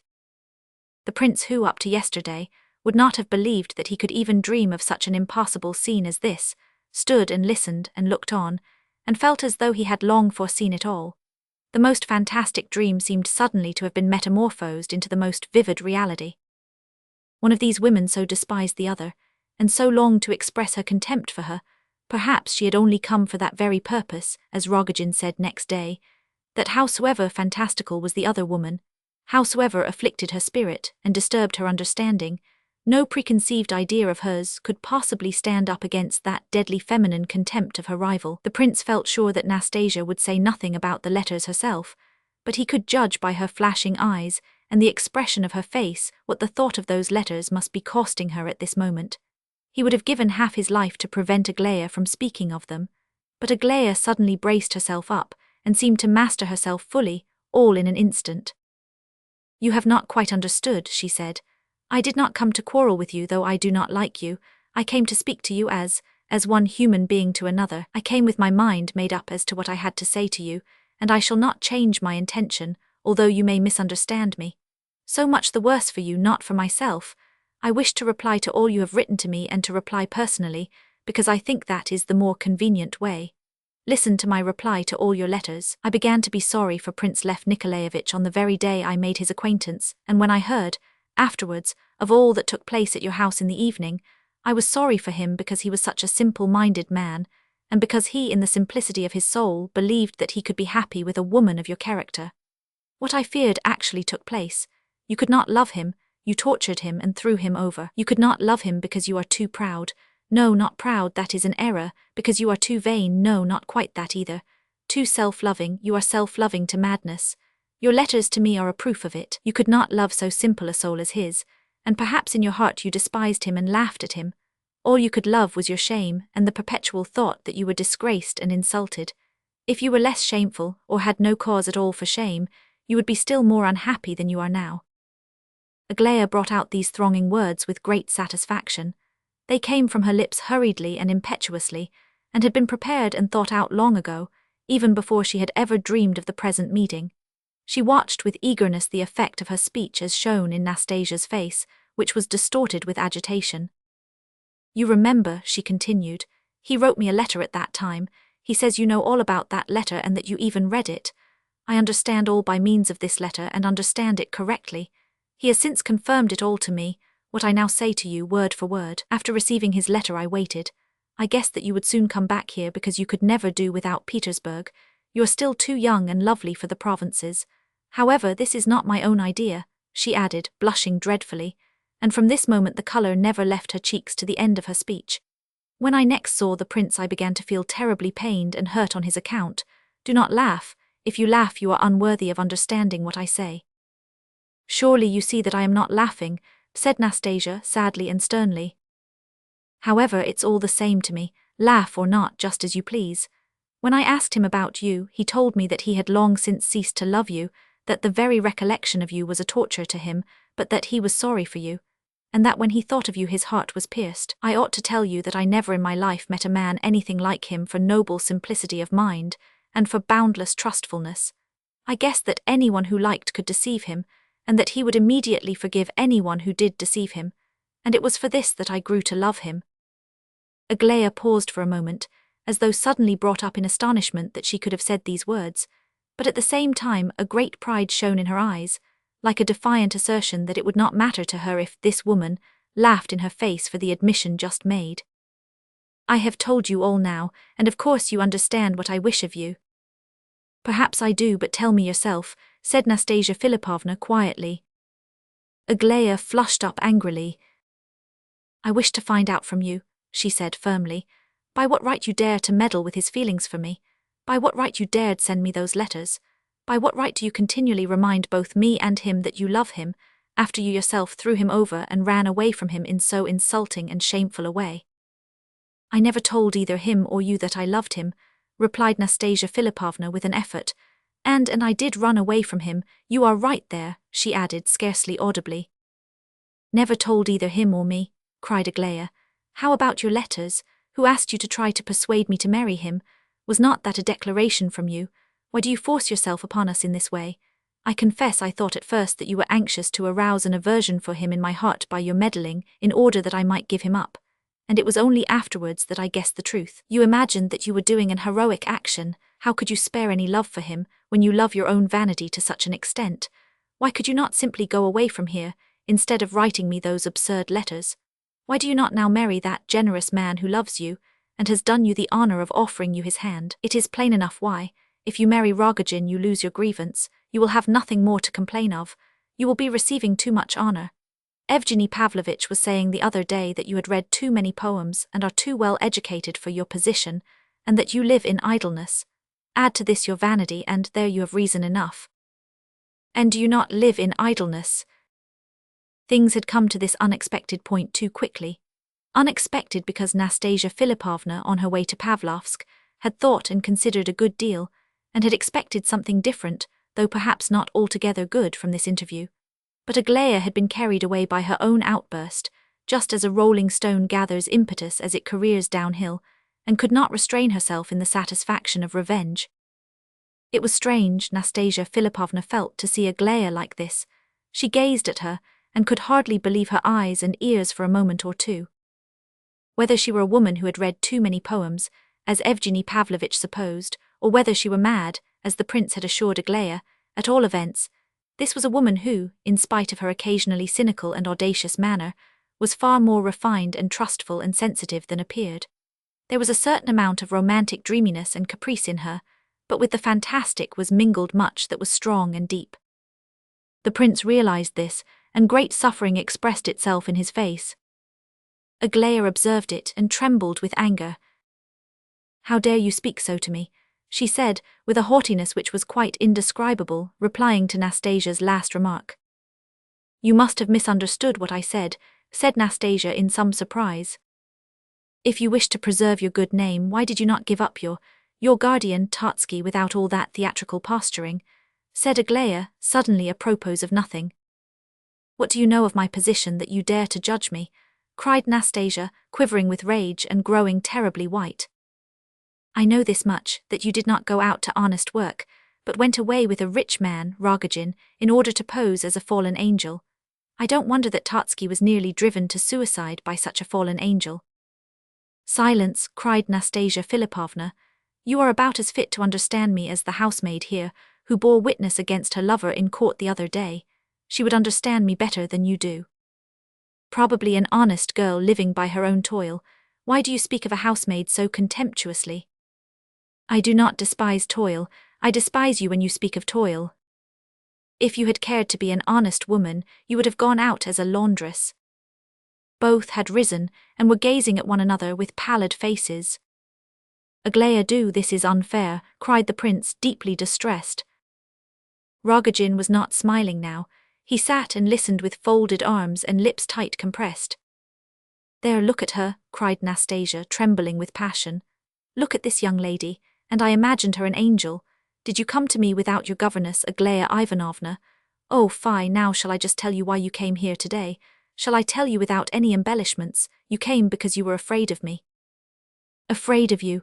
Asked Aglaya, beside herself with naive amazement that the other should dare talk to her like this. Yes, me, of course. Of course you were afraid of me, or you would not have decided to come. You cannot despise one you fear. And to think that I have actually esteemed you up to this very moment. Do you know why you are afraid of me, and what is your object now? You wish to satisfy yourself with your own eyes as to which he loves best, myself or you, because you are fearfully jealous. He has told me already that he hates you, murmured Aglaya, scarcely audibly.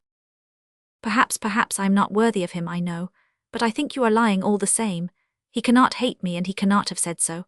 I am ready to forgive you in consideration of your position, but I confess I thought better of you. I thought you were wiser and more beautiful too, I did indeed. Well, take your treasure. See, he is gazing at you, he can't recollect himself. Take him, but on one condition, go away at once this instant. She fell back into a chair and burst into tears, but suddenly some new expression blazed in her eyes. She stared fixedly at Aglaya and rose from her seat. Or would you like me to bid him, do you hear, command him now at once to throw you up and remain mine forever? Shall I? He will stay, and he will marry me too, and you shall trot home all alone. Shall I say the word? She screamed like a madwoman, scarcely believing herself that she could really pronounce such wild words. Aglaya had made for the door in terror, but she stopped at the threshold and listened. Shall I turn Rogozhin off? Ha ha, you thought I would marry him for your benefit, did you? Why, I'll call out now if you like in your presence, Rogozhin, get out, and say to the prince, do you remember what you promised me? Heavens, what a fool I have been to humiliate myself before them. Why, prince, you yourself gave me your word that you would marry me whatever happened, and would never abandon me. You said you loved me and would forgive me all, and resp, yes, you even said that. I only ran away from you in order to set you free, and now I don't care to let you go again. Why does she treat me so shamefully? I am not a loose woman, ask Rogozhin there, he'll tell you. Will you go again now that she has insulted me before your eyes too? Turn away from me and lead her away arm in arm. May you be accursed too, for you were the only one I trusted among them all. Go away, Rogozhin, I don't want you, she continued, blind with fury, and forcing the words out with dry lips and distorted features, evidently not believing a single word of her own tirade, but at the same time doing her utmost to prolong the moment of self-deception.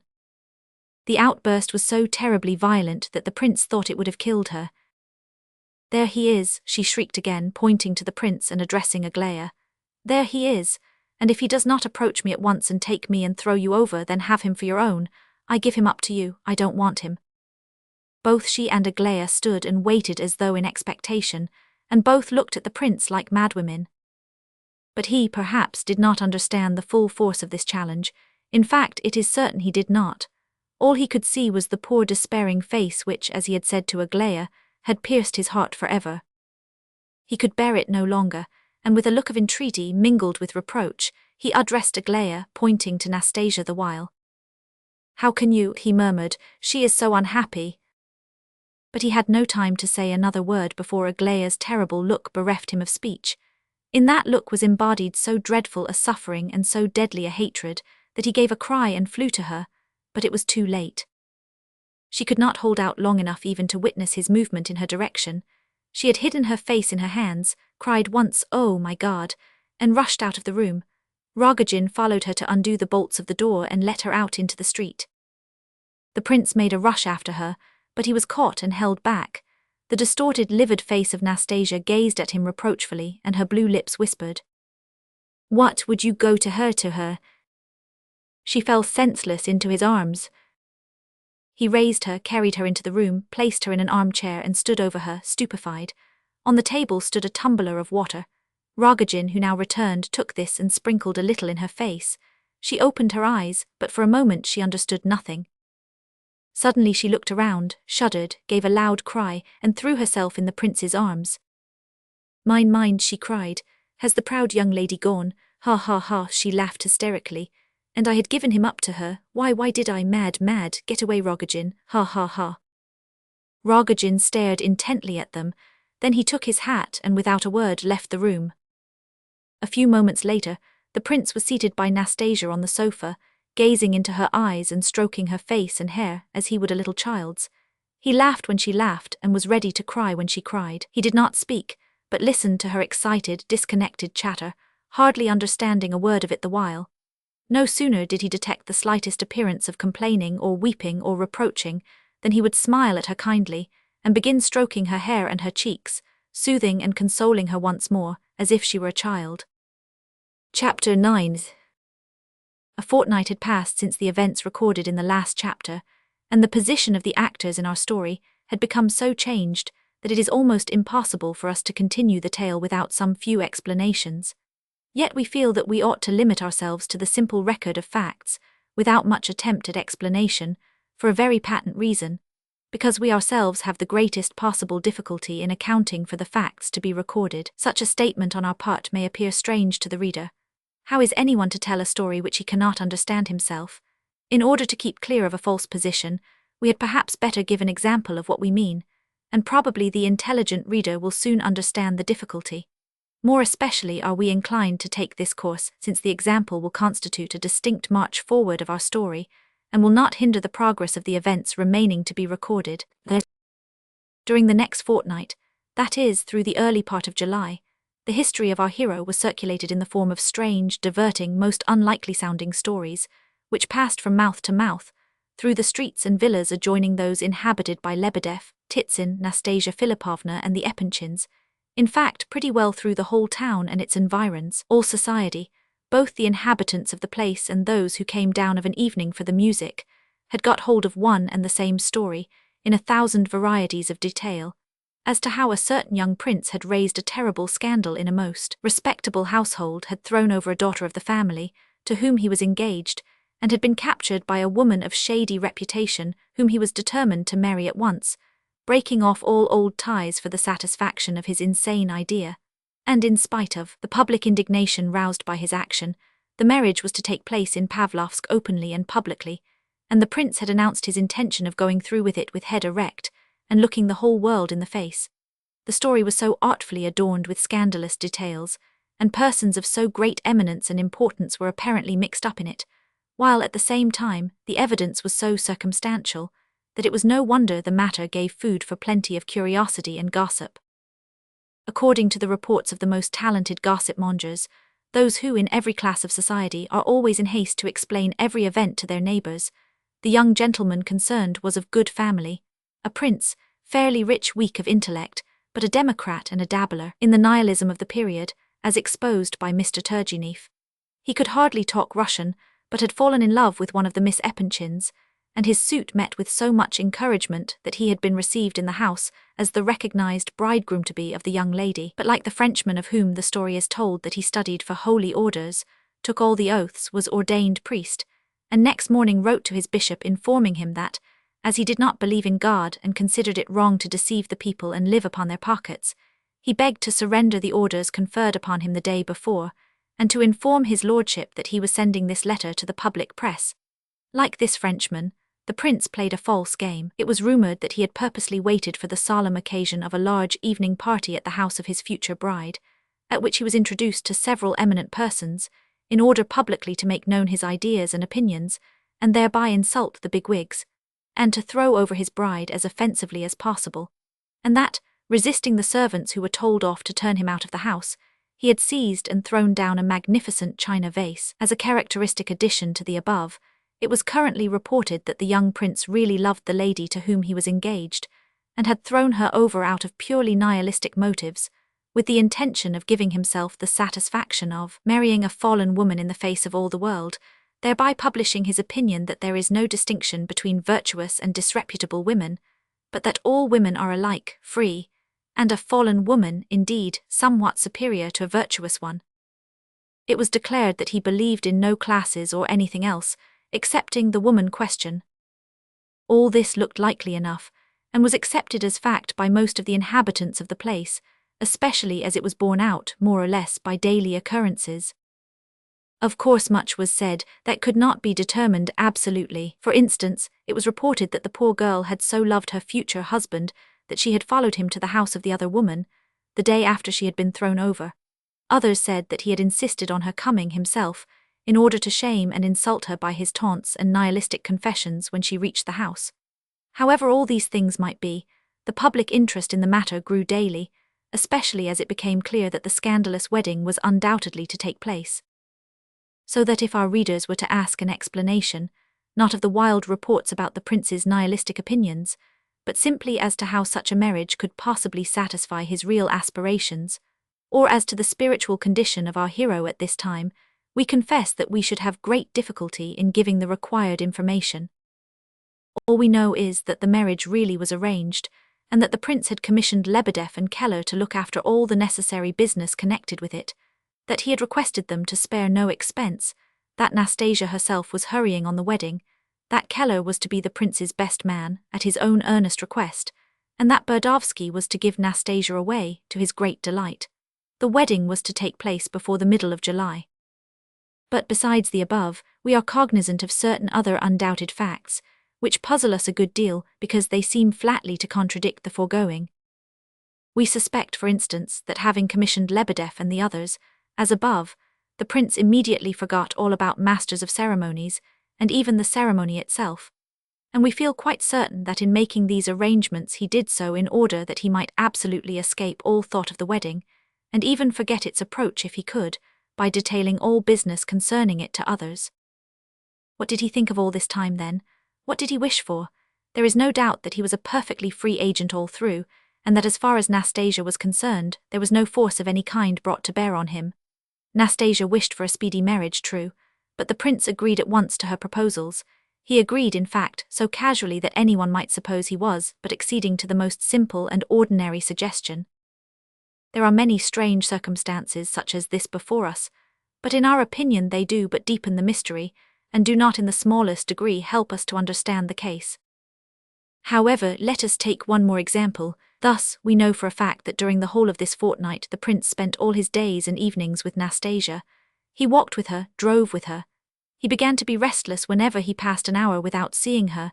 In fact, to all appearances, he sincerely loved her. He would listen to her for hours at a time with a quiet smile on his face, scarcely saying a word himself. And yet we know, equally certainly, that during this period he several times set off suddenly to the Epanchins, not concealing the fact from Nastasya Filippovna, and driving the latter to absolute despair. We know also that he was not received at the Epanchins, so long as they remained at Pavlovsk, and that he was not allowed an interview with Aglaya. But next day he would set off once more on the same errand, apparently quite oblivious of the fact of yesterday's visit having been a failure, and, of course, meeting with another refusal. We know, too, that exactly an hour after Aglaya had fled from Nastasya Filippovna's house on that fateful evening, the prince was at the Epanchins, and that his appearance there had been the cause of the greatest consternation and dismay. For Aglaya had not been home, and the family only discovered then, for the first time, that the two of them had been to Nastasya's house together. It was said that Elizabetha Prokofievna and her daughters had there, and then denounced the prince in the strongest terms, and had refused any further acquaintance and friendship with him, their rage and denunciations being redoubled when Varya Ardalionovna suddenly arrived, and stated that Aglaya had been at her house in a terrible state of mind for the last hour, and that she refused to come home. This last item of news, which disturbed Lizabetha Prokofievna more than anything else, was perfectly true. On leaving Nastasya's, Aglaya had felt that she would rather die than face her people, and had therefore gone straight to Nina Alexandrovna's. On receiving the news, Lizabetha and her daughters and the general all rushed off to Aglaya, followed by Prince Lev Nikolaevich, undeterred by his recent dismissal. But through Varya he was refused a sight of Aglaya here also. The end of the episode was that when Aglaya saw her mother and sisters crying over her, and not uttering a word of reproach, she had flung herself into their arms and gone straight home with them. It was said that Gania managed to make a fool of himself even on this occasion, for, finding himself alone with Aglaya for a minute or two when Varya had gone to the Epanchins, He had thought it a fitting opportunity to make a declaration of his love, and on hearing this Aglaya, in spite of her state of mind at the time, had suddenly burst out laughing and had put a strange question to him. She asked him whether he would consent to hold his finger to a lighted candle in proof of his devotion.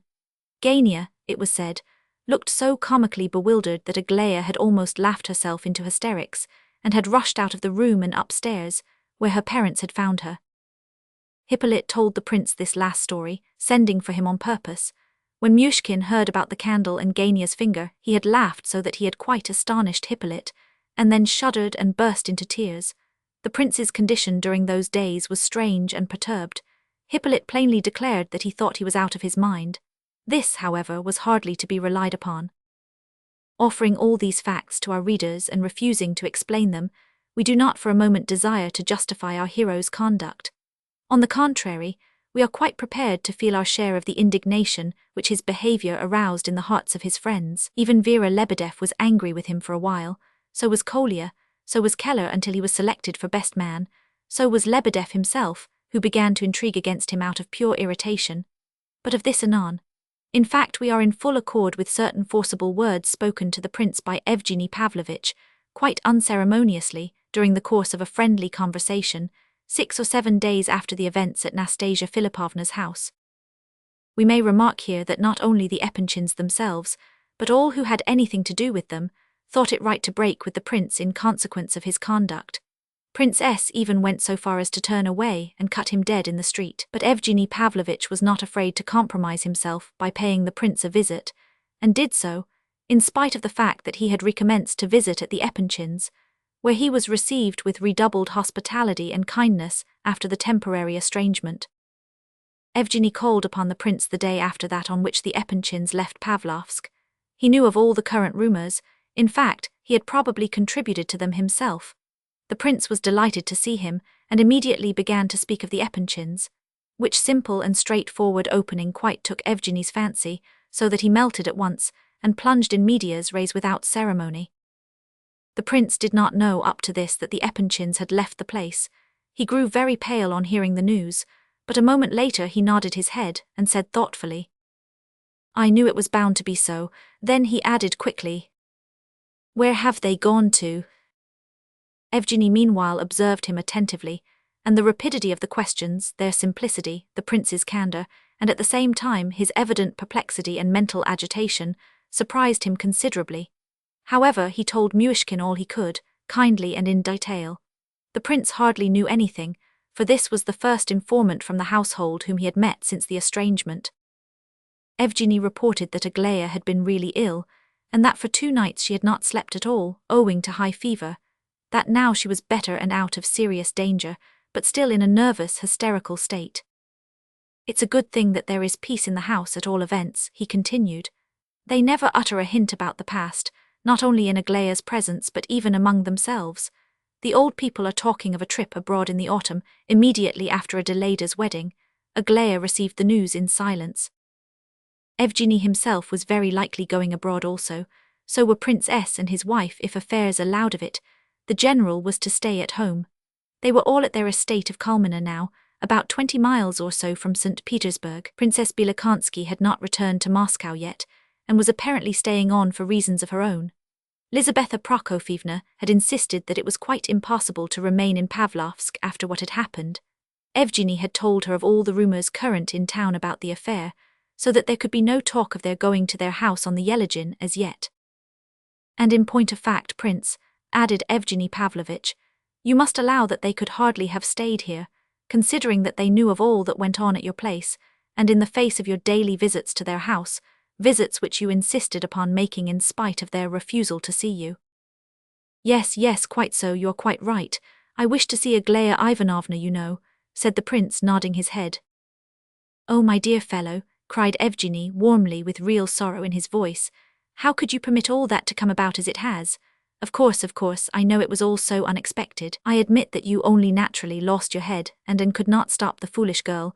That was not in your power. I quite see so much. But you really should have understood how seriously she cared for you. She could not bear to share you with another, and you could bring yourself to throw away and shatter such a treasure. Oh, Prince. Yes, yes, you are quite right again, said the poor prince in anguish of mind. I was wrong, I know, but it was only Aglaya who looked on Nastasya Filippovna so, no one else did, you know. But that's just the worst of it all, don't you see, that there was absolutely nothing serious about the matter in reality, cried Evgeny beside himself. Excuse me, Prince, but I have thought over all this. I have thought a great deal over it. I know all that had happened before. I know all that took place 6 months since. And I know there was nothing serious about the matter. It was but fancy, smoke, fantasy, distorted by agitation, and only the alarmed jealousy of an absolutely inexperienced girl could possibly have mistaken it for serious reality. Here Evgeny Pavlovitch quite let himself go, and gave the reins to his indignation. Clearly and reasonably, and with great psychological insight, he drew a picture of the prince's past relations with Nastasya Filippovna. Evgeny Pavlovitch always had a ready tongue, but on this occasion his eloquence surprised himself. From the very beginning, he said, you began with a lie. What began with a lie was bound to end with a lie. Such is the law of nature. I do not agree, in fact I am angry when I hear you called an idiot. You are far too intelligent to deserve such an epithet, but you are so far strange as to be unlike others, that you must allow yourself. Now I have come to the conclusion that the basis of all that has happened has been first of all your innate inexperience, remark the expression innate, Prince, then follows your unheard-of simplicity of heart. Then comes your absolute want of sense of proportion, to this want you have several times confessed.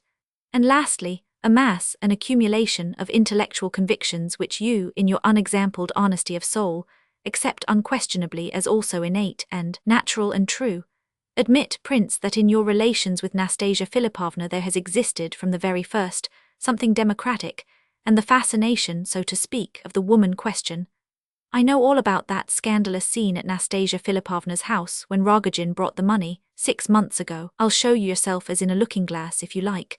I know exactly all that went on in every detail, and why things have turned out as they have. You thirsted while in Switzerland for your home country, for Russia. You read, doubtless, many books about Russia, excellent books, I dare say, but hurtful to you, and you arrived here, as it were, on fire with the longing to be of service. Then on the very day of your arrival, they tell you a sad story of an ill-used woman. They tell you, a night pure and without reproach, this tale of a poor woman. The same day you actually see her, you are attracted by her beauty, her fantastic, almost demoniacal beauty. I admit her beauty, of course. Add to all this your nervous nature, your epilepsy, and your sudden arrival in a strange town, the day of meetings and of exciting scenes, the day of unexpected acquaintanceships, the day of sudden actions, the day of meeting with the 3 lovely Epanchin girls, and among them Aglaya. Add your fatigue, your excitement. Add Nastasya's evening party and the tone of that party, and what were you to expect of yourself at such a moment as that? Yes, yes, yes, said the prince once more, nodding his head and blushing slightly. Yes, it was so, or nearly so, I know it. And besides, you see, I had not slept the night before in the train, or the night before that either, and I was very tired. Of course, quite so, that's what I am driving at, continued Evgeny excitedly. It is as clear as possible, and most comprehensible, that you, in your enthusiasm, should plunge headlong into the first chance that came of publicly airing your great idea that you, a prince and a pure living man, did not consider a woman disgraced if the sin were not her own, but that of a disgusting social libertine. Oh, heavens! It's comprehensible enough, my dear prince, but that is not the question, unfortunately. The question is, was there any reality and truth in your feelings? Was it nature, or nothing but intellectual enthusiasm? What do you think yourself? We are told, of course, that a far worse woman was forgiven, but we don't find that she was told that she had done well, or that she was worthy of honor and respect. Did not your common sense show you what was the real state of the case a few months later? The question is now, not whether she is an innocent woman. I do not insist one way or the other. I do not wish to. But can her whole career justify such intolerable pride, such insolent, rapacious egotism as she has shown? Forgive me, I am too violent perhaps, but— Yes, I dare say it is all as you say, I dare say you are quite right, muttered the prince once more. She is very sensitive and easily put out, of course, but still she is worthy of sympathy. Is that what you wished to say, my good fellow?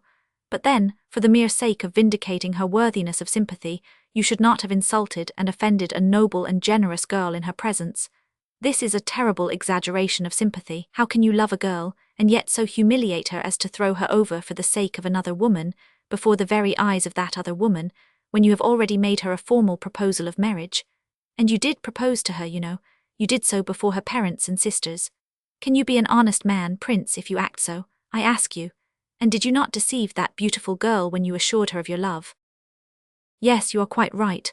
Oh, I feel that I am very guilty, said Myshkin in deepest distress. But as if that is enough, cried Evgeny indignantly. As if it is enough simply to say, I know I am very guilty, you are to blame and yet you persevere in evil doing. Where was your heart, I should like to know, your Christian heart all that time? Did she look as though she was suffering less at that moment? You saw her face, was she suffering less than the other woman? How could you see her suffering and allow it to continue? How could you? But I did not allow it, murmured the wretched prince. How, what do you mean you didn't allow? Upon my word I did. To this moment I don't know how it all happened. I ran after Aglaya Ivanovna, but Nastasya Filippovna fell down in a faint, and since that day they won't let me see Aglaya, that's all I know. It's all the same, you ought to have run after Aglaya though the other was fainting. Yes, I ought, but I could, she would have died, she would have killed herself, you don't know her, and I should have told Aglaya everything afterwards. But I see, Evgeny Pavlovitch, you don't know all. Tell me now, why am I not allowed to see Aglaya? I should have cleared it all up, you know. Neither of them kept to the real point, you see. I could never explain what I mean to you, but I think I could to Aglaya. Oh my God, you spoke just now of Aglaya's face at the moment when she ran away. Oh my God, I remember it. Come along, quick. He pulled at Evgeny's coat sleeve nervously and excitedly and rose from his chair. Where to? Come to Aglaya, quick. But I told you she is not at Pavlovsk, and what would be the use if she were? Oh, she'll understand, cried the prince, clasping his hands. She would understand that all this is not the point, not a bit the real point, it is quite foreign to the real question. How can it be foreign? You are going to be married, are you not? Very well, then you are persisting in your course. Are you going to marry her or not? Yes, I shall marry her, yes. Then why is it not the point? Oh no, it is not the point, not a bit. It makes no difference my marrying her, it means nothing. How means nothing? You are talking nonsense, my friend. You are marrying the woman you love in order to secure her happiness, and Aglaya sees and knows it. How can you say that it's not the point? Her happiness? Oh no, I am only marrying her, well, because she wished it. It means nothing, it's all the same, she would certainly have died. I see now that marriage with Rogozhin was an insane idea. I understand all now that I did not understand before, and do you know, when those two stood opposite to one another I could not bear Nastasya Filippovna's face. You must know, Evgeny Pavlovitch, I have never told anyone before, not even Aglaya, that I cannot bear Nastasya Filippovna's face. He lowered his voice mysteriously as he said this. You described that evening at Nastasya Filippovna's, 6 months since, very accurately just now, but there is one thing which you did not mention, and of which you took no account because you do not know. I mean her face. I looked at her face, you see. Even in the morning when I saw her portrait, I felt that I could not bear to look at it. Now there's Vera Lebedev, for instance, her eyes are quite different, you know. I'm afraid of her face, he added with real alarm. You are afraid of it? Yes, she's mad, he whispered, growing pale. Do you know this for certain? Asked Evgeny with the greatest curiosity. Yes, for certain, quite for certain now. I have discovered it absolutely for certain these last few days. What are you doing then? Cried Evgeny in horror. You must be marrying her solely out of fear then. I can't make head or tail of it, Prince. Perhaps you don't even love her. Oh no, I love her with all my soul. Why, she is a child, she's a child now, a real child. Oh, you know nothing about it at all, I see. And are you assured at the same time that you love Aglaya too? Yes, oh yes. How so? Do you want to make out that you love them both? Yes, both I do. Excuse me, Prince, but think what you are saying. Recollect yourself. Without Aglaya, I must see Aglaya. I shall die in my sleep very soon. I thought I was dying in my sleep last night. Oh, if Aglaya only knew all, I mean really all. Because she must know all, that's the first condition towards understanding. Why cannot we ever know all about another, especially when that other has been guilty? But I don't know what I'm talking about, I'm so confused. You pain me so dreadfully. Surely Aglaya has not the same expression now as she had at the moment when she ran away. Oh yes, I am guilty and I know it. Probably I am in fault all round, I don't quite know how, but I am in fault, no doubt. There is something else, but I cannot explain it to you, Evgeny Pavlovitch. I have no words, but Aglaya will understand. I have always believed Aglaya will understand. I am assured she will. No, Prince, she will not. Aglaya loved like a woman, like a human being, not like an abstract spirit. Do you know what, my poor Prince? The most probable explanation of the matter is that you never loved either the one or the other in reality. I don't know, perhaps you are right in much that you have said, Evgeny Pavlovitch. You are very wise, Evgeny Pavlovitch. Oh, how my head is beginning to ache again. Come to her, quick, for God's sake, come. But I tell you she is not in Pavlovsk, she's in Kalmina. Oh, come to Kalmina then, come, let us go at once. No, no, impossible, said Evgeny, rising. Look here, I'll write a letter, take a letter for me. No, no, Prince, you must forgive me, but I can't undertake any such commissions, I really can't. And so they parted. Evgeny Pavlovitch left the house with strange convictions. He, too, felt that the prince must be out of his mind. And what did he mean by that face, a face which he so fears and yet so loves? And meanwhile he really may die, as he says, without seeing Aglaya, and she will never know how devotedly he loves her. Ha ha ha, how does the fellow manage to love two of them? Two different kinds of love, I suppose. This is very interesting, poor idiot. What on earth will become of him now? 10. The prince did not die before his wedding, either by day or night, as he had foretold that he might. Very probably he passed disturbed nights and was afflicted with bad dreams, but during the daytime, among his fellow men, he seemed as kind as ever, and even contented, only a little thoughtful when alone. The wedding was hurried on.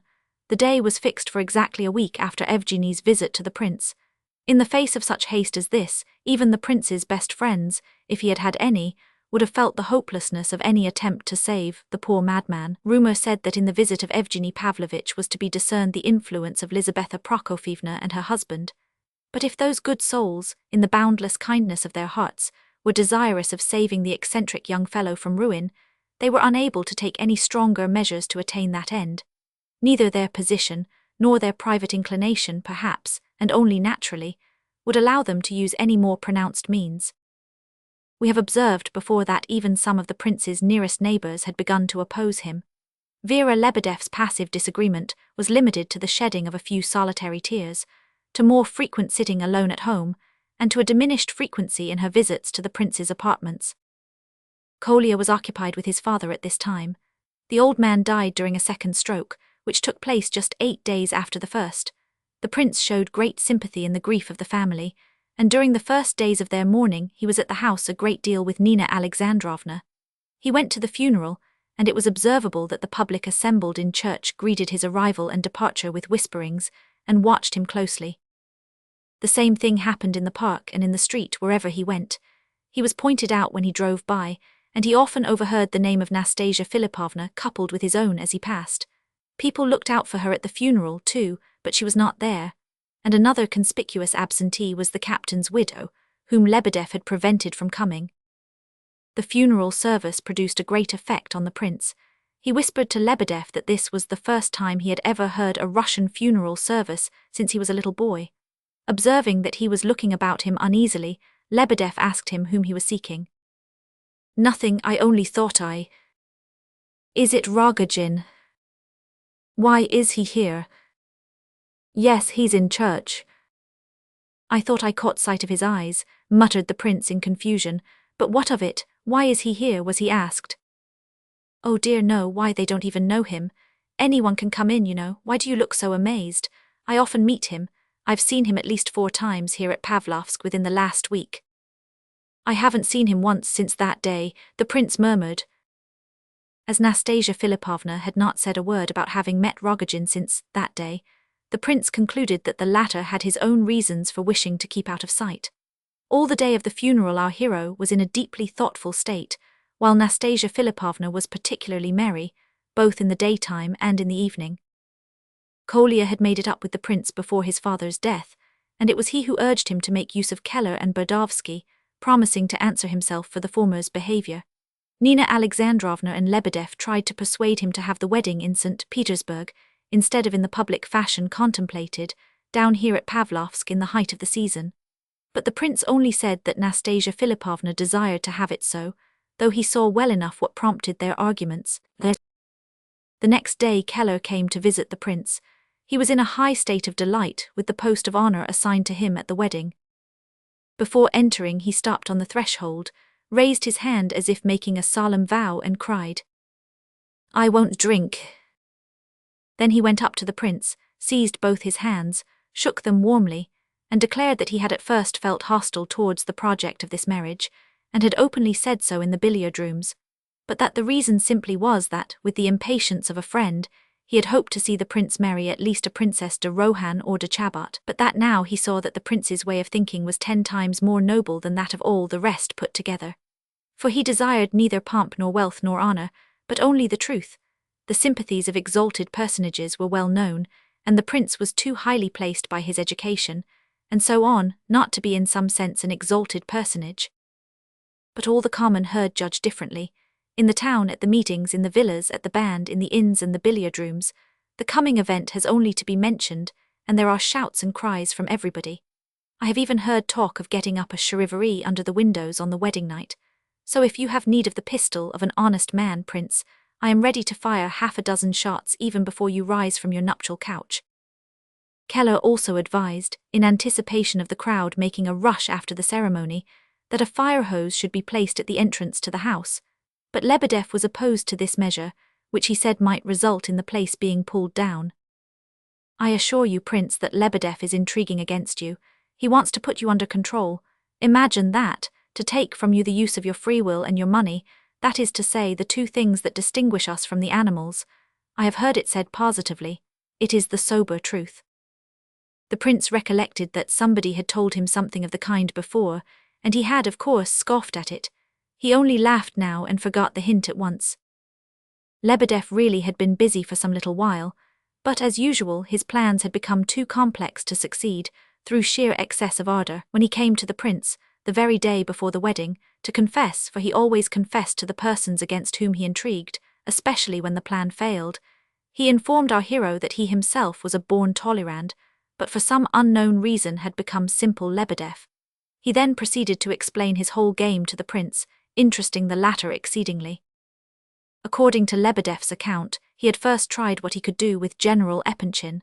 The latter informed him that he wished well to the unfortunate young man, and would gladly do what he could to save him, but that he did not think it would be seemly for him to interfere in this matter. Lizaveta Prokofievna would neither hear nor see him. Prince S. and Evgeny Pavlovitch only shrugged their shoulders, and implied that it was no business of theirs. However, Lebedeff had not lost heart, and went off to a clever lawyer, a worthy and respectable man whom he knew well. This old gentleman informed him that the thing was perfectly feasible if he could get hold of competent witnesses as to Myshkin's mental incapacity. Then, with the assistance of a few influential persons, he would soon see the matter arranged. Lebedeff immediately procured the services of an old doctor, and carried the latter away to Pavlovsk to see the prince, by way of viewing the ground, as it were, and to give him, Lebedeff, counsel as to whether the thing was to be done or not. The visit was not to be official, but merely friendly. Myshkin remembered the doctor's visit quite well. He remembered that Lebedeff had said that he looked ill and had better see a doctor, and although the prince scouted the idea, Lebedeff had turned up almost immediately with his old friend, explaining that they had just met at the bedside of Hippolyte, who was very ill, and that the doctor had something to tell the prince about the sick man. The prince had, of course, at once received him, and had plunged into a conversation about Hippolyte. He had given the doctor an account of Hippolyte's attempted suicide, and had proceeded thereafter to talk of his own malady, of Switzerland, of Schneider, and so on, and so deeply was the old man interested by the prince's conversation and his description of Schneider's system that he sat on for 2 hours. Myshkin gave him excellent cigars to smoke, and Lebedeff, for his part, regaled him with liqueurs brought in by Vera, to whom the doctor, a married man and the father of a family, addressed such compliments that she was filled with indignation. They parted friends, and after leaving the prince, the doctor said to Lebedeff, "If all such people were put under restraint, there would be no one left for keepers." Lebedeff then, in tragic tones, told of the approaching marriage, whereupon the other nodded his head, and replied that after all, marriages like that were not so rare. That he had heard that the lady was very fascinating and of extraordinary beauty, which was enough to explain the infatuation of a wealthy man. That further, thanks to the liberality of Totsky and of Rogozhin, she possessed, so he had heard, not only money but pearls, diamonds, shawls and furniture, and consequently she could not be considered a bad match. In brief, it seemed to the doctor that the prince's choice, far from being a sign of foolishness, denoted, on the contrary, a shrewd, calculating and practical mind. Lebedev had been much struck by this point of view, and he terminated his confession by assuring the prince that he was ready, if need be, to shed his very life's blood for him. Hippolyte, too, was a source of some distraction to the prince at this time. He would send for him at any and every hour of the day. They lived, Hippolyte and his mother and the children, in a small house not far off, and the little ones were happy, if only because they were able to escape from the invalid into the garden. The prince had enough to do in keeping the peace between the irritable Hippolyte and his mother, and eventually the former became so malicious and sarcastic on the subject of the approaching wedding that Myshkin took offense at last and refused to continue his visits. A couple of days later, however, Hippolyte's mother came with tears in her eyes and begged the prince to come back, or he would eat her up bodily. She added that Hippolyte had a great secret to disclose. Of course the prince went. There was no secret, however, unless we reckon certain pantings and agitated glances around, probably all put on, as the invalid begged his visitor to beware of Rogozhin. "He is the sort of man," he continued, "who won't give up his object, you know. He is not like you and me, Prince. He belongs to quite a different order of beings. If he sets his heart on a thing he won't be afraid of anything," and so on. Hippolyte was very ill, and looked as though he could not long survive. He was tearful at first, but grew more and more sarcastic and malicious as the interview proceeded. The prince questioned him in detail as to his hints about Rogozhin. He was anxious to seize upon some facts which might confirm Hippolyte's vague warnings, but there were none, only Hippolyte's own private impressions and feelings. However, the invalid, to his immense satisfaction, ended by seriously alarming the prince. At first Myshkin had not cared to make any reply to his sundry questions, and only smiled in response to Hippolyte's advice to run for his life, abroad if necessary. There are Russian priests everywhere, and one can get married all over the world. But it was Hippolyte's last idea which upset him. "What I am really alarmed about, though," he said, "is Aglaya Ivanovna. Rogozhin knows how you love her, love for love. You took Nastasya Filippovna from him. He will murder Aglaya Ivanovna, for though she is not yours, of course, now, still such an act would pain you, wouldn't it?" He had attained his end. The prince left the house beside himself with terror. These warnings about Rogozhin were expressed on the day before the wedding. That evening, the prince saw Nastasya Filippovna for the last time before they were to meet at the altar, but Nastasya was not in a position to give him any comfort or consolation. On the contrary, she only added to his mental perturbation as the evening went on. Up to this time she had invariably done her best to cheer him. She was afraid of his looking melancholy. She would try singing to him, and telling him every sort of funny story or reminiscence that she could recall. The prince nearly always pretended to be amused, whether he were so actually or no, but often enough he laughed sincerely, delighted by the brilliancy of her wit when she was carried away by her narrative, as she very often was. Nastasya would be wild with joy to see the impression she had made, and to hear his laugh of real amusement, and she would remain the whole evening in a state of pride and happiness. But this evening her melancholy and thoughtfulness grew with every hour. The prince had told Evgeny Pavlovitch with perfect sincerity that he loved Nastasya Filippovna with all his soul. In his love for her, there was the sort of tenderness one feels for a sick, unhappy child which cannot be left alone. He never spoke of his feelings for Nastasya to anyone, not even to herself. When they were together, they never discussed their feelings, and there was nothing in their cheerful, animated conversation which an outsider could not have heard. Darya Alexeyevna, with whom Nastasya was staying, told afterwards how she had been filled with joy and delight only to look at them all this time. Thanks to the manner in which he regarded Nastasya's mental and moral condition, the prince was to some extent freed from other perplexities. She was now quite different from the woman he had known 3 months before. He was not astonished, for instance, to see her now so impatient to marry him, she who formerly had wept with rage and hurled curses and reproaches at him if he mentioned marriage. "It shows that she no longer fears, as she did then, that she would make me unhappy by marrying me," he thought, and he felt sure that so sudden a change could not be a natural one.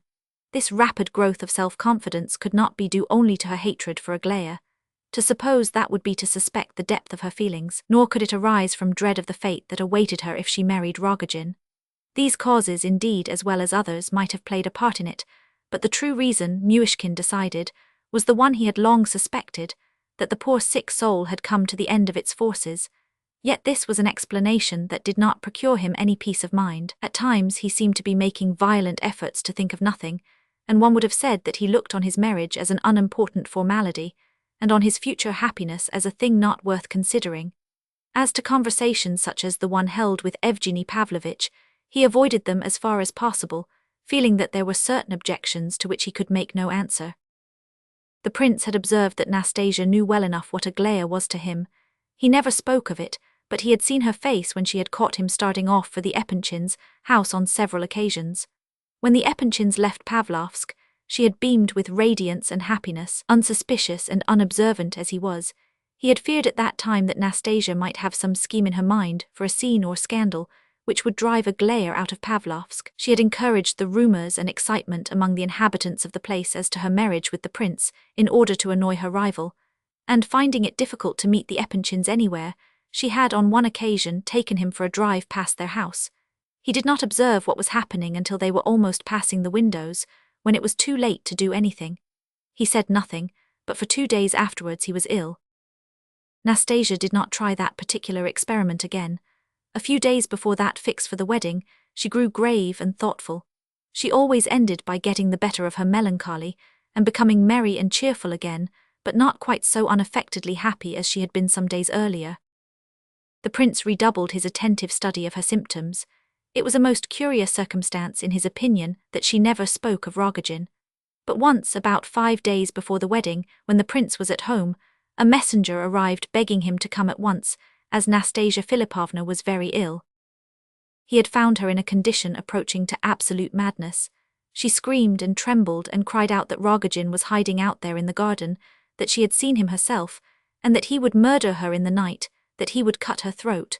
She was terribly agitated all day, but it so happened that the prince called at Hippolyte's house later on, and heard from his mother that she had been in town all day, and had there received a visit from Rogozhin, who had made inquiries about Pavlovsk. On inquiry, it turned out that Rogozhin visited the old lady in town at almost the same moment, when Nastasya declared that she had seen him in the garden, so that the whole thing turned out to be an illusion on her part. Nastasya immediately went across to Hippolyte's to inquire more accurately, and returned immensely relieved and comforted. On the day before the wedding, the prince left Nastasya in a state of great animation. Her wedding dress and all sorts of finery had just arrived from town. Myshkin had not imagined that she would be so excited over it, but he praised everything, and his praise rendered her doubly happy. But Nastasya could not hide the cause of her intense interest in her wedding splendor. She had heard of the indignation in the town, and knew that some of the populace was getting up a sort of charivari with music, that verses had been composed for the occasion, and that the rest of Pavlovsk society more or less encouraged these preparations. So since attempts were being made to humiliate her, she wanted to hold her head even higher than usual, and to overwhelm them all with the beauty and taste of her toilette. Let them shout and whistle if they dare. Her eyes flashed at the thought, but underneath this she had another motive of which she did not speak. She thought that possibly Aglaya, or at any rate someone sent by her, would be present incognito at the ceremony, or in the crowd, and she wished to be prepared for this eventuality. The prince left her at 11, full of these thoughts, and went home. But it was not 12 o'clock when a messenger came to say that Nastasya was very bad, and he must come at once. On hurrying back, he found his bride locked up in her own room, and could hear her hysterical cries and sobs. It was some time before she could be made to hear that the prince had come, and then she opened the door only just sufficiently to let him in, and immediately locked it behind him. She then fell on her knees at his feet. So at least Dana Alexeyevna reported. "What am I doing? What am I doing to you?" she sobbed convulsively, embracing his knees. The prince was a whole hour soothing and comforting her, and left her at length pacified and composed. He sent another messenger during the night to inquire after her, and 2 more next morning. The last brought back a message that Nastasya was surrounded by a whole army of dressmakers and maids, and was as happy and as busy as such a beauty should be on her wedding morning, and that there was not a vestige of yesterday's agitation remaining.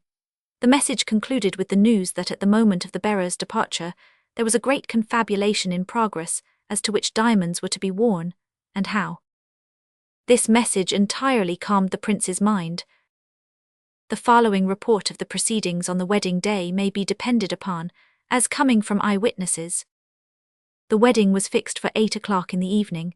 Nastasya Filippovna was ready at 7. From 6 o'clock groups of people began to gather at Nastasya's house at the Princess and at the church door, but more especially at the former place. The church began to fill at 7. Kolya and Vera Lebedev were very anxious on the prince's account, but they were so busy over the arrangements for receiving the guests after the wedding that they had not much time for the indulgence of personal feelings. There were to be very few guests besides the best men and so on, only Dana Alexeyevna, the Titsins, Gania and the doctor. When the prince asked Lebedev why he had invited the doctor, who was almost a stranger, Lebedev replied, "Why, he wears an order, and it looks so well." This idea amused the prince. Keller and Berdovsky looked wonderfully correct in their dress coats and white kid gloves, although Keller caused the bridegroom some alarm by his undisguisedly hostile glances at the gathering crowd of sightseers outside. At about 7:30, the prince started for the church in his carriage. We may remark here that he seemed anxious not to omit a single one of the recognized customs and traditions observed at weddings. He wished all to be done as openly as possible and in due order. Arrived at the church, Myshkin, under Keller's guidance, passed through the crowd of spectators, amid continuous whispering and excited exclamations. The prince stayed near the altar, while Keller made off once more to fetch the bride. On reaching the gate of Darya Alexeyevna's house, Keller found a far denser crowd than he had encountered at the prince's. The remarks and exclamations of the spectators here were of so irritating a nature that Keller was very near making them a speech on the impropriety of their conduct, but was luckily caught by Berdovsky, in the act of turning to address them, and hurried indoors. Nastasya Filippovna was ready. She rose from her seat, looked into the glass and remarked, as Keller told the tale afterwards, that she was as pale as a corpse. She then bent her head reverently before the icon in the corner and left the room. A torrent of voices greeted her appearance at the front door. The crowd whistled, clapped its hands, and laughed and shouted, but in a moment or two isolated voices were distinguishable. "What a beauty!" cried one. "Well, she isn't the first in the world nor the last," said another. "Marriage covers everything," observed a third. "I defy you to find another beauty like that," said a fourth. "She's a real princess. I'd sell my soul for such a princess as that." Nastasya came out of the house looking as white as any handkerchief, but her large dark eyes shone upon the vulgar crowd like blazing coals. The spectators' cries were redoubled, and became more exultant and triumphant every moment. The door of the carriage was open, and Keller had given his hand to the bride to help her in, when suddenly with a loud cry she rushed from him, straight into the surging crowd. Her friends about her were stupefied with amazement. The crowd parted as she rushed through it, and suddenly at a distance of 5 or 6 yards from the carriage appeared Rogozhin. It was his look that had caught her eyes. Nastasya rushed to him like a madwoman and seized both his hands. "Save me," she cried. "Take me away anywhere you like, quick." Rogozhin seized her in his arms and almost carried her to the carriage. Then, in a flash, he tore a 100-ruble note out of his pocket and held it to the coachman. "To the station, quick. If you catch the train you shall have another. Quick." He leaped into the carriage after Nastasya and banged the door. The coachman did not hesitate a moment. He whipped up the horses and they were off. "One more second and I should have stopped him," said Keller afterwards. In fact, he and Berdovsky jumped into another carriage and set off in pursuit, but it struck them as they drove along that it was not much use trying to bring Nastasya back by force. "Besides," said Berdovsky, "the prince would not like it, would he? So they gave up the pursuit." Rogozhin and Nastasya Filippovna reached the station just in time for the train. As he jumped out of the carriage and was almost on the point of entering the train, Rogozhin accosted a young girl standing on the platform and wearing an old-fashioned, but respectable-looking, black cloak and a silk handkerchief over her head. "Take 50 rubles for your cloak," he shouted, holding the money out to the girl. Before the astonished young woman could collect her scattered senses, he pushed the money into her hand, seized the mantle, and threw it and the handkerchief over Nastasya's head and shoulders. The latter's wedding array would have attracted too much attention, and it was not until some time later that the girl understood why her old cloak and kerchief had been bought at such a price. The news of what had happened reached the church with extraordinary rapidity.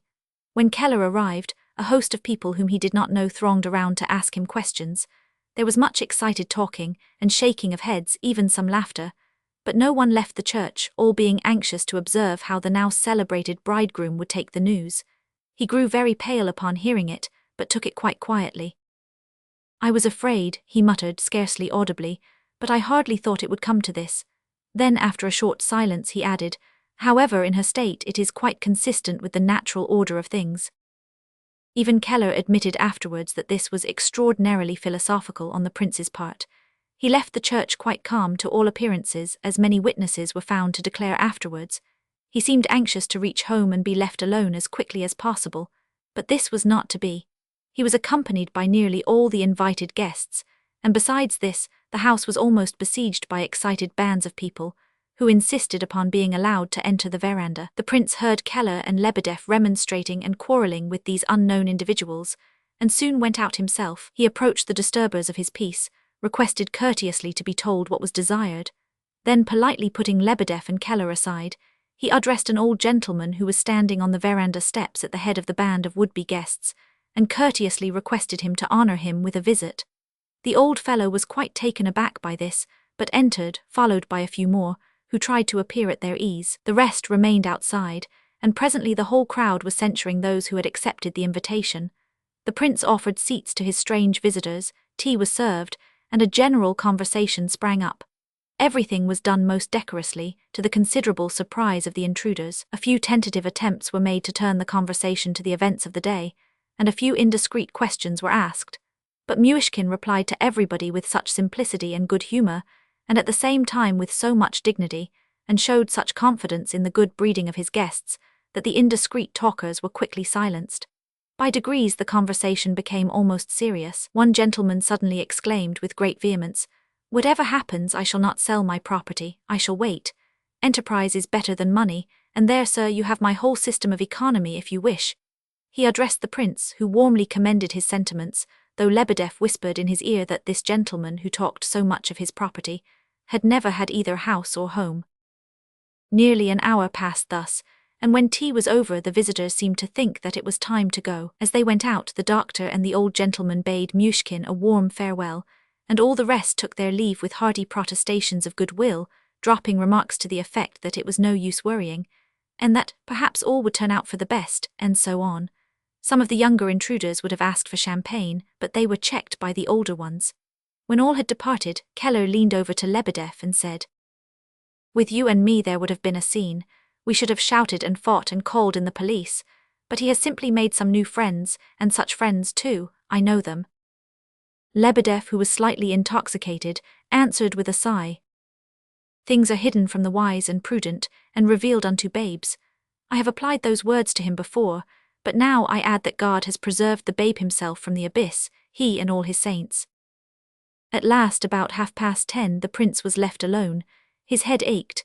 Kolya was the last to go, after having helped him to change his wedding clothes. They parted on affectionate terms, and without speaking of what had happened, Kolya promised to come very early the next day. He said later that the prince had given no hint of his intentions when they said goodbye, but had hidden them even from him. Soon there was hardly anyone left in the house. Burdovsky had gone to see Hippolyte. Keller and Lebedeff had wandered off together somewhere. Only Vera Lebedeff remained hurriedly rearranging the furniture in the rooms. As she left the veranda, she glanced at the prince. He was seated at the table with both elbows upon it and his head resting on his hands. She approached him and touched his shoulder gently. The prince started and looked at her in perplexity. He seemed to be collecting his senses for a minute or so, before he could remember where he was. As recollection dawned upon him, he became violently agitated. All he did, however, was to ask Vera very earnestly to knock at his door, and awake him in time for the first train to Petersburg next morning. Vera promised, and the prince entreated her not to tell anyone of his intention. She promised this too, and at last, when she had half closed the door, he called her back a third time, took her hands in his, kissed them, then kissed her forehead, and in a rather peculiar manner said to her, "Until tomorrow." Such was Vera's story afterwards. She went away in great anxiety about him, but when she saw him in the morning, he seemed to be quite himself again, greeted her with a smile, and told her that he would very likely be back by the evening. It appears that he did not consider it necessary to inform anyone excepting Vera of his departure for town. Chapter 11. An hour later he was in St. Petersburg, and by 10 o'clock he had rung the bell at Rogozhin's. He had gone to the front door, and was kept waiting a long while before anyone came. At last the door of old Mrs. Rogozhin's flat was opened, and an aged servant appeared. "Parfen Semyonovitch is not at home," she announced from the doorway. "Whom do you want?" "Parfen Semyonovitch. He is not in." The old woman examined the prince from head to foot with great curiosity. "At all events tell me whether he slept at home last night, and whether he came alone." The old woman continued to stare at him, but said nothing. "Was not Nastasya Filippovna here with him yesterday evening?" "And pray, who are you yourself?" "Prince Lev Nikolaevich Myshkin, he knows me well." "He is not at home." The woman lowered her eyes. "And Nastasya Filippovna?" "I know nothing about it." "Stop a minute, when will he come back?" "I don't know that either." The door was shut with these words, and the old woman disappeared. The prince decided to come back within an hour. Passing out of the house he met the porter. "Is Parfen Semyonovitch at home?" he asked. "Yes." "Why did they tell me he was not at home then?" "Where did they tell you so, at his door?" "No, at his mother's flat. I rang at Parfen Semyonovitch's door and nobody came." "Well, he may have gone out, I can't tell. Sometimes he takes the keys with him and leaves the rooms empty for 2 or 3 days." "Do you know for certain that he was at home last night?" "Yes, he was." "Was Nastasya Filippovna with him?" "I don't know, she doesn't come often. I think I should have known if she had come." The prince went out deep in thought and walked up and down the pavement for some time. The windows of all the rooms occupied by Rogozhin were closed, those of his mother's apartments were open. It was a hot, bright day. The prince crossed the road in order to have a good look at the windows again. Not only were Rogozhin's closed, but the white blinds were all down as well. He stood there for a minute and then, suddenly and strangely enough, it seemed to him that a little corner of one of the blinds was lifted, and Rogozhin's face appeared for an instant and then vanished. He waited another minute, and decided to go and ring the bell once more. However, he thought better of it again and put it off for an hour. The chief object in his mind at this moment was to get as quickly as he could to Nastasya Filippovna's lodging. He remembered that not long since, when she had left Pavlovsk at his request, he had begged her to put up in town at the house of a respectable widow, who had well-furnished rooms to let, near the Ismailovsky barracks.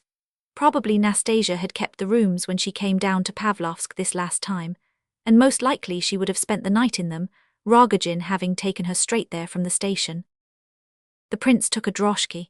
It struck him as he drove on that he ought to have begun by coming here, since it was most improbable that Rogozhin should have taken Nastasya to his own house last night. He remembered that the porter said she very rarely came at all, so that it was still less likely that she would have gone there so late at night. Vainly trying to comfort himself with these reflections, the prince reached the Ismailovsky barracks more dead than alive. To his consternation, the good people at the lodgings had not only heard nothing of Nastasya, but all came out to look at him as if he were a marvel of some sort. The whole family of all ages surrounded him, and he was begged to enter. He guessed at once that they knew perfectly well who he was, and that yesterday ought to have been his wedding day, and further that they were dying to ask about the wedding, and especially about why he should be here now, inquiring for the woman who in all reasonable human probability might have been expected to be with him in Pavlovsk. He satisfied their curiosity in as few words as possible with regard to the wedding, but their exclamations and sighs were so numerous and sincere that he was obliged to tell the whole story, in a short form of course. The advice of all these agitated ladies was that the prince should go at once and knock at Rogozhin's until he was let in, and when let in insist upon a substantial explanation of everything. If Rogozhin was really not at home, the prince was advised to go to a certain house, the address of which was given, where lived a German lady, a friend of Nastasya Filippovna's. It was possible that she might have spent the night there in her anxiety to conceal herself. The prince rose from his seat in a condition of mental collapse. The good ladies reported afterwards that his pallor was terrible to see, and his legs seemed to give way underneath him. With difficulty, he was made to understand that his new friends would be glad of his address in order to act with him if possible. After a moment's thought, he gave the address of the small hotel, on the stairs of which he had had a fit some 5 weeks since. He then set off once more for Rogozhin's. This time they neither opened the door at Rogozhin's flat nor at the one opposite. The prince found the porter with difficulty, but when found, the man would hardly look at him or answer his questions, pretending to be busy. Eventually, however, he was persuaded to reply so far as to state that Rogozhin had left the house early in the morning and gone to Pavlovsk, and that he would not return today at all. "I shall wait, he may come back this evening. He may not be home for a week." "Then, at all events, he did sleep here, did he?" "Well, he did sleep here, yes." All this was suspicious and unsatisfactory. Very likely the porter had received new instructions during the interval of the prince's absence. His manner was so different now. He had been obliging, now he was as obstinate and silent as a mule. However, the prince decided to call again in a couple of hours, and after that to watch the house in case of need. His hope was that he might yet find Nastasya at the address which he had just received. To that address he now set off at full speed. But alas, at the German lady's house they did not even appear to understand what he wanted. After a while, by means of certain hints, he was able to gather that Nastasya must have had a quarrel with her friend 2 or 3 weeks ago, since which date the latter had neither heard nor seen anything of her. He was given to understand that the subject of Nastasya's present whereabouts was not of the slightest interest to her, and that Nastasya might marry all the princes in the world for all she cared. So Myshkin took his leave hurriedly. It struck him now that she might have gone away to Moscow just as she had done the last time, and that Rogozhin had perhaps gone after her, or even with her. If only he could find some trace. However, he must take his room at the hotel, and he started off in that direction. Having engaged his room, he was asked by the waiter whether he would take dinner. Replying mechanically in the affirmative, he sat down and waited, but it was not long before it struck him that dining would delay him. Enraged at this idea, he started up, crossed the dark passage, which filled him with horrible impressions and gloomy forebodings, and set out once more for Rogozhin's. Rogozhin had not returned, and no one came to the door. He rang at the old lady's door opposite, and was informed that Parfen Semyonovitch would not return for 3 days. The curiosity with which the old servant stared at him again impressed the prince disagreeably. He could not find the porter this time at all. As before, he crossed the street and watched the windows from the other side, walking up and down in anguish of soul for half an hour or so in the stifling heat. Nothing stirred, the blinds were motionless. Indeed, the prince began to think that the apparition of Rogozhin's face could have been nothing but fancy. Soothed by this thought, he drove off once more to his friends at the Ismailovsky barracks. He was expected there.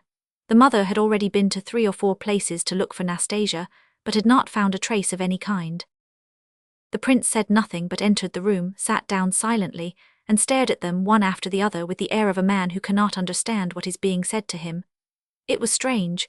One moment he seemed to be so observant, the next so absent.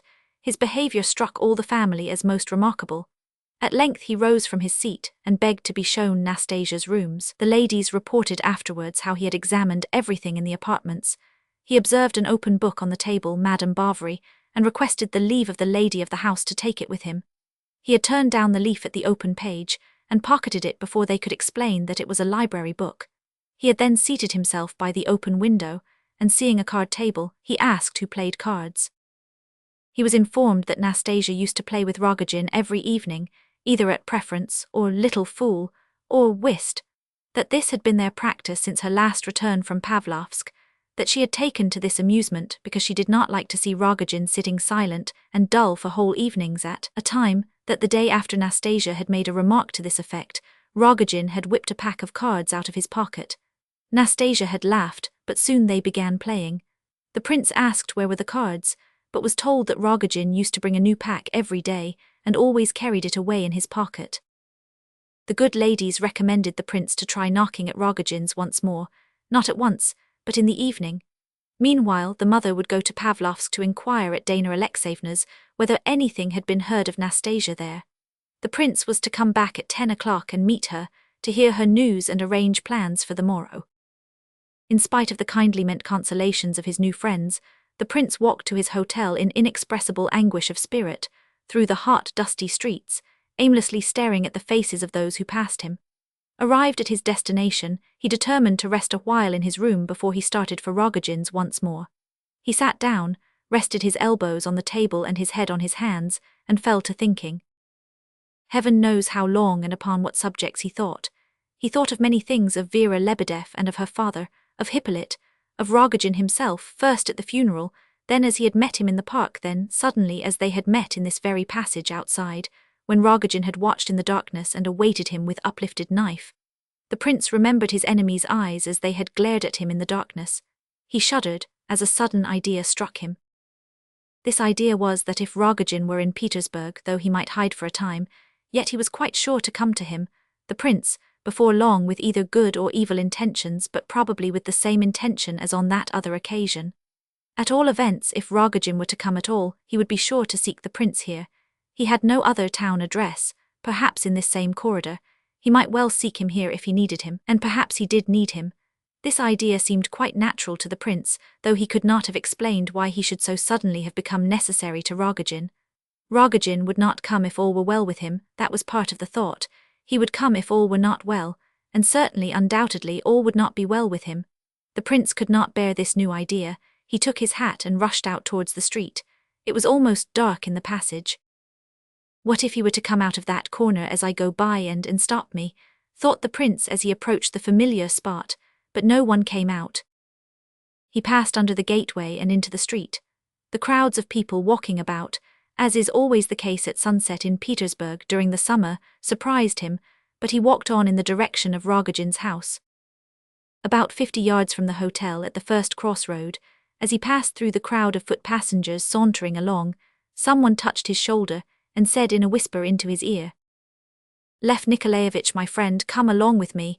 It was Rogozhin. The prince immediately began to tell him, eagerly and joyfully, how he had but the moment before expected to see him in the dark passage of the hotel. "I was there," said Rogozhin unexpectedly. "Come along." The prince was surprised at this answer, but his astonishment increased a couple of minutes afterwards when he began to consider it. Having thought it over, he glanced at Rogozhin in alarm.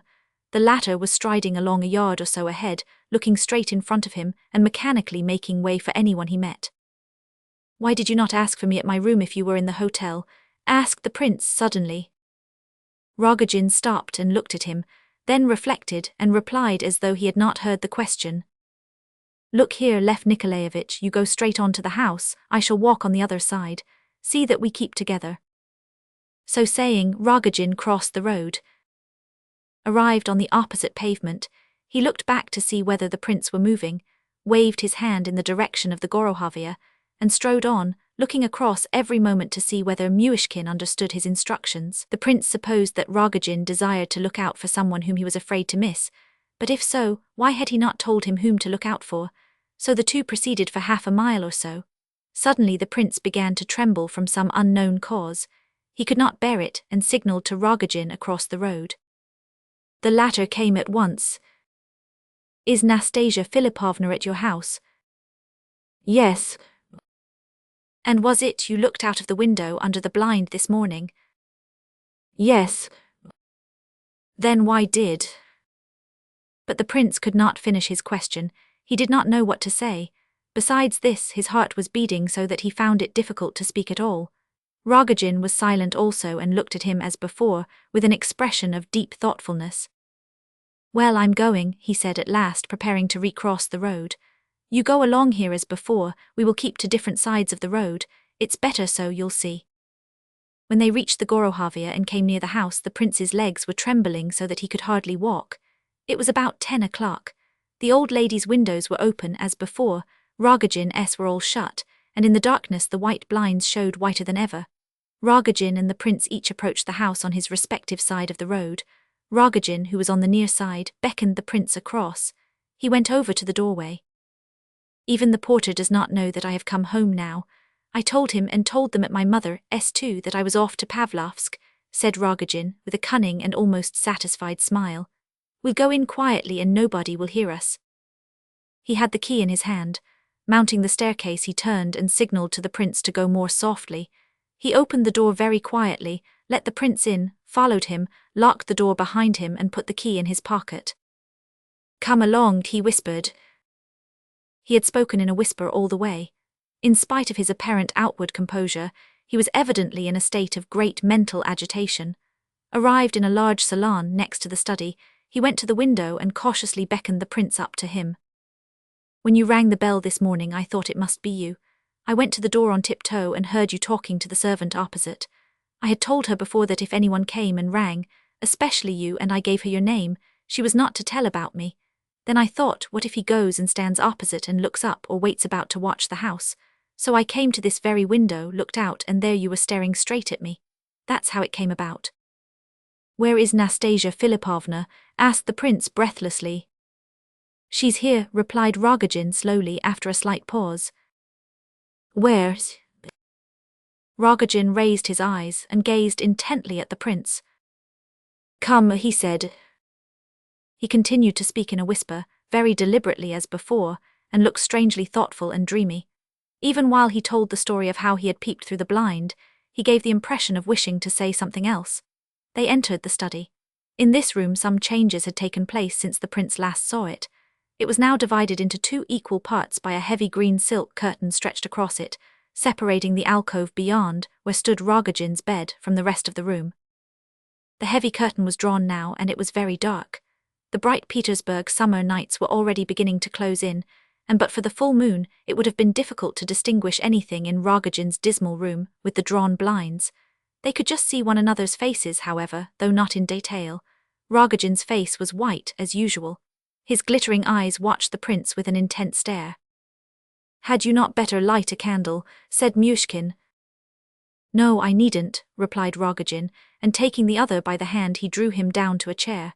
He himself took a chair opposite, and drew it up so close that he almost pressed against the prince's knees. At their side was a little round table. Sit down, said Rogozhin, let's rest a bit. There was silence for a moment. I knew you would be at that hotel, he continued, just as men sometimes commence a serious conversation by discussing any outside subject before leading up to the main point. As I entered the passage, it struck me that perhaps you were sitting and waiting for me, just as I was waiting for you. Have you been to the old lady at Ismailovsky barracks? Yes, said the prince, squeezing the word out with difficulty owing to the dreadful beating of his heart. I thought you would.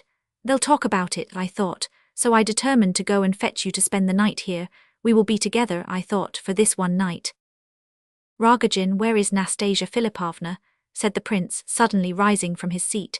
He was quaking in all his limbs, and his words came in a scarcely audible whisper. Rogozhin rose also. There, he whispered, nodding his head towards the curtain. Asleep, whispered the prince. Rogozhin looked intently at him again, as before. Let's go in, but you mustn't. Well, let's go in. He lifted the curtain, paused, and turned to the prince. Go in, he said, motioning him to pass behind the curtain. Myshkin went in. It's so dark, he said. You can see quite enough, muttered Rogozhin. I can just see there's a bed. Go nearer, suggested Rogozhin softly. The prince took a step forward, then another, and paused. He stood and stared for a minute or two. Neither of the men spoke a word while at the bedside. The prince's heart beat so loud that its knocking seemed to be distinctly audible in the deathly silence. But now his eyes had become so far accustomed to the darkness that he could distinguish the whole of the bed. Someone was asleep upon it, in an absolutely motionless sleep. Not the slightest movement was perceptible, not the faintest breathing could be heard. The sleeper was covered with a white sheet. The outline of the limbs was hardly distinguishable. He could only just make out that a human being lay outstretched there.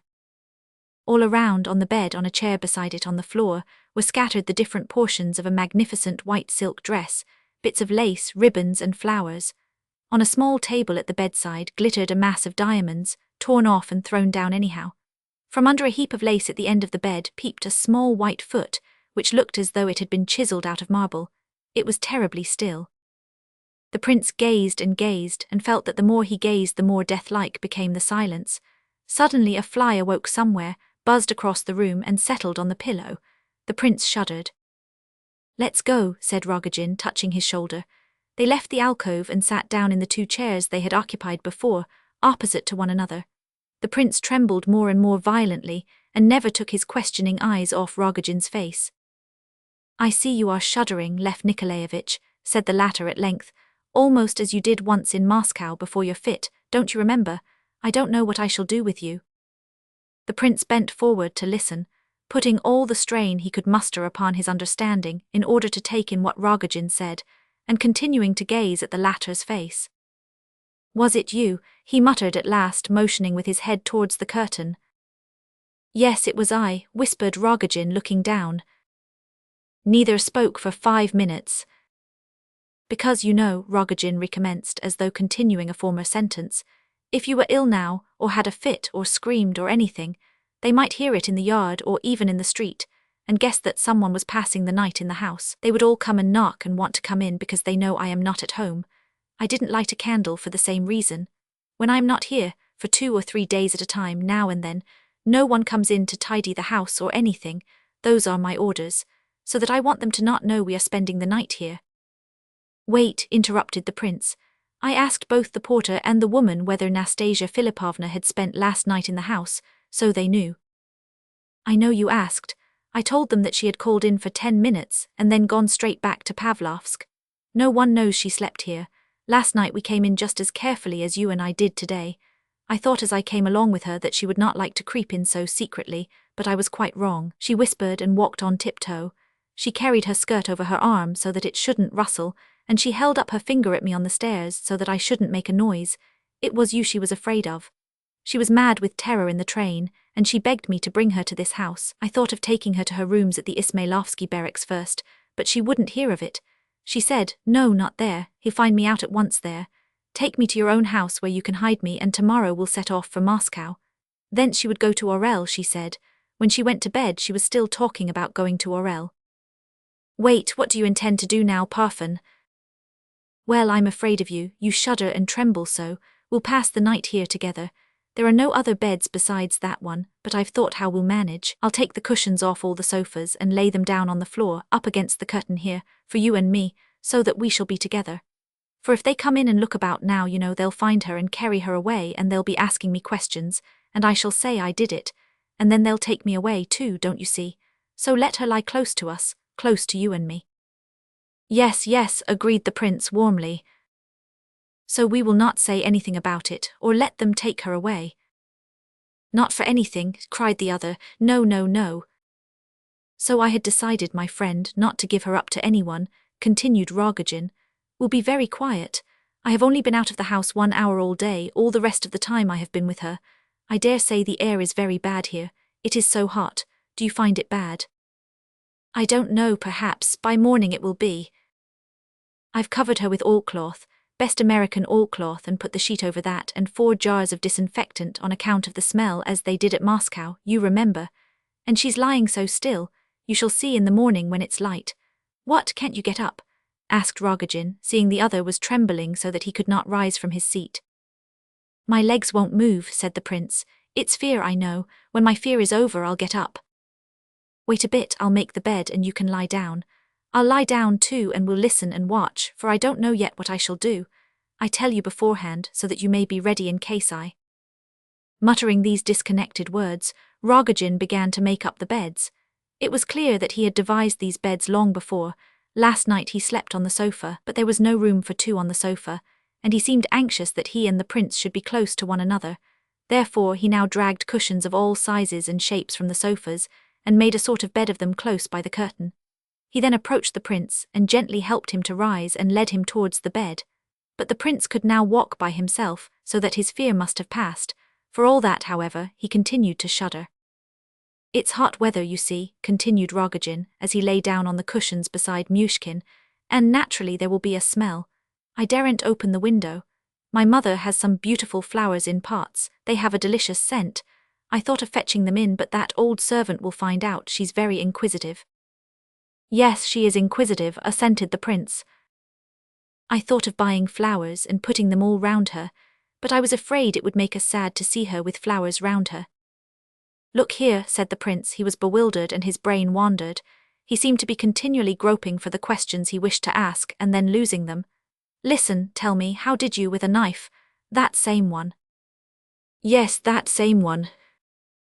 "Wait a minute, I want to ask you something else, Parfen. All sorts of things, but tell me first, did you intend to kill her before my wedding at the church door with your knife?" "I don't know whether I did or not," said Rogozhin dryly, seeming to be a little astonished at the question, and not quite taking it in. Did you never take your knife to Pavlovsk with you? No, as to the knife, he added, this is all I can tell you about it. He was silent for a moment and then said, I took it out of the locked drawer this morning about 3, for it was in the early morning all this happened. It has been inside the book ever since, and this is what is such a marvel to me, the knife only went in a couple of inches at most, just under her left breast, and there wasn't more than half a tablespoonful of blood altogether, not more. Yes, yes, yes, the prince jumped up in extraordinary agitation.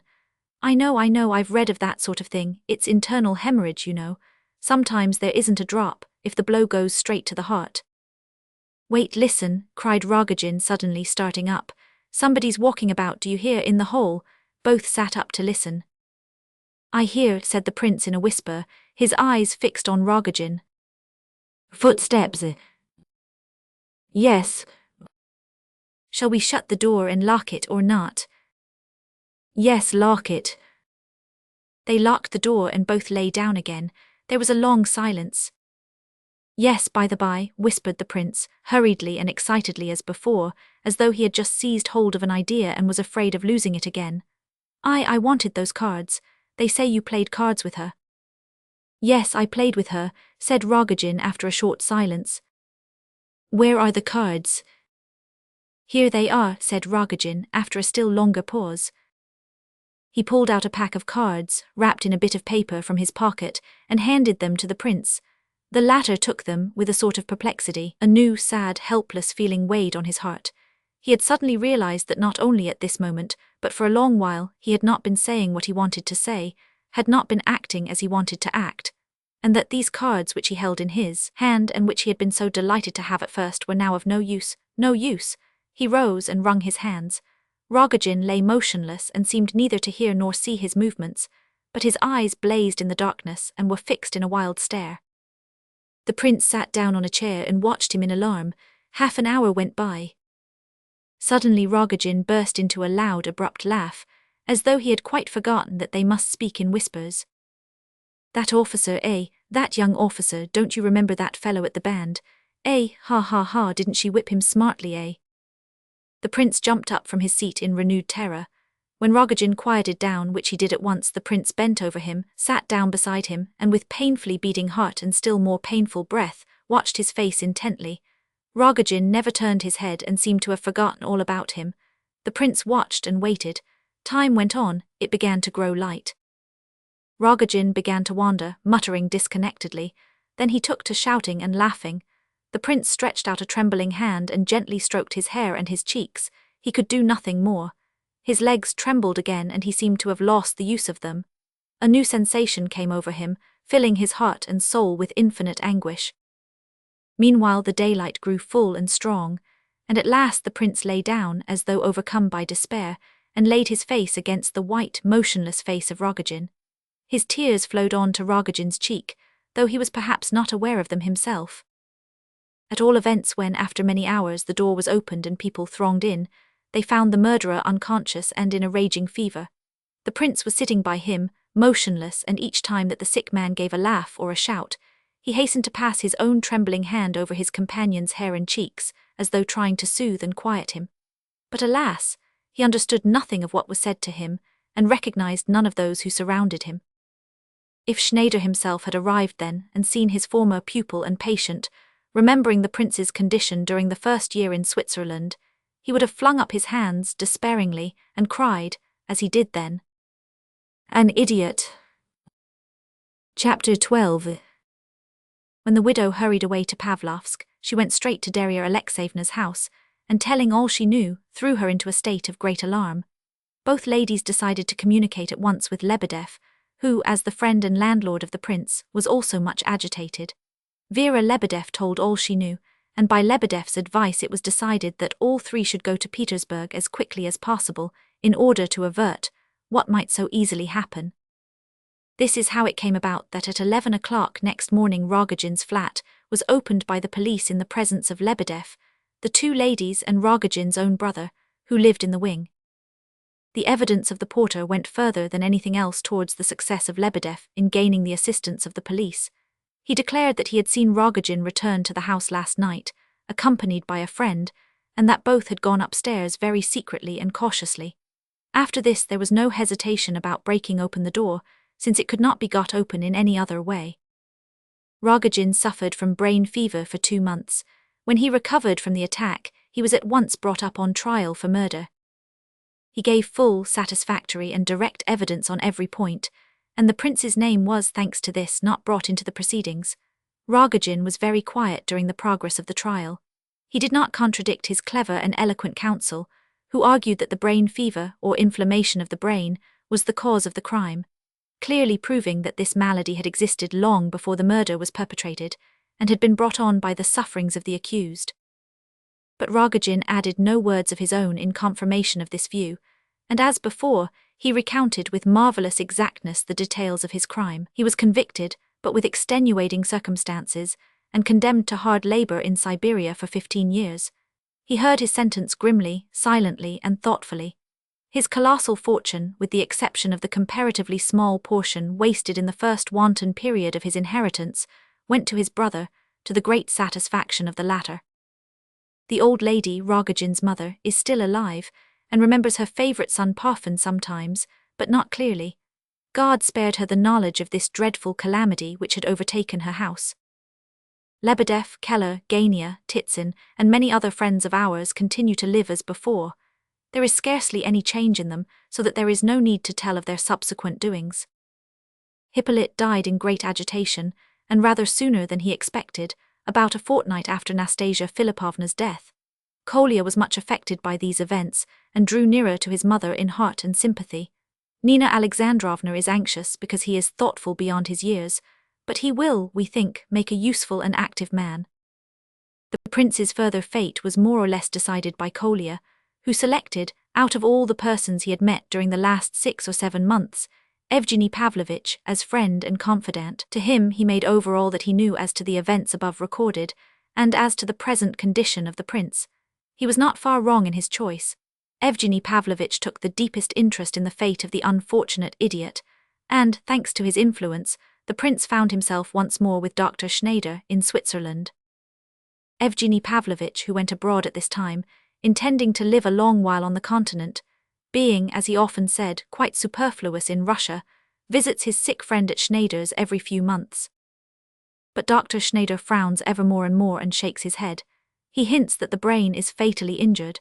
He does not as yet declare that his patient is incurable, but he allows himself to express the gravest fears. Evgeny takes this much to heart, and he has a heart, as is proved by the fact that he receives and even answers letters from Kolya. But besides this, another trait in his character has become apparent, and as it is a good trait we will make haste to reveal it. After each visit to Schneider's establishment, Evgeny Pavlovitch writes another letter, besides that to Kolya, giving the most minute particulars concerning the invalid's condition. In these letters is to be detected, and in each one more than the last, a growing feeling of friendship and sympathy. The individual who corresponds thus with Evgeny Pavlovitch, and who engages so much of his attention and respect, is Vera Lebedev. We have never been able to discover clearly how such relations sprang up. Of course the root of them was in the events which we have already recorded, and which so filled Vera with grief on the prince's account that she fell seriously ill. But exactly how the acquaintance and friendship came about, we cannot say. We have spoken of these letters chiefly because in them is often to be found some news of the Epanchin family, and of Aglaya in particular. Evgeny Pavlovitch wrote of her from Paris, that after a short and sudden attachment to a certain Polish count, an exile, she had suddenly married him, quite against the wishes of her parents, though they had eventually given their consent through fear of a terrible scandal. Then, after a 6 months' silence, Evgeny Pavlovitch informed his correspondent, in a long letter full of detail, that while paying his last visit to Dr. Schneider's establishment, he had there come across the whole Epanchin family, excepting the general, who had remained in St. Petersburg, and Prince S. The meeting was a strange one. They all received Evgeny Pavlovitch with effusive delight. Adelaida and Alexandra were deeply grateful to him for his angelic kindness to the unhappy prince. Lizaveta Prokofievna, when she saw poor Myshkin in his enfeebled and humiliated condition, had wept bitterly. Apparently all was forgiven him. Prince S. had made a few just and sensible remarks. It seemed to Evgeny Pavlovich that there was not yet perfect harmony between Adelaida and her fiancé, but he thought that in time the impulsive young girl would let herself be guided by his reason and experience. Besides, the recent events that had befallen her family had given Adelaida much to think about, especially the sad experiences of her younger sister. Within 6 months, everything that the family had dreaded from the marriage with the Polish count had come to pass. He turned out to be neither count nor exile, at least in the political sense of the word, but had had to leave his native land owing to some rather dubious affair of the past. It was his noble patriotism, of which he made a great display, that had rendered him so interesting in Aglaya's eyes. She was so fascinated that, even before marrying him, she joined a committee that had been organized abroad to work for the restoration of Poland. And further, she visited the confessional of a celebrated Jesuit priest, who made an absolute fanatic of her. The supposed fortune of the Count had dwindled to a mere nothing, although he had given almost irrefutable evidence of its existence to Lizaveta Prokofievna and Prince S. Besides this, before they had been married half a year, the Count and his friend the priest managed to bring about a quarrel between Aglaya and her family, so that it was now several months since they had seen her. In a word, there was a great deal to say, but Mrs. Epanchin and her daughters, and even Prince S., were still so much distressed by Aglaya's latest infatuations and adventures that they did not care to talk of them, though they must have known that Evgeny knew much of the story already. Poor Lizaveta Prokofievna was most anxious to get home, and according to Evgeny's account, she criticized everything foreign with much hostility. They can't bake bread anywhere decently, and they all freeze in their houses during winter like a lot of mice in a cellar. At all events, I've had a good Russian cry over this poor fellow, she added, pointing to the prince who had not recognized her in the slightest degree. So enough of this nonsense, it's time we faced the truth. All this continental life, all this Europe of yours, and all the trash about going abroad is simply foolery, and it is mere foolery on our part to come. Remember what I say, my friend, you'll live to agree with me yourself. So spoke the good lady, almost angrily, as she took leave of Evgeny Pavlovich.